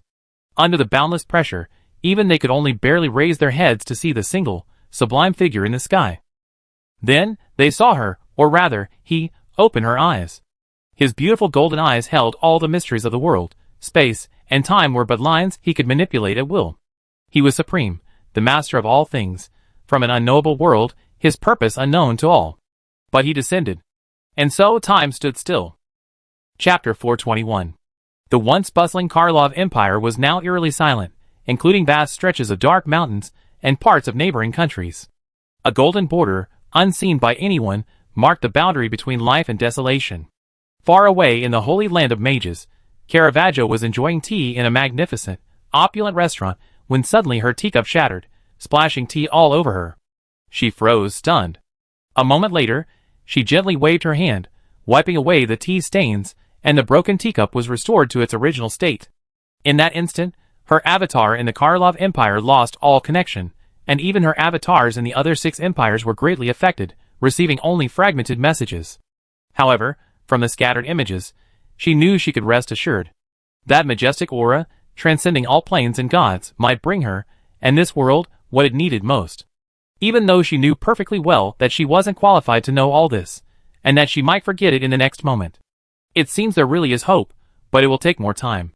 The river of destiny drying up is a bad thing, but it's also a good thing. How far you can go depends on yourself. Wisps of steam rose, and the warm black tea, nourished by sugar cubes, lost some of its bitterness, gaining a richer and sweeter flavor. In the biting cold wind, in the heart of the northern polar region, where even extraordinary beings cannot easily set foot, the incredibly precious, unmelting ice found everywhere is plentiful. Even the ice caps beneath the deep snow are large, high-quality blocks of unmelting ice, which even the most powerful fire attribute magic of high-level extraordinary beings cannot melt even a fraction of. But now, hundreds upon hundreds of steaming puddles dot the landscape, each containing a scorching white feather. The sacred power directly distorts the ice magic, transforming it into holy light magic. Thousands of miles away, a strange rain falls on the snow-covered plains. The raindrops are pale blue, and no matter how fierce the blizzard, they remain only slightly cool, falling from the heavens and disappearing into the void 100 miles above the ground, as if trapped in some kind of cycle. At the center of the boundary between these two strange regions, in a small area no more than 100 meters in diameter, invisible moisture and soft white light intertwine, like clouds and mist, reflecting dazzling light and shadow. But this seemingly beautiful scene conceals extreme danger. Within this area, the wind and snow cannot approach, magic retreats, and even space itself trembles. Only a small figure stands outside. Her small body was barely clothed, with only a simple, tattered piece of burlap covering her private parts. The filth all over her body made her look utterly devoid of any spring-like beauty. Her long, emerald green hair was tangled and matted, with a tender green shoot playfully sprouting from the top of her head, swaying gently. Only her large, elfin-like emerald eyes, brighter than the stars in the sky, shone brightly on her dirty face. She stood there for an unknown amount of time, her eyes fixed on 2 wisps of cloud dozens of meters ahead, as if waiting for something. Suddenly, she turned her head in a certain direction, towards a relentless blizzard, impenetrable not only to sight but also to perception. But this could not hinder her gaze, piercing through thousands of miles of snow-covered land, landing on a golden expanse of earth. Little kitty, is this the promise you promised? I'm so hungry. In the stillness of time, in a room in a building within the Imperial Capital Academy, marked Botanical Garden, a beautiful flower bud the size of a palm trembled slightly. The dim golden lines on its surface seemed to receive a boost, quickly brightening until most of the bud was tinged with a noble gold, only a small tuft at the tip retaining its crimson hue. The bud trembled lightly twice, as if expressing its joy, but Eve, so close at hand, was destined not to see it. Beyond this, there was another person who could move, or more precisely, a fish. The divine power surrounding the seed pearl struggled desperately against the stillness of the time trap. She trembled, instinctively wanting to burrow underground, but everything was frozen. She couldn't get in. The noble, petite figure in the sky felt utterly unfamiliar. She didn't know whether to call her Luo, or what to call her. Beside her, Luna remained motionless, casting defensive magic. In fact, in the final moments, many high-level superhumans were instantly frozen in place before they could even kneel. In the heavens, he opened his eyes, paused briefly, and after quietly piecing together the origins of the situation, ignored the strange phenomena around him. His emotionless gaze fell upon the area below, and though his pink lips remained unmoved, a delicate yet majestic female voice echoed through the space, "Appear." Instantly, the courtyard inexplicably caved in, revealing a transparent hemispherical barrier. As for why she could see something even though there was nothing there, Seed Pearl didn't know. She simply saw something there, but more importantly, she saw a familiar figure within that hemisphere. She instinctively tried to shout, but no sound came out. She then realized that the surrounding air had already frozen. He gazed at the tall, slender girl with her eyes tightly closed, his gaze still devoid of emotion. Fortunately, he remembered what he needed to do, and wouldn't waste this opportunity. The next moment, Viguria's body gently lay down beside the courtyard. Simultaneously, the strange barrier vanished abruptly, as if erased, without a sound. Having completed the simplest yet most important task, he raised his left hand. His slender, more perfect than perfect, index finger lightly touched the ground, and a point of light containing millions of densely packed mysterious runes appeared at his fingertip, disappearing into a pendant on his body. The relic bead in his right hand flew up. Under the influence of supreme power, the internal space was completely altered. The shattered space healed in the blink of an eye, expanding more than 10,000 times. The tree of life leaped with joy, barely surpassing 1,000 meters in size. The angelic feather connected to the relic bead shone even brighter. All connections to its former master, even the links to their faith, were completely severed. The slowly rotating crystalline dragon crystal within it took on a sacred hue, tracing its source and disappearing into some unknown plane. Having done all this, he noticed the rapidly increasing bloodstains on his body, knowing time was running out. His indifferent gaze turned to the distant north, where he sensed 3 firefly-like beings and saw a familiar figure. His noble divine wings fluttered slightly, instantly shattering into countless streams of light. Most flowed back into the divine ring above his head, but a few streams precisely entered certain bodies. One particularly striking golden light traversed countless spaces, transforming into a golden fish that appeared at the place of expectation. As if sensing something, he glanced up at the sky, meeting the gaze of the enormous eye atop the glorious divine kingdom for a fleeting moment, through endless distance and spatial barriers. Amidst a scream that shook the entire divine kingdom, the enormous eye, leaving a large spray of golden blood, hastily fled. He remained silent, withdrawing his gaze and slowly closing his eyes. He knew everything, but didn't interfere excessively. Doing so would only make everything tedious and render her existence meaningless.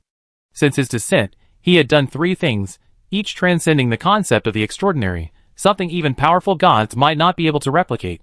That was enough. Then, there was one last thing. Next time, see you. A dazzling light shot into the sky, piercing through the clouds and reaching the highest edge of the heavens. If observed from the void, the entire vast world would be shrouded in a hazy golden hue, gradually fading away. Then, the light from the endless sky transformed into a rain of light, pouring down and entering the bodies of every creature in the entire plane. Even the divine essence within the seed pearl could not block the rain of light. The golden divine ring dispersed into blazing golden flames, returning to the girl's body and disappearing. The half-open flower bud between her brows also vanished without a trace. Deprived of her source of power, the girl's clothes reverted to her original lovely white dress. Falling from the sky, Haijinju, who had been standing there stunned, suddenly awoke and rushed forward in a torrent, arriving just before the girl hit the ground. Bang! So heavy! Amidst Haijinju's cry of pain, time began to flow again. Chapter 422. The overwhelming pressure vanished without a trace, leaving the fleeing crowd bewildered and wondering what they were doing. The first saint-level beings to recover, after a brief moment of confusion, realized they had overlooked something, including why they were there, and why they had fallen so miserably to the ground. They tried to investigate but could only find a blank. Kanochi remained expressionless, but his alertness told him that things weren't so simple. Albert and the other emperors, each with their own thoughts, scattered, wary of any schemes. Magic concentration. Those present were all powerful saint-level beings. Even if other saint-level beings joined forces, they couldn't kill them quickly. This was the absolute confidence that came with strength. They quickly noticed that the surrounding magic concentration had increased more than 1,000-fold. Gentlemen, I need to investigate the reason for the increased magic concentration. The meeting regarding the punishment of the cult will be held another time. The others knew this was just an excuse, but it suited them perfectly. They also needed to figure out why they were there. They all tacitly left. The images of the sky and the Apasui wall returned to normal, only flickering occasionally, as if something remained on them. Professional array masters and barrier masters inspected them, but found nothing wrong, attributing it to normal disrepair. Back at the manor, the 2 guards, slowly waking, rubbed their heads as they got up. The faint whispers seemed to still linger in their minds, but upon closer listening, they heard nothing. Then, they were horrified to discover a huge crater in the courtyard, which they had checked hundreds of times, with a person lying on its edge. A guard from the Orostan territory rubbed his eyes, then exclaimed in disbelief, "That's the 3rd miss. Go see her."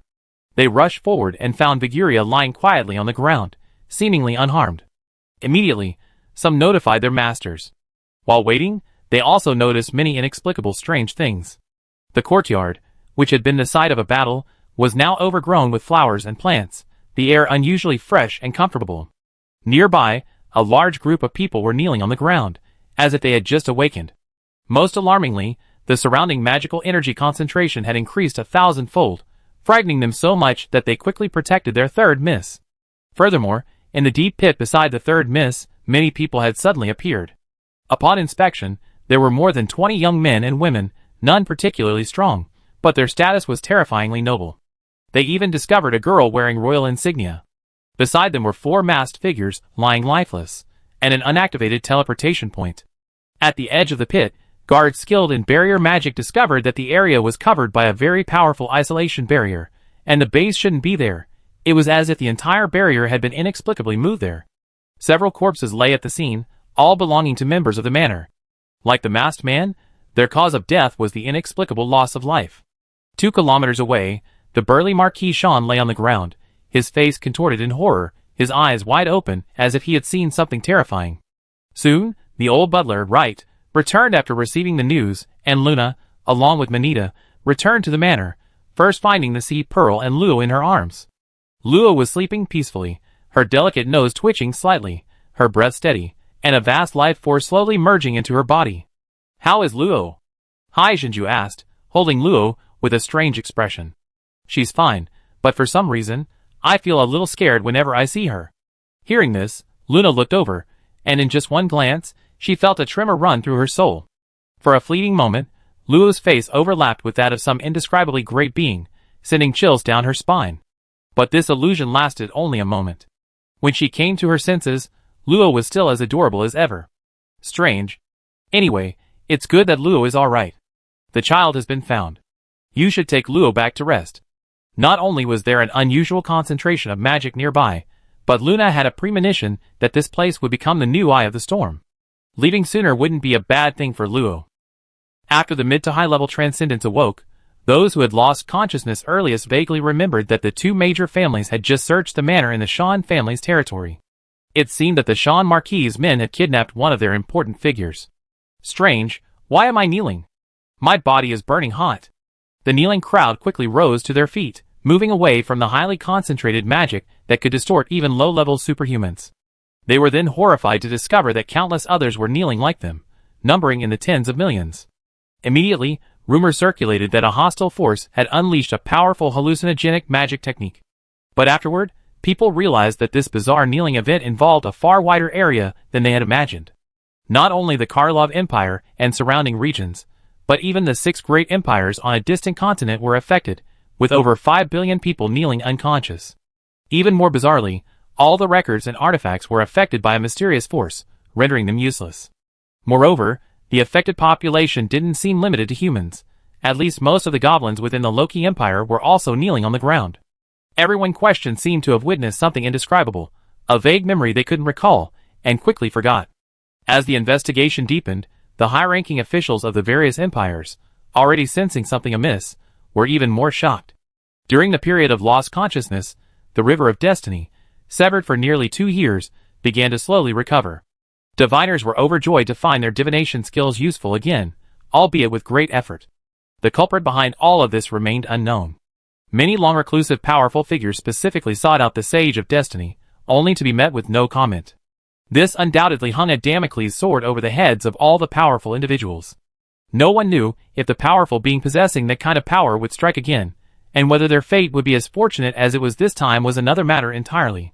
Those empires and professional halls, with their own deities, nearly suffered a collapse of faith because, in the months following the kneeling incident, divine pronouncements frequently descended, mostly demanding an immediate investigation into the cause. This inevitably raises suspicions that even the high and mighty gods might be unaware of all this. Because of this incident, the Imperial League was forced to suspend for half a month, ostensibly for repairing the projection array. How many people believed it is hard to say. Of course, that's all hindsight, and has nothing to do with the silver-haired girl sleeping in the bed. No one else was in the room. A staff covered in fine gold patterns rested quietly against the headboard, its faint light flickering with the girl's breath. Creak! The door opened, and a figure entered, taking out a damp towel to carefully wipe the girl's smooth, jade-like skin. Huh? When did Miss get a flower in her hand? It's so pretty. As the maid hummed a light tune, while busying herself, the girl on the bed seemed to notice, her long eyelashes fluttering as she slowly opened her beautiful red gold eyes.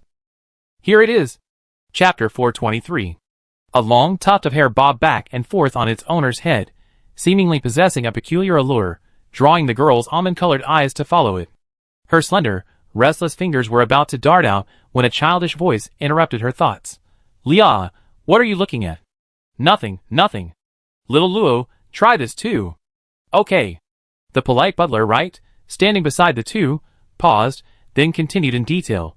"Gully Manor is now sealed off. According to intelligence gathered, the source of the increased magic power is likely from another unknown world. The passageway is closed and cannot be opened. It is expected to be restored in 3 years. Also, miss, regarding the information you requested about the blood-killing conference, would you like to report it now?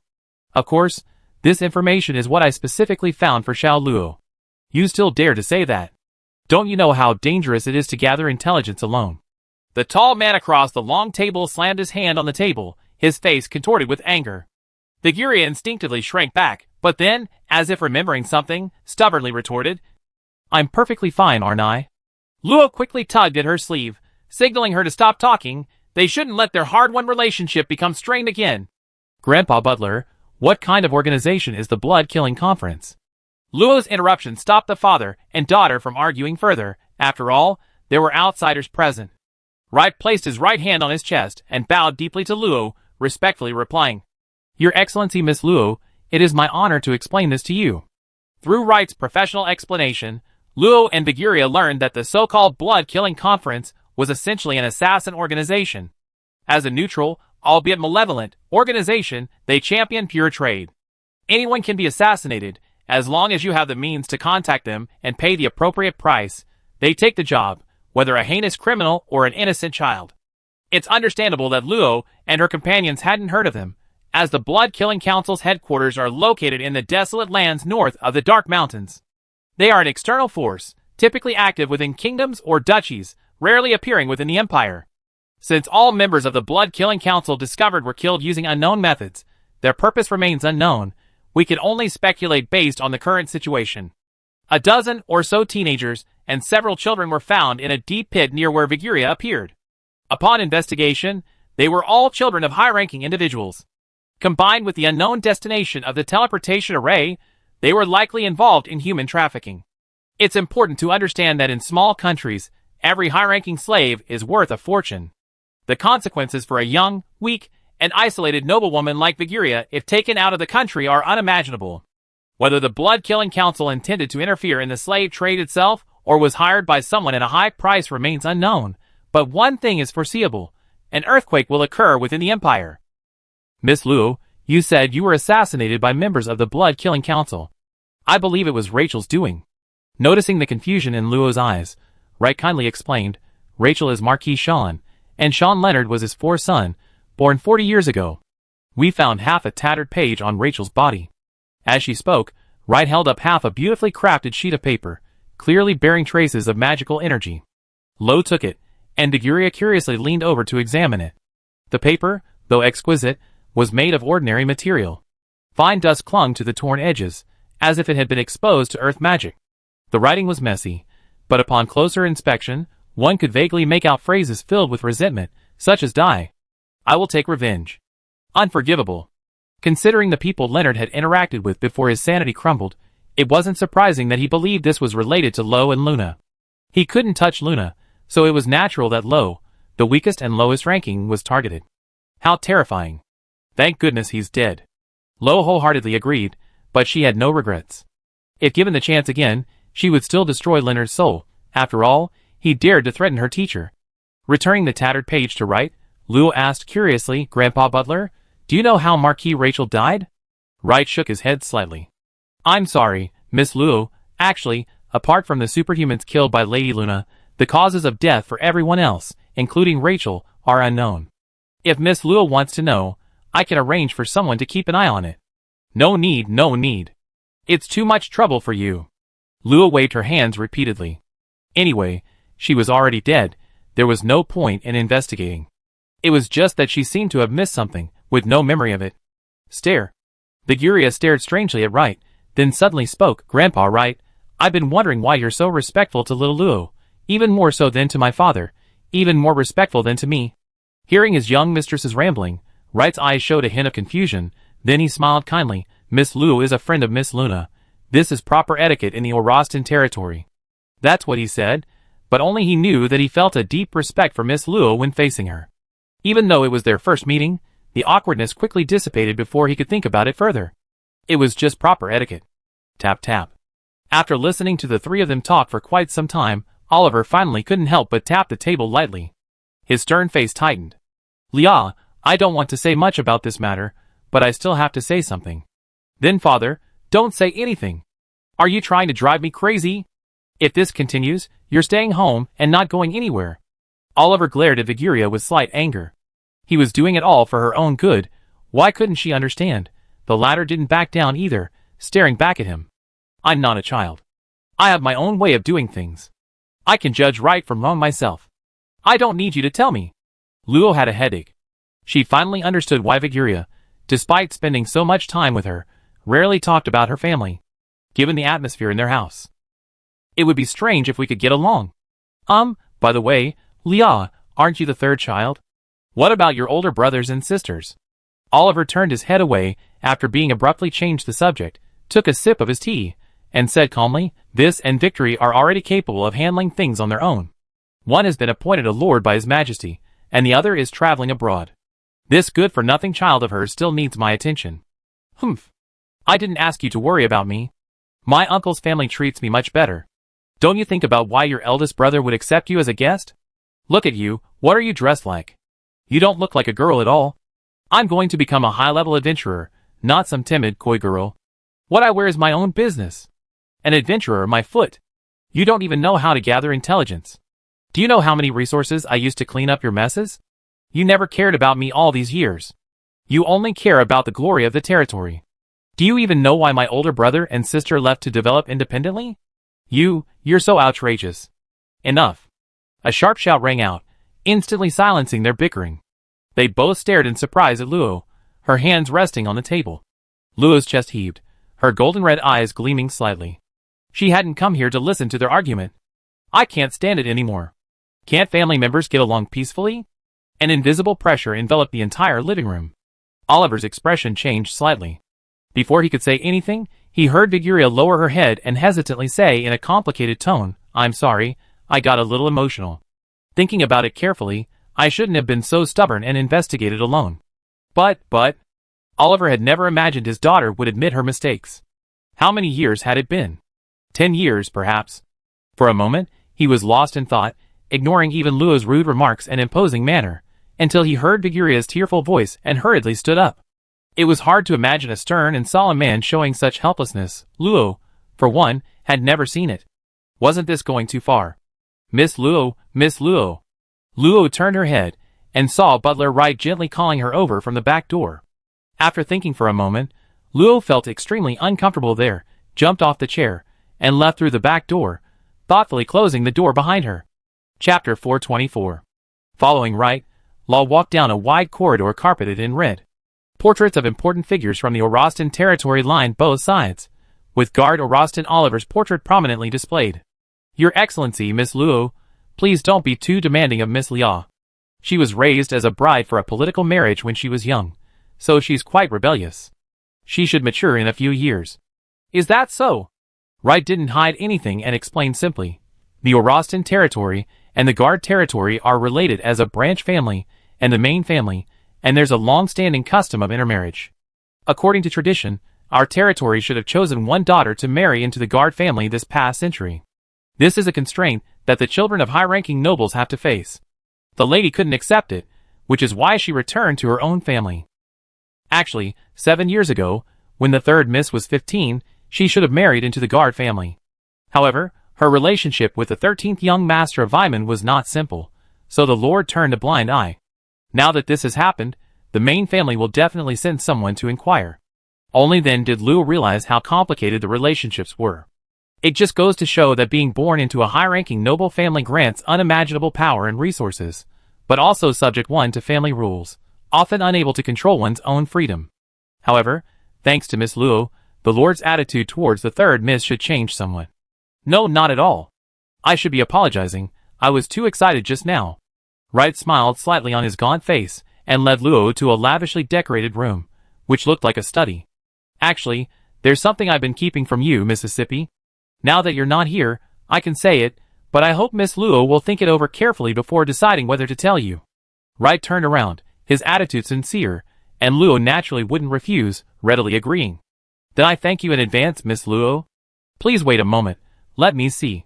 Wright carefully searched the bookshelf carved from precious wood, taking out a nameless book from a pop-up hidden compartment and handing it to Luo. We actually found out who hired the blood-killing society. It's Mrs. Meggs. Ah? Luo's mouth gaped slightly. Who was this person? Did she have a grudge against her? Don't be surprised. This is a secret, known to very few. Mrs. Meggs is Rachel's sister. After marrying into the Meggs family, she severed ties with the Sean family. Then, Leonard was her favorite nephew. We found a contact list among the deceased blood-killing society members, and Mrs. Meggs's name was on it. The result was somewhat different from what Luo had imagined. She thought Leonard's father had directly taken action. She hadn't expected this connection. However, if I may offer a word of advice, you better avoid conflict with Mrs. Meggs. Is her identity troublesome? Luo could sense the butler's goodwill, and for him to back down, this Mrs. Meggs must be no ordinary troublemaker. Miss Luo, all you need to know is that Mrs. Meggs has a deep connection with a certain saint-level being.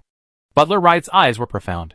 During the 3 days Luo had been asleep, he had already investigated her identity, and knew that this lovely young girl was Luna's disciple, and had a close relationship with Saint Dahlias.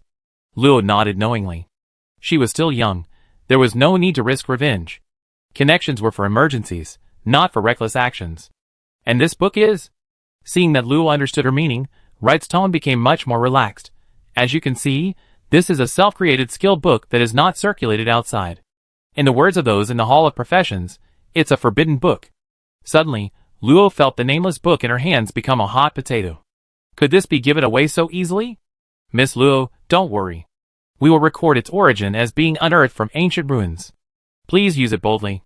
You are a very cherished friend of the third Miss, which is why the Lord made an exception and allowed me to give it to you. Outsiders are absolutely forbidden from accessing it. Luo's feelings were somewhat complicated. So the reason skill books are rare is also due to the control of these high-ranking nobles. No wonder she had never seen skills like Leonard's. They were all classified skills unearthed from ruins. How could they easily appear outside? Opening the nameless book, the slightly yellowed pages recorded a general skill called Triple Clone, including its origin story and the final magical runes. Without looking closely, Luo closed the book and thanked Wright. Her impression of Lord Oliver had also improved considerably. It seemed he was only outwardly serious, but actually quite considerate. Just like his daughter. To explain why Luo was here, we have to go back several days. After being awakened by Alice's actions, Luo realized she had slept for 2 days. During those 2 days, many major events had occurred in the capital. The League was suspended, magic concentrations were abnormal, there was mass kneeling and amnesia, an unknown foreign force invaded, an investigation into the Sean family, and so on. It felt like the world had changed in just 2 days. When asked why she had been asleep, Luo searched her memory but found nothing. She only remembered that she seemed to be doing something, searching for Viguria, and then, vaguely, she came to her senses and found herself in bed. By the way, has Viguria been found? Miss, don't worry. Miss Luna told us that Miss Viguria has returned home safely. It seems she suffered a short-term magical attack and needs to rest for a while. Having received a satisfactory answer, Luo originally planned to visit her, but Manita's message warned that due to the abnormal magical concentration, a 3-kilometer radius around the manor was off limits, and anyone who lingered within that area would be questioned by the sheriff. Luo was advised not to go out unnecessarily. The message mentioned that Manita, like Viguria, had suffered a short-term attack of high-concentration magical energy and would likely need 3 days to recover. Even if Luo wanted to visit, the Orostan territory would probably be closed to visitors. So Luo gave up the idea of visiting, and then the first thing she saw was the drastically changed Silver Moon Lantern. After simply inputting magic power, Luo discovered that the Silver Moon lamp's amplification had increased by more than 50%. Upon closer inspection, she found that the magic circuits inside the Silver Moon lamp had been modified by some mysterious yet familiar force, causing parts that should have only unlocked at the 6th rank to be fully unlocked prematurely. Not only did they perfectly form a unified whole, but their usability was also elevated to an extremely high level. How high, Luo didn't know. She only had a vague understanding of the higher level transcendent realm. Furthermore, many incomplete golden runes appeared on the lamp, making it hard for Luo not to think of the basic runes in her Sea of Souls that had been modified by divine power. They were also golden. A wisp of golden flame constantly burned on the lamp, seemingly possessing some special ability. Unfortunately, even after Luo tried investing most of her soul power, there was no response. She guessed that she would need to reach at least the higher-level transcendent realm to activate it. Besides the changes in the silver moon lamp, Luo discovered significant alterations in her Sea of Souls. Firstly, the refinement of her soul power had directly reached the limit of the third tier, and even the refinement of her magic power was halfway complete. This meant she would reach the third tier limit at least 5 years earlier. Estimating, she could prepare for her advancement to the fourth tier in as little as 3 years. Although she didn't understand why, Luo was still very happy, and then, in her excitement, she fell asleep again. When she woke up again, it was already evening. Luo realized that her mind was unexpectedly exhausted. Even the cool sensation between her brows couldn't be dispelled, though she had ignored it due to her previous emotional turmoil. This situation lasted for 5 whole days before Luo felt a little better. Although still somewhat tired, it didn't affect her normal thinking and actions. So, after breakfast, Luo decided to visit Viguria. Chapter 425. Back in the study, Luo and Butler Wright, seeing that it was almost time, returned to the living room. A pretty maid came out and greeted them respectfully before quickly leaving. Inside the living room, Viguria sat alone in a chair, stirring her black tea, seemingly lost in thought. Luo looked around but didn't see Lord Oliver. "Lia, where's your father?" He was summoned by the royal family, apparently related to Marquis Sean. Viguria's emotions seemed to have stabilized, and a rare hint of worry appeared on her face when she spoke of her father. However, the affairs of the upper class were beyond the reach of 2 young girls like them. After a while, the 2 returned to the academy. This was Viguria's first day back at her apartment since being rescued, and she received a warm welcome from Alice, who insisted on preparing a lavish meal. Several days passed quickly, and Law finally recovered completely. He had also gained a fairly good understanding of the triple clone technique that Butler Wright had taught him. This was a versatile magical skill, primarily used in melee combat, but also usable by ranged classes. For example, Viguria's technique of creating clones from his blood and chi was a prerequisite for this skill. The book also stated that triple clone was the foundation of this series of skills, with a maximum of 9 clones. These clones were not mere illusions, but real clones possessing the strength of the original body. If used properly, doubling one's strength was easily achievable. However, as an outsider, Oliver naturally wouldn't casually bestow upon Law the more valuable 4 or 9 clone techniques. Furthermore, controlling clones required multitasking, and without certain talent and practice, it was difficult to master. "So, I can send my clones to attack while my main body defends." Multitasking was nothing new for her. In just 2 days, Luo mastered the art of using clones. However, she also discovered that magical techniques had limitations. For example, she couldn't replicate her divine power or weapons, and when a clone was scattered, her soul sea would be shaken, requiring about 10 minutes to reactivate. Fortunately, the flaws didn't outweigh the advantages. Clone-type skills were the rarest, and with it, Luo felt she could handle herself with ease among mid-level transcendents. She just had to be wary of the reaction speed of a 6th-level being, which was her reaction limit. While repeatedly using magical techniques, Luo unexpectedly discovered something. Every time she mobilized her magic power, a peculiar force would appear, and she had even encountered it before. That was the power of faith she had witnessed in the city of Edbao, but it was very thin. Besides reducing magic power consumption, it wasn't very useful and also consumed faith power. Out of caution, Luo planned to seal it away, suppressing it at the bottom of the Sea of Souls along with the rare and unusable special magic. Luo was reluctant to engage with the power of faith. It seemed like a castle in the air, its power rapidly dissipating once the god of faith collapsed. During this time, Sheriff Luo didn't receive the news he was looking for, but instead received shocking news that reverberated throughout the capital.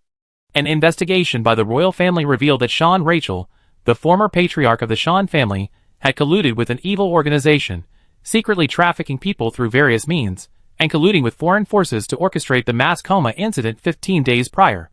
Following the trial, Sean Rachel's hereditary marquisate was downgraded to baron, 40% of the Sean family's territory was confiscated, and he was barred from participating in imperial decision-making for the next century. This meant the Sean family would have to live a life of humiliation for the next 100 years. Regarding the victims who had been previously evacuated, The royal family stated they would investigate thoroughly.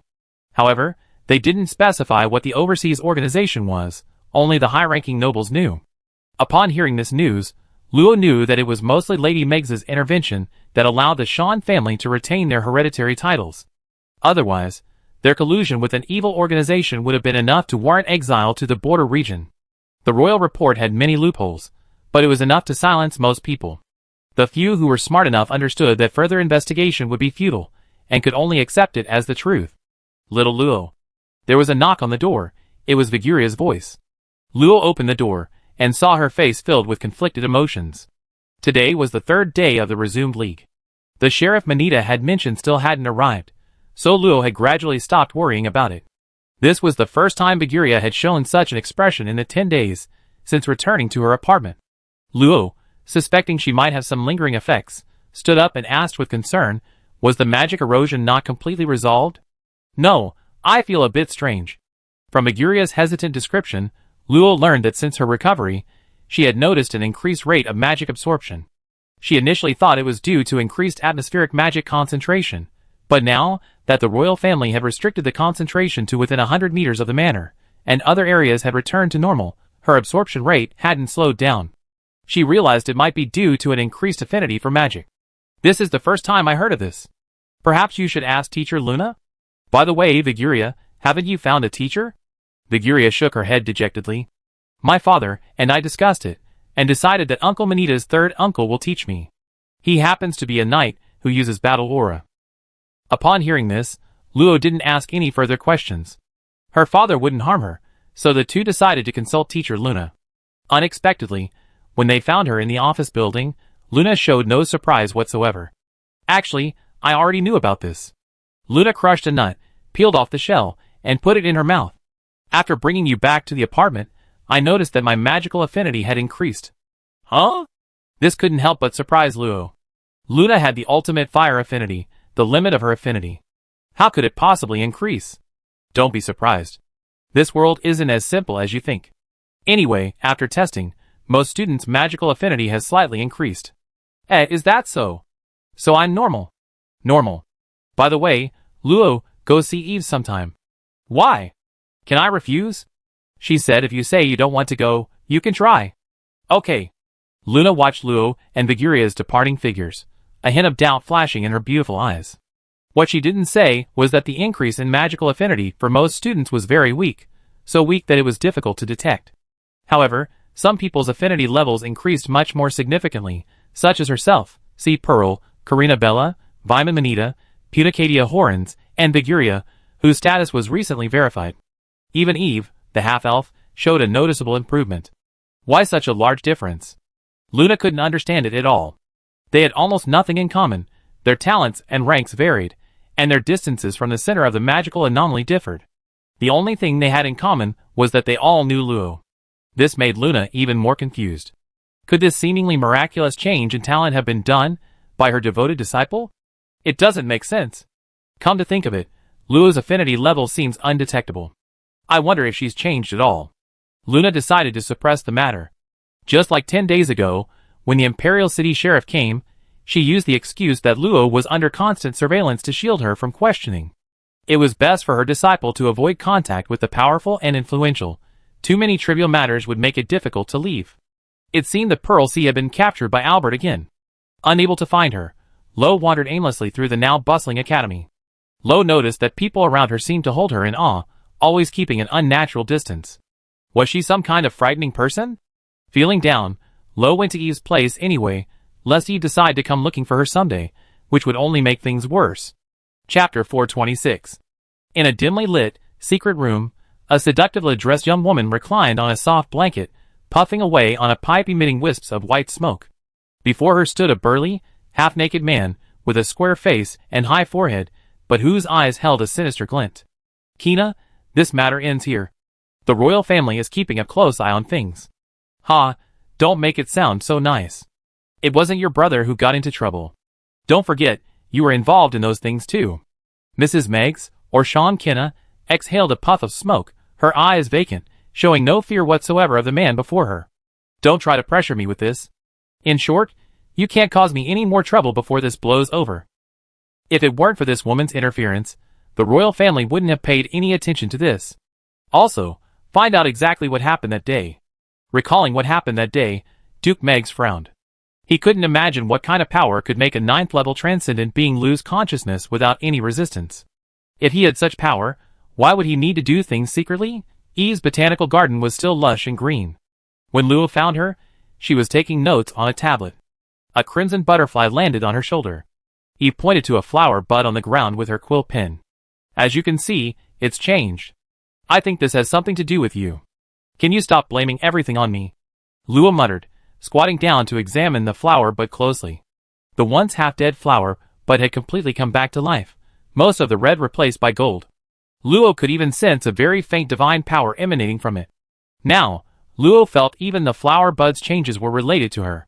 Sensing the familiar presence approaching, the bud became excited, shaking violently as if wanting her touch.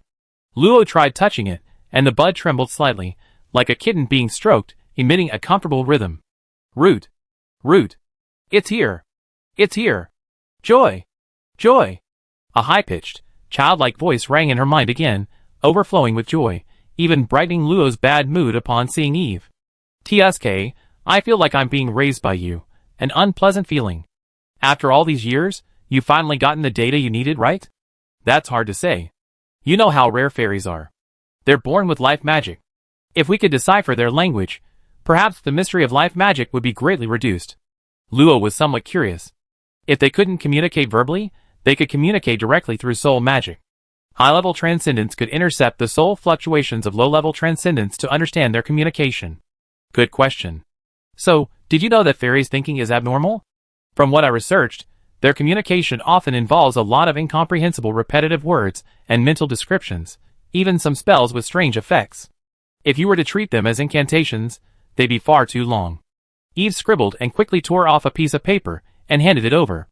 Luo curiously took it and saw that it contained over 150 characters written in messy handwriting, seemingly a translation of some unknown language into a common language, interspersed with very non-standard magical runes. Your handwriting is terrible. The content is the key. Luo tried to read it aloud, roughly meaning, quickly, quickly, don't let it dry out, use growth plus growth, green is good, pick the good red ones, pick them quickly, stir, stir, excited. Happy. Success? You made this up, didn't you? What would you think if I told you that chanting this with wood magic could promote plant growth? I don't believe it. Eve shrugged, not demonstrating, and changed the subject. I brought you here to tell you that it's in good condition, it'd probably be born in 3 months, or rather, it'd be ready to come out. Congratulations, you're going to be a mother. This half-elf's mouth is really loose, however, to Luo's surprise, Eve didn't even look at his blood this time, and just let him leave. In her words, after all this time, nothing's left. Congratulations, you entered the useless category. How infuriating. As time passed, the topic of the League resurfaced. Unable to investigate the truth, ordinary people gradually forgot about that day, and the Academy students returned to their normal lives. The participants from various empires adapted to local life, and some students burdened with family missions cleverly found connections in international trade. In this routine, team competitions and niche events gradually ended, and the most anticipated individual competitions were about to begin. Rumors about various popular figures resurfaced frequently, their veracity difficult to discern. However, the good news was that after the royal family's strong investigation, the restlessness in the capital had subsided considerably, and the crime rate had dropped significantly. Early this morning, Luo was woken up by Viguria, who said she needed to grab a good spot to watch the matches. Today was the first day of the individual competition, and coincidentally, Manita was in the first match. How could she possibly resist watching? When are you scheduled to watch? A week later, I think. There are a lot of people at the beginning, so the first round will take 10 days. What about you, Luo? I haven't watched yet. Tomorrow afternoon, match number 233 at arena number 3. I never heard of arena number 3. Luo stared at the notice on her student ID, somewhat puzzled. It's just one big arena, isn't it? Maybe you find out when you get there. Aren't you going to comb your hair, Luo? I'm not very good at combing it. Alice always helps me. Viguria lifted Luo's smooth, long hair, a faint, sweet fragrance wafting over, making her involuntarily lean closer to sniff. Little Luo smells so good. Please don't look like Pearl. No way. Sit still. I give you a nice hairstyle. Viguria forcefully pressed Luo into a chair. Her adorable, delicate face was reflected in the vanity mirror. The baby fat on her cheeks had almost disappeared, but she still looked somewhat youthful and soft.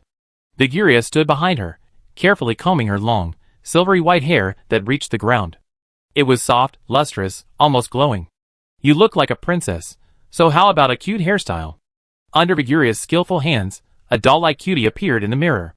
Her long hair was divided into 3 sections, the 2 sides braided into large 3-strand braids with bows, the middle left long, adding to Luo's innocence.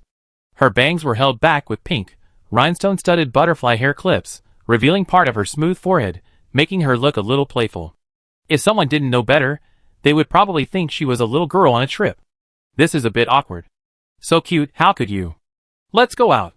Wait. Before Luo could say anything, she was pushed out by Viguria. First to greet her was Alice's exclamation. The little maid always idolized her mistress, praising her cuteness repeatedly. Oh miss, you have a new hairstyle today, that's rare. Luffy teased, unable to hide the smile in his eyes. At home, Luo almost always wore her hair down. This was a rare sight. Chapter 427. On the massive arena, dozens of senior deans remained seated, their expressions showing no sign of fatigue or emotion. For powerhouses of their caliber, 3 months of sleepless nights wouldn't tire them. A barely perceptible sense of surveillance lingered, the presence of His Majesty Kanik, whose location was unknown. Luo and Viguria sat in the audience seats, a circle of empty spaces around them. Perhaps those who recognized Viguria's identity dared not approach, Luo thought to himself. The arena was empty. Just 2 hours earlier, the final team match had concluded, with a renowned team from the Azure Wolf Empire emerging victorious, a team Luo didn't recognize. The team match served as a test of an academy and empire's training capabilities, holding greater appeal for high-ranking nobles. However, what the deans and students cared about most remained the strength of individual players. Therefore, before the individual matches began, not only were the audience seats in the sky packed, but the ground was also overflowing with people, even more boisterous than the opening ceremony. A deafening crack shattered the noise of the arena. The barrier around the arena rapidly dissipated, and the square arena suddenly split into 9 smaller pieces, flying off in all directions. In mere moments, the 9 arenas were evenly distributed, and the vibrant aquamarine barrier rose again. What appeared to be no more than 10,000 square meters had expanded immeasurably, now displaying various scenes: desert, glacier, forest, clouds, lava, ocean, ruins, mountains, caves, 9 arenas, 9 different environments. Dean Birch appeared in the sky, briefly explaining the competition rules. The preliminary rounds were automatically scheduled, lasting 5 rounds over 23 days, with 9 matches per round. Each match could not exceed 15 minutes, and the competition would run continuously for 24 hours. Until the top 500 are selected for the finals, the rules are adjusted so that each match lasts no more than 2 hours. After 5 rounds, the top 16 will advance to the semi-finals. According to Dean Birch, the preliminary rounds are meant to eliminate weaker competitors, such as newly promoted students or those who aren't skilled in combat but just want to join in the fun. There are over 20,000 participants, requiring more than 2,000 matches. The matches are held separately for each rank, but the order has been shuffled, which is why Luo's first match is scheduled for the second day. Incidentally, the first round will take 15 days to complete. Luo calculated the schedule for Viguria in detail, only to be met with, but 10 days and 15 days are about the same, right? Those 9 arenas are no simple matter either. Besides basic protective measures, each scene has corresponding terrain differences, testing the students' luck and environmental awareness. Many people have expressed their dissatisfaction, but Dean Birch naturally ignores them and leaves quickly after speaking.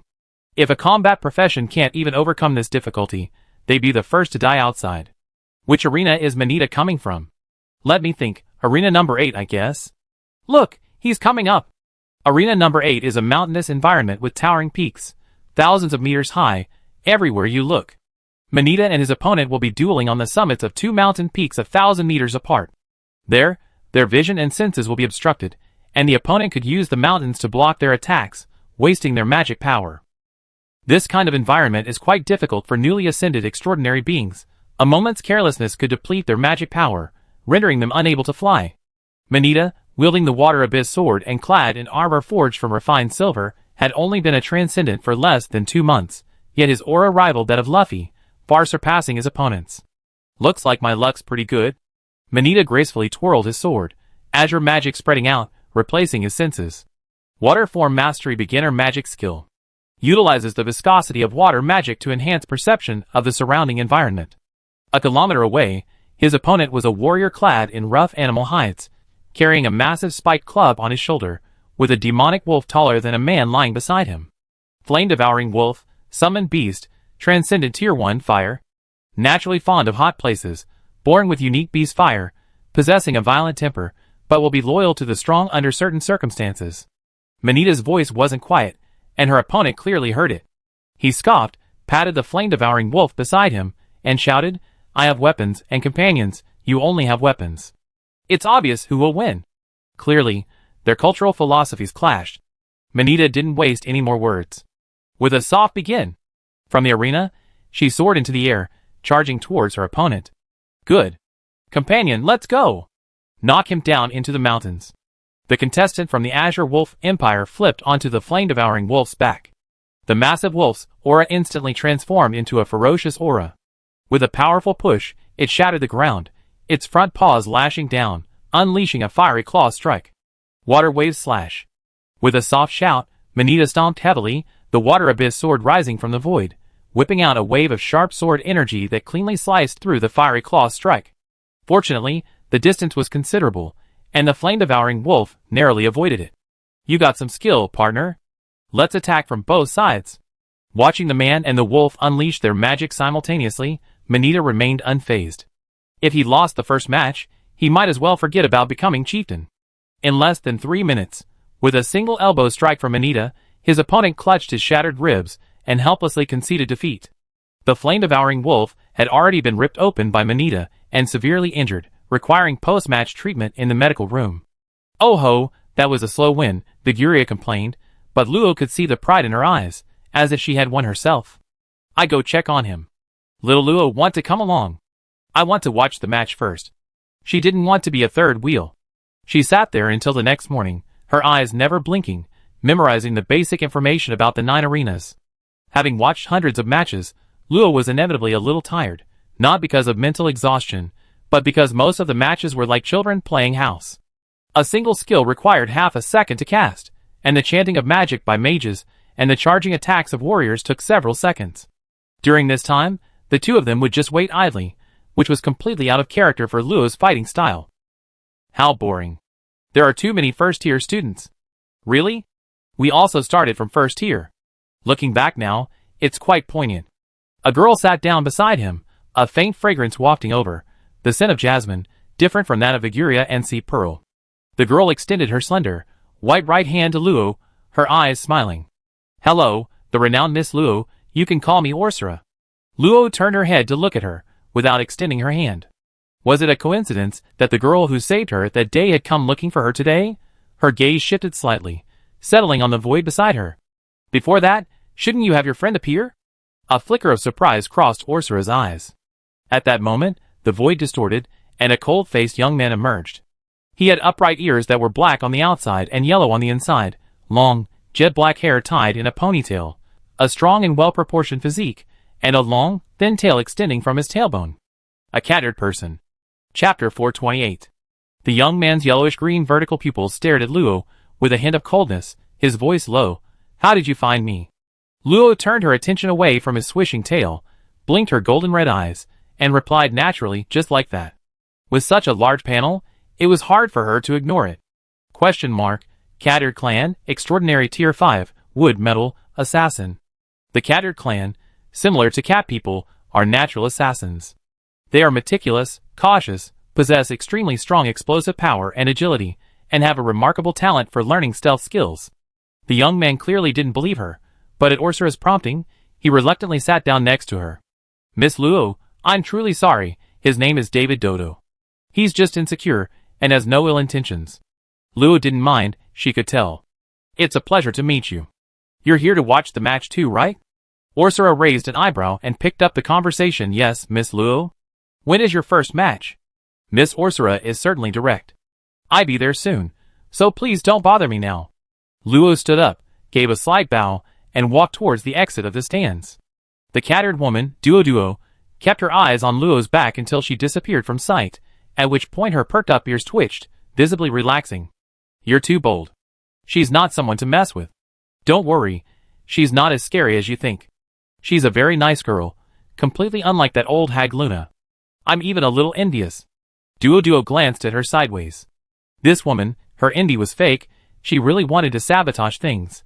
Following the signs, they arrived at a large, bustling bungalow. Many students were chatting. They were all preparing for their matches, fresh-faced and full of youthful exuberance. They hadn't yet learned much about the other teams, and their faces radiated confidence. This contrasted sharply with the dejected students on the other side. "What? You actually lost? Ugh, don't even mention it. That guy was stronger than the top 5 in the academy.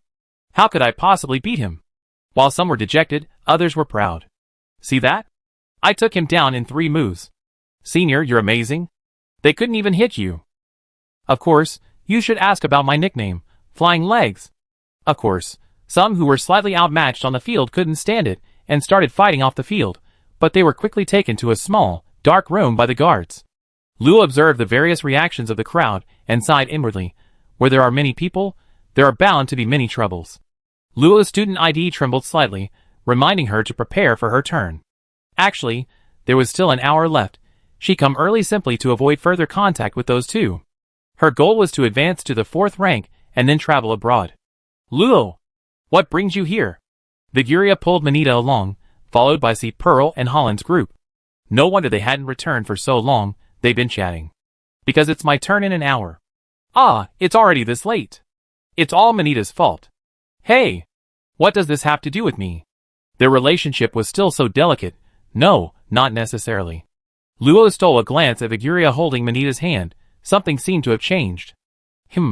What was this strange feeling? Relief? "Lo, so you're performing today. Why didn't you tell me?"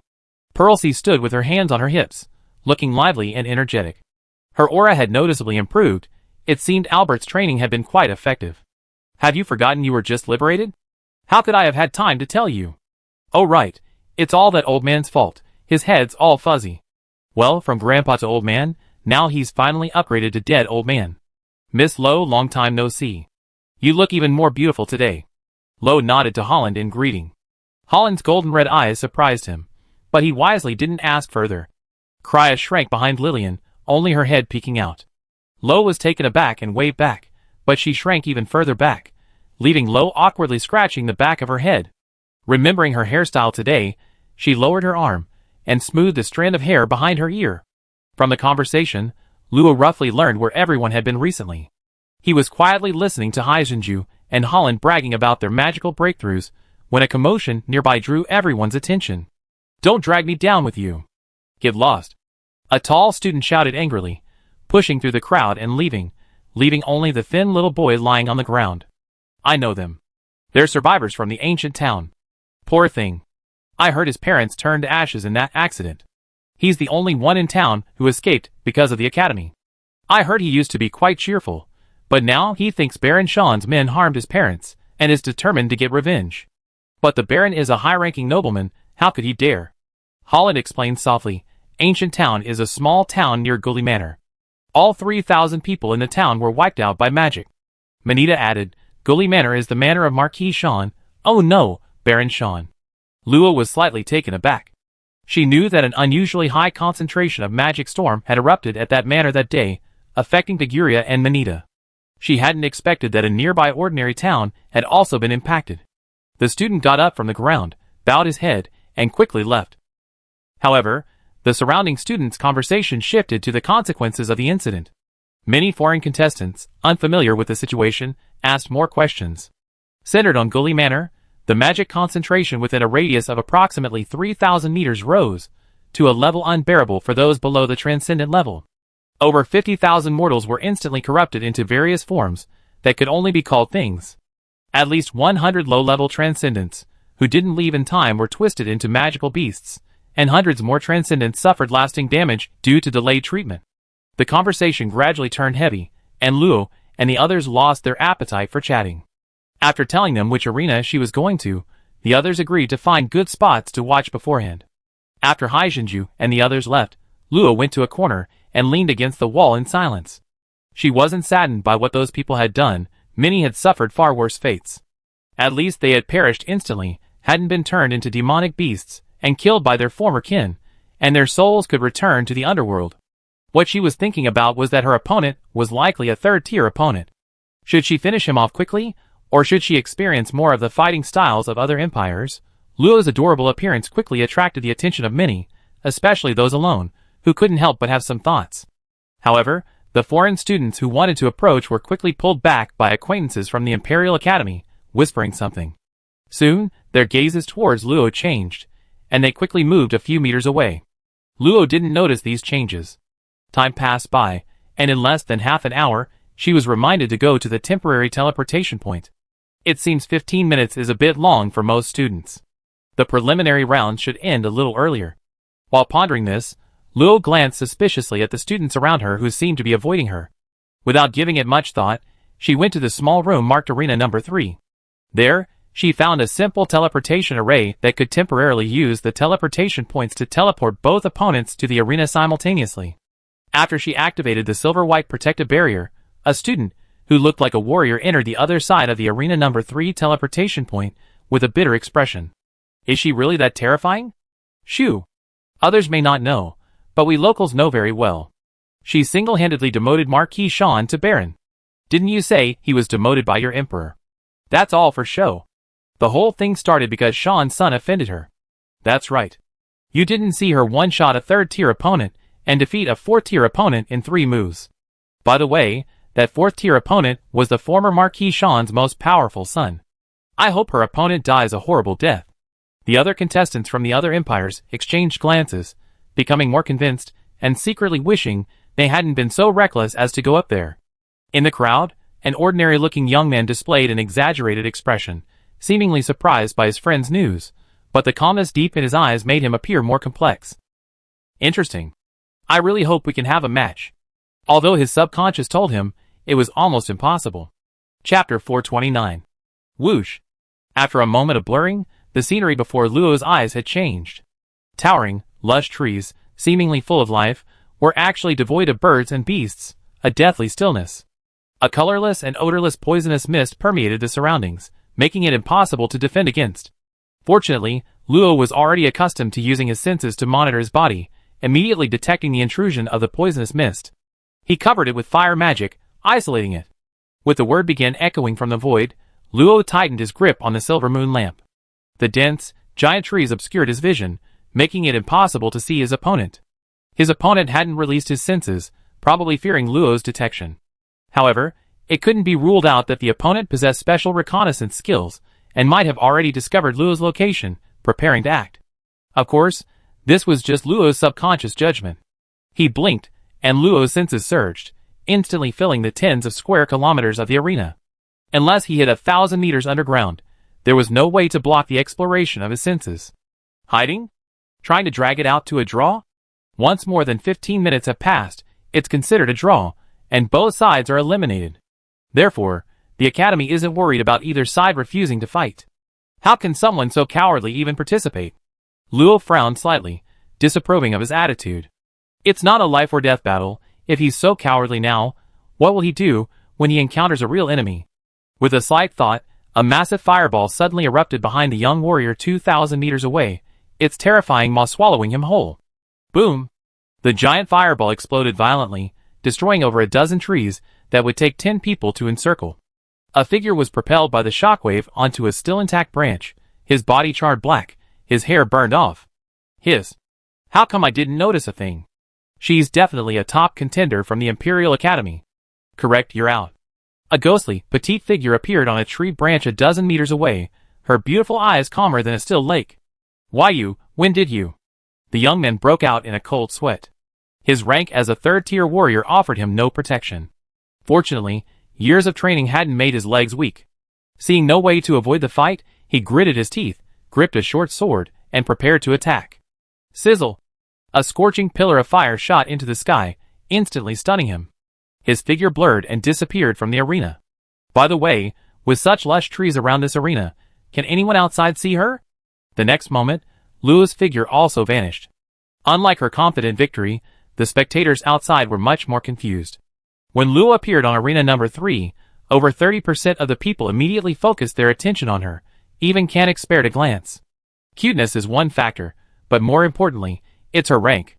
Her opponent is rank 3, which confirms she's also rank 3, a rank 3 who can instantly kill a rank 3 and easily defeat a rank 4. Look, her opponent is escaping.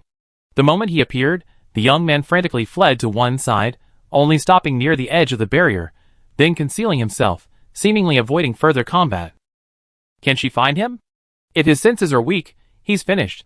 No one wants her to lose.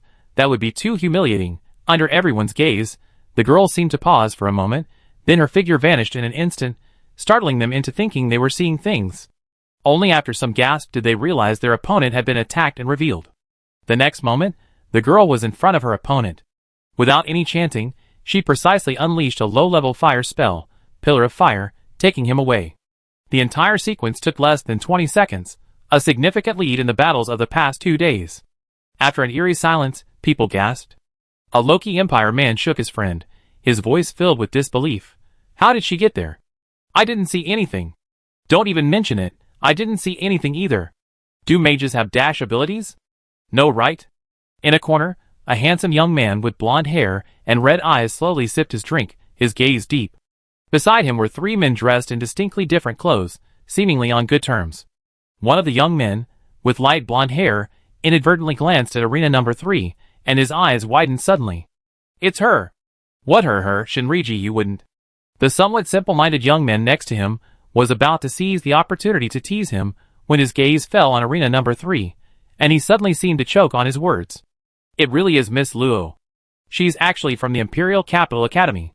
They still remembered the incredibly beautiful girl in the Netherworld, who could take down a 4-tier skeleton with a single arrow.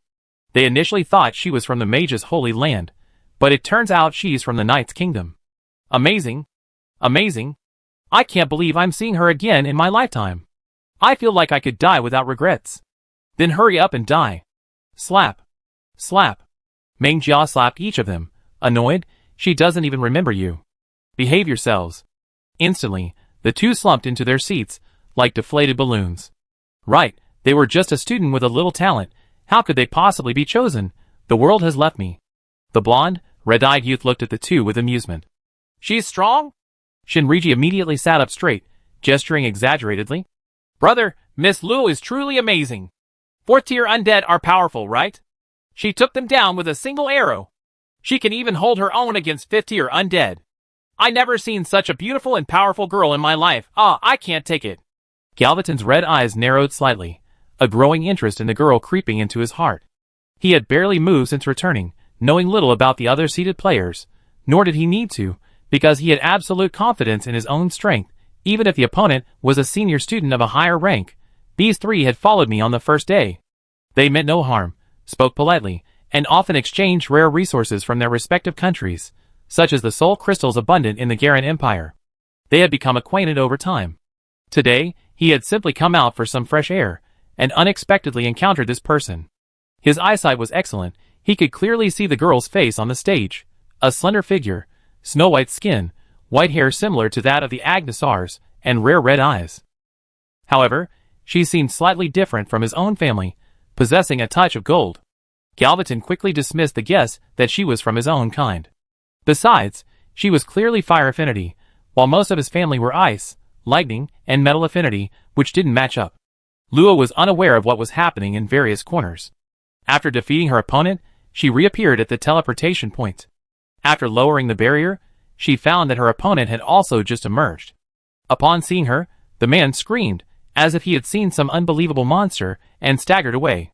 Seeing this, everyone around her took 2 steps back, pretending not to have seen anything and chatting with their companions. Those without companions started talking to the walls. How strange, she muttered, and Luo left. The next match wasn't for more than 10 days. She could finally rest. Shortly after she left, about 20 figures rushed over, panting and looking around. She's not here. Ah! Too late. She actually showed up here. After similar exclamations, the 20-odd people exchanged glances and suddenly fell silent. You wouldn't happen to be. Then you are too. Then came more silence, drawing frequent stares from onlookers. Are these people crazy? Chapter 430. A faint tremor emanated from the student card, pulling Luo's consciousness out of her sea of souls. She jumped off the bed. The apartment was quiet, which was normal, as Luo had already set up a barrier in the room. Unless something urgent happened, no one would disturb her. With a thought, a three-colored orb of light appeared in her hand. After her soul power reached the third-tier limit, she could refine her multi-attribute barrier much faster. Now she could fuse 3 attributes, and its defensive performance was only 3/10 weaker than the Rock Dragon Shield. If she added another attribute, it would definitely become her strongest defensive measure. Furthermore, as a composite barrier, it combined shielding and filtering functions, covering a radius of up to 100 meters. Combined with the Rock Dragon Shield and the Soul Barrier, along with healing spells, it would be difficult to get injured. If she faced the 6th-tier undead skeletal centipede again, she might even be able to turn the tables. Oh right, let me see if there are any notices. He pulled out his student card, which reminded him to prepare for the second match. He calculated the time. Another 15 days had passed without him realizing it. I've been planning for so long. Let me go see if Alice is here. He went to the living room. Luffy, Alice, and Ruth were all there, quite surprised and happy to see him. Miss, you've finally come out. Miss Viguria has already left. Luffy nodded to indicate she understood, greeted Ruth and Luffy, and then plopped down on the sofa. Alice skillfully cleaned the teacups and brewed tea for her young mistress. The long table hadn't been replaced, the gaps in it were still there. Luffy's aura was stronger, but not comparable to Viguria's and the others. However, if all went well, 10 years would be enough time to advance. Considering the long lifespan of extraordinary beings, he was still quite young. Advancing to the next level takes the longest. After a few rounds of tea, Ruth put down the documents in her hand and suddenly said, Little Luo, the family has sent word that I need to return in a month. Luo quickly put down her teacup, surprised. So soon, mother? Could you tell me what's going on with the family over there? As a minor noble family branched out from the main branch, her father, barring unforeseen circumstances, might not have had any contact with the main family for centuries. The empire's distribution of territories also had an element of checks and balances on the major nobles. Her mother's family's request for her to return was most likely not for a simple family visit. Your competition isn't over yet. We discussed these matters in the family territory. Mother, I'm not a child anymore. Seeing the confidence in Luo's demeanor, Ruth suddenly realized that the lazy, carefree daughter she once knew at home was gone, replaced by a shrewd young woman she couldn't quite fathom. She really had grown up. After frowning and pondering for a moment, Ruth asked Alice and Luffy to leave first before slowly speaking, ignoring Luo's curiosity. This is a secret, little Luo. You absolutely cannot let it out, otherwise, the entire family will face annihilation. Luo's throat involuntarily moved, and he nodded nervously. Ruth paused, seemingly preparing something. Soon, her red eyes, like Luo's, flickered with a faint light, quickly transforming into bewitching blood-red eyes. Immediately afterwards, Ruth's skin turned pale, her pinkish-white nails stained a completely opposite dark red, and an aura of brutality Luo had never seen before emanated from her, chilling and suffocating, brimming with killing intent. Mother! Ruth suppressed her aura. Apart from her pale skin and bewitching eyes, she was not much different from before. Luo breathed a sigh of relief. She had thought Ruth would lose her mind. Don't worry, this is a power latent in our family bloodline, called the Blood Pact Curse. A curse? Luo's heart, which had just settled, jumped again. This thing was no good. Although the Empire hadn't explicitly banned it, it certainly didn't welcome it. Once discovered, one could likely be sent to the Church of Light for trial. That's right. Ruth's expression was solemn. She removed the Blood Pact Curse, her body returning to normal, and explained the power to Luo. The Blood Pact Curse was essentially a bloodline power, latent in every cell of the body. By burning the body's vital energy, it granted a comprehensive boost to all skills, including soul power and physical strength. Depending on the degree of control over the bloodline power, the strength boost could reach 5 to 20 times. This was a comprehensive boost, meaning that any profession, as long as it involved physical and soul power, could utilize this power. Of course, this power also had drawbacks. After its duration, there would be a double-length period of weakness. If used for too long, it could cause irreparable damage to the body. However, relying on this, the Favors family held a prominent position in the Empire for a long time, becoming one of the most influential noble families of that era. Due to the changes they underwent after activating their bloodline power, particularly the ferocity of their blood and their blood-red pupils, they were revered as the tyrannical vampires. However, their glory lasted only 5,000 years. Due to certain dark factors, the Favors family gradually declined, falling from dukehood to earldom, their territory greatly reduced, and suffering numerous blows. Now, they have completely retreated into the background, and few nobles remember them. But ultimately, their foundation is deep, and the Favors family still wields considerable influence in certain areas, such as within the Black Knight Legion. Luo jumped up and rushed to Ruth's side. Then how could Mother marry Father? Judging from the aura just now, Ruth's control over her bloodline power was considerable, amplified by more than tenfold.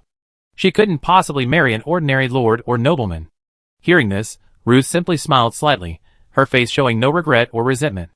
Your father will definitely be heartbroken if he hears this, Luo. This is your mother's choice. You don't need to worry about it. But you must remember what I'm about to say. Ruth looked at her daughter, who was only half a head taller than her, and gently placed her hands on her shoulders, saying solemnly, you were born without bloodline power. The family may make things difficult for you, so be prepared. The origin of the blood pact curse is unknown, but according to family history, it has existed within the clan members for at least 10,000 years, and it is estimated that it will continue to be passed down. However, Luo's anomaly has occurred. She didn't have the blood pact curse. When Luo was 15, Ruth didn't really approve of her coming to the Imperial Academy because she hadn't inherited the power of the Favors family bloodline, and couldn't use the blood pact curse. She might achieve something among ordinary nobles, but the gap between her and the powerful nobles with their secret techniques was enormous.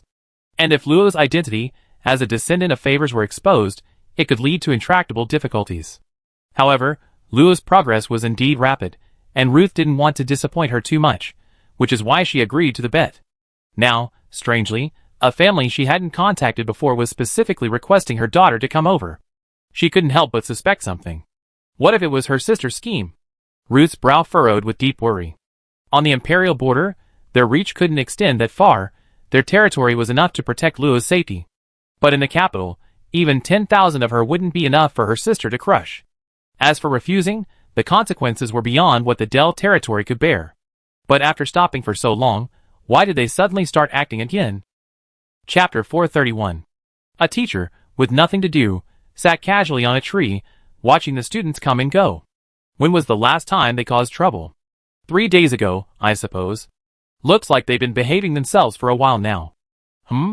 That person is. A handsome man with long, gray-blue hair walked unhurriedly from a distance, dressed in a well-fitting, luxurious dark blue suit.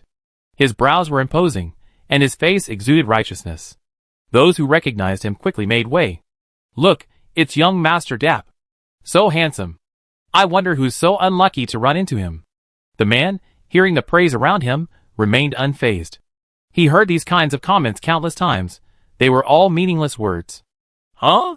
That girl is. His sharp eyes immediately spotted the silver-haired girl sitting idly outside the building. She was simply too conspicuous. He had never seen such an extraordinary girl. Others looked like roadside weeds in comparison. She was a bit small, which was probably why no one paid her any attention. Dap wanted to offer some advice, but the girl had already gotten up and walked through the door, so he had to give up. However, it made him reflect on himself. He had been chasing Galdaton, and hadn't gone out much. It seemed he needed to get more active. Whoosh! Luo, dressed in a mage's robe, reappeared on the arena, this time on arena number 6. A moment later, another delicate figure emerged from the surging waves, a female mage from the Agneser Empire. I recognize you. Her eyelashes trembled slightly, and a long, pale blue staff appeared in her hand. You are powerful, but in places with abundant water magic, your magic will be suppressed, and your speed and reaction time will decrease. You are destined to lose. Luo silently leaned on her silver moon lamp, noticing the fleeting disgust on the other woman's face. Was it because of Hilly? It didn't matter. Can we make our move now? The mage opposite her hesitated, then felt humiliated, her expression quickly turning cold. Don't underestimate me. Dozens of ice spikes suddenly erupted from the sea, thicker and faster than usual, enhanced by water magic. However, all the ice spikes mysteriously shattered before even touching Luo, greatly surprising her. This was mid-level magic. Great god of ice and snow, master of extreme cold, freeze the enemy before you. Wrath of ice and snow. The temperature plummeted, and a bright magic circle rapidly constructed, a powerful current of cold condensing within it. However, bang! The magic circle, only half completed, inexplicably shattered, the backlash making her face pale, her body instinctively shifting hundreds of meters away. How could the magic be interrupted? This is impossible. Luo remained silent. Burning breath materialized, instantly catching up to her and piercing her abdomen. A barrage of fireballs followed, and the backlash rendered the female mage unable to cast spells. Her damaged magic shield quickly shattered, and after taking a massive fireball, she plummeted into the sea. Having done all this, Luo returned to silence. 3 seconds later, she vanished. Stepping out of the teleportation point, Luo was surprised to find the person waiting ahead. Seeing her, the person's icy eyes were filled with confusion. Why did my magic fail? Luo initially didn't want to engage with her. In every sense, her relationship with Finn Hilary was far better than with him. But the female mage's words caught her attention. You probably don't know why Finn Hilary and her brother were banished, do you? How about we make a deal? Luo remained silent for a moment, then slowly nodded. She was curious about what had happened to the royal family of the Agnesa Empire, and most importantly, whether demons had intervened. After all, the Hound's words likely pointed north. Meanwhile, inside Arena 7, large swathes of broken walls and ruins sat atop giant floating rocks, sharp air currents constantly raging. A figure nimbly dodged the air currents, flying swiftly between the floating rock mountains. Whoosh! A floating rock over 100 meters high shattered into countless stones in an instant, then was swept aside by a powerful man. You can't dodge it. Let's end this quickly. I go easy on you. Hearing those relaxed words, the figure, pressed against a floating rock, breathed slightly, somewhat unwilling. He had just come out of the first match. How could he have encountered such a monster? His full-force punch hadn't even broken the skin, instead, it had fractured his own bones. Damn it! No, this monster can't be fought head-on. I have to try this sword. Sunlight streamed down, revealing a handsome yet resolute face. Europa looked at the gleaming great sword in his hand, and with a heavy heart, slashed his palm. A torrent of blood flowed in, gradually staining the blade crimson. The massive blood loss quickly turned his face pale, and his breath weakened rapidly. Here, waiting for me. Europa was startled and immediately flew away. The next moment, the floating rock behind him suddenly cracked open, the immense impact causing him to cough up blood. Turning back to look at the handsome man before him, Europa took a deep breath. He knew that running away was futile. He might as well fight to the death. Father, please forgive my incompetence. A dazzling bolt of lightning erupted from the sword, stained dark purple by the blood, its power surging again, quickly approaching the threshold of the 4th rank. Euro exhaled slowly, suppressing his weakness, and shouted sharply, "Dare to take this attack." Puto looked down at him, his eyes cold, but not angry. He even smiled kindly. Of course, I can grant your request. Make your move. He didn't even consider the power of a 4th-tier weapon a threat. Euro didn't back down. His battle aura surged into his sword, violent lightning raging everywhere, colliding with the air currents and creating deafening explosions. With unrestrained power, the blade turned completely dark purple, the leaping lightning radiating a powerful aura. He was confident that, with the aid of blood burning, this strike could instantly kill any magical beast below the 4th tier. A resolute look appeared on his pale face. Euro roared, his figure exploding, covering 300 meters to appear before Puta. Lightning flashed, unleashing a frenzied attack second only to fire magic power. Thunderous slash. Clang. The rage in Euro's eyes instantly turned into disbelief. 2 fingers, just 2 fingers, and his all-consuming strike was caught. With a flick of the slender fingers, Euro felt as if he had been slammed into a mountain, flying violently towards a floating rock mountain hundreds of meters away, smashing his upper body to pieces until he was embedded in a second floating rock before coming to a stop. Cough cough. He coughed up a mouthful of blood, but his resilient body kept him conscious and capable of attacking. The barrier hadn't eliminated him. Puta flew to his side, a warm smile on his face. Want to fight again? Despite his deep resentment, Euro knew he was no match for him and struggled to fly out of the pit. You're strong. Puta's smile remained unchanged. You're weak. But you will lose to one person. It seems you know me, but I will defeat Galvaton myself. Euro was taken aback, then scoffed, it seems you don't know. I don't know any Galvaton, but there's a girl who will definitely defeat you. She will be someone you can never defeat. The image of the frozen head that had fallen into his hand flashed through his mind. What kind of person was she? Someone who could kill a 4th-tier expert, who seemed to be less than 3rd tier at the time. And when he saw her a dozen days ago, she was clearly 3rd tier. If it were her. Euro's lips curled into a grin, and amidst Puta's frown, He voluntarily conceded defeat and left the arena. Humph, my opponent is only one person. He wasn't so easily swayed by his confidence. Chapter 432. In a corner, Luo and a female mage named Ailian stood facing each other. There's no one around. Tell me quickly, how did you interrupt my magic? Seeing her impatient expression, Luo didn't hide anything. I just interfered with the rune connection when you were constructing your magic. Ailian gave him a look that said, You're kidding me, and coldly replied, How could you possibly do something like that? If you didn't want to tell me, why bother playing me? Nothing is impossible. Your soul power is too weak to stop my actions. This kind of thing, how could this kind of thing be possible? Luo was silent for a moment, then kindly reminded her, If you want to learn, you can ask your teacher. Finally, Luo added, High-level transcendental level.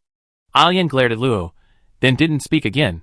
After a while, she continued, Fine, I'm not unreasonable. Regarding Hilly's matter, I will tell you as promised. No. Luo raised her hand to stop her. I know about them, but I want to know about another part. Huh? What are you talking about? What other part? About the strange things that happened to your royal family. Strange things? That's a strange question. Ailian lowered her head and pondered for a while before slowly saying, If you put it that way, there is indeed a very strange thing. About 10 years ago, the usually neutral royal family suddenly began secretly supporting the Dahomey family. I assume you already know that.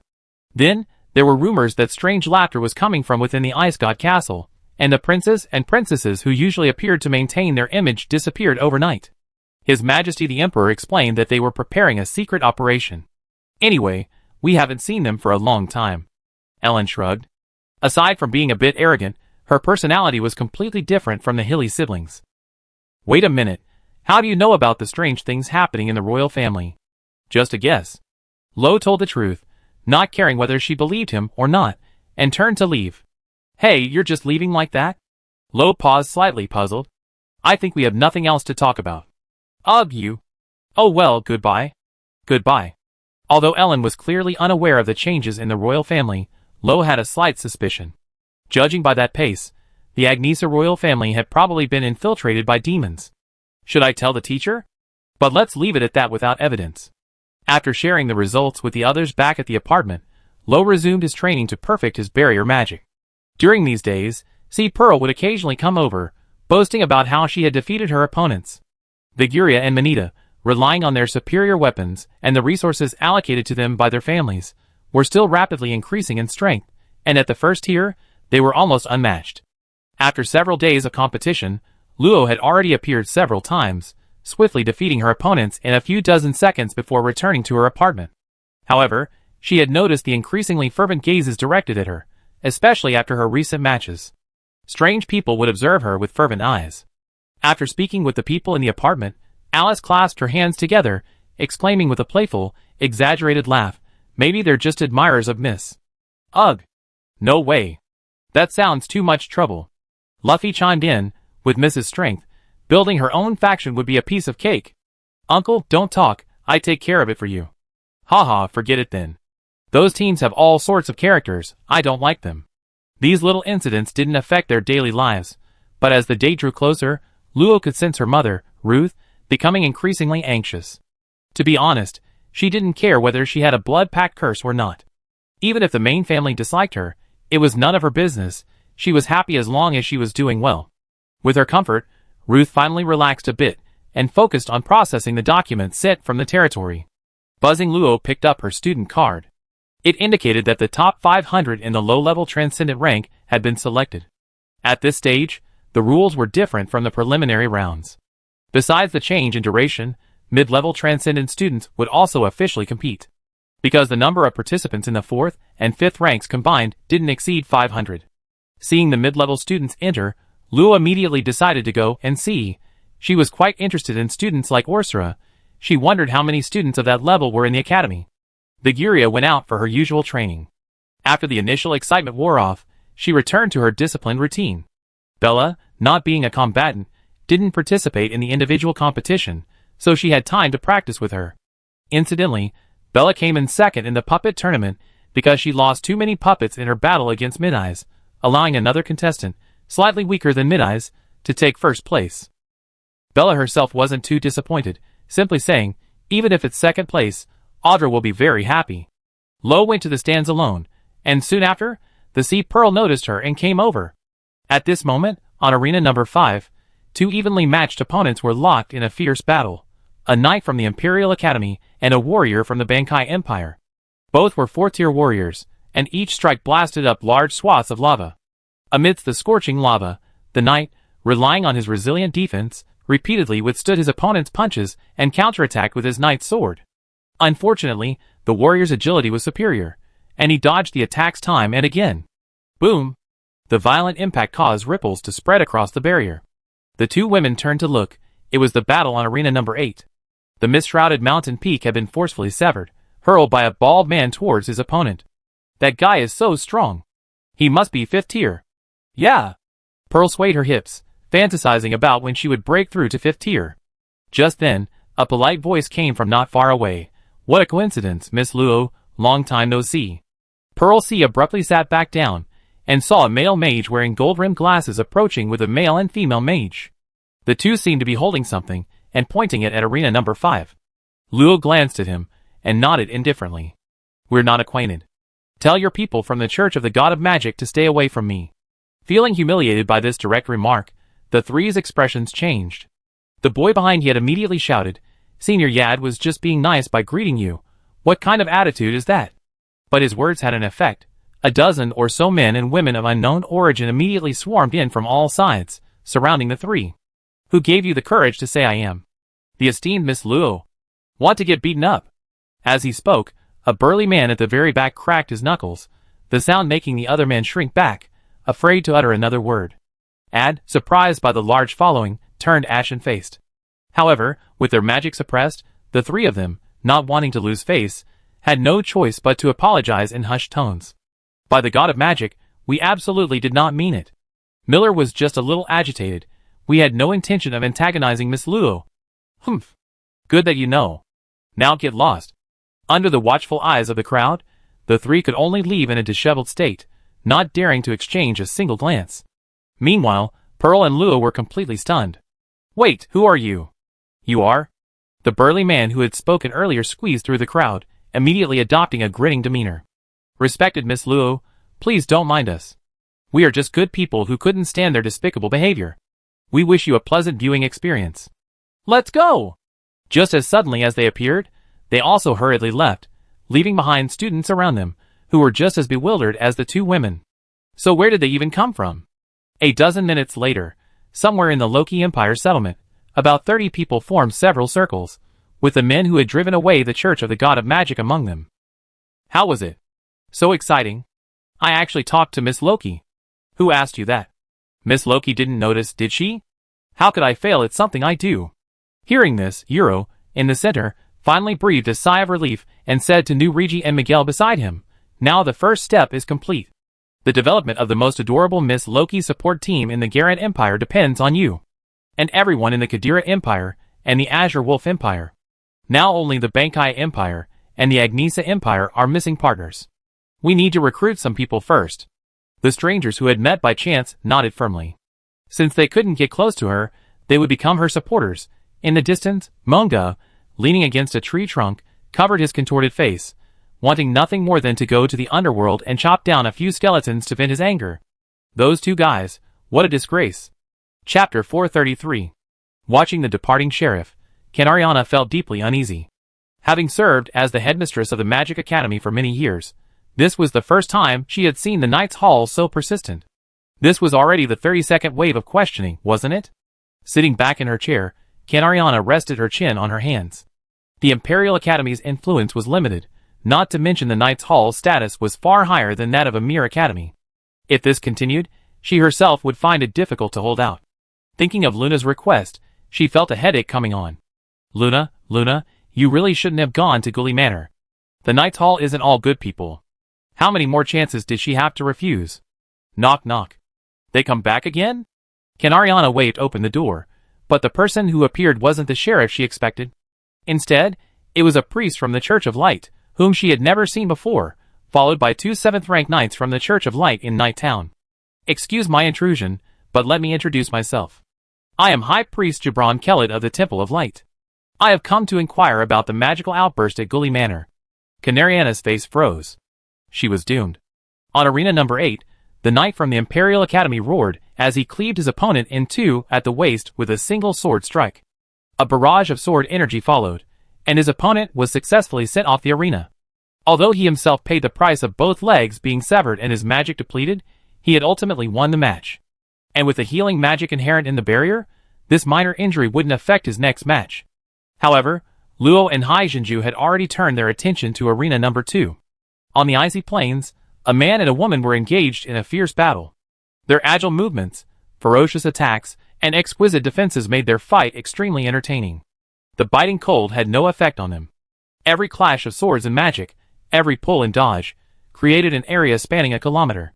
Their constant defensive and buffing spells allowed them to expend magical energy lavishly in short bursts, starting with mid-level spells, and even using high-level ones during brief respites in battle. Large chunks of ice melted into mist, and even if they were hit by a mishap, their injuries would heal instantly. That girl is amazing. I think she's even stronger than me. You probably can't beat her. That girl was Orsara. This 5th-tier female knight's combat skills far surpass C. Pearl's. Fierce, fearless, brave, and decisive, Luo suspected that if C. Pearl didn't possess the super speed regeneration talent typically found only in aquatic races, she would likely be defeated within 10 moves. Even so, Orsara's opponent was no pushover. He was a mage from the Bankai Empire, affiliated with the Church of the Archmage, possessing unparalleled mastery of earth and fire magic, and capable of using various dual attribute spells. Except for high-level spells, which required incantation, all his spells could be cast instantly. The advanced earth shield in his hands easily blocked Orsara's golden sword aura, and despite the freezing cold, the flames remained undiminished in power. Lo, who do you think will win? Normally, their strength should be about equal, but the arena environment is unfavorable to that mage. This disadvantage will gradually magnify. If Orsara can seize the opportunity, she will most likely win. Every flow of fire magic did not escape Lo's eyes. Each time the mage used fire magic, it was suppressed slightly. Over time, this would inevitably lead to greater magic consumption, and the gap would widen. They understood this, so Orsara primarily employed a hit-and-run strategy, forcing her opponent to defend, while her opponent focused on dodging and precise strikes, striving to make every attack count. However, as time passed, the mage's inherent weakness became increasingly apparent, causing him to expend more mana to recover, and his counterattacks gradually became less effective. An hour and a half later, Orsara seized an opportunity. Just as her opponent attempted to unleash a powerful spell to turn the tide, a phantom appeared behind him, destroying the nearly completed magic circle. The mage, suffering a backlash, could only helplessly surrender on the arena. From several spectator seats in the distance, a noisy argument erupted. A quick glance revealed, unsurprisingly, members of the Church of the God of Magic and the Church of the God of War were hurling insults at each other. Even members of the Church of Truth seemed to have joined in, the three churches arguing animatedly. They seemed to have a really good relationship, all lively and cheerful. You're right. To Luo's surprise, a moment later, Orsara appeared beside her, her aura still slightly fluctuating, likely due to excessive magic consumption. Dodo, the cat-eared girl, wasn't there. Perhaps she had deliberately sent her away. Hello, Miss Luo. Speaking of which, shouldn't I call you Junior Luo? Whatever you like. Orsara, still wearing her knight's armor, sat on the stone chair, making a crisp clinking sound. Then let's call you Junior Luo. It feels more intimate. She paused, then looked at C. Pearl and smiled gently. This must be Junior C. Pearl. As expected, she's the strongest freshman in the Alien Academy. The strongest in the entire academy. Orsara paused, glanced at Luo, and seeing her indifferent, chuckled dryly. Junior Sister C. Pearl is quite confident, but it seems you're the only 4th tier among the new generation, indeed the strongest. Humph. Luo watched a match and casually asked, Senior Sister Orsara, is there something you want to say? Can't we get to know each other if there's nothing to say? I think your time is precious. You wouldn't be so bored as to chat with an ordinary student like me. Orsara's eye twitched slightly. You call someone who releases magic in the streets of the capital unharmed an ordinary student? Composing herself, she smiled and said, Junior Sister Luo, I heard you're teacher Luna's disciple. I'm a little curious what kind of teacher could produce such an outstanding disciple as you. Luo was somewhat surprised. Why would she bring this up? Teacher Luna? Teacher Luna cares about me a lot. She always side with me, no matter the cost. I can't deny she's a novice teacher, and compared to other teachers, Her teaching style is too rigid. But it's enough that she can answer my questions. I see. I thought Junior Luo would say Teacher Luna is the best teacher. Ursula smiled slightly, finally revealing the reason she had sought her out so many times. To be honest, 35 years ago, Luna wasn't a teacher yet. She was our senior. Because of our tempers, we fought a few times. Of course, each time I was beaten half to death. But maybe because we were beaten so many times, several students, including myself, gradually became closer to her. Saying this, she suddenly remembered something and quickly added, "Don't tell anyone that last sentence." Luo, still puzzled, agreed. "Okay. Thank you." I still remember when senior sister came back from the Imperial League with first place. I was truly shocked. You know, Luna had only just broken through to the 4th rank, yet she defeated the strongest 5th rank student at the time. The funny thing is, she didn't say anything after she came back. We only found out from the Royal Award. At that moment, I made up my mind to become a strong person like her. This was the first time Luo had heard about Luna's past, and he was captivated. So, even his fiery-tempered teacher had a moment of great renown. But this time when I came back, I found that she seems to have changed. Ursula's eyes dimmed, her tone somewhat low. If she was a dazzling ruby back then, now she's just burnt-out charcoal. To be honest, I'm a little disappointed. Hopefully, her talent shouldn't be buried, she should continue to shine. I don't think so. Luo's cold voice interrupted her. Looking at her slightly widened eyes, Luo slowly spoke her true feelings. Teacher is a genius, you know? Before the Imperial League, the Imperial capital was invaded, and the Imperial Capital Academy was no exception. Ursula's eyes widened. Nearly half a year had passed, and she had only heard of a riot, but she hadn't expected even the Imperial Capital Academy to be invaded. Have you been back to the teacher's office building of the Ordinary Academy? Ursula nodded subconsciously. I went back to visit the teacher who taught me when I first entered the academy. The terrain outside the teacher's office building has been reshaped. Teacher Luna fought a 4th-tier demon there. What? A demon? Ursula quickly covered her mouth, glanced around to make sure no one was watching, and then whispered incredulously, "Weren't demons extinct in history?" I have no reason to lie to you. Ursula frowned. Demons were a superior race, on par with true dragons. Historical records indicated that these creatures often required 10 higher-ranking superhumans to barely defeat them. If she were only 4th rank, she'd be lucky to escape. You won? No. Luo's gaze immediately wandered, and she nervously twirled a strand of hair with her fingers. She had wanted to pretend for her teacher, but now she'd been found out. But you know the magic wand in the office building, right? Teacher protected it. That demon stole the wand. Luo silently added in her mind, even if only half of it was stolen, it's still considered protected, right? Hearing Luo's somewhat conciliatory words, Ursula couldn't help but chuckle. She stood up and stretched, but unfortunately, her graceful waist was hidden beneath her knight's armor, unseen by anyone. Looks like judging someone so casually was a mistake. Anyway, thank you, Junior. Since you're so cute, I tell you something. Ursula's expression turned serious. Never choose to advance to the 4th rank within the academy. Why? I can't say much. Teacher Luna will tell you. Well then, farewell, lovely Junior. Amid Luo's confusion and Hai Jinju's stunned silence, Ursula, still in her knight's armor, gave an elegant curtsy and nimbly departed. Luo was eye-sold. You're worthless. Chapter 434. Hai Jinju said she wanted to ask Albert for clarification. Luo watched for a while longer until she received the notification to go on stage, then left the spectator stands. Whoosh! The scenery before her eyes quickly became clear. Surrounding her were large expanses of thick white clouds. Stepping on the soft, fluffy clouds, Luo noticed that these clouds were filled with peaceful wind magic. No wonder they had a sense of solidity. Whoosh! Another figure appeared in the distance. Surprisingly, it was someone she knew. I didn't expect it to be you. It seems the god of war is favoring me, allowing me to take revenge. Luo wasn't angry, but after thinking about it, she felt somewhat uneasy if she didn't retort. Your war god has terrible taste. If I were the war god, I would have kicked a pathetic, arrogant, and incompetent cripple like you long ago. Your skin is so white, I seriously suspect you don't have the blood of a war god family, but rather the blood of some cesspool orc. You? Shut up if you can't speak properly. Nobody wants to smell your stench. If your head was stepped on by an earth dragon when you were a kid, don't come out here and spread your stupidity. Even if you were smoking, you only be seen as a boiled frog. If you're incompetent, don't act all high and mighty, unless you want to be a pointy-nosed guy. Bryn. Looking at Faga, who was so angry that his whole body was red and steaming, Luo tilted his head innocently and added, "The people from the Church of the God of Magic are right. You're all muscle-headed. I'm going to smash you into a meat patty." Faga had almost lost his mind. After vaguely hearing begin, he instantly transformed into a blood-red tattooed beast. His battle aura exploded, and the distance of 1,000 meters was shrank to less than a meter in the blink of an eye. His huge fist, carrying the force of 100,000 Jin, slammed into Luo's face.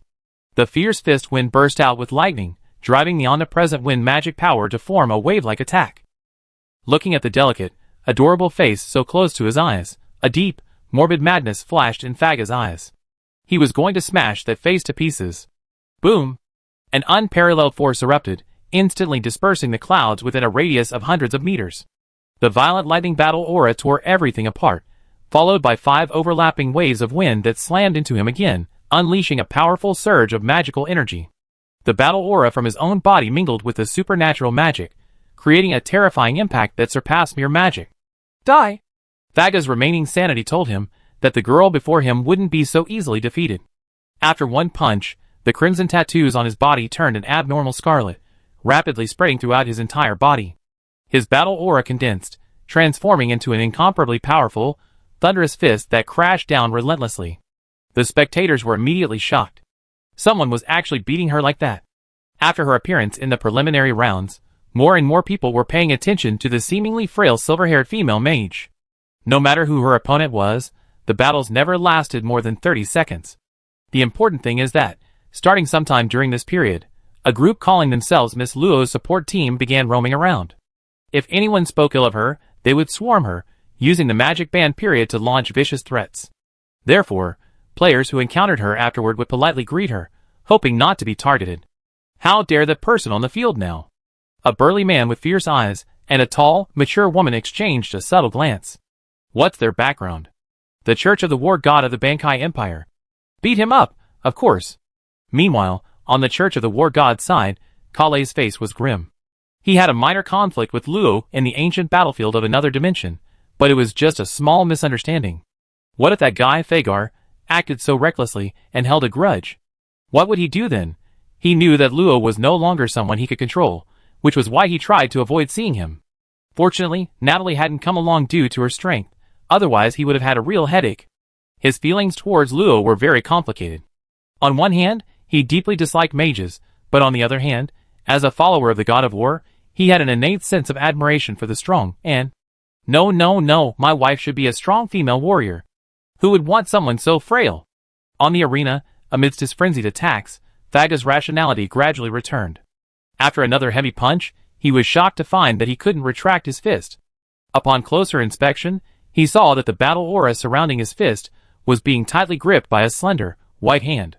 Wisps of flame swirled around the hand, and as the force slowly increased, the seemingly indestructible battle aura began to crumble. Faga was horrified. Could a mage really wield such power? Looks like you're all height and no strength. Luo smiled slightly at him.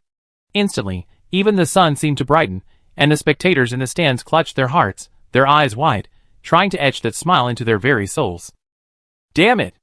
I want her to smile at me too. That person deserves to die a horrible death. I'm going to kill him.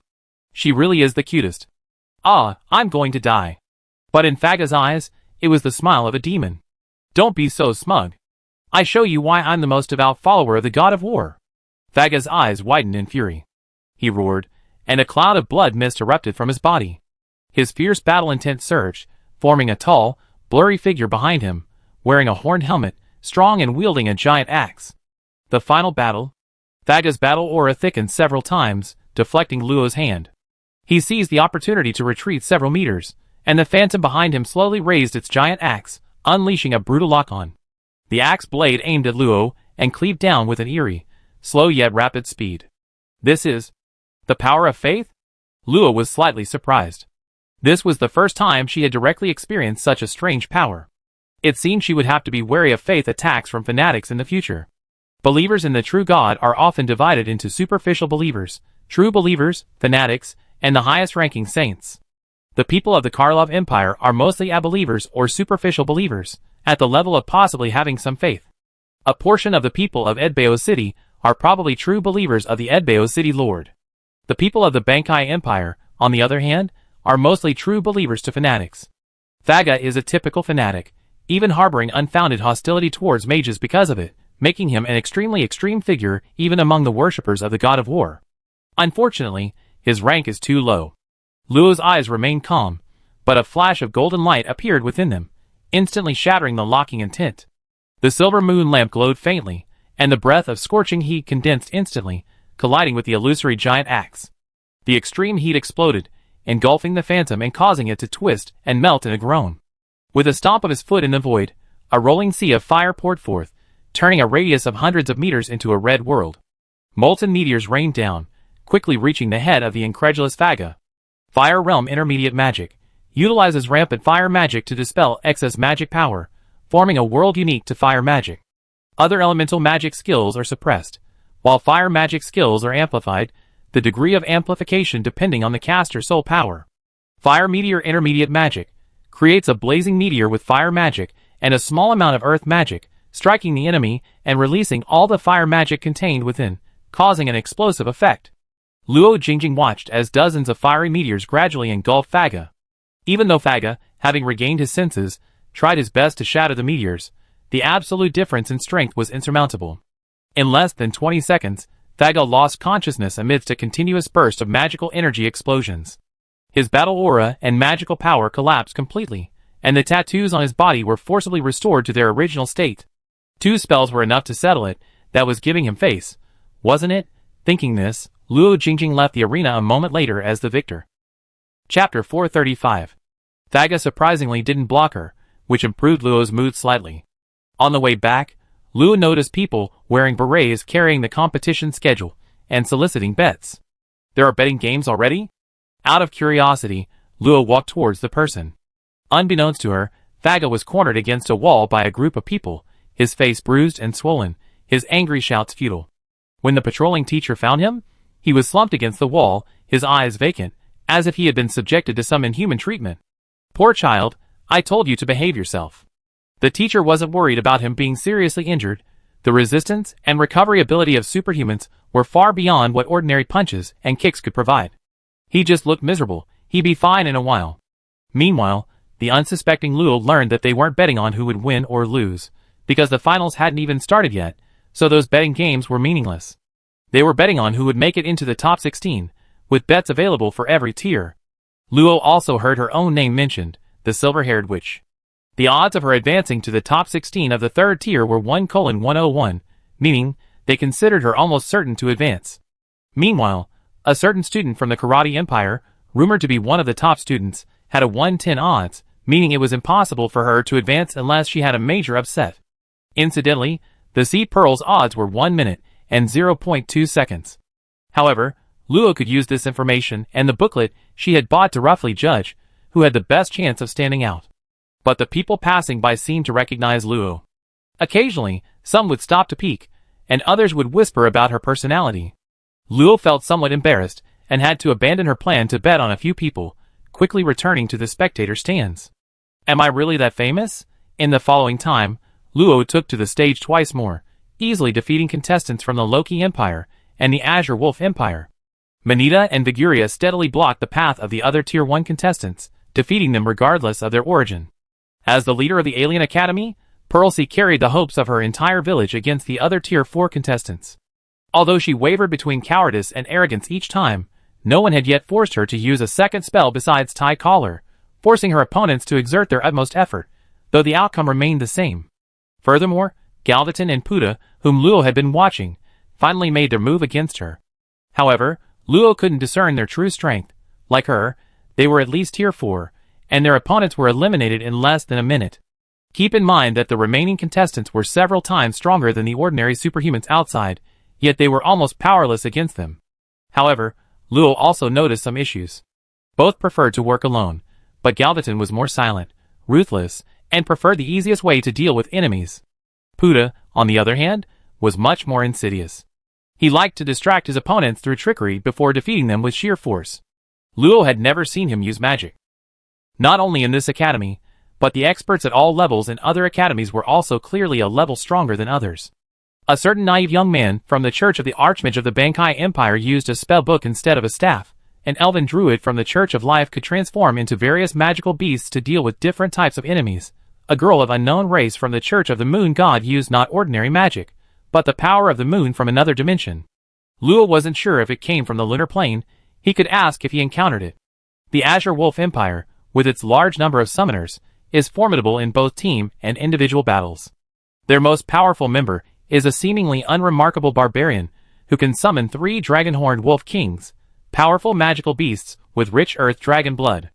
Other empires don't have any noteworthy contenders in the 3rd tier, except perhaps for Sea Pearl, who might challenge a 4th-tier mage from Magnesa for the top spot. The 5th tier is more complex. Besides Ursura from the Imperial Academy, 2 others have caught Luo's attention. One is a seemingly gentle blonde girl. Luo was surprised to find she was a heavily armored knight. Even among 5th-tier opponents, her defenses remained impenetrable. The other is an unfamiliar young knight, with an ordinary appearance, the kind you easily blend into a crowd. He only used a simple knight's sword throughout, easily dispatching his opponents. Ursura and Vimenlister, whom she had met once before, were slightly inferior to these 2. The other 6 empires each have 1 or 3 such powerful contenders, making the round of 16 relatively clear, but the outcome after the quarterfinals is unpredictable. As the tournament progressed, Luo, who had been waiting patiently, received another notification to go on stage, this time for a match that would determine the round of 32.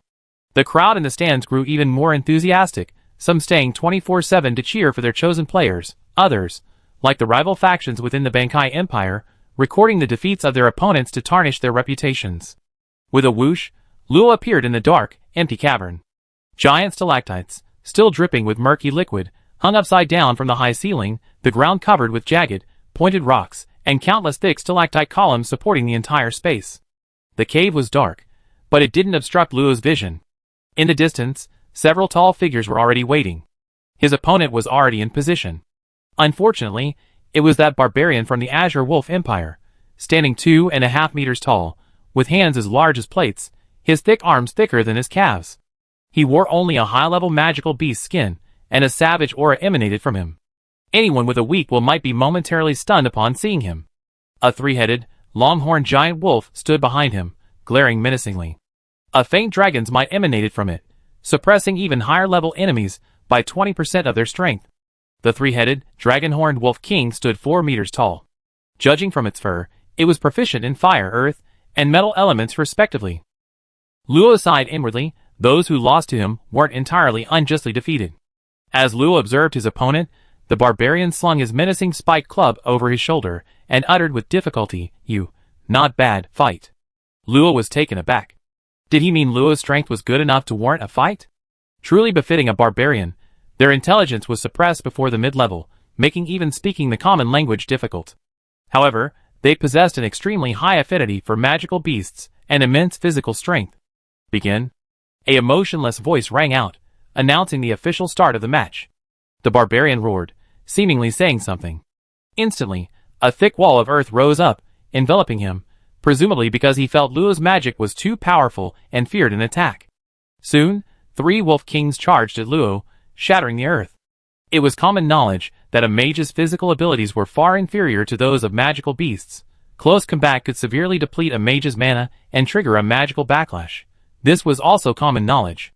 3 pillars of fire erupted, but the wolf kings dodged them. They quickly gathered powerful magic in their mouths, and instantly fireballs, earth spikes, and golden cones shot out, blasting towards Luo with a force that distorted the air. Faced with the attack, Luo unusually moved from his original position. But to everyone's astonishment, Luo didn't retreat or fly away to dodge. Instead, just like in the first preliminary round, he appeared 100 meters in front of his opponents. The silver moon lamp was held horizontally, radiating terrifying heat that quickly coalesced at its tip into a giant fireball several meters in size. Rolling heat waves crashed against the earthen wall in front of the barbarian, melting the ground and scraping away layer after layer of the wall.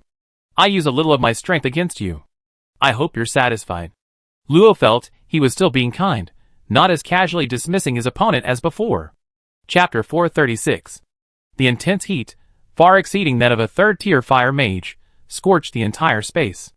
The fireball's glow rapidly shifted from fiery red to bright red, then to pale yellow, its size stabilizing at 3 meters as it shrank and converged in concentric circles. Let's just call this the Super Fireball spell. It's just something I randomly conjured anyway. The enormous fireball suddenly shot forward, its thick tail slamming into the thin earthen wall.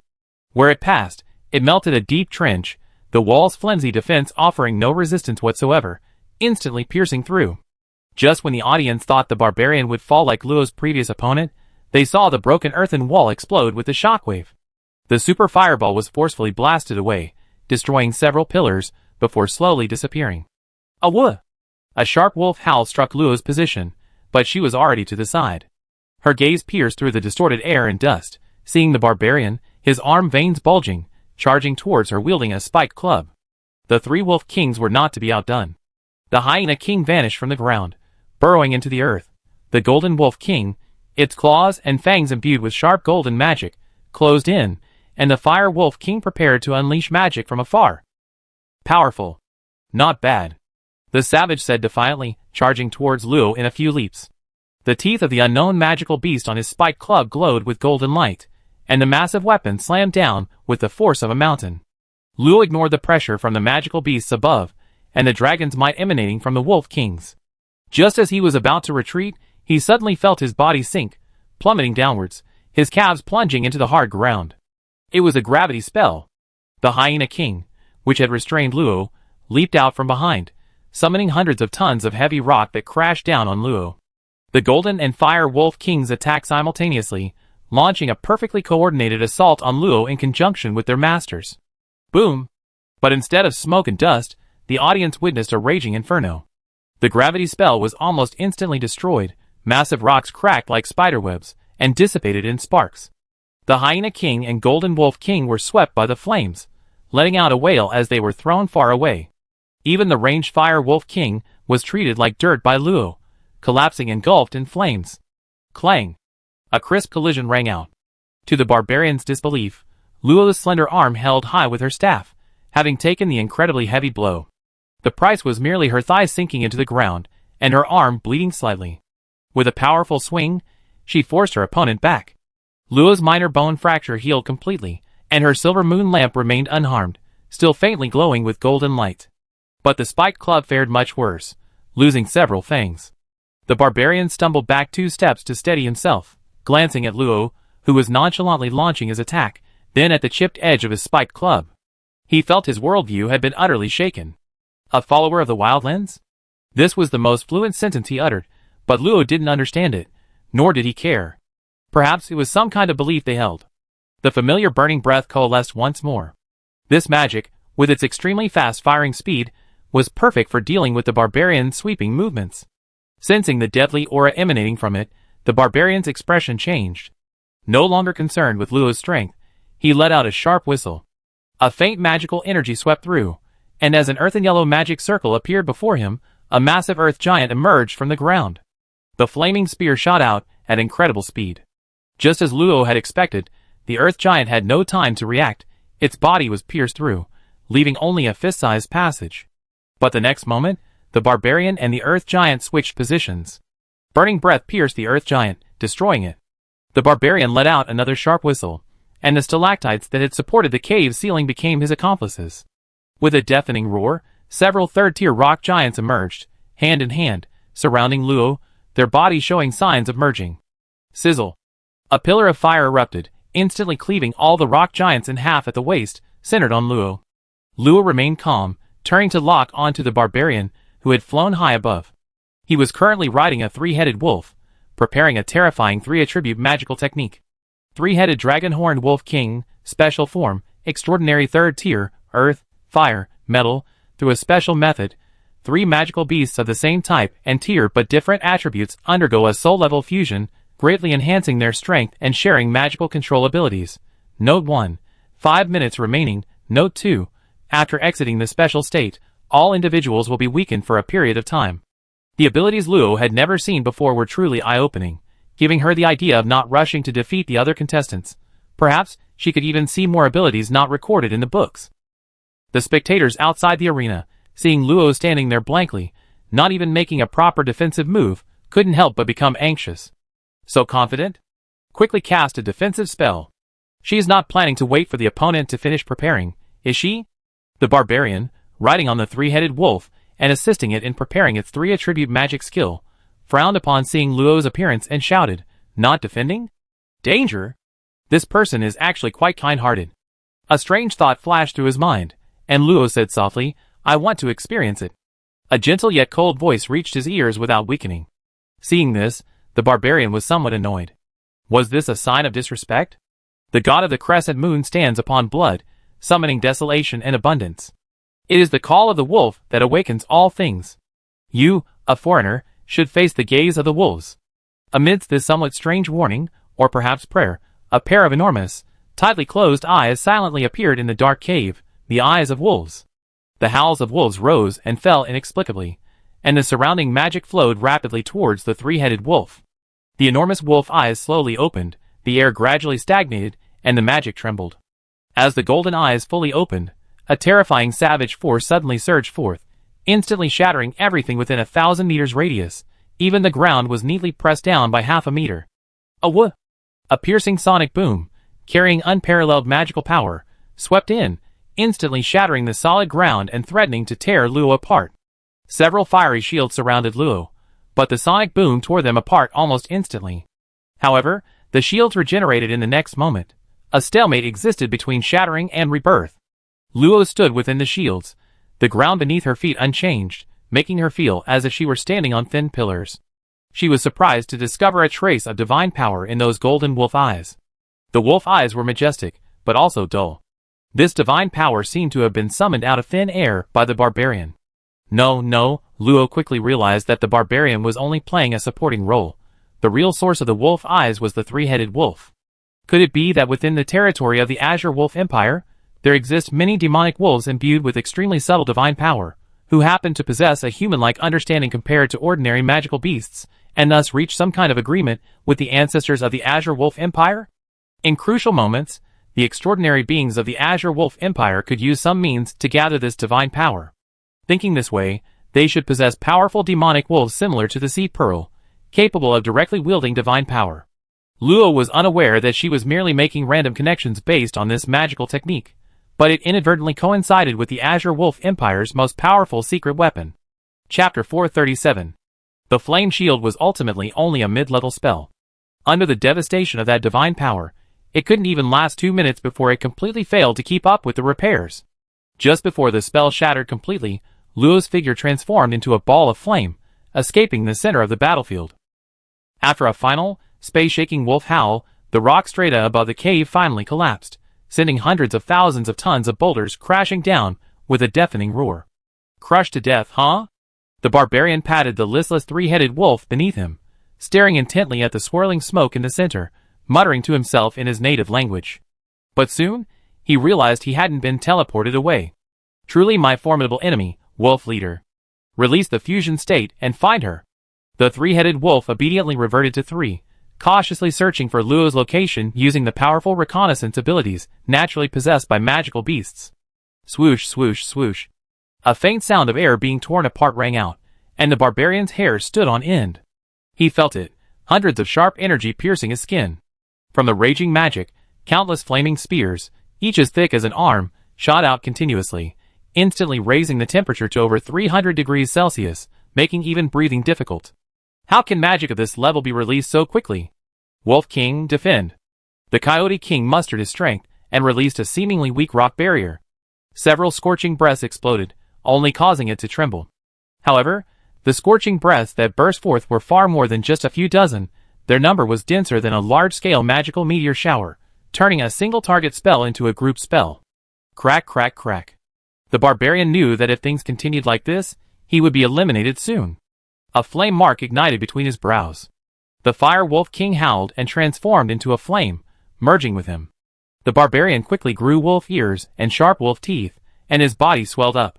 The huge wolf-tooth club in his hand looked like an ordinary long stick. Having gained the wolf's vision and senses, the barbarian quickly located Luo's position. With a leap into the air, his body instantly broke the sound barrier, a burst of power far beyond what a third-tier cultivator could achieve. Luo hovered silently 100 meters above the ground. To be fair, this barbarian was stronger than the 4th-tier magical beast Xerax. she had encountered in the other dimension. If he hadn't met her, he could have easily defeated any of the other 4-tier cultivators in the academy. Unfortunately, his luck was a bit off. Seeing that he had even used the summoning fusion skill, Luo roughly knew that he had run out of tricks up his sleeve. It's time to end this. You're quite impressive. Luo's knowledge of fire attribute spells was average. Besides the commonly used Burning Breath and Pillar of Fire, as well as various modified versions of fireballs, he only had Fire Blast and Fire Line, and one high-level spell, Thousand Starfall.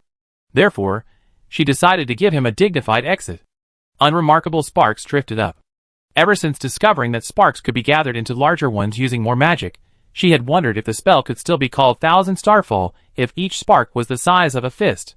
She asked Luna and learned that regardless of the amount of magic used, the smaller the sparks, the better.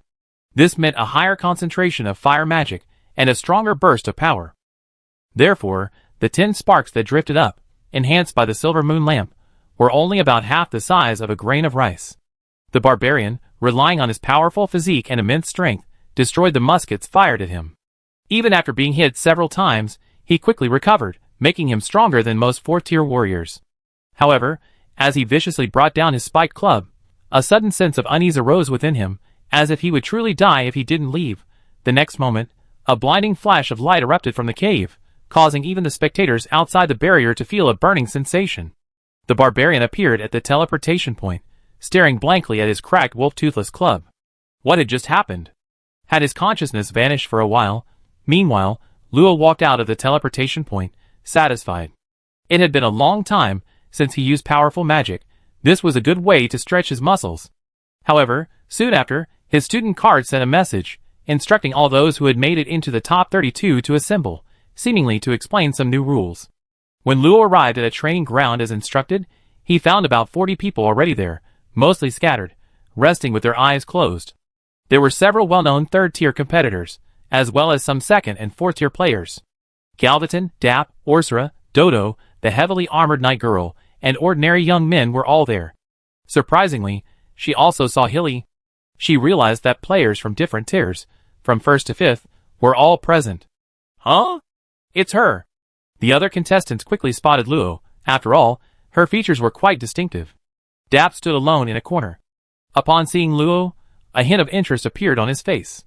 He had watched her battle with the barbarian, her calm demeanor throughout, and the casual use of mid-level magic, especially the final spell that even he couldn't fully discern, had changed his initial opinion of Luo from a girl I could cherish to a pretty good wife candidate. Of course, with so many people around, he wouldn't be foolish enough to approach her and strike up a conversation. But soon, to his slightly surprised astonishment, Galvaton, whom he didn't get along with, walked towards the girl from a short distance away, seemingly oblivious to everyone else. What did he mean? Had he taken a liking to her? Luo also noticed Galvaton approaching. Ever since seeing him in the Points Plaza 3 years ago, Luo had wanted to ask about his relationship with the Favors family, but unfortunately, she hadn't had a chance to meet him. This was their first direct encounter. Galvaton had beautiful long blonde hair and deep, unique red eyes, almost identical to her mother and Conrad's grandfather. Your eyes are beautiful. His first word surprised not only the others watching, but even Luo was stunned. Was this person here specifically to compliment her? But surprisingly, it sounded quite nice. She just take it as a compliment. I can sense the bloodline flowing through your veins, but strangely, you have no bloodline power whatsoever. Galvaton's expression was indifferent, his eyes devoid of any emotion. I'm curious, who are your parents, and why did they give birth to a defective child? Upon hearing this, the expressions of those present varied. Dap, after a moment of surprise, revealed his signature light laugh. The other members of the Empire crossed their arms, adopting a spectator stance. Orsura and Hilly frowned slightly, while others remained indifferent, indicating that whatever happened was none of their business. In fact, Luo had imagined many scenarios for their encounter. For example, a chance meeting on the street, where she could learn about the Favors family, or a meeting in the arena, where they could exchange a few words, or, at the very least, a surprising meeting back at the Favors family compound. After all, she possessed Favors blood, and was quite curious about members of her clan she had never met. Conrad's grandfather was the first member of her clan she had encountered besides her mother and brother. Now, Galvaton was the second. Unfortunately, it didn't seem friendly. Come to think of it, it wasn't that she wasn't truly indifferent. So what does anger feel like? A terrifying pressure, several times stronger than the might of a purebred dragon, suddenly descended. The idle training ground, along with the underground array, shattered into dust almost instantly. Most of the second and third tier contestants, and some weaker fourth tier contestants, were caught off guard and were crushed into the pit. Grimace and terror were their first reactions. Those who could appear here almost all possessed powerful talents capable of fighting beyond their level, yet even they couldn't resist this sudden pressure. It meant that if their opponent used magic, they would be defeated even faster. Stop! Orsora's shout brought Luo back to his senses. The gold in his eyes slowly faded, leaving only a golden-red ring around his pupils. The terrifying pressure that had nearly annihilated most of the contestants vanished just as suddenly as it had arrived. I remember you. I hope you can hold on a little longer. Luo's slightly hoarse voice rang out, seemingly declaring something. It was only then that she truly realized that being born into a noble family wasn't all that wonderful. Biguria was, Manita was, and so was she. Chapter 438. Dap was one of the few who could stand. He was clutching his chest, breathing slightly, his eyes wide. Just moments ago, he had felt an oppressive force comparable to Galvatron, and his heart pounded wildly with excitement. What had he seen? A monster comparable to Galvatron. I will defeat her. He was so excited that his body trembled slightly. A strange pleasure surged from his feet to his head, spreading throughout his body. He longed to defeat all the strong, to see them beg for mercy at his feet. How beautiful those sounds would be. Galvatron's ankles were buried in the ground, but her expression remained unchanged, as if the terrifying pressure was merely a tickle to him. Hearing the threat in Luo's words, he was unmoved, simply replying, "Your strength is indeed beyond my expectations, but Favors has no need for the unclean." Albert appeared 2 seconds later. Sensing the overwhelming pressure, he immediately covered the area and released his own aura to prevent the group in the sky from observing. Who could have made that little brat so angry? Arriving at the scene, he saw the two facing off, the heavily injured students scattered everywhere, and of course, the completely vanished training ground. Greenery filled the air, and the severely injured students quickly recovered. As a saint-level expert, manipulating other elemental magic to heal injuries was a piece of cake for Albert. With the surge of Earth element, the training ground was restored to its original state. Only the embedded array would require professional repair. Sensing the arrival of a powerful figure, Galvatron glanced indifferently at the silent, downcast girl, casually standing in an open area. Those around him dared not approach him. Under the previous pressure, the true strength of each contestant had been revealed, and they clearly realized that this man was also a formidable individual. Silence. Anyone who causes trouble again, don't blame the old man for being unreasonable. But it was clear to everyone that while Albert spoke sternly, he didn't hold Luo accountable, clearly showing favoritism. Luo thanked Albert quietly, found an open space, and remained silent. Albert didn't disturb her further. He knew Luo wanted peace and quiet, and if she couldn't understand, he would explain it to her later. Apart from a few powerful individuals, who hadn't shown any unusual reaction to the oppressive aura, the other survivors couldn't help but huddle together, whispering amongst themselves, their eyes filled with awe as they looked at Luo. Having faced Luo's oppressive aura directly, they clearly realized that their strength among their peers was nothing special. Those top geniuses, whose names weren't even recorded in history books, were only the very elite of an empire, and they were at best second tier below that elite. In that instant, the arrogance in many people's hearts was shattered. Years later, when they achieved high-level transcendence or even sainthood, perhaps they would still remember being severely injured by someone's mere oppressive aura today. Time ticked by, and amidst everyone's own thoughts, more and more of the top 32 contestants arrived. Manita, Biguria, and Pearl C arrived midway through the competition and quickly joined Luo. After learning what had just happened, they immediately glared angrily at Galvatron. "Luo, promise me you beat him up. That guy has no manners at all. He'd definitely be kicked out of the Vyman family." "Exactly. Luo, don't be sad. You're our best friend. We don't care about that bloodline." With the three comforting her, Luo's mood improved considerably. She should have understood long ago that almost no large family is completely harmonious. Her mother's distance from the family was undoubtedly due to factors of oppression. Thinking about it, the help she received when she first met Conrad's grandfather showed that she was quite lucky. Perhaps most people in the family were as good as her grandfather. 4 hours later, Chris and a bald warrior arrived late, bringing the total number of contestants of different ranks to 160. Albert then reappeared. He didn't need to project an aura. His mere presence alone exerted an inexplicable pressure on everyone. "Contestants, I am Tamslin Albert, former Dean of the Imperial Academy. First of all, congratulations. Having survived so many trials, you are still standing here, meaning you are among the most talented of the younger generation in the 7 empires. Perhaps you are curious as to why you participated in this league. Many contestants nodded subconsciously. Most of them had actually been asked to come by their teachers, just as Luo and Haijinju had been tricked into coming by Albert. But what use was this kind of competition to them other than benefiting their respective academies? Just for fame. A significant number of people weren't interested in such superficial things. Albert observed everyone's reactions, stroked his beard, and smiled kindly. Well then, let me tell you, the top 4 in each tier of the league will receive custom-made equipment from a high-level blacksmith in the Dwarven Empire. Even Manita was taken aback by this. High-level blacksmiths are rare, especially Dwarven ones. The equipment they make is exceptionally good. His knight's armor was still unfinished. If he could have it custom-made by a Dwarven blacksmith, defense wouldn't be a problem.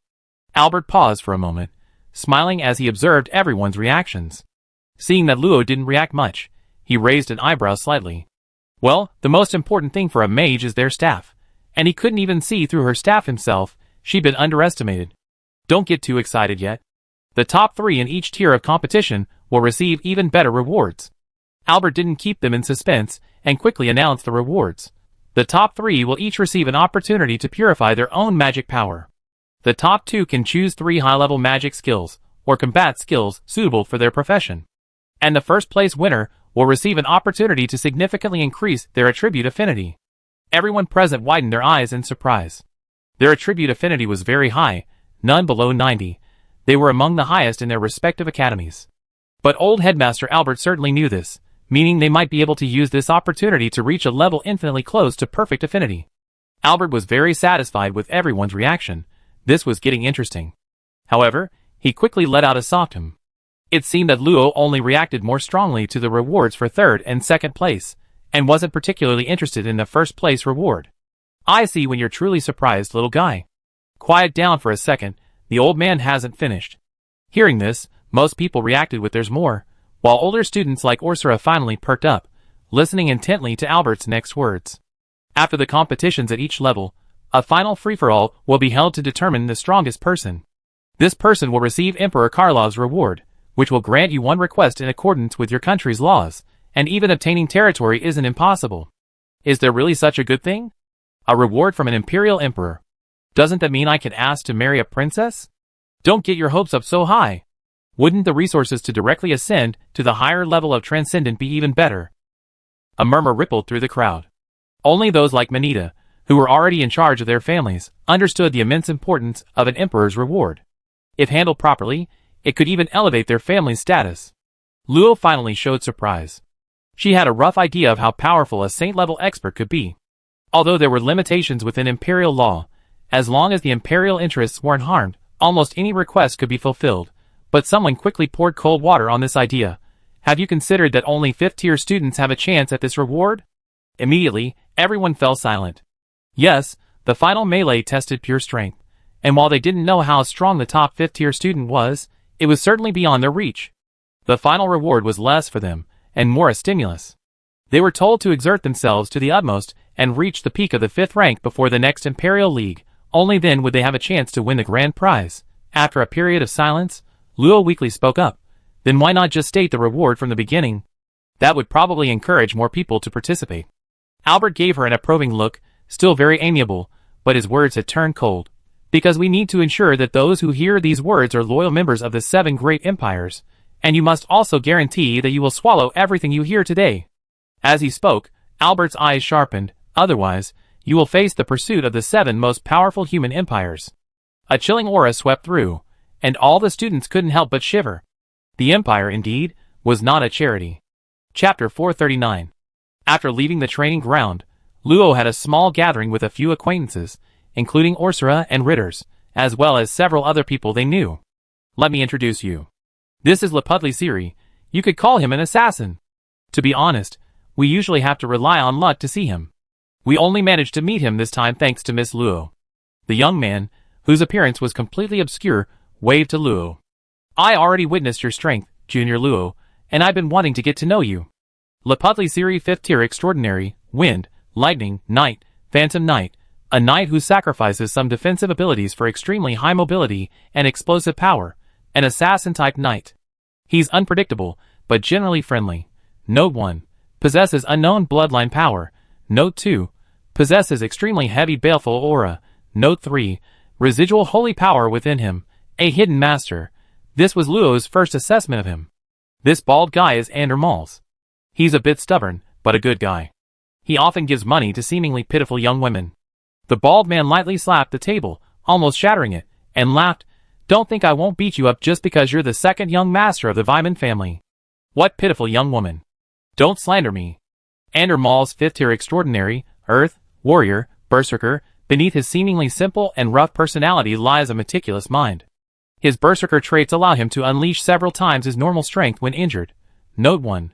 Born with superhuman strength, his base strength is 3 times stronger than the average person. Note 2. He has internal injuries that prevent him from using his full strength. Lowe noticed that he and Ritters had a good relationship. They were probably friends. Andy Ursula, and her follower, David Dodo, TSK, it's hard to imagine that she and Maltz are cousins. Maybe Maltz had an affair with the god of fertility in his previous life. I really beat you up. Unlike Maul's ruggedness, Ursula didn't care about Reitz's joke and smiled. Zwimiai Luo, and I have already met. She is indeed a cute girl. Duo sat next to Orthila with a cold face, no expression visible, but her cat ears were trembling slightly, and it seemed that her mood was not as bad as it appeared. There is also this heavyweight, Reuter Wingner. Although he is not of high origin, in terms of strength, he is the top 2 among us here.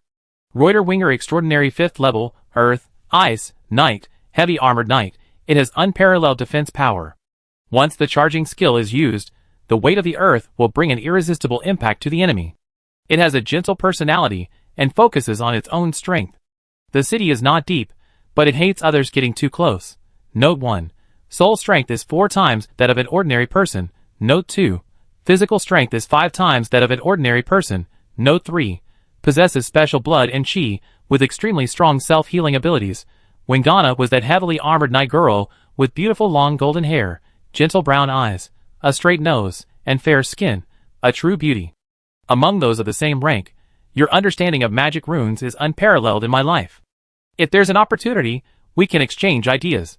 Luo was somewhat surprised. Senior Wingina is also very knowledgeable about magic runes? At this moment, Ritters laughed and explained to Luo, many teachers can't compare to Wingina in their understanding of runes. Her rune-armored heavy armor is a first in history. I haven't seen any superhuman below a high rank break through it. Self-created magic. Luo was astonished. While she could freely conjure different fireballs and modify the city's protective barrier for her own use, she was still somewhat lacking in the ability to create her own magic. This senior, Wingina, might even have a better grasp of the comprehension. Wingina brushed a strand of hair behind her ear and smiled sweetly. You flatter me. Ritters always likes to exaggerate. With your understanding of runes, creating your own magic is no difficult task. She was a very polite and beautiful woman. This quickly increased Luo's positive impression of her. Ritters and Manita's relationship was better than Luo had imagined. According to Manita, Ritters had taken good care of him since childhood. His presence here was not only intended to befriend Luo, but also to pave the way for Manita's advancement. Under Ritters' smooth talk, the group gradually warmed up, and Luo officially became acquainted with the top-tier student group at the Imperial Capital Academy. But halfway through the meal, the door to the private room opened, and a waiter politely inquired in a low voice, "There's someone outside." "No need for that, I don't think they refuse." With that flippant voice, a warm-faced young man darted into the room. The waiter quickly tried to stop him. "Guest, please don't go in." "This guest." Ritter gestured for the waiter to leave, and the latter, understanding, immediately shut up, closed the door, and left. It was best for the guests in the room to handle things themselves. He, a working-class person caught in the middle, shouldn't get involved. A wise decision, isn't it, my good second brother, and dear 13th brother?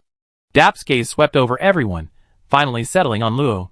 "Looks like a gathering of friends. How about I join?" Manita's face darkened. She was about to rise when Ritters pressed her shoulder, blocking Dap's view. The two brothers, strikingly similar in appearance, stood facing each other, seemingly preparing for a power struggle. "Dap, don't cause trouble. I don't care what you do in the family, but if you get too outrageous, I won't hesitate to discipline you on father's behalf." Dap's expression remained unchanged. He had no interest in arguing with his blood brother. Even if he won, it would be pointless. "Second brother, with so many friends here, aren't you going to give us some face?" "Ritters, unsure of his intentions, exchanged a moment of eye contact, then decided that such a gathering shouldn't be ruined by their conflict, and turned to sit back down. Dap, smiling, pulled out a chair and unceremoniously sat between Siri and Pearl, one seat away from Lo. The atmosphere in the private room became awkward, the previous harmony gone. Pearl moved aside slightly and asked Luo in a low voice, though everyone could hear, "Do you think he came here on purpose to cause trouble?" Dap chuckled and chimed in, "This pretty junior doesn't need to be nervous. I consider myself quite capable, but don't any of you here have confidence in your own abilities? As the uninvited guest, I punish myself with a drink first." With that, Dap calmly poured himself a glass of wine and downed it in one gulp. No one reacted, except for the bald man Malls, who looked at the glass and said sarcastically, "We know each other, don't we understand what he's thinking?" He knew the deeds of the Vyman family's children all too well. Of the 13 children in the main family, aside from those with average talent, who didn't amount to much, and those with considerable talent in other areas, the 3 brothers were the most active among those who died unexpectedly. One was a genius who had shown his talent 50 years ago, another suddenly awakened from seemingly hopeless circumstances, and the last was young but suited to be the heir, groomed from childhood.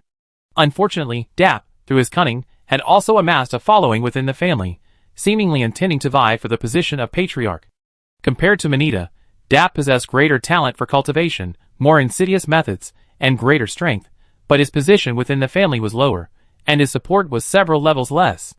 If his goal was to improve his strength like Ritter's, that wouldn't be a problem, but expecting to seize control of the entire family was a long shot. With nearly a century until Duke Kaladin's abdication, the struggle between Dap and Manita would continue for a long time. These thoughts flashed through Maul's mind, but he quickly dismissed them. He was just a rough man, food and drink were paramount. The young woman was important too. Chapter 440. Inside the private room, Pearl, feeling a bit embarrassed by Dap's words, glared at him defiantly, as if she could beat him 1,000 times over. Lo was indifferent to Dap, but since he was someone Manita disliked, she added him to the unfriendly category. "This must be the recently popular Miss Lo, I suppose. Would I have the honor of getting to know you?" Lo was silently sipping her juice, initially thinking it was just a conflict within the Vyman family, but unexpectedly, he suddenly struck up a conversation with her. Figuria grabbed Lo's shoulder and coldly replied, "If your goal is little Lo, then I won't agree." Orsra, propping her pretty face up with a half-smile, said, "If you're itching for a fight, I can get Dodo to help you." Dodo, in perfect agreement, revealed his canine teeth, the threat unmistakable. It was rather comical for 2 fifth-tier beings to do this, almost like bullying. Dap, however, leaned back and waved his hands, indicating they were too tense. "I admit I'm not a good person, but how could I be foolish enough to provoke such a powerful enemy on our first meeting? Perhaps you heard that I don't get along with Galvaton. In that sense, Miss Luo and I are on the same side." He exuded confidence. Being humiliated by Galvaton like that, no one could remain indifferent. Miss Luo's actions were very clear. It was practically a deep-seated grudge. If she relented, he would have a good chance of getting close to her. He had always been looking forward to deeper contact with her in the future. Viguria and Manita were somewhat conflicted. They knew a bit about Galvaton's strength. No matter how powerful Luo was, she was still only in the 3rd tier. If Dap could join in, they might be able to use tactics to completely knock Galvaton out of the top 4 in the arena, giving him a major setback. Rationally, they hoped Luo would join forces with Dap, but emotionally, they found it hard to accept his involvement. The others also looked at Luo, wanting to know her reaction.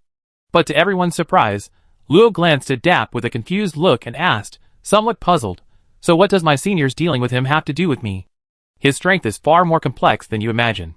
If Miss Luo doesn't want to be caught off guard, I think it's best to join forces. After this, our relationship can be severed." Dap thought Luo, coming from a small town, hadn't understood his meaning, but Luo simply looked him straight in the eye and said calmly, "If you think that thing is your trump card, then there's no point in talking." Dap paused slightly, somewhat puzzled. "Miss Luo, my trump card? I don't think you want me to tell you, but if you use it a few more times, your life might be ruined." Luo's eyes seemed to possess an all-seeing magic. That gaze, calmer than a mirror, made Dap's heart tighten. How could that be? She couldn't possibly have figured it out. She's definitely just being mysterious. But he dared not gamble. This was his biggest secret. How absurd. Since Miss Luo is so resistant, I won't force her. Consider this my apology for the intrusion, and this small gift a token of my appreciation. Farewell." Dap stood up regretfully, leaving behind an exquisite diamond ring, bowed slightly to everyone, and left the private room. But the moment the door closed, his face darkened. Who leaked it? Inside the private room, the atmosphere quickly returned to normal. Biguria patted her chest, angrily berating Dap, while Manita and Ritters pretended not to hear. After a while, feeling relieved, she asked Luo with a puzzled look, "Little Luo, what was that thing you were talking about? Why did he leave as soon as he heard it?" "Yeah, I'm curious too. What abilities does fifth brother have to be so strong at the third tier?"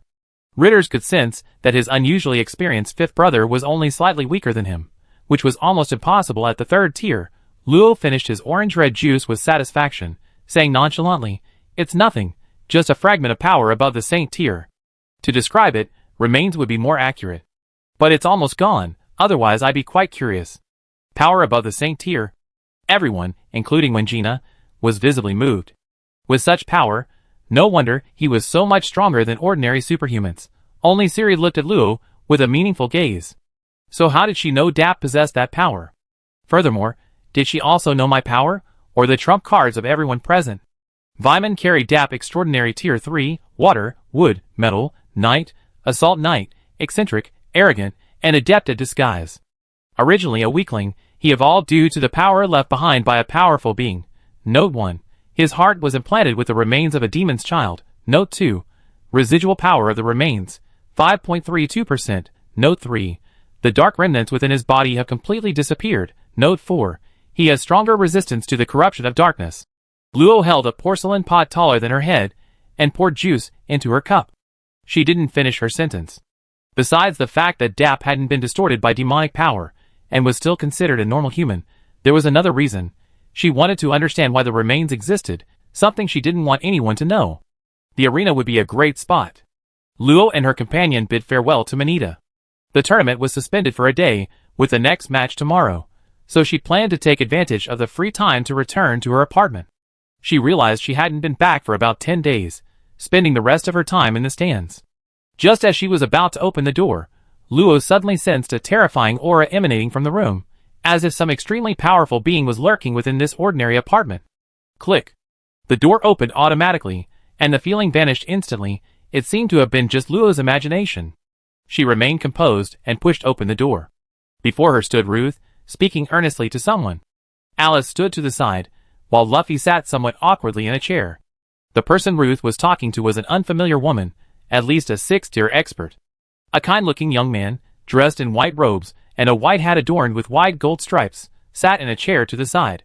Behind him stood 2 knights with profound auras. 1 saint-ranked individual and 2 7th-ranked individuals. Judging from the icons, they undoubtedly belonged to the Church of Light, so the danger shouldn't be high. Upon seeing Luo, Ruth paused, then said earnestly, "Please remember what you promised." The priest beside her responded gently, "This is what we believers of light should do. The light of the God of Light will shine upon anyone who opposes darkness." The woman also turned and beckoned Luo over. She was a middle-aged woman who looked to be in her 40s, with a thin face, bright eyes, and a very energetic demeanor. "I guess you don't recognize me.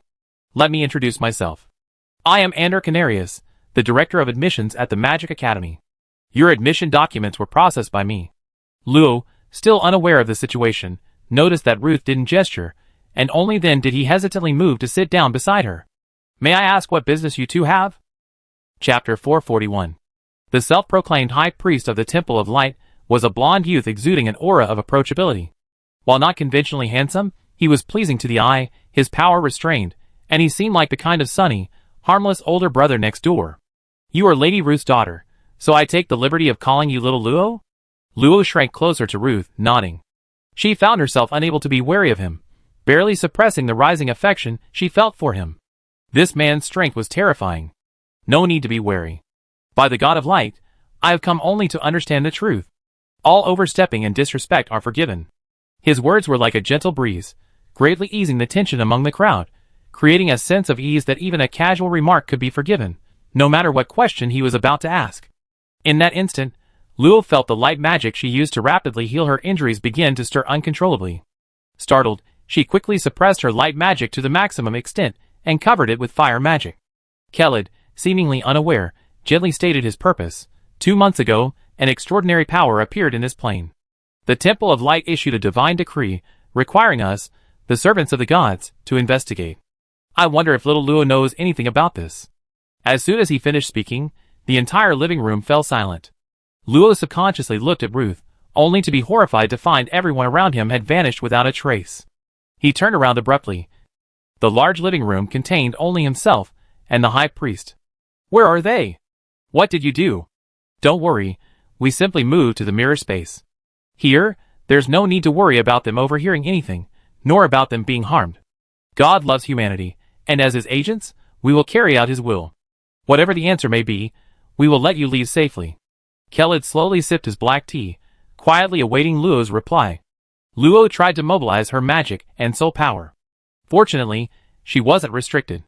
It made sense, he didn't need to do that at all. For someone of far higher status and power to consider her like this was quite friendly. She shouldn't anger him. Besides, Luo quickly shook her head, tousling her long silver-white hair. I'm sorry, High Priest, I fainted in the middle of the night and woke up in bed, so I don't know anything about what you said. She was an honest child, how could she lie? Is that so? Khaled gently pinched her smooth chin, seemingly pondering something, then smiled slightly, and made the sign of the cross to Luo. Since that's the case, it was our rudeness, little Luo. Swear to the God of Light that everything you said today is true, and everything will be fine. Don't worry, it's just a routine ritual. Luo hadn't expected him to believe her so easily. Was it because she had told the truth? Or would the oath to come be discerning? Whatever, she had a clear conscience. Extraordinary power? What did it have to do with her? Following Khaled's instructions, Luo drew a cross on her shoulders and forehead in sequence. As she finished drawing the cross, she clasped her hands together, bowed slightly, and softly uttered, By the God of Light, I swear in the name of Lagrandel Luo that everything I have said today is true. Khaled nodded in satisfaction. That eliminated another one. Buzz? A sudden change occurred. A soft glow emanated from the girl's body, amidst Khaled's drastically altered expression. How is this possible? A sacred, pure white light surged from the girl's body, a ring of pure white slowly spreading from her feet, gradually eroding the mirrored living room, distorting the control of the space. A phantom angelic halo appeared above the girl's head, its purity unlike anything Khaled had ever seen. Whoosh! Pure white, illusory wings unfurled, and the girl, like angelic feathers, floated lightly upwards. The mirrored space completely twisted into pure white, its divine holiness overwhelming even to him, the high priest. In fact, he sensed it and, to his disbelief, discovered that even the Pope's magical light was not as holy as hers. Snap! All the strange phenomena vanished without a trace. Luo floated back onto the sofa, groggily opening her eyes. Just after she finished her oath, her consciousness was suddenly pulled into a vast, sacred world. Cotton-white clouds drifted around her, a radiant kingdom supported by clouds lay beneath her feet, and a bright sun shone overhead, radiating soft, comforting white light. Luo remained in a prayerful posture, floating on the clouds, his large, watery eyes taking in everything. It was a place more vast than an empire, more sacred than a mage's holy land, as if all the beauty in the world had converged here, where even the most wicked would be moved, and the most ignorant would become wise. Countless indistinct murmurs came from below, like clear springs, like wisps of smoke, like a gentle breeze, bringing peace to the mind and dispelling all distractions. The 12 divine spells of light from the Archangel's feather appeared in his mind, constantly being analyzed, transformed, and recombined. Luo was pleasantly surprised to find that his understanding of them was rapidly improving. He was even beginning to vaguely understand the high-level divine spells he couldn't previously unleash. Archangel's wrath and sword of judgment. He began to ponder more deeply what light truly was, and the runes related to light within his sea of souls gradually glowed with a layer of pale golden flame. Luo's eyes cleared, and he stretched out his hand. A magic circle of beams formed, gradually writhing and piecing together a strange, pale golden rune. So this is divine script? So this is the meaning of divine magic. I always used it as magic, no wonder. Suddenly, Luo's figure blurred and vanished. A moment later, a handsome man with wings on his back and a halo above his head suddenly appeared nearby. His aura, comparable to a saint-level being, swept over him. After repeatedly checking without finding anything, he expressionlessly flapped his wings and disappeared. Coming to his senses, Luo shook his head and found the high priest standing there staring at him in shock. He couldn't help but ask curiously, High Priest, what's this? Hearing Luo's question, Khaled finally came to his senses. Having lived for countless millennia, even in shock, he quickly composed himself.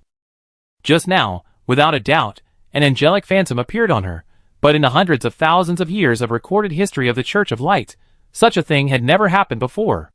A non-believer of light could actually wield light magic, and of such high quality that it could manifest an angelic phantom. Even the extinction of humanity wouldn't have resulted in this, unless she herself is a human being of light, or rather, she is the incarnation prepared for him by the God of Light, and might even be the designated next Pope. As the wing of the Pope of Light, one of the highest-ranking members of the Temple of Light, and the high priest in the hearts of billions of believers, he, Gibran Khalid, felt such excitement for the first time. By the God of Light above, bless your most loyal servant. Miss Luo, if I may ask, have you checked your affinity? Luo didn't understand Khalid's question. Had her inability to check her affinity been exposed? No way. I don't quite understand your question. Khalid sat down, a strange light in his eyes, and added amiably, if there's anything that can't be revealed, I swear in the name of the High Priest, I absolutely won't reveal a single thing. He spoke with absolute certainty, even swearing an oath on the spot. A subtle fluctuation emanated from him, and Luo sensed that if Khalid revealed what he was about to say, all of Luo's cultivation would be forcibly withdrawn. This, alright. Khalid's change was too drastic. Luo didn't dare gamble on whether he would resort to force if he didn't answer. A saint-level expert was someone he couldn't possibly contend with, and besides, if he didn't get the answer he wanted, he might go after Teacher Luna, which Luo couldn't accept. I did do attribute affinity testing. And the result? Khalid leaned forward slightly, a little nervous, staring intently into Luo's eyes. It just can't detect anything. Undetectable? That's because the mortal testing crystal ball can't test the majesty of the gods. Divine power is vast and inviolable. Who? Khalid sat back down, his face seemingly relaxed. He then realized his heart was pounding, even more excited than when he received the divine decree. When was the last time he was this nervous? It seemed to be the day he first became High Priest. High Priest? Khalid's face softened, and he smiled, saying, by the God of Light, Miss Luo, I know the answer I seek.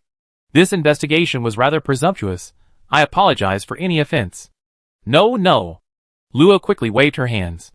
How could she truly say she was presumptuous? However, for a high priest to be so accommodating to someone as low-level transcendent as herself, Luo's wariness lessened considerably.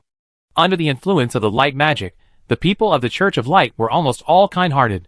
This was common knowledge among the human race. She pursed her lips, deciding it best to ask High Priest Khalid something. Your Excellency, there's something I'd like to ask. Of course. God has mercy on humanity, lost sheep are everywhere, and I am willing to answer all of humanity's questions. Luo sat upright on the sofa and asked the question that had been on his mind for a long time. Your Excellency, do you know Captain Khalil Gibran Willie? Chapter 442. More than half a month ago, in the Sky City Conference Hall, Canik sat in the head seat, flanked by the emperors of the 6 great empires, as well as Albert and Ansel. Among them sat 2 incongruous men. One was burly, dressed in a noble white gold robe, the insignia of the Knight of Light prominently displayed on his long sleeves. The other had a kind face, wore a golden cross hat, and a white gold clerical robe, the insignia of the Priest of Light depicted on his cuffs. Asmode Percy, the Grand Knight Commander of the Temple of Light, was considered, along with High Priest Gibran Khalid, one of the most powerful saint-level figures in the Church of Light, second only to the Pope, and revered by millions of believers as the left and right wings of the Holy Father. The sudden arrival of these 2 supreme figures from the Temple of Light left Canik and his high-ranking followers no room for doubt. Fortunately, Percy and Khalid made no conspicuous moves or concealed their whereabouts. Khalid even spoke first, saying, Please forgive our uninvited arrival. We received a divine oracle from the God of Light, and need to investigate that matter, hence our visit. Percy added, Because the events were sudden, we, as loyal servants of the God, have come with sincerity. During the investigation, I can assist you in eliminating the demonic scourge. Canik frowned slightly. He had previously requested permission from the Church of Light to send knights and priests to investigate the demonic manifestation and, in turn, to uncover any hidden cultists. However, due to the matter of the Calamity Bone Dragon Haida, the Church of Light refused, citing a lack of manpower. Now, however, they were proactively sending 2 powerful figures, meaning that in the God of Light's eyes, that matter was far more serious than the demons. The Knight's Temple also issued an oracle, but since its impact wasn't significant, and he had investigated multiple times without finding any trace, it could be considered a perfunctory response. Should he instruct the sheriff to intensify the investigation? Your Excellencies, regarding that matter, I have also investigated and found nothing. If His Holiness the Pope truly requires an investigation, I can grant it. Keled made the sign of the cross, and bowed slightly to Kanik. Your Majesty's righteousness is admirable. May the God of Light protect you. High Priest Keled departed, while the remaining 10 saints began their tense plan. Gibran Willie? Keled was slightly moved, but considering that the other was his incarnation, it wasn't surprising. With that person involved, nothing was unexpected. It's quite a coincidence. I am the 72nd generation descendant of Willie Gibran Khalid. Ah? Lo was immediately surprised. So, the Arudo she had encountered was a figure from thousands of years ago? That's true. Gibran Willie was a powerful being active 40,000 years ago. According to historical records, he served as the captain of the disciplinary Knights of the Knights of Light Order of the Church of Light, and later died from severe injuries sustained in a battle with some ominous being. An ominous being? Does that refer to the Calamity Bone Dragon Haida? Lo was somewhat confused. Were there other ominous beings? Khalid's expression changed slightly. Miss Lo, you know of the Calamity Bone Dragon? Lo nodded matter-of-factly. Of course, otherwise how would I know Captain Willie's name? Then, somewhat embarrassed, she reminded Khalid, could you please not address me as you? This is absolutely terrifying. It's like Albert calling her you. Luo would feel incredibly uncomfortable. I'm sorry, but since it's Miss Luo's wish, I will naturally comply. Since Miss Luo knows the name of the Calamity Bone Dragon, she must also know what happened to it, right? This was a test from Keled. Although the girl before him was highly likely connected to that person, she clearly hadn't awakened yet. If she leaked information about the Calamity Bone Dragon, it would be much more difficult to seal the information back. Luo shook her head. She only knew that the Calamity Bone Dragon had been sealed away, and then a finger bone and a piece of what seemed to be a spine escaped. She didn't know what happened after that. Very well, Miss Luo. I can only say that the Calamity Bone Dragon is an ominous being. Don't pursue it, don't contact it, and don't call upon it. Seeing Keled's earnest words, Luo subconsciously agreed. Ahem, please forgive me, I gone a bit too far. So, Miss Luo, you mentioned Ancestor Willie. Luo slapped her forehead, almost forgetting what she was going to say. Recalling Arudo's words, she spoke with a slightly heavy heart. I once saw a dead punishment knight somewhere. His body and soul were completely dead, but for the light in his heart, he still awoke, even if it meant falling into undead form, even if his body would completely perish, and then he abandoned everything to complete his mission. Luo calmed herself down slightly and looked at Keled. Before he left, he asked me to pass on a message to Gibran Willie. He said, none of the 39 squad of the Punishment Knights are cowards. It's strange, I don't know him, but I feel that someone so loyal to his beliefs and willing to give everything to carry them out shouldn't be forgotten. Keled abruptly stood up, bowed deeply to Luo, and said sincerely, May the God of Light bless all things. The gates of the Temple of Light will forever remain open for you. Those who believe in the light should not forget their homeland. May I ask his name? His name is... Luo's mind conjured up the image of a knight whose armor was severely corroded, his body pierced by the deathly thorns of the Death Whisperer. The knight, his right hand pounding his chest, knelt on one knee before him, speaking in a hoarse voice filled with a faith seemingly etched into his soul.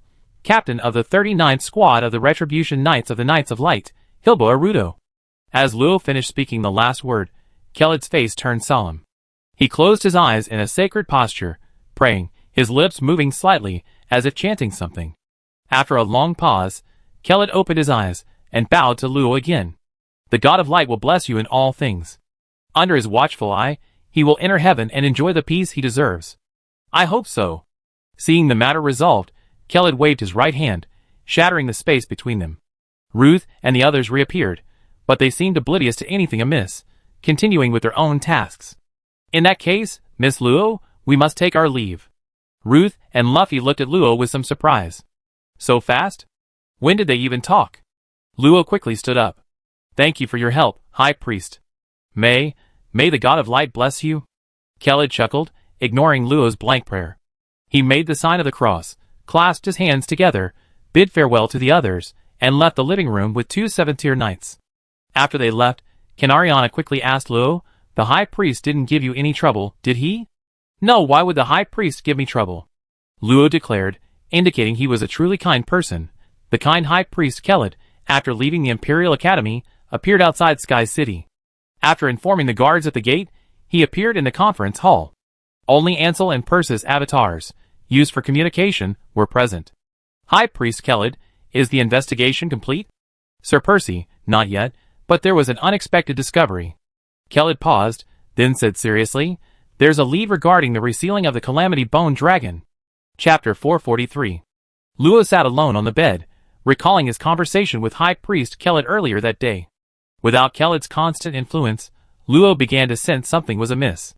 The most important thing was the drastic change in Keled's attitude towards him.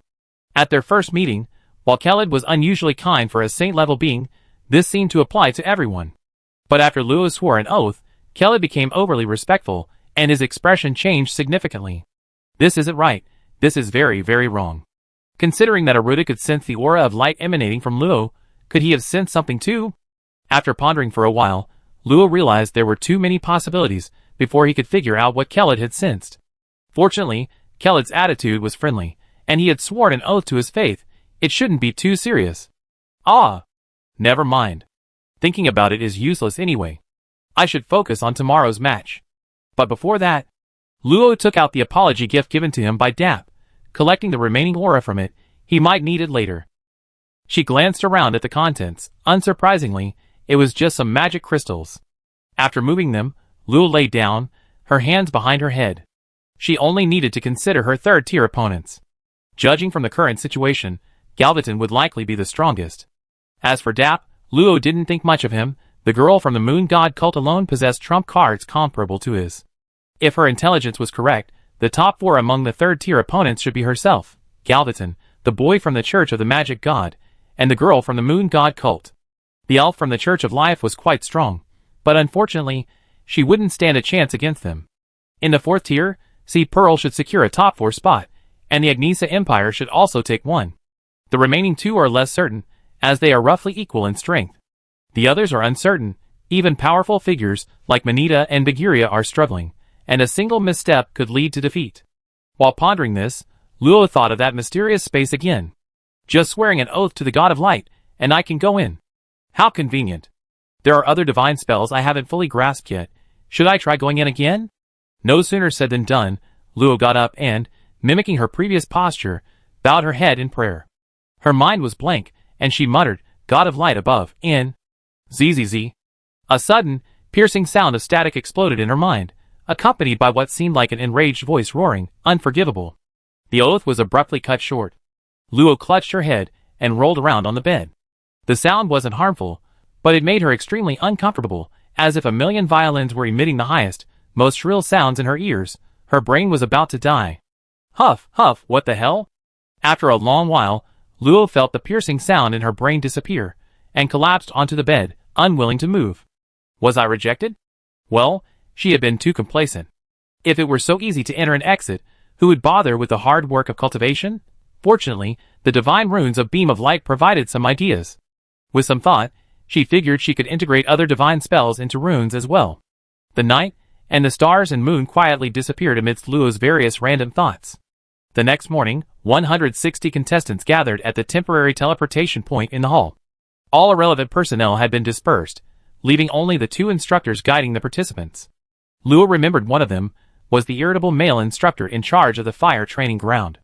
After hearing about the rewards from Dean Albert yesterday, the contestants, who had initially planned to give it their all, were now eager to compete. First place was out of reach, but the rewards for the top 4 were tempting enough.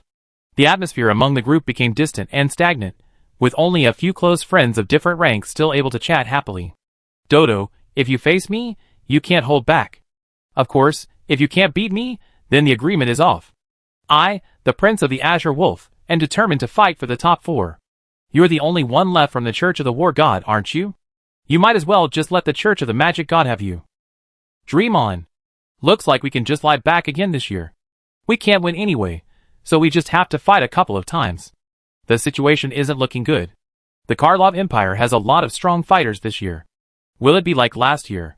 While everyone waited with their own thoughts, a teacher suddenly raised his hand and waved, and 160 wooden pieces appeared in midair, then randomly fell into the hands of the students. Luo curiously pinched the wooden piece. It bore the number 15. Another instructor explained, there are 5 sets of wooden pieces, each with a number from 1 to 32 written on it. The two opponents whose numbers add up to 33 will be rivals. Now, all first-rank fighters, please assemble. The rest of you are free to move around, but do not exceed 300 meters from here. Finally, he added solemnly, remember, exchanging numbers is strictly prohibited. If discovered, you will be immediately disqualified. Manita and Viguria went to assemble, while Luo and Pearl jumped onto the roof. Through the screen above, they could still see the situation in the arena. The original 9 arenas had been restored to 1, covered with neat white stone slabs. A moment later, 2 figures appeared on the arena, the Azure Wolf Empire versus the Agnesa Empire. After they stepped onto the stage, the scenery around the arena drastically changed, transforming into a desolate area 3,000 meters in diameter, with no unnecessary obstacles, only a direct confrontation. As a majestic voice resounded throughout the capital, the entire spectator stands erupted in cheers. The third stage of the 1306th Imperial League officially begins.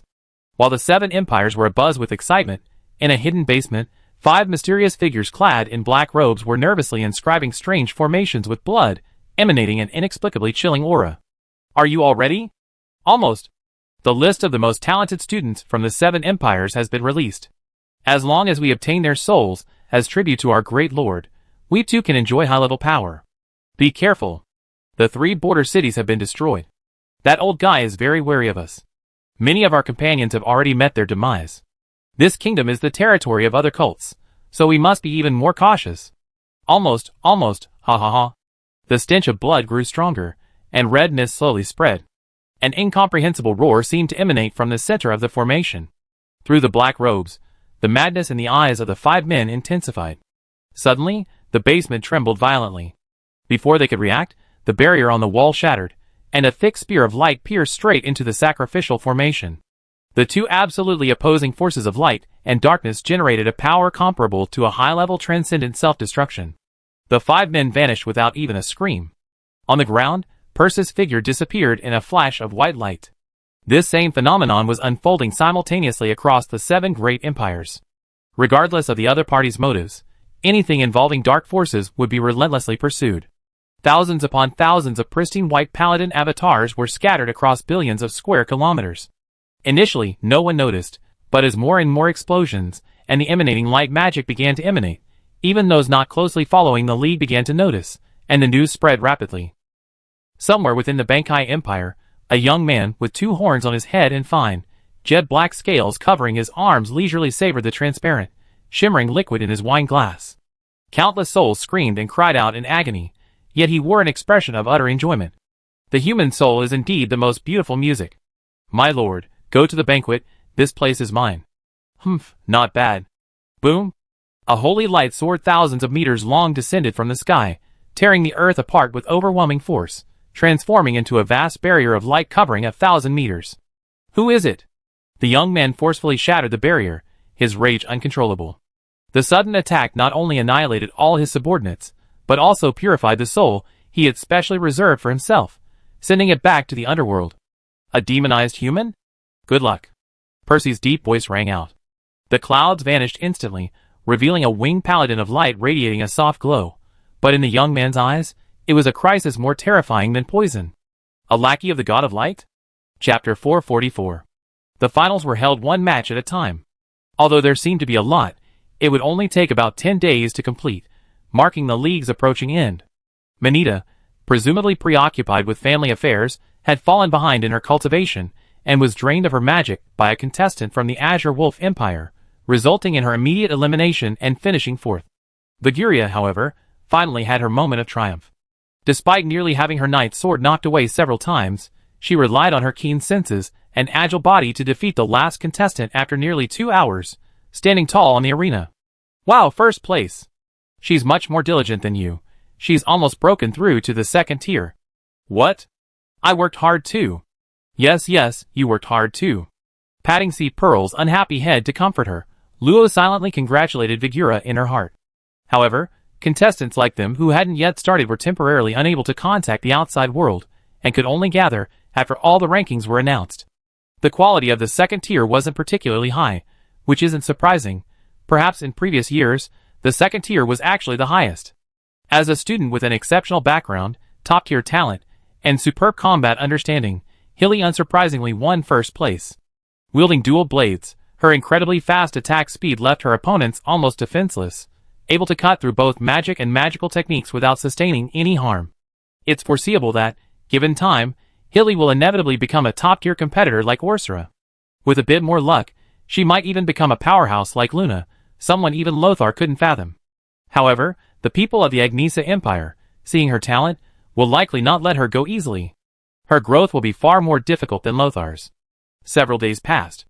With the conclusion of the first and second tier matches, Luo and Haijinju parted ways and headed to the meeting point. The 32 people gathered together. Luo quickly spotted Galvaton, who remained expressionless, not even glancing at Luo. Dap seemed about to say something, but for some reason, he withdrew his outstretched foot, his gaze towards Luo flickering slightly. The young man from the Church of the Mage, however, gave Luo a friendly nod, perhaps because Luo was a mage. The first match was between number 1 and number 32, two ordinary students, their strength roughly between the 3rd and 4th tiers, a level weaker than Leonard. A little over an hour later, one of them won and reappeared at the teleportation point, looking somewhat dejected. He immediately sat down to recover. The second match was the one with the young man from the Church of the Mage, and unsurprisingly, he won, in less than half an hour. Time passed slowly, but the enthusiasm in the stands remained undiminished. Every contestant now on the stage was a genius among geniuses, their strength unfathomable. Fighting opponents of higher levels was commonplace for them, and each clash of magical techniques caused destruction over areas hundreds, or even thousands of meters wide, thrilling the ordinary students. The young man from the Church of the Archmage, Gabriel Nathaniel, unleashed his first high-level lightning magic, directly altering the weather. Amidst the continuous lightning strikes, his opponent was repeatedly put in grave danger. After the second high-level lightning spell, Thor's hammer, struck, half the arena was completely reduced to dust, and his opponent was teleported out of the arena in a charred state. The appearance of Finer Silvermoon, the current holy maiden of the moon god cult, immediately sent most of the audience into a frenzy of cheers. No wonder they were excited. The girl on the stage had her eyes closed, beautiful long silver-gray hair, and a simple circular ring on her forehead inlaid with a silver crescent-shaped gem. She wore a long silky dress as smooth as moonlight, and held a pure silver staff, exuding an aura of holiness that mortals could not approach. Although her opponent was also quite formidable, skilled at concealing himself within numerous ice mirrors, his elusive assassination skills always unleashing 500% of his power at the most opportune moment to deliver a fatal blow, the peculiar power of the moon protected the Silver Moon Saintess flawlessly. When the sky was completely illuminated by the Silver Moon, the assassin's every move was revealed, and under the wave-like tide of the moon, he successfully sent his opponent off the stage. Meanwhile, Dap encountered an unprecedentedly powerful enemy. It was a boy who was not particularly famous, but the first time he unleashed the phantom of the Mad God, he forced Dap to use his family's magical techniques, powerful enough to annihilate the Earth, in succession. However, Dap seemed to be enjoying himself. His expression gradually twisted from gentle to crazed as he laughed and swung his knight's sword, clashing head-on with the illusory figure of the Mad God, which carried a hint of divine aura. He held his own, severing the boy's body dozens of times, and finally shattered the illusory figure, kicking him out of the competition. His passionate display ignited the fighting spirit of many warriors and knights, and the stands were filled with students, who had already shouted themselves hoarse. The deans in the sky watched silently below. Having witnessed at least dozens of leagues, they had seen all sorts of geniuses each time, but those who reached their level were rare, less than 1 in 10. However, a few contestants still surprised them, especially those from the Imperial Capital Academy. This time, the top 4 schools might occupy a third of the spots, overwhelming most other academies. Birch was in high spirits. Such excellent results in his first league as headmaster made it easier to solidify his position for the next few centuries. I heard the Knight's Kingdom wasn't a large country, but the younger generation is so strong. It seems the next millennium will bring prosperity. Normal. The Karlov Empire was unremarkable for the last 2 millennia. It's time for them to unleash their full potential. Some headmasters exchanged murmurs, their envy obvious. However, the headmasters of Bankai Academy and the Karate Empire didn't feel much. The former also occupied about a third of the top 4 spots, and in terms of overall strength, they weren't far behind the Karlov Empire. The latter were simply used to it. It's that child's turn to appear. Someone whispered, and all the headmasters focused their attention on the arena. The petite, silver-haired girl was the biggest dark horse, having only been enrolled for 3 years, She was far stronger than most of the older students who had been there for decades. The dean's present had never seen an academy grow so rapidly before. They had long since placed her on their watch list, but with Dean Albert watching over her, they were destined to miss out. For now, they could only watch the competition and fantasize about their own academy producing such a perfect genius someday. At this moment, she was facing off against an elf druid from the Church of Life at Bankai Academy. Both had demonstrated immense strength in previous performances, and now, in their formal confrontation, the outcome was still uncertain. Luo floated in midair, facing the female elf opposite her. This elf's appearance perfectly matched Luo's ideal: blonde hair, pointed ears, fair skin, beautiful features, dressed in simple forest-colored clothing, and possessing an innate arrogance. I watched your matches. Although I hate to admit it, I'm not confident I can defeat you. Therefore, in this match, I will unleash my full power to defeat you. Human, are you ready? The elf's voice was pleasant, like the clear sound of water droplets falling on a blue stone. Even though her words weren't pleasant, they didn't offend anyone. Luo Ping held up the silver moon lantern, a surge of heroic spirit welling up within him. His voice, tinged with a touch of childishness, rang out, "Of course, but I should be the one to defeat you." Chapter 445. For the cultists lurking within the various human empires, this period was dark. Over 100,000 infiltrators were directly purified, involving thousands of nobles and factions. Only a few members escaped to neighboring small countries, or, through certain forces, went into deeper hiding. After the Church of Light intervened, those cult forces that hadn't had time to react were subsequently eliminated by the imperial forces. Ordinary people were unaware of what had happened, only noticing that the usually aloof and rarely seen town mayors and city lords appeared with shock and confusion alongside newly arrived important figures, followed by noise and commotion. However, all of this quickly ended. Some adults never reappeared, and some strange occurrences in towns and villages vanished. Most people didn't understand what had happened, and could only advise their children to stay indoors, as much as possible during this time to avoid any mishaps. Only powerful superhumans could glean some clues from the faint, terrifying aura emanating from them. It was likely that the cult attacks that had struck the two major empires months earlier had led those figures to reach some kind of agreement. Regardless, for a long time to come, the forces of evil will be forced to hide in the chaotic lands, which is a good thing for the people of the empire. Luo dodged the rapidly approaching wind projectiles. The burning breath, capable of easily penetrating ordinary fourth-tier magic shields, rained down. A single hit would be enough to eliminate the opponent. However, the falcon, transformed from an elf, acted like a skilled helmsman, maneuvering the small wooden boat through raging waves, searching for a glimmer of hope. Once it passed through the curtain of fire, it swiftly transformed into a raging beast over 10 meters tall, and without further ado, slammed down with a single palm strike. The air was compressed, creating a sonic boom. A gigantic claw mark, hundreds of meters deep, appeared out of thin air on the ground below, its edges perfectly aligned, a testament to the concentrated power. Luo, using his powerful soul force, escaped the beast's lock and leaped behind it. A dozen finger-thick threads of fire shot from a magic circle, binding the beast's limbs and neck. The intense heat scorched it, piercing through its fur and reaching its tough skin.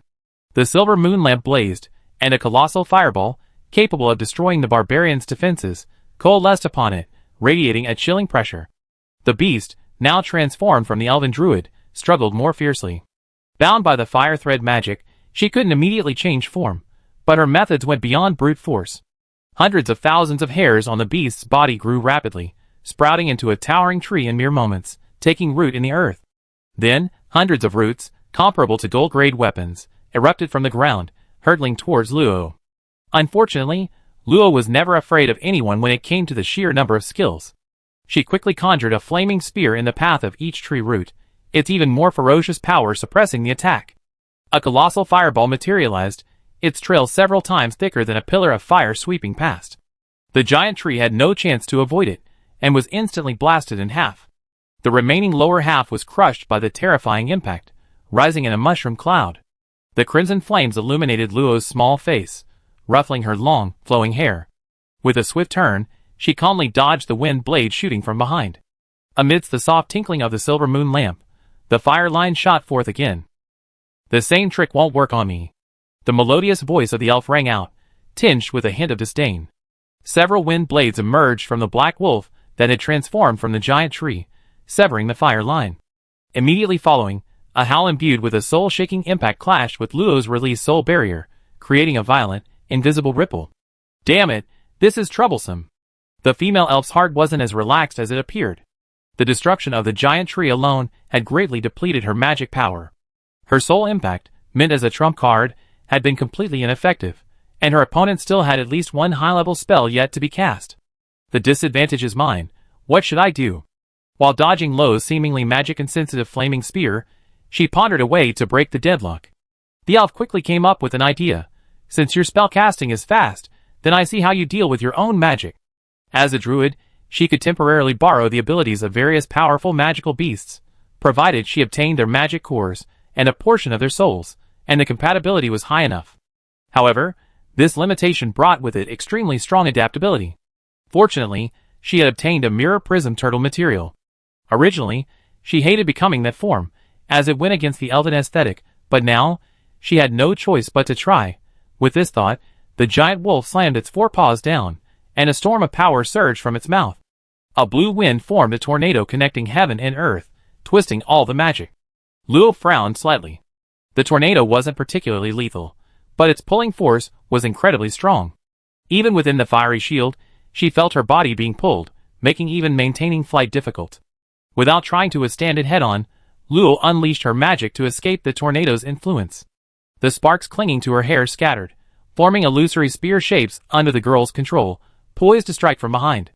She could see that the elf could change forms. Forcing her to push him away was simply a way to prepare a powerful magic attack. But this suited her perfectly. Having secretly accumulated so many sparks, a full 1,000 were now ready. Let it end here. The tornado didn't last long. 3 minutes later, the azure scene slowly dissipated, revealing a strange egg before Luo.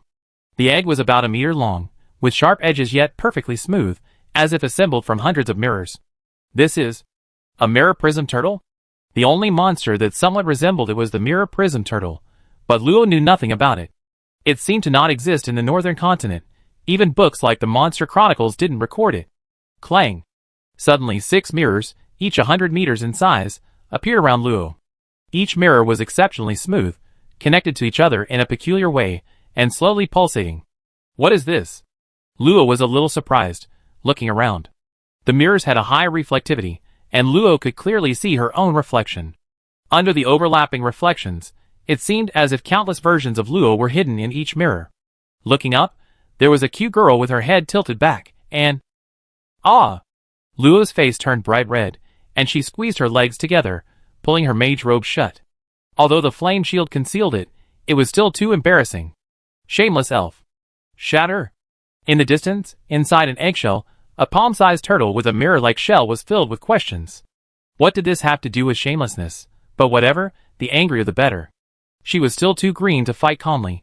In her anger, a fiery breath of fire shot out, hurtling towards the mirror below. A soft hum rippled across the mirror. The giant flaming spear melted into it the instant it touched the mirror, appearing within it.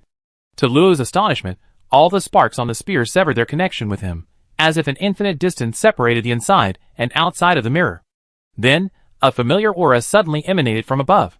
The spear shot out from the mirror, its power undiminished, striking Luo's head directly.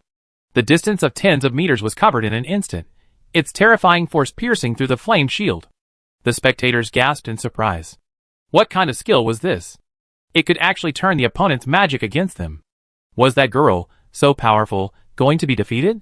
Just as the elf was about to celebrate her victory with a smile, the flaming spear abruptly stopped. Even though she was certain that after the mirror shift, the opponent's magic had severed its connection with her, it still stopped a fraction of an inch above the silver-haired girl's head. How is this possible? Chapter 446. Luo looked up at the spear tip so close to her, a tiny, faintly burning spark. She reached out and plucked it, placing it in her palm. The severed connection was restored, and Luo's face lit up with realization. So that's how it is. Using soul power to distort the link, then simulating the master's soul fluctuations based on the previously collected aura, thus taking over the magic. Humph. Spying maniac, watch how I shatter your mirror. The distant elf was so shocked that she completely ignored the spying maniac label. No way, how could anyone see through the principle of mirror transfer at a glance? This is too illogical. Looks like I have no choice but to use that move. Inside the mirror cage, Luo waved her hand slightly, scattering all the sparks to form a sphere around her. Since the connection had been forcibly severed, as long as she resisted the distortion of the opponent's magic, the magic couldn't enter the mirror, and the subsequent operations couldn't be completed. Soul resistance intermediate to your magic. An advanced version of mental resistance, capable of resisting soul magic up to 3 times stronger than oneself, including but not limited to effects such as impact, distortion, erosion, imprisonment, and illusion. Each spark was enveloped in a hazy magic circle, with tiny runes flickering on it. Crack! At that moment, 6 mirrors rapidly approached and closed in, trapping Luo inside. In the dim firelight, countless Luo reflections in the mirror slowly raised their heads, staring at Luo with empty eyes that seemed capable of absorbing souls. The next moment, 6 Luo emerged from the mirrors, releasing the exact same burning breath as Luo. This looked so strange. Luo disliked fighting against mirror images identical to herself. This skill was indeed powerful. Others might have their magic power depleted by their own spells, leaving them unable to retaliate. But using fire magic in front of her? Disperse. The cold, clear notes, like a divine command, instantly vanished the 6 mirror images, unleashing the 1,000 starfall technique. From the outside, it appeared that Luo was only surrounded by mirrors for a short while before the mirror suddenly trembled violently. Soon, countless cracks spread, and finally, the mirrors exploded, revealing an unharmed girl. Shocked by the backlash, the eggshell writhed, transforming back into the elven girl, her face pale and her eyes filled with disbelief. Human, how could you break free from the mirror image's restraints? Even if she discovered the principle of mirror image transfer, it didn't mean she could handle it. Without powerful soul force or special soul magic, it was impossible to break. I won't tell you. Who told her to use the mirror to reflect her skirt? Knowing that her elven magic and soul force were nearly exhausted, Luo unceremoniously used burning breath to send her away. She had originally wanted to kick her, but then thought better of it, with so many people watching. She still had to maintain her composure. Back at the transfer point, Luo was still a little annoyed. That Pokemon was so impure. She had thought all Pokemon were pure and noble, but it seemed to be a stereotype. Maybe all Pokemon are evil at heart. The Pokemon girl, feeling wronged, returned to the spectator stands, dejected. Another beautiful Pokemon stepped forward to support her, her face full of doubt. Aya, didn't you say you never used the Mirror Prism Turtle form? Aya, her Pokemon face palming, replied weakly, she's very strong. Other forms can't handle her. I just hate the Mirror Prism Turtle's appearance. When necessary, I can't care about that. But Aya, you used that form, how did you still lose? If it weren't for her friend's innocent expression, Aya would have seriously doubted whether she was doing it on purpose. She saw through the principle of the magic technique. Huh? No way. I find it hard to believe too, but that's how it is. But I still can't believe she could figure it out in such a short time. She must have witnessed it before. But she activated the magic without hesitation at the beginning. I thought you were guaranteed to win. Yeah, I thought so too. If the magic hadn't suddenly stopped at the end, I wouldn't understand why magic without a master would stop on its own. I was destined to be confused while Luo. The 17 people present, seeing Luo's angry face, subconsciously wondered if she had encountered a strong opponent. However, that elf's strength was only considered above average among them. Could it be that she also had a weakness? Perhaps they could think of ways to counter her. Soon, the last group of contestants finished their matches. Now, the top 16 of the third tier had officially emerged. After a short rest to ensure that each contestant's injuries had almost healed, the semifinals for the top 8 quickly began. The numbers on the wooden pieces automatically changed to 1 through 16. Unexpectedly, it was an item. The rules remained the same. Contestants whose numbers added up to 17 would battle. Luo's number was 6, placing her third to last. Nathaniel and Silvermoon won as expected. After a considerable struggle, Dap appeared at the teleportation point. Soon after, Galvaton and another contestant disappeared.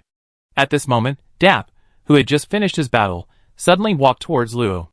The remaining 10 contestants all turned to look, confused by his purpose. Miss Luo, I think we can talk again. What do you think? We have nothing to talk about, Luo replied casually. After the quarterfinals were decided, the chances of Dap and Galvaton meeting would increase dramatically. He lacked confidence in defeating Galvaton, which was why he had approached Luo again. Dap looked down at the petite girl, who seemed to see right through him, his desire intensifying. He remained outwardly calm, chuckling as he tossed Luo a letter. Of course not, but we can create something out of nothing. I think Miss Luo should take a look at the contents of this letter. Luo glanced at him suspiciously, took the envelope, and opened it. Inside was an unusual letter, or perhaps some kind of condition. The gist of it was that if Luo cooperated with him to push Galvaton out of the top 4 in this league, he could use his personal influence to secretly support the territory where Luo's father lived and arrange for its relocation to a safer inner region. Luo had never considered doing such a thing. The territory was granted by the emperor, its purpose being to govern the local people. It couldn't be altered arbitrarily. If any underhanded dealings were discovered, the consequences ranged from stripping the territory to execution for treason. Are you trying to harm me? Luo clenched the letter tightly, a spark igniting within it, burning it to ashes. Her gaze turned cold as she looked at Dap. Does Miss Luo think I'm that kind of person? Dap implied that his operation was foolproof, reassuring her. Luo rested her elbow on her hand, stroking her smooth chin. Ever since learning of the war on the territory's border, Luo had been grateful she had sent the 2 orcs, Bakwin, early, and also requested her grandfather to send 2 Black Knights for assistance. But the orcs and Black Knights could only provide temporary relief. No one knew if further fighting would break out on the border, especially since the western border bordered orc territory, making conflict highly likely. Dap's words made Luo realize the necessity of moving the territory to a safer location. However, no need to trouble yourself, I figure something out. Wouldn't the safest way be to win the grand prize, and make a request to His Majesty the Emperor? Why go through him? That would leave him with leverage, and he wouldn't be able to control himself. Luo wouldn't let that happen. Seeing Luo turn and walk away, a shadow crossed Dap's eyes.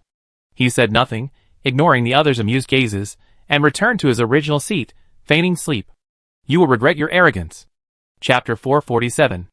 After a brief conversation between Dap and Lo, everyone present could see that the 3, who should have been from the same academy, had become irreconcilable enemies, meaning they would still be unable to get along even after the league ended. This was good news for the other academies. No power likes a strong and united opponent.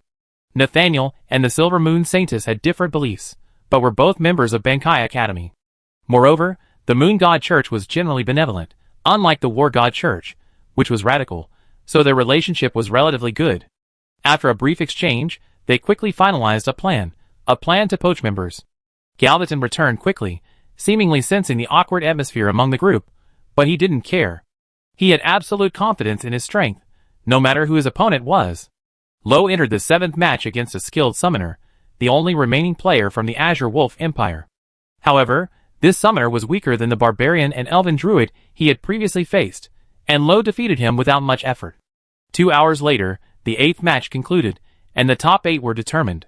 Aside from 3 lucky players, who avoided strong opponents, the rest of the finalists were as Luo had predicted. In the subsequent semifinals, the 3 fortunate survivors looked grim, as their opponents were all among the worst they wanted to face. Luo's luck, well, was probably the worst. He was unlucky enough to be drawn against that young man from the Church of the Archmage, a genius lightning mage, who possessed at least 2 high-level spells. Gabriel Nathaniel. The same applied to Nathaniel. What bad luck. How could I have chosen her? I definitely can't beat her. Oh no! The servant of the gods said that it's disrespectful to the Archmage. Your devout follower begs the great Archmage not to punish me. Nathaniel seemed like a naive young boy, with the shyness typical of 15 or 16. His gaze, unusually, was free of hidden agendas, instead revealing innocence and clarity, a rarity among the young students. Luo faced him from a distance, listening to him earnestly pray. His voice was soft. She could only barely make out fragmented words, mostly expressions of forgiveness or praise. Luo had plenty of time, so she didn't act prematurely. She waited until the boy seemed to sigh with relief, wiping his forehead, his eyes brightening. A simple book floated in his hand, slowly opening. You are the first person I ever met who waited for me to finish praying. I acknowledge your character. Should I say thank you? Nathaniel shook his head slightly. Noble character is an inner quality. Thank yourself. I was just someone you stumbled upon. Luo blinked, neither agreeing nor disagreeing. If he said so, then so be it. Luo laid his staff flat, preparing to attack, but Nathaniel spoke again. Actually, I've been watching you for a long time. A companion of mine told me about you obtaining the staff fragments after the other dimension ended. Of course, I wasn't after the fragments. You have a very strong magical talent and a deep interest in magic. However, being a heavy knight in your current location, your talent can't be fully utilized, which is a great pity. Although I'm just an ordinary cleric in the Church of the God of Magic, I feel incredibly sorry for your situation. Such talent deserves to learn in a better environment.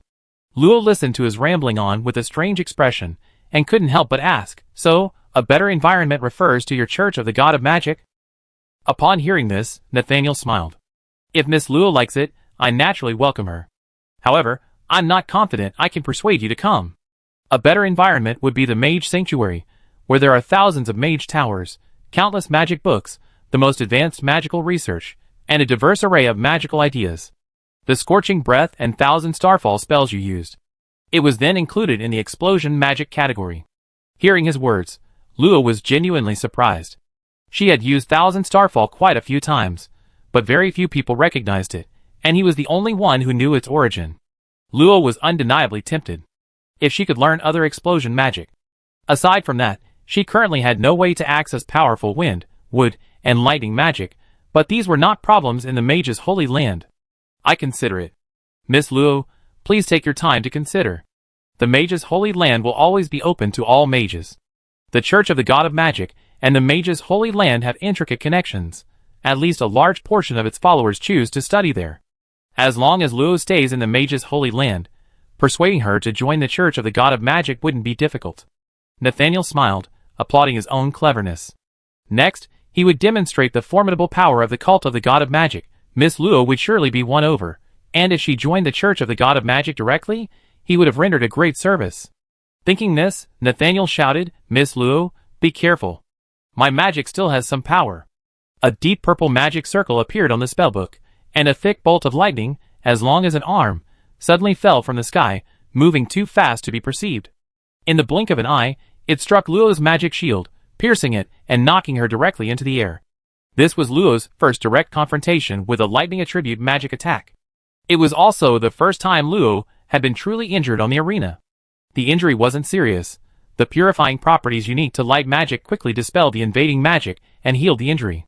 Standing up, Luo's expression turned slightly grave. Nathaniel's attack wasn't exactly a sneak attack, he had been on guard.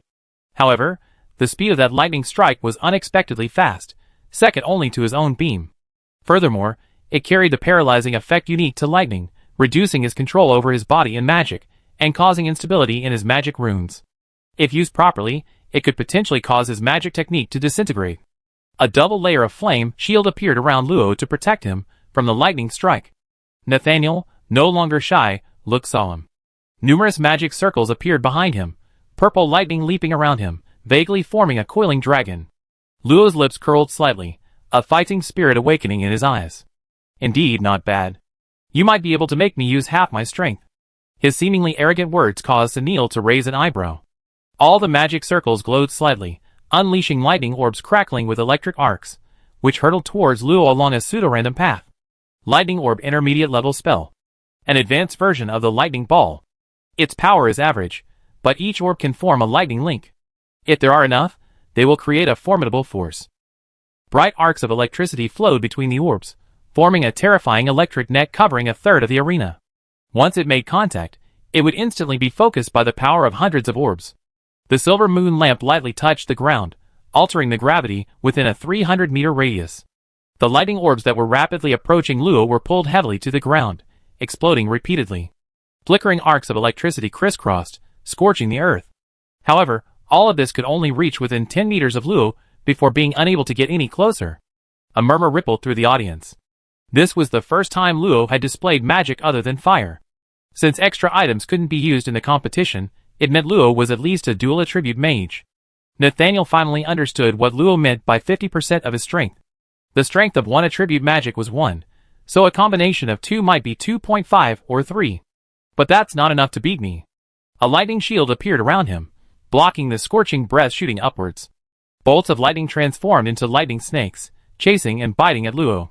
He wanted to deplete Luo's magic power, then use a high-level spell to deliver the decisive blow at the crucial moment. Chapter 448. Viguria and Manita sat behind Dean Birch, surrounded by 6 other people, the first and second-tier contestants who had finished their matches. At this moment, the two watched the battle on the arena with tense expressions. Even though they had great confidence in Luo, their opponent was no pushover. Each hit of his magic easily pierced through several layers of shields, far surpassing their previous opponents. On the arena, flames and lightning collided and intertwined, forming a hurricane capable of destroying boulders. Clouds appeared out of nowhere, shrouding the desolate arena in darkness, a manifestation of a magical storm. The small figure moved swiftly amidst the magical bombardment. The rock dragon shield on his body was incredibly sturdy. After the lightning pierced through the flame shield, only a few charred spots remained. The silver moon lamp was brighter than before, a sign of a massive influx of magic. Brilliant sparks, compressed to their limit, floated around the lamp, occasionally flying out and disappearing into the smoke. Ahead, another rapidly moving figure noticed something. The spellbook opened a page, and a tiny lightning sprite emerged, appearing beside a barely visible spark in a few flashes before swallowing it whole. The next moment, the sprite exploded, forming a lightning curtain at a specific angle, deflecting the impact of the sparks towards Luo. Sizzle! The flame split in two, allowing Luo to pursue Nathaniel unimpeded. Several enormous fireballs were fired, but he skillfully dodged them all. All around were continuous lightning and flames. In this massive magical storm that affected the entire arena, perception was greatly weakened, and even constructing spells required significantly more soul power. Luo knew it was intentional. Compared to her, Nathaniel, using the spellbook, had no worries about constructing spells, and his speed was much faster. His lightning shield was incredibly strong, capable of disintegrating Luo's magic on its own, reducing its power to less than 60%. His spellbook also contained a vast array of spells, allowing him to quickly apply appropriate types of magic to counter Luo's tactics, preventing Luo from disrupting his rhythm. Luo wanted to use his spellbook, but that would reveal his ability to use at least 4 types of magic, putting him at a disadvantage. They had been locked in a stalemate for over half an hour. By the time Luo understood his opponent's strategy, the magical storm had become too large to be easily dispelled. After much deliberation, Luo decided to use the second effect of the Book of Rock Dragons, a second effect hidden within the Rock Dragon Shield, only to be discovered through deep understanding. Book of Rock Dragons Devouring Rock Dragon. Magic is never simple. Being able to cast spells and deeply understanding them are two different things. Just like Luo's beam, depending on the understanding, it can release effects with varying degrees of high temperature and purification. The Book of Rock Dragons is similar. During his year-long study at the academy, Luo hadn't just been researching spellbooks and barrier techniques. His swift flight halted, and 6 more layers of flame shield grew, temporarily resisting the omnipresent lightning strike. A lightning magic that released extremely quickly, gradually forming a lightning domain advantageous to himself. Luo opened a thick book in front of him, filled with images of swirling earth dragons. Upon turning to the second thick page, a powerful suction force erupted and rapidly spread. The flame shield was the first to suffer, quickly becoming unstable and shattering. Luo could only rely on elemental divine authority fire to maintain the shield's basic effect. As the suction force increased dramatically, lightning and fire magic began to be rapidly absorbed, forming a dark magical tornado. Nathaniel noticed the anomaly behind him and stopped in surprise, sensing the magic being pulled towards him. A sense of foreboding arose within him. "What are you doing? You can't withstand that concentration of magic." Luo was already feeling a slight stinging sensation on his exposed skin. The absorption of such a massive magic storm created extremely concentrated localized magic flows, a dangerous phenomenon for third-tier transcendents like them. "Just because you can't doesn't mean I can't. Let me show you what absolute control is." Within the raging magic tornado, the normally extremely volatile fire magic suddenly became incredibly docile, even surrounding the lightning magic to prevent harm to its lord, then willingly pulling the lightning magic into the vortex of the Book of Rock Dragons. Nathaniel, watching from afar, was utterly shocked. He knew that the majority of the absorbed magic was what was known as magic remnant, containing the remnants of its former owner's will, the lingering, frenzied power left after any magical technique was used. It was unabsorbable and unusable, possessing a powerful distorting effect on both body and soul. Only with the passage of time could it regain its original characteristic. How did that girl manage to do it? Could someone truly possess such strong control over magic, even forcibly controlling the frenzied magic remnant? Several minutes later, the Book of the Rock Dragon closed, the shattered yellow particles of light disappearing, and the magical storm that had enveloped the arena vanished completely. The magic concentration on the entire arena reached an extremely low level. Even the edge barriers dimmed several degrees, making Nathaniel feel uneasy. He quickly released a new lightning shield, only then feeling somewhat better. In the vortex just now, all the magic he released was completely devoured. If his opponent hadn't been unable to launch an attack, he would have been completely defenseless in that state. Luo wasn't faring much better. After releasing Book of Rock Dragons devouring rock dragons, it indiscriminately clears away all surrounding magic power, ignoring all obstructing forces, including all released magical techniques, barriers, arrays, and even the power within magic crystals and cores. In other words, Luo's own defenses would also be shattered, and for a short time, the Book of Rock Dragons would fall into slumber, unable to be summoned again. As a high-level Earth Attribute spell, this spell is powerful. If used properly, it can easily destroy a city. However, even if someone below the high-level Transcendent level could use it, their magic power would be distorted first, resulting in a Pyrrhic victory. If it weren't for the fact that it contained more than half fire magic power, Luo wouldn't have even considered using it. Being surprised isn't a good habit. Everyone has a trump card. The silver moon lamp relit, and with a gentle wave, some of the sparks on it split off, forming an enhanced version of Breath of Scorching Heat, which shot rapidly across space. By the time Nathaniel regained his senses, the strange magic was already upon him. Without time to think, he hastily summoned the lightning shield. Boom! In the intense light and heat, the boy was blasted 1,000 meters away, crashing into the inner side of the barrier, creating violent ripples. His lightning shield shattered completely, and large patches of incandescent flames erupted from his body. Fire blast? Luo naturally wouldn't let such a good opportunity pass. The silver moon lamp blazed brightly, and the flames on Nathaniel's body rapidly condensed, followed by a second explosion. The powerful explosion was no less intense than the first, and the ferocious impact lifted the ground tens of centimeters. A figure plummeted to the ground, flames still engulfing its body. Outside the arena, Viguria's eyes widened, her tense emotions finally subsiding. Great! Lo won. However, the dean of Benkai Academy, not far away, smiled faintly upon hearing this, her beautiful face radiating maternal love. Not necessarily. That Sanner's strength is not limited to this. Viguria was about to retort when she saw the fallen figure seem to have burned to ashes, while Lo was still not teleported away. The once clear sky was now gathering dark thunderclouds. It's heavenly punishment. That high-level spell that covers the entire arena. Lo hadn't been able to see Sanner's battle before. This was the first time he'd seen him use this spell. The clouds thickened, the sky seemed to sink, lightning began to flash, and the ground seemed on the verge of exploding under the increasing pressure. Luo couldn't sense the overwhelming aura emanating from the sky, but her body felt an immense pressure. Despite being within a protective shield of flames, her skin felt a tingling, numb sensation, and her hair exploded as if electrocuted, turning into a fluffy white ball that made her head appear several times larger. The spectators outside, even knowing she was enduring the pressure of high-level magic, couldn't help but laugh at the scene. Hai Jinju lay on the rooftop, her mouth unconsciously wide open, imagining whether she could devour that round ball in one bite. Luo looked so delicious, Chapter 449. Through the dense, leaden clouds that blotted out the sun, lightning flashed and thunder roared. A figure, radiating overwhelming divine power, slowly emerged. His short, jet-black hair had turned into waist-length purple locks, and lightning danced in his pupils. Beneath his mage's robes, his slender frame swelled several times its original size, his muscles bulging, and with each breath, a powerful surge of magical energy emanated from him. Nathaniel raised his hand, and deep purple lightning rapidly gathered. Utilizing the clouds as an energy storage device, the lightning's intensity quickly surpassed all the spells he had previously unleashed.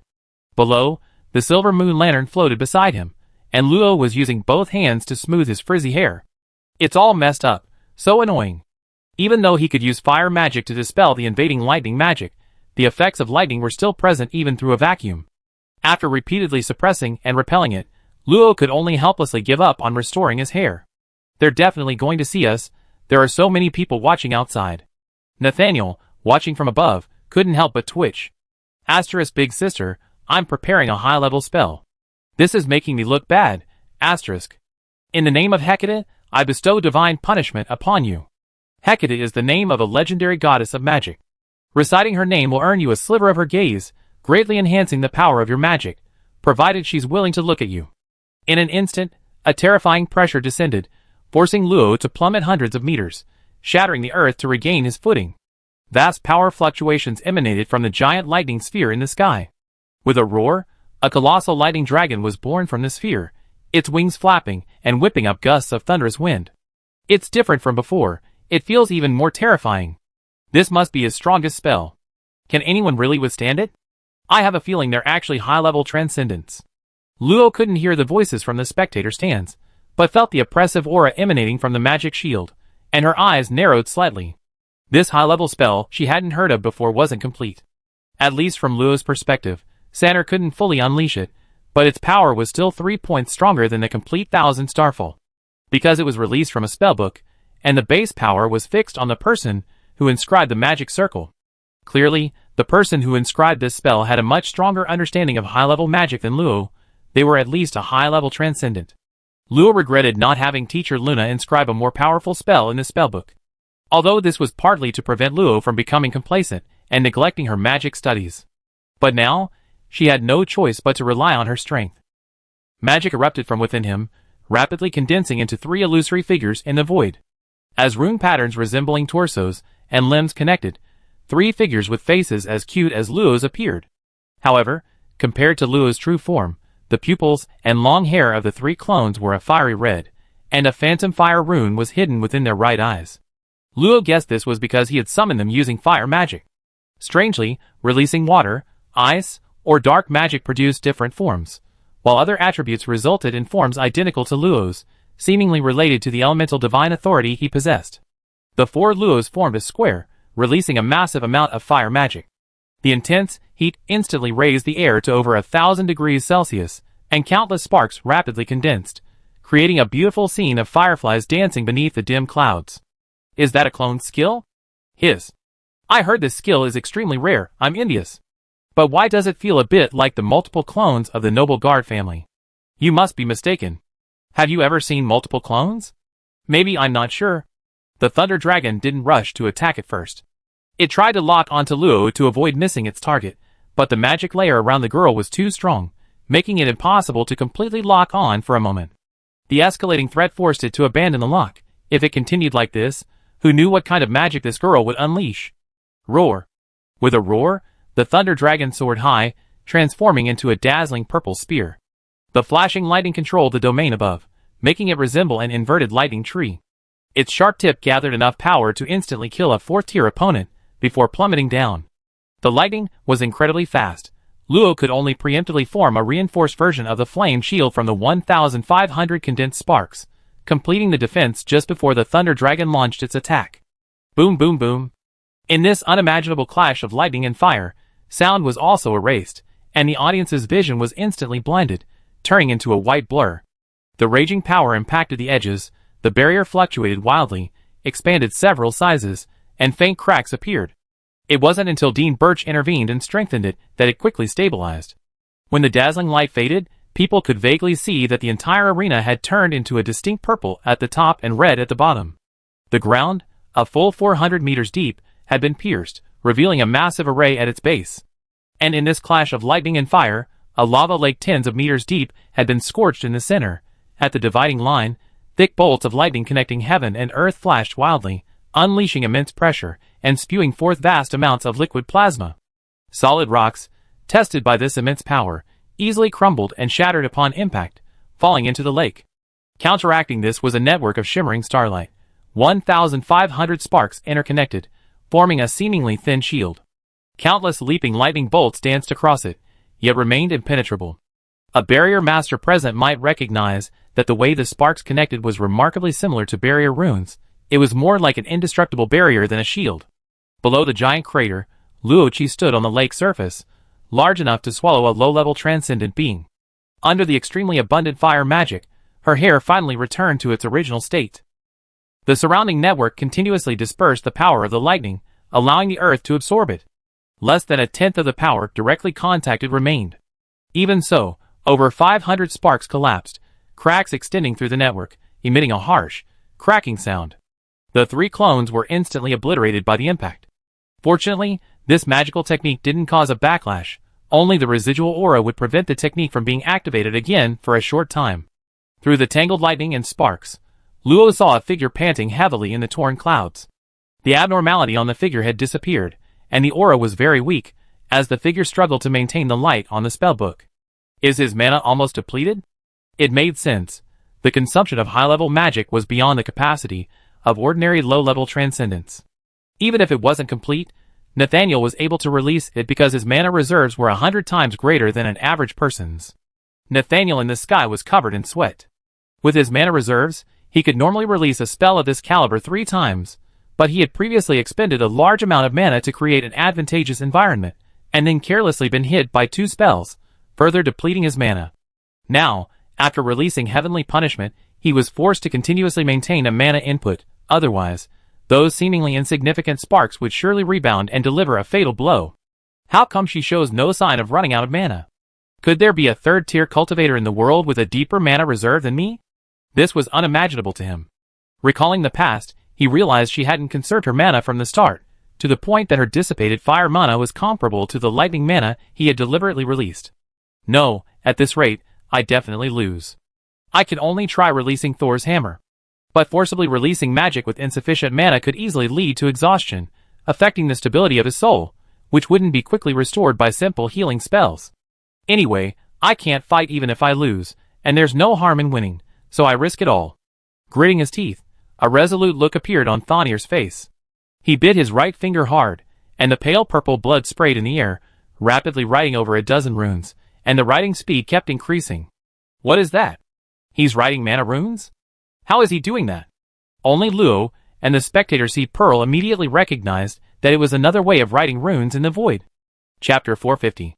Looking at Nazanis, who was inscribing runes in the void, with surprise, Luo couldn't help but comment, "The speed isn't slow, but there must be side effects. So much blood, it looks painful. Couldn't they learn a method that doesn't require blood? TSK, although I really like to see the finished product, standing still doesn't seem a bit silly." With a thought, the fire magic in the lava lake was summoned, transforming into countless flaming spears that shot out. Although most were destroyed by lightning, the broken spears could reassemble and fire again. Under the near-endless onslaught, the power of heavenly punishment could not be sustained. Under the will of its ruler, the surrounding fire magic spontaneously condensed into new sparks, causing the thin protective shield to rise. The purple dissipated, and red arrived, forcing the lightning magic that dominated the sky to retreat step by step. The intense heat radiated, the earth began to melt, forming molten meteors that slowly accelerated upwards. This was a combined magic originating from the otherworldly Yad, used by the same spell. Without the enhancement of wind magic, its power would be much weaker, but Luo didn't care, enough quantity would still compensate for the lack of power. The lava fireballs, infused with earth magic, possessed a heavier force and wouldn't be easily blasted apart. As hundreds of flaming spears and the continuous lava fireballs rose, the thick earth seemed to be lifted by unparalleled power, colliding with the lightning-filled sky. Cough, cough. Nathaniel couldn't help but cough up a mouthful of blood. Under Luo's counterattack, his pressure increased sharply, his brain throbbed as if it were about to explode, and his speed in writing runes decreased drastically. What kind of control is this? It's so unmagical. Thunder Spirit, think of something. A tiny, sprite-like lightning spirit emerged from the spellbook, its body crackling with lightning. It glared angrily at him, having been tasked with blocking such terrifying magic before, and now being asked to use its brain? This master was better off gone. I feed you a high-grade magic crystal later. At this, the lightning spirit's eyes lit up, and even more lightning crackled around it. Looking down at the approaching dark red earth, it clenched its fists, silently encouraging itself, and quickly flew downwards. "Yeah." A childish voice pierced the thunder, but this unintelligible cry caused the remaining lightning magic to swirl, transforming into a giant drill that fiercely rammed into the densely packed flaming spears, unexpectedly slowing the devastation. "What are you?" A small, white hand suddenly emerged from the flames, grabbing the unsuspecting lightning spirit. Luo looked curiously at the little creature in his hand. It resembled a miniature elf, but only the size of a palm, with purple hair and eyes, and lightning crackling around its body. It felt tingly in his hand. Iya. It was an unintelligible language. Suddenly, the little creature in his hand vanished, reforming 10 meters away, sticking its tongue out fiercely at Luo. Iya. Huh, it's not a physical entity, is it some kind of soul? His pupils brightened slightly. An invisible hand ignored the turbulent magic layer, grabbing it and preventing it from escaping its grasp, no matter how it vanished or reformed. Iya? Luo examined it carefully. No information was revealed, proving it wasn't an independent life form. Curious, Luo reached out and poked it. How strange, are you his pet? Iya. Forget it, I don't understand it anyway. Luo could forcefully communicate with it using soul magic, but there was no guarantee it wouldn't cause damage. It wasn't worth it. Whoosh! Divine punishment suddenly vanished. Even the thunderclouds in the sky dissipated. Luo looked at Sanner in confusion, only to find that he had withdrawn the runes he had mostly written, raised his hands high, and lowered them with a wry smile. I give up. Please don't hurt it. Luo pointed to the little creature still trying to escape, and asked curiously, You seem to value it quite a bit? Nathaniel nodded. It's a consciousness, born from the self-generated essence of the Book of Lightning. I call it the Lightning Spirit. A consciousness born from an artificial soul? That's right. Miss Luo seems to know a bit about magic books. A little? Luo didn't press Nathaniel, releasing the Lightning Spirit. As soon as the little creature escaped the restraints of the soul's hand, it immediately became smug, flying back to the magic book, crossing its arms, and making a funny face at Luo with a disgruntled expression before leaping away and disappearing into the book. Thank you so much, Miss Luo, for your generosity. It's truly unexpected that anyone could catch it. But to be honest, even with Thor's hammer, I'm not confident I could defeat you. I take that as a compliment. Haha, Miss Luo is so humorous. In that case, I wish you the best of luck. Nathaniel scratched the back of his head, smiled knowingly, and disappeared from the arena. What a strange person, but not a bad one. Luo muttered to herself, then vanished as well. At this moment, the audience was completely bewildered, not understanding why Nathaniel had suddenly withdrawn. Only the dean of Benkai Academy, Gotha Athamas, sighed slightly, then revealed a satisfied expression. I knew I hadn't misjudged him. The conflict between the Church of the God of Magic and the Church of the God of War was far more intense than that between other churches. As the dean, she disliked it, and had been trying to find a way to end the dispute. Nathaniel was one of the candidates she had been observing, and so far, his performance had been quite good, which gave her some hope for the future of the two churches. Stepping onto the cold floor, Luo remembered that she had burned her boots and the lower half of her mage robe earlier. However, there were many people here, and she couldn't openly use magic, so she had to bear it for now. You actually won against him. The speaker was the Silver Moon Saintess, her voice pleasant and slightly surprised. Luo nodded slightly, without speaking, and quickly walked to the side to sit down, trying to cover her fair feet with her mage robe, but it seemed she could only cover most of them. I should have brought some extra clothes. Several admiring glances fell upon her. It was the first time they seen Luo so disheveled, and they only just noticed how flawless her calves and ankles, usually hidden beneath her mage robes and boots, were. Aside from being a little short, her face and skin were the most perfect they ever seen, and her strength was ridiculously high. Dap's gaze lingered for a moment on her exposed, jade-like toes before he concealed the fervor in his eyes, and walked towards the teleportation point. He wouldn't give up so easily. Luo and Nathaniel were in the first match, which lasted nearly an hour. Several hours later, Dap, Galvaton, and Silvermoon also successfully advanced, finalizing the top 4 of the 3rd tier level. Dap's expression wasn't good. Luck hadn't been on his side. Galvaton's successful entry into the top 4 greatly displeased him. Above the arena, aside from Birch, the other deans also looked grim. For 4 finalists in a single tier of competition to belong to the same academy almost certainly meant the first place would belong to the Imperial Academy. The previous champions of the 1st and 2nd tiers had already been from the Imperial Academy. If the 3rd tier was also dominated, what would the other academies think? But they could only silently pray that someone from another academy would win first place in the 4th or 5th tier.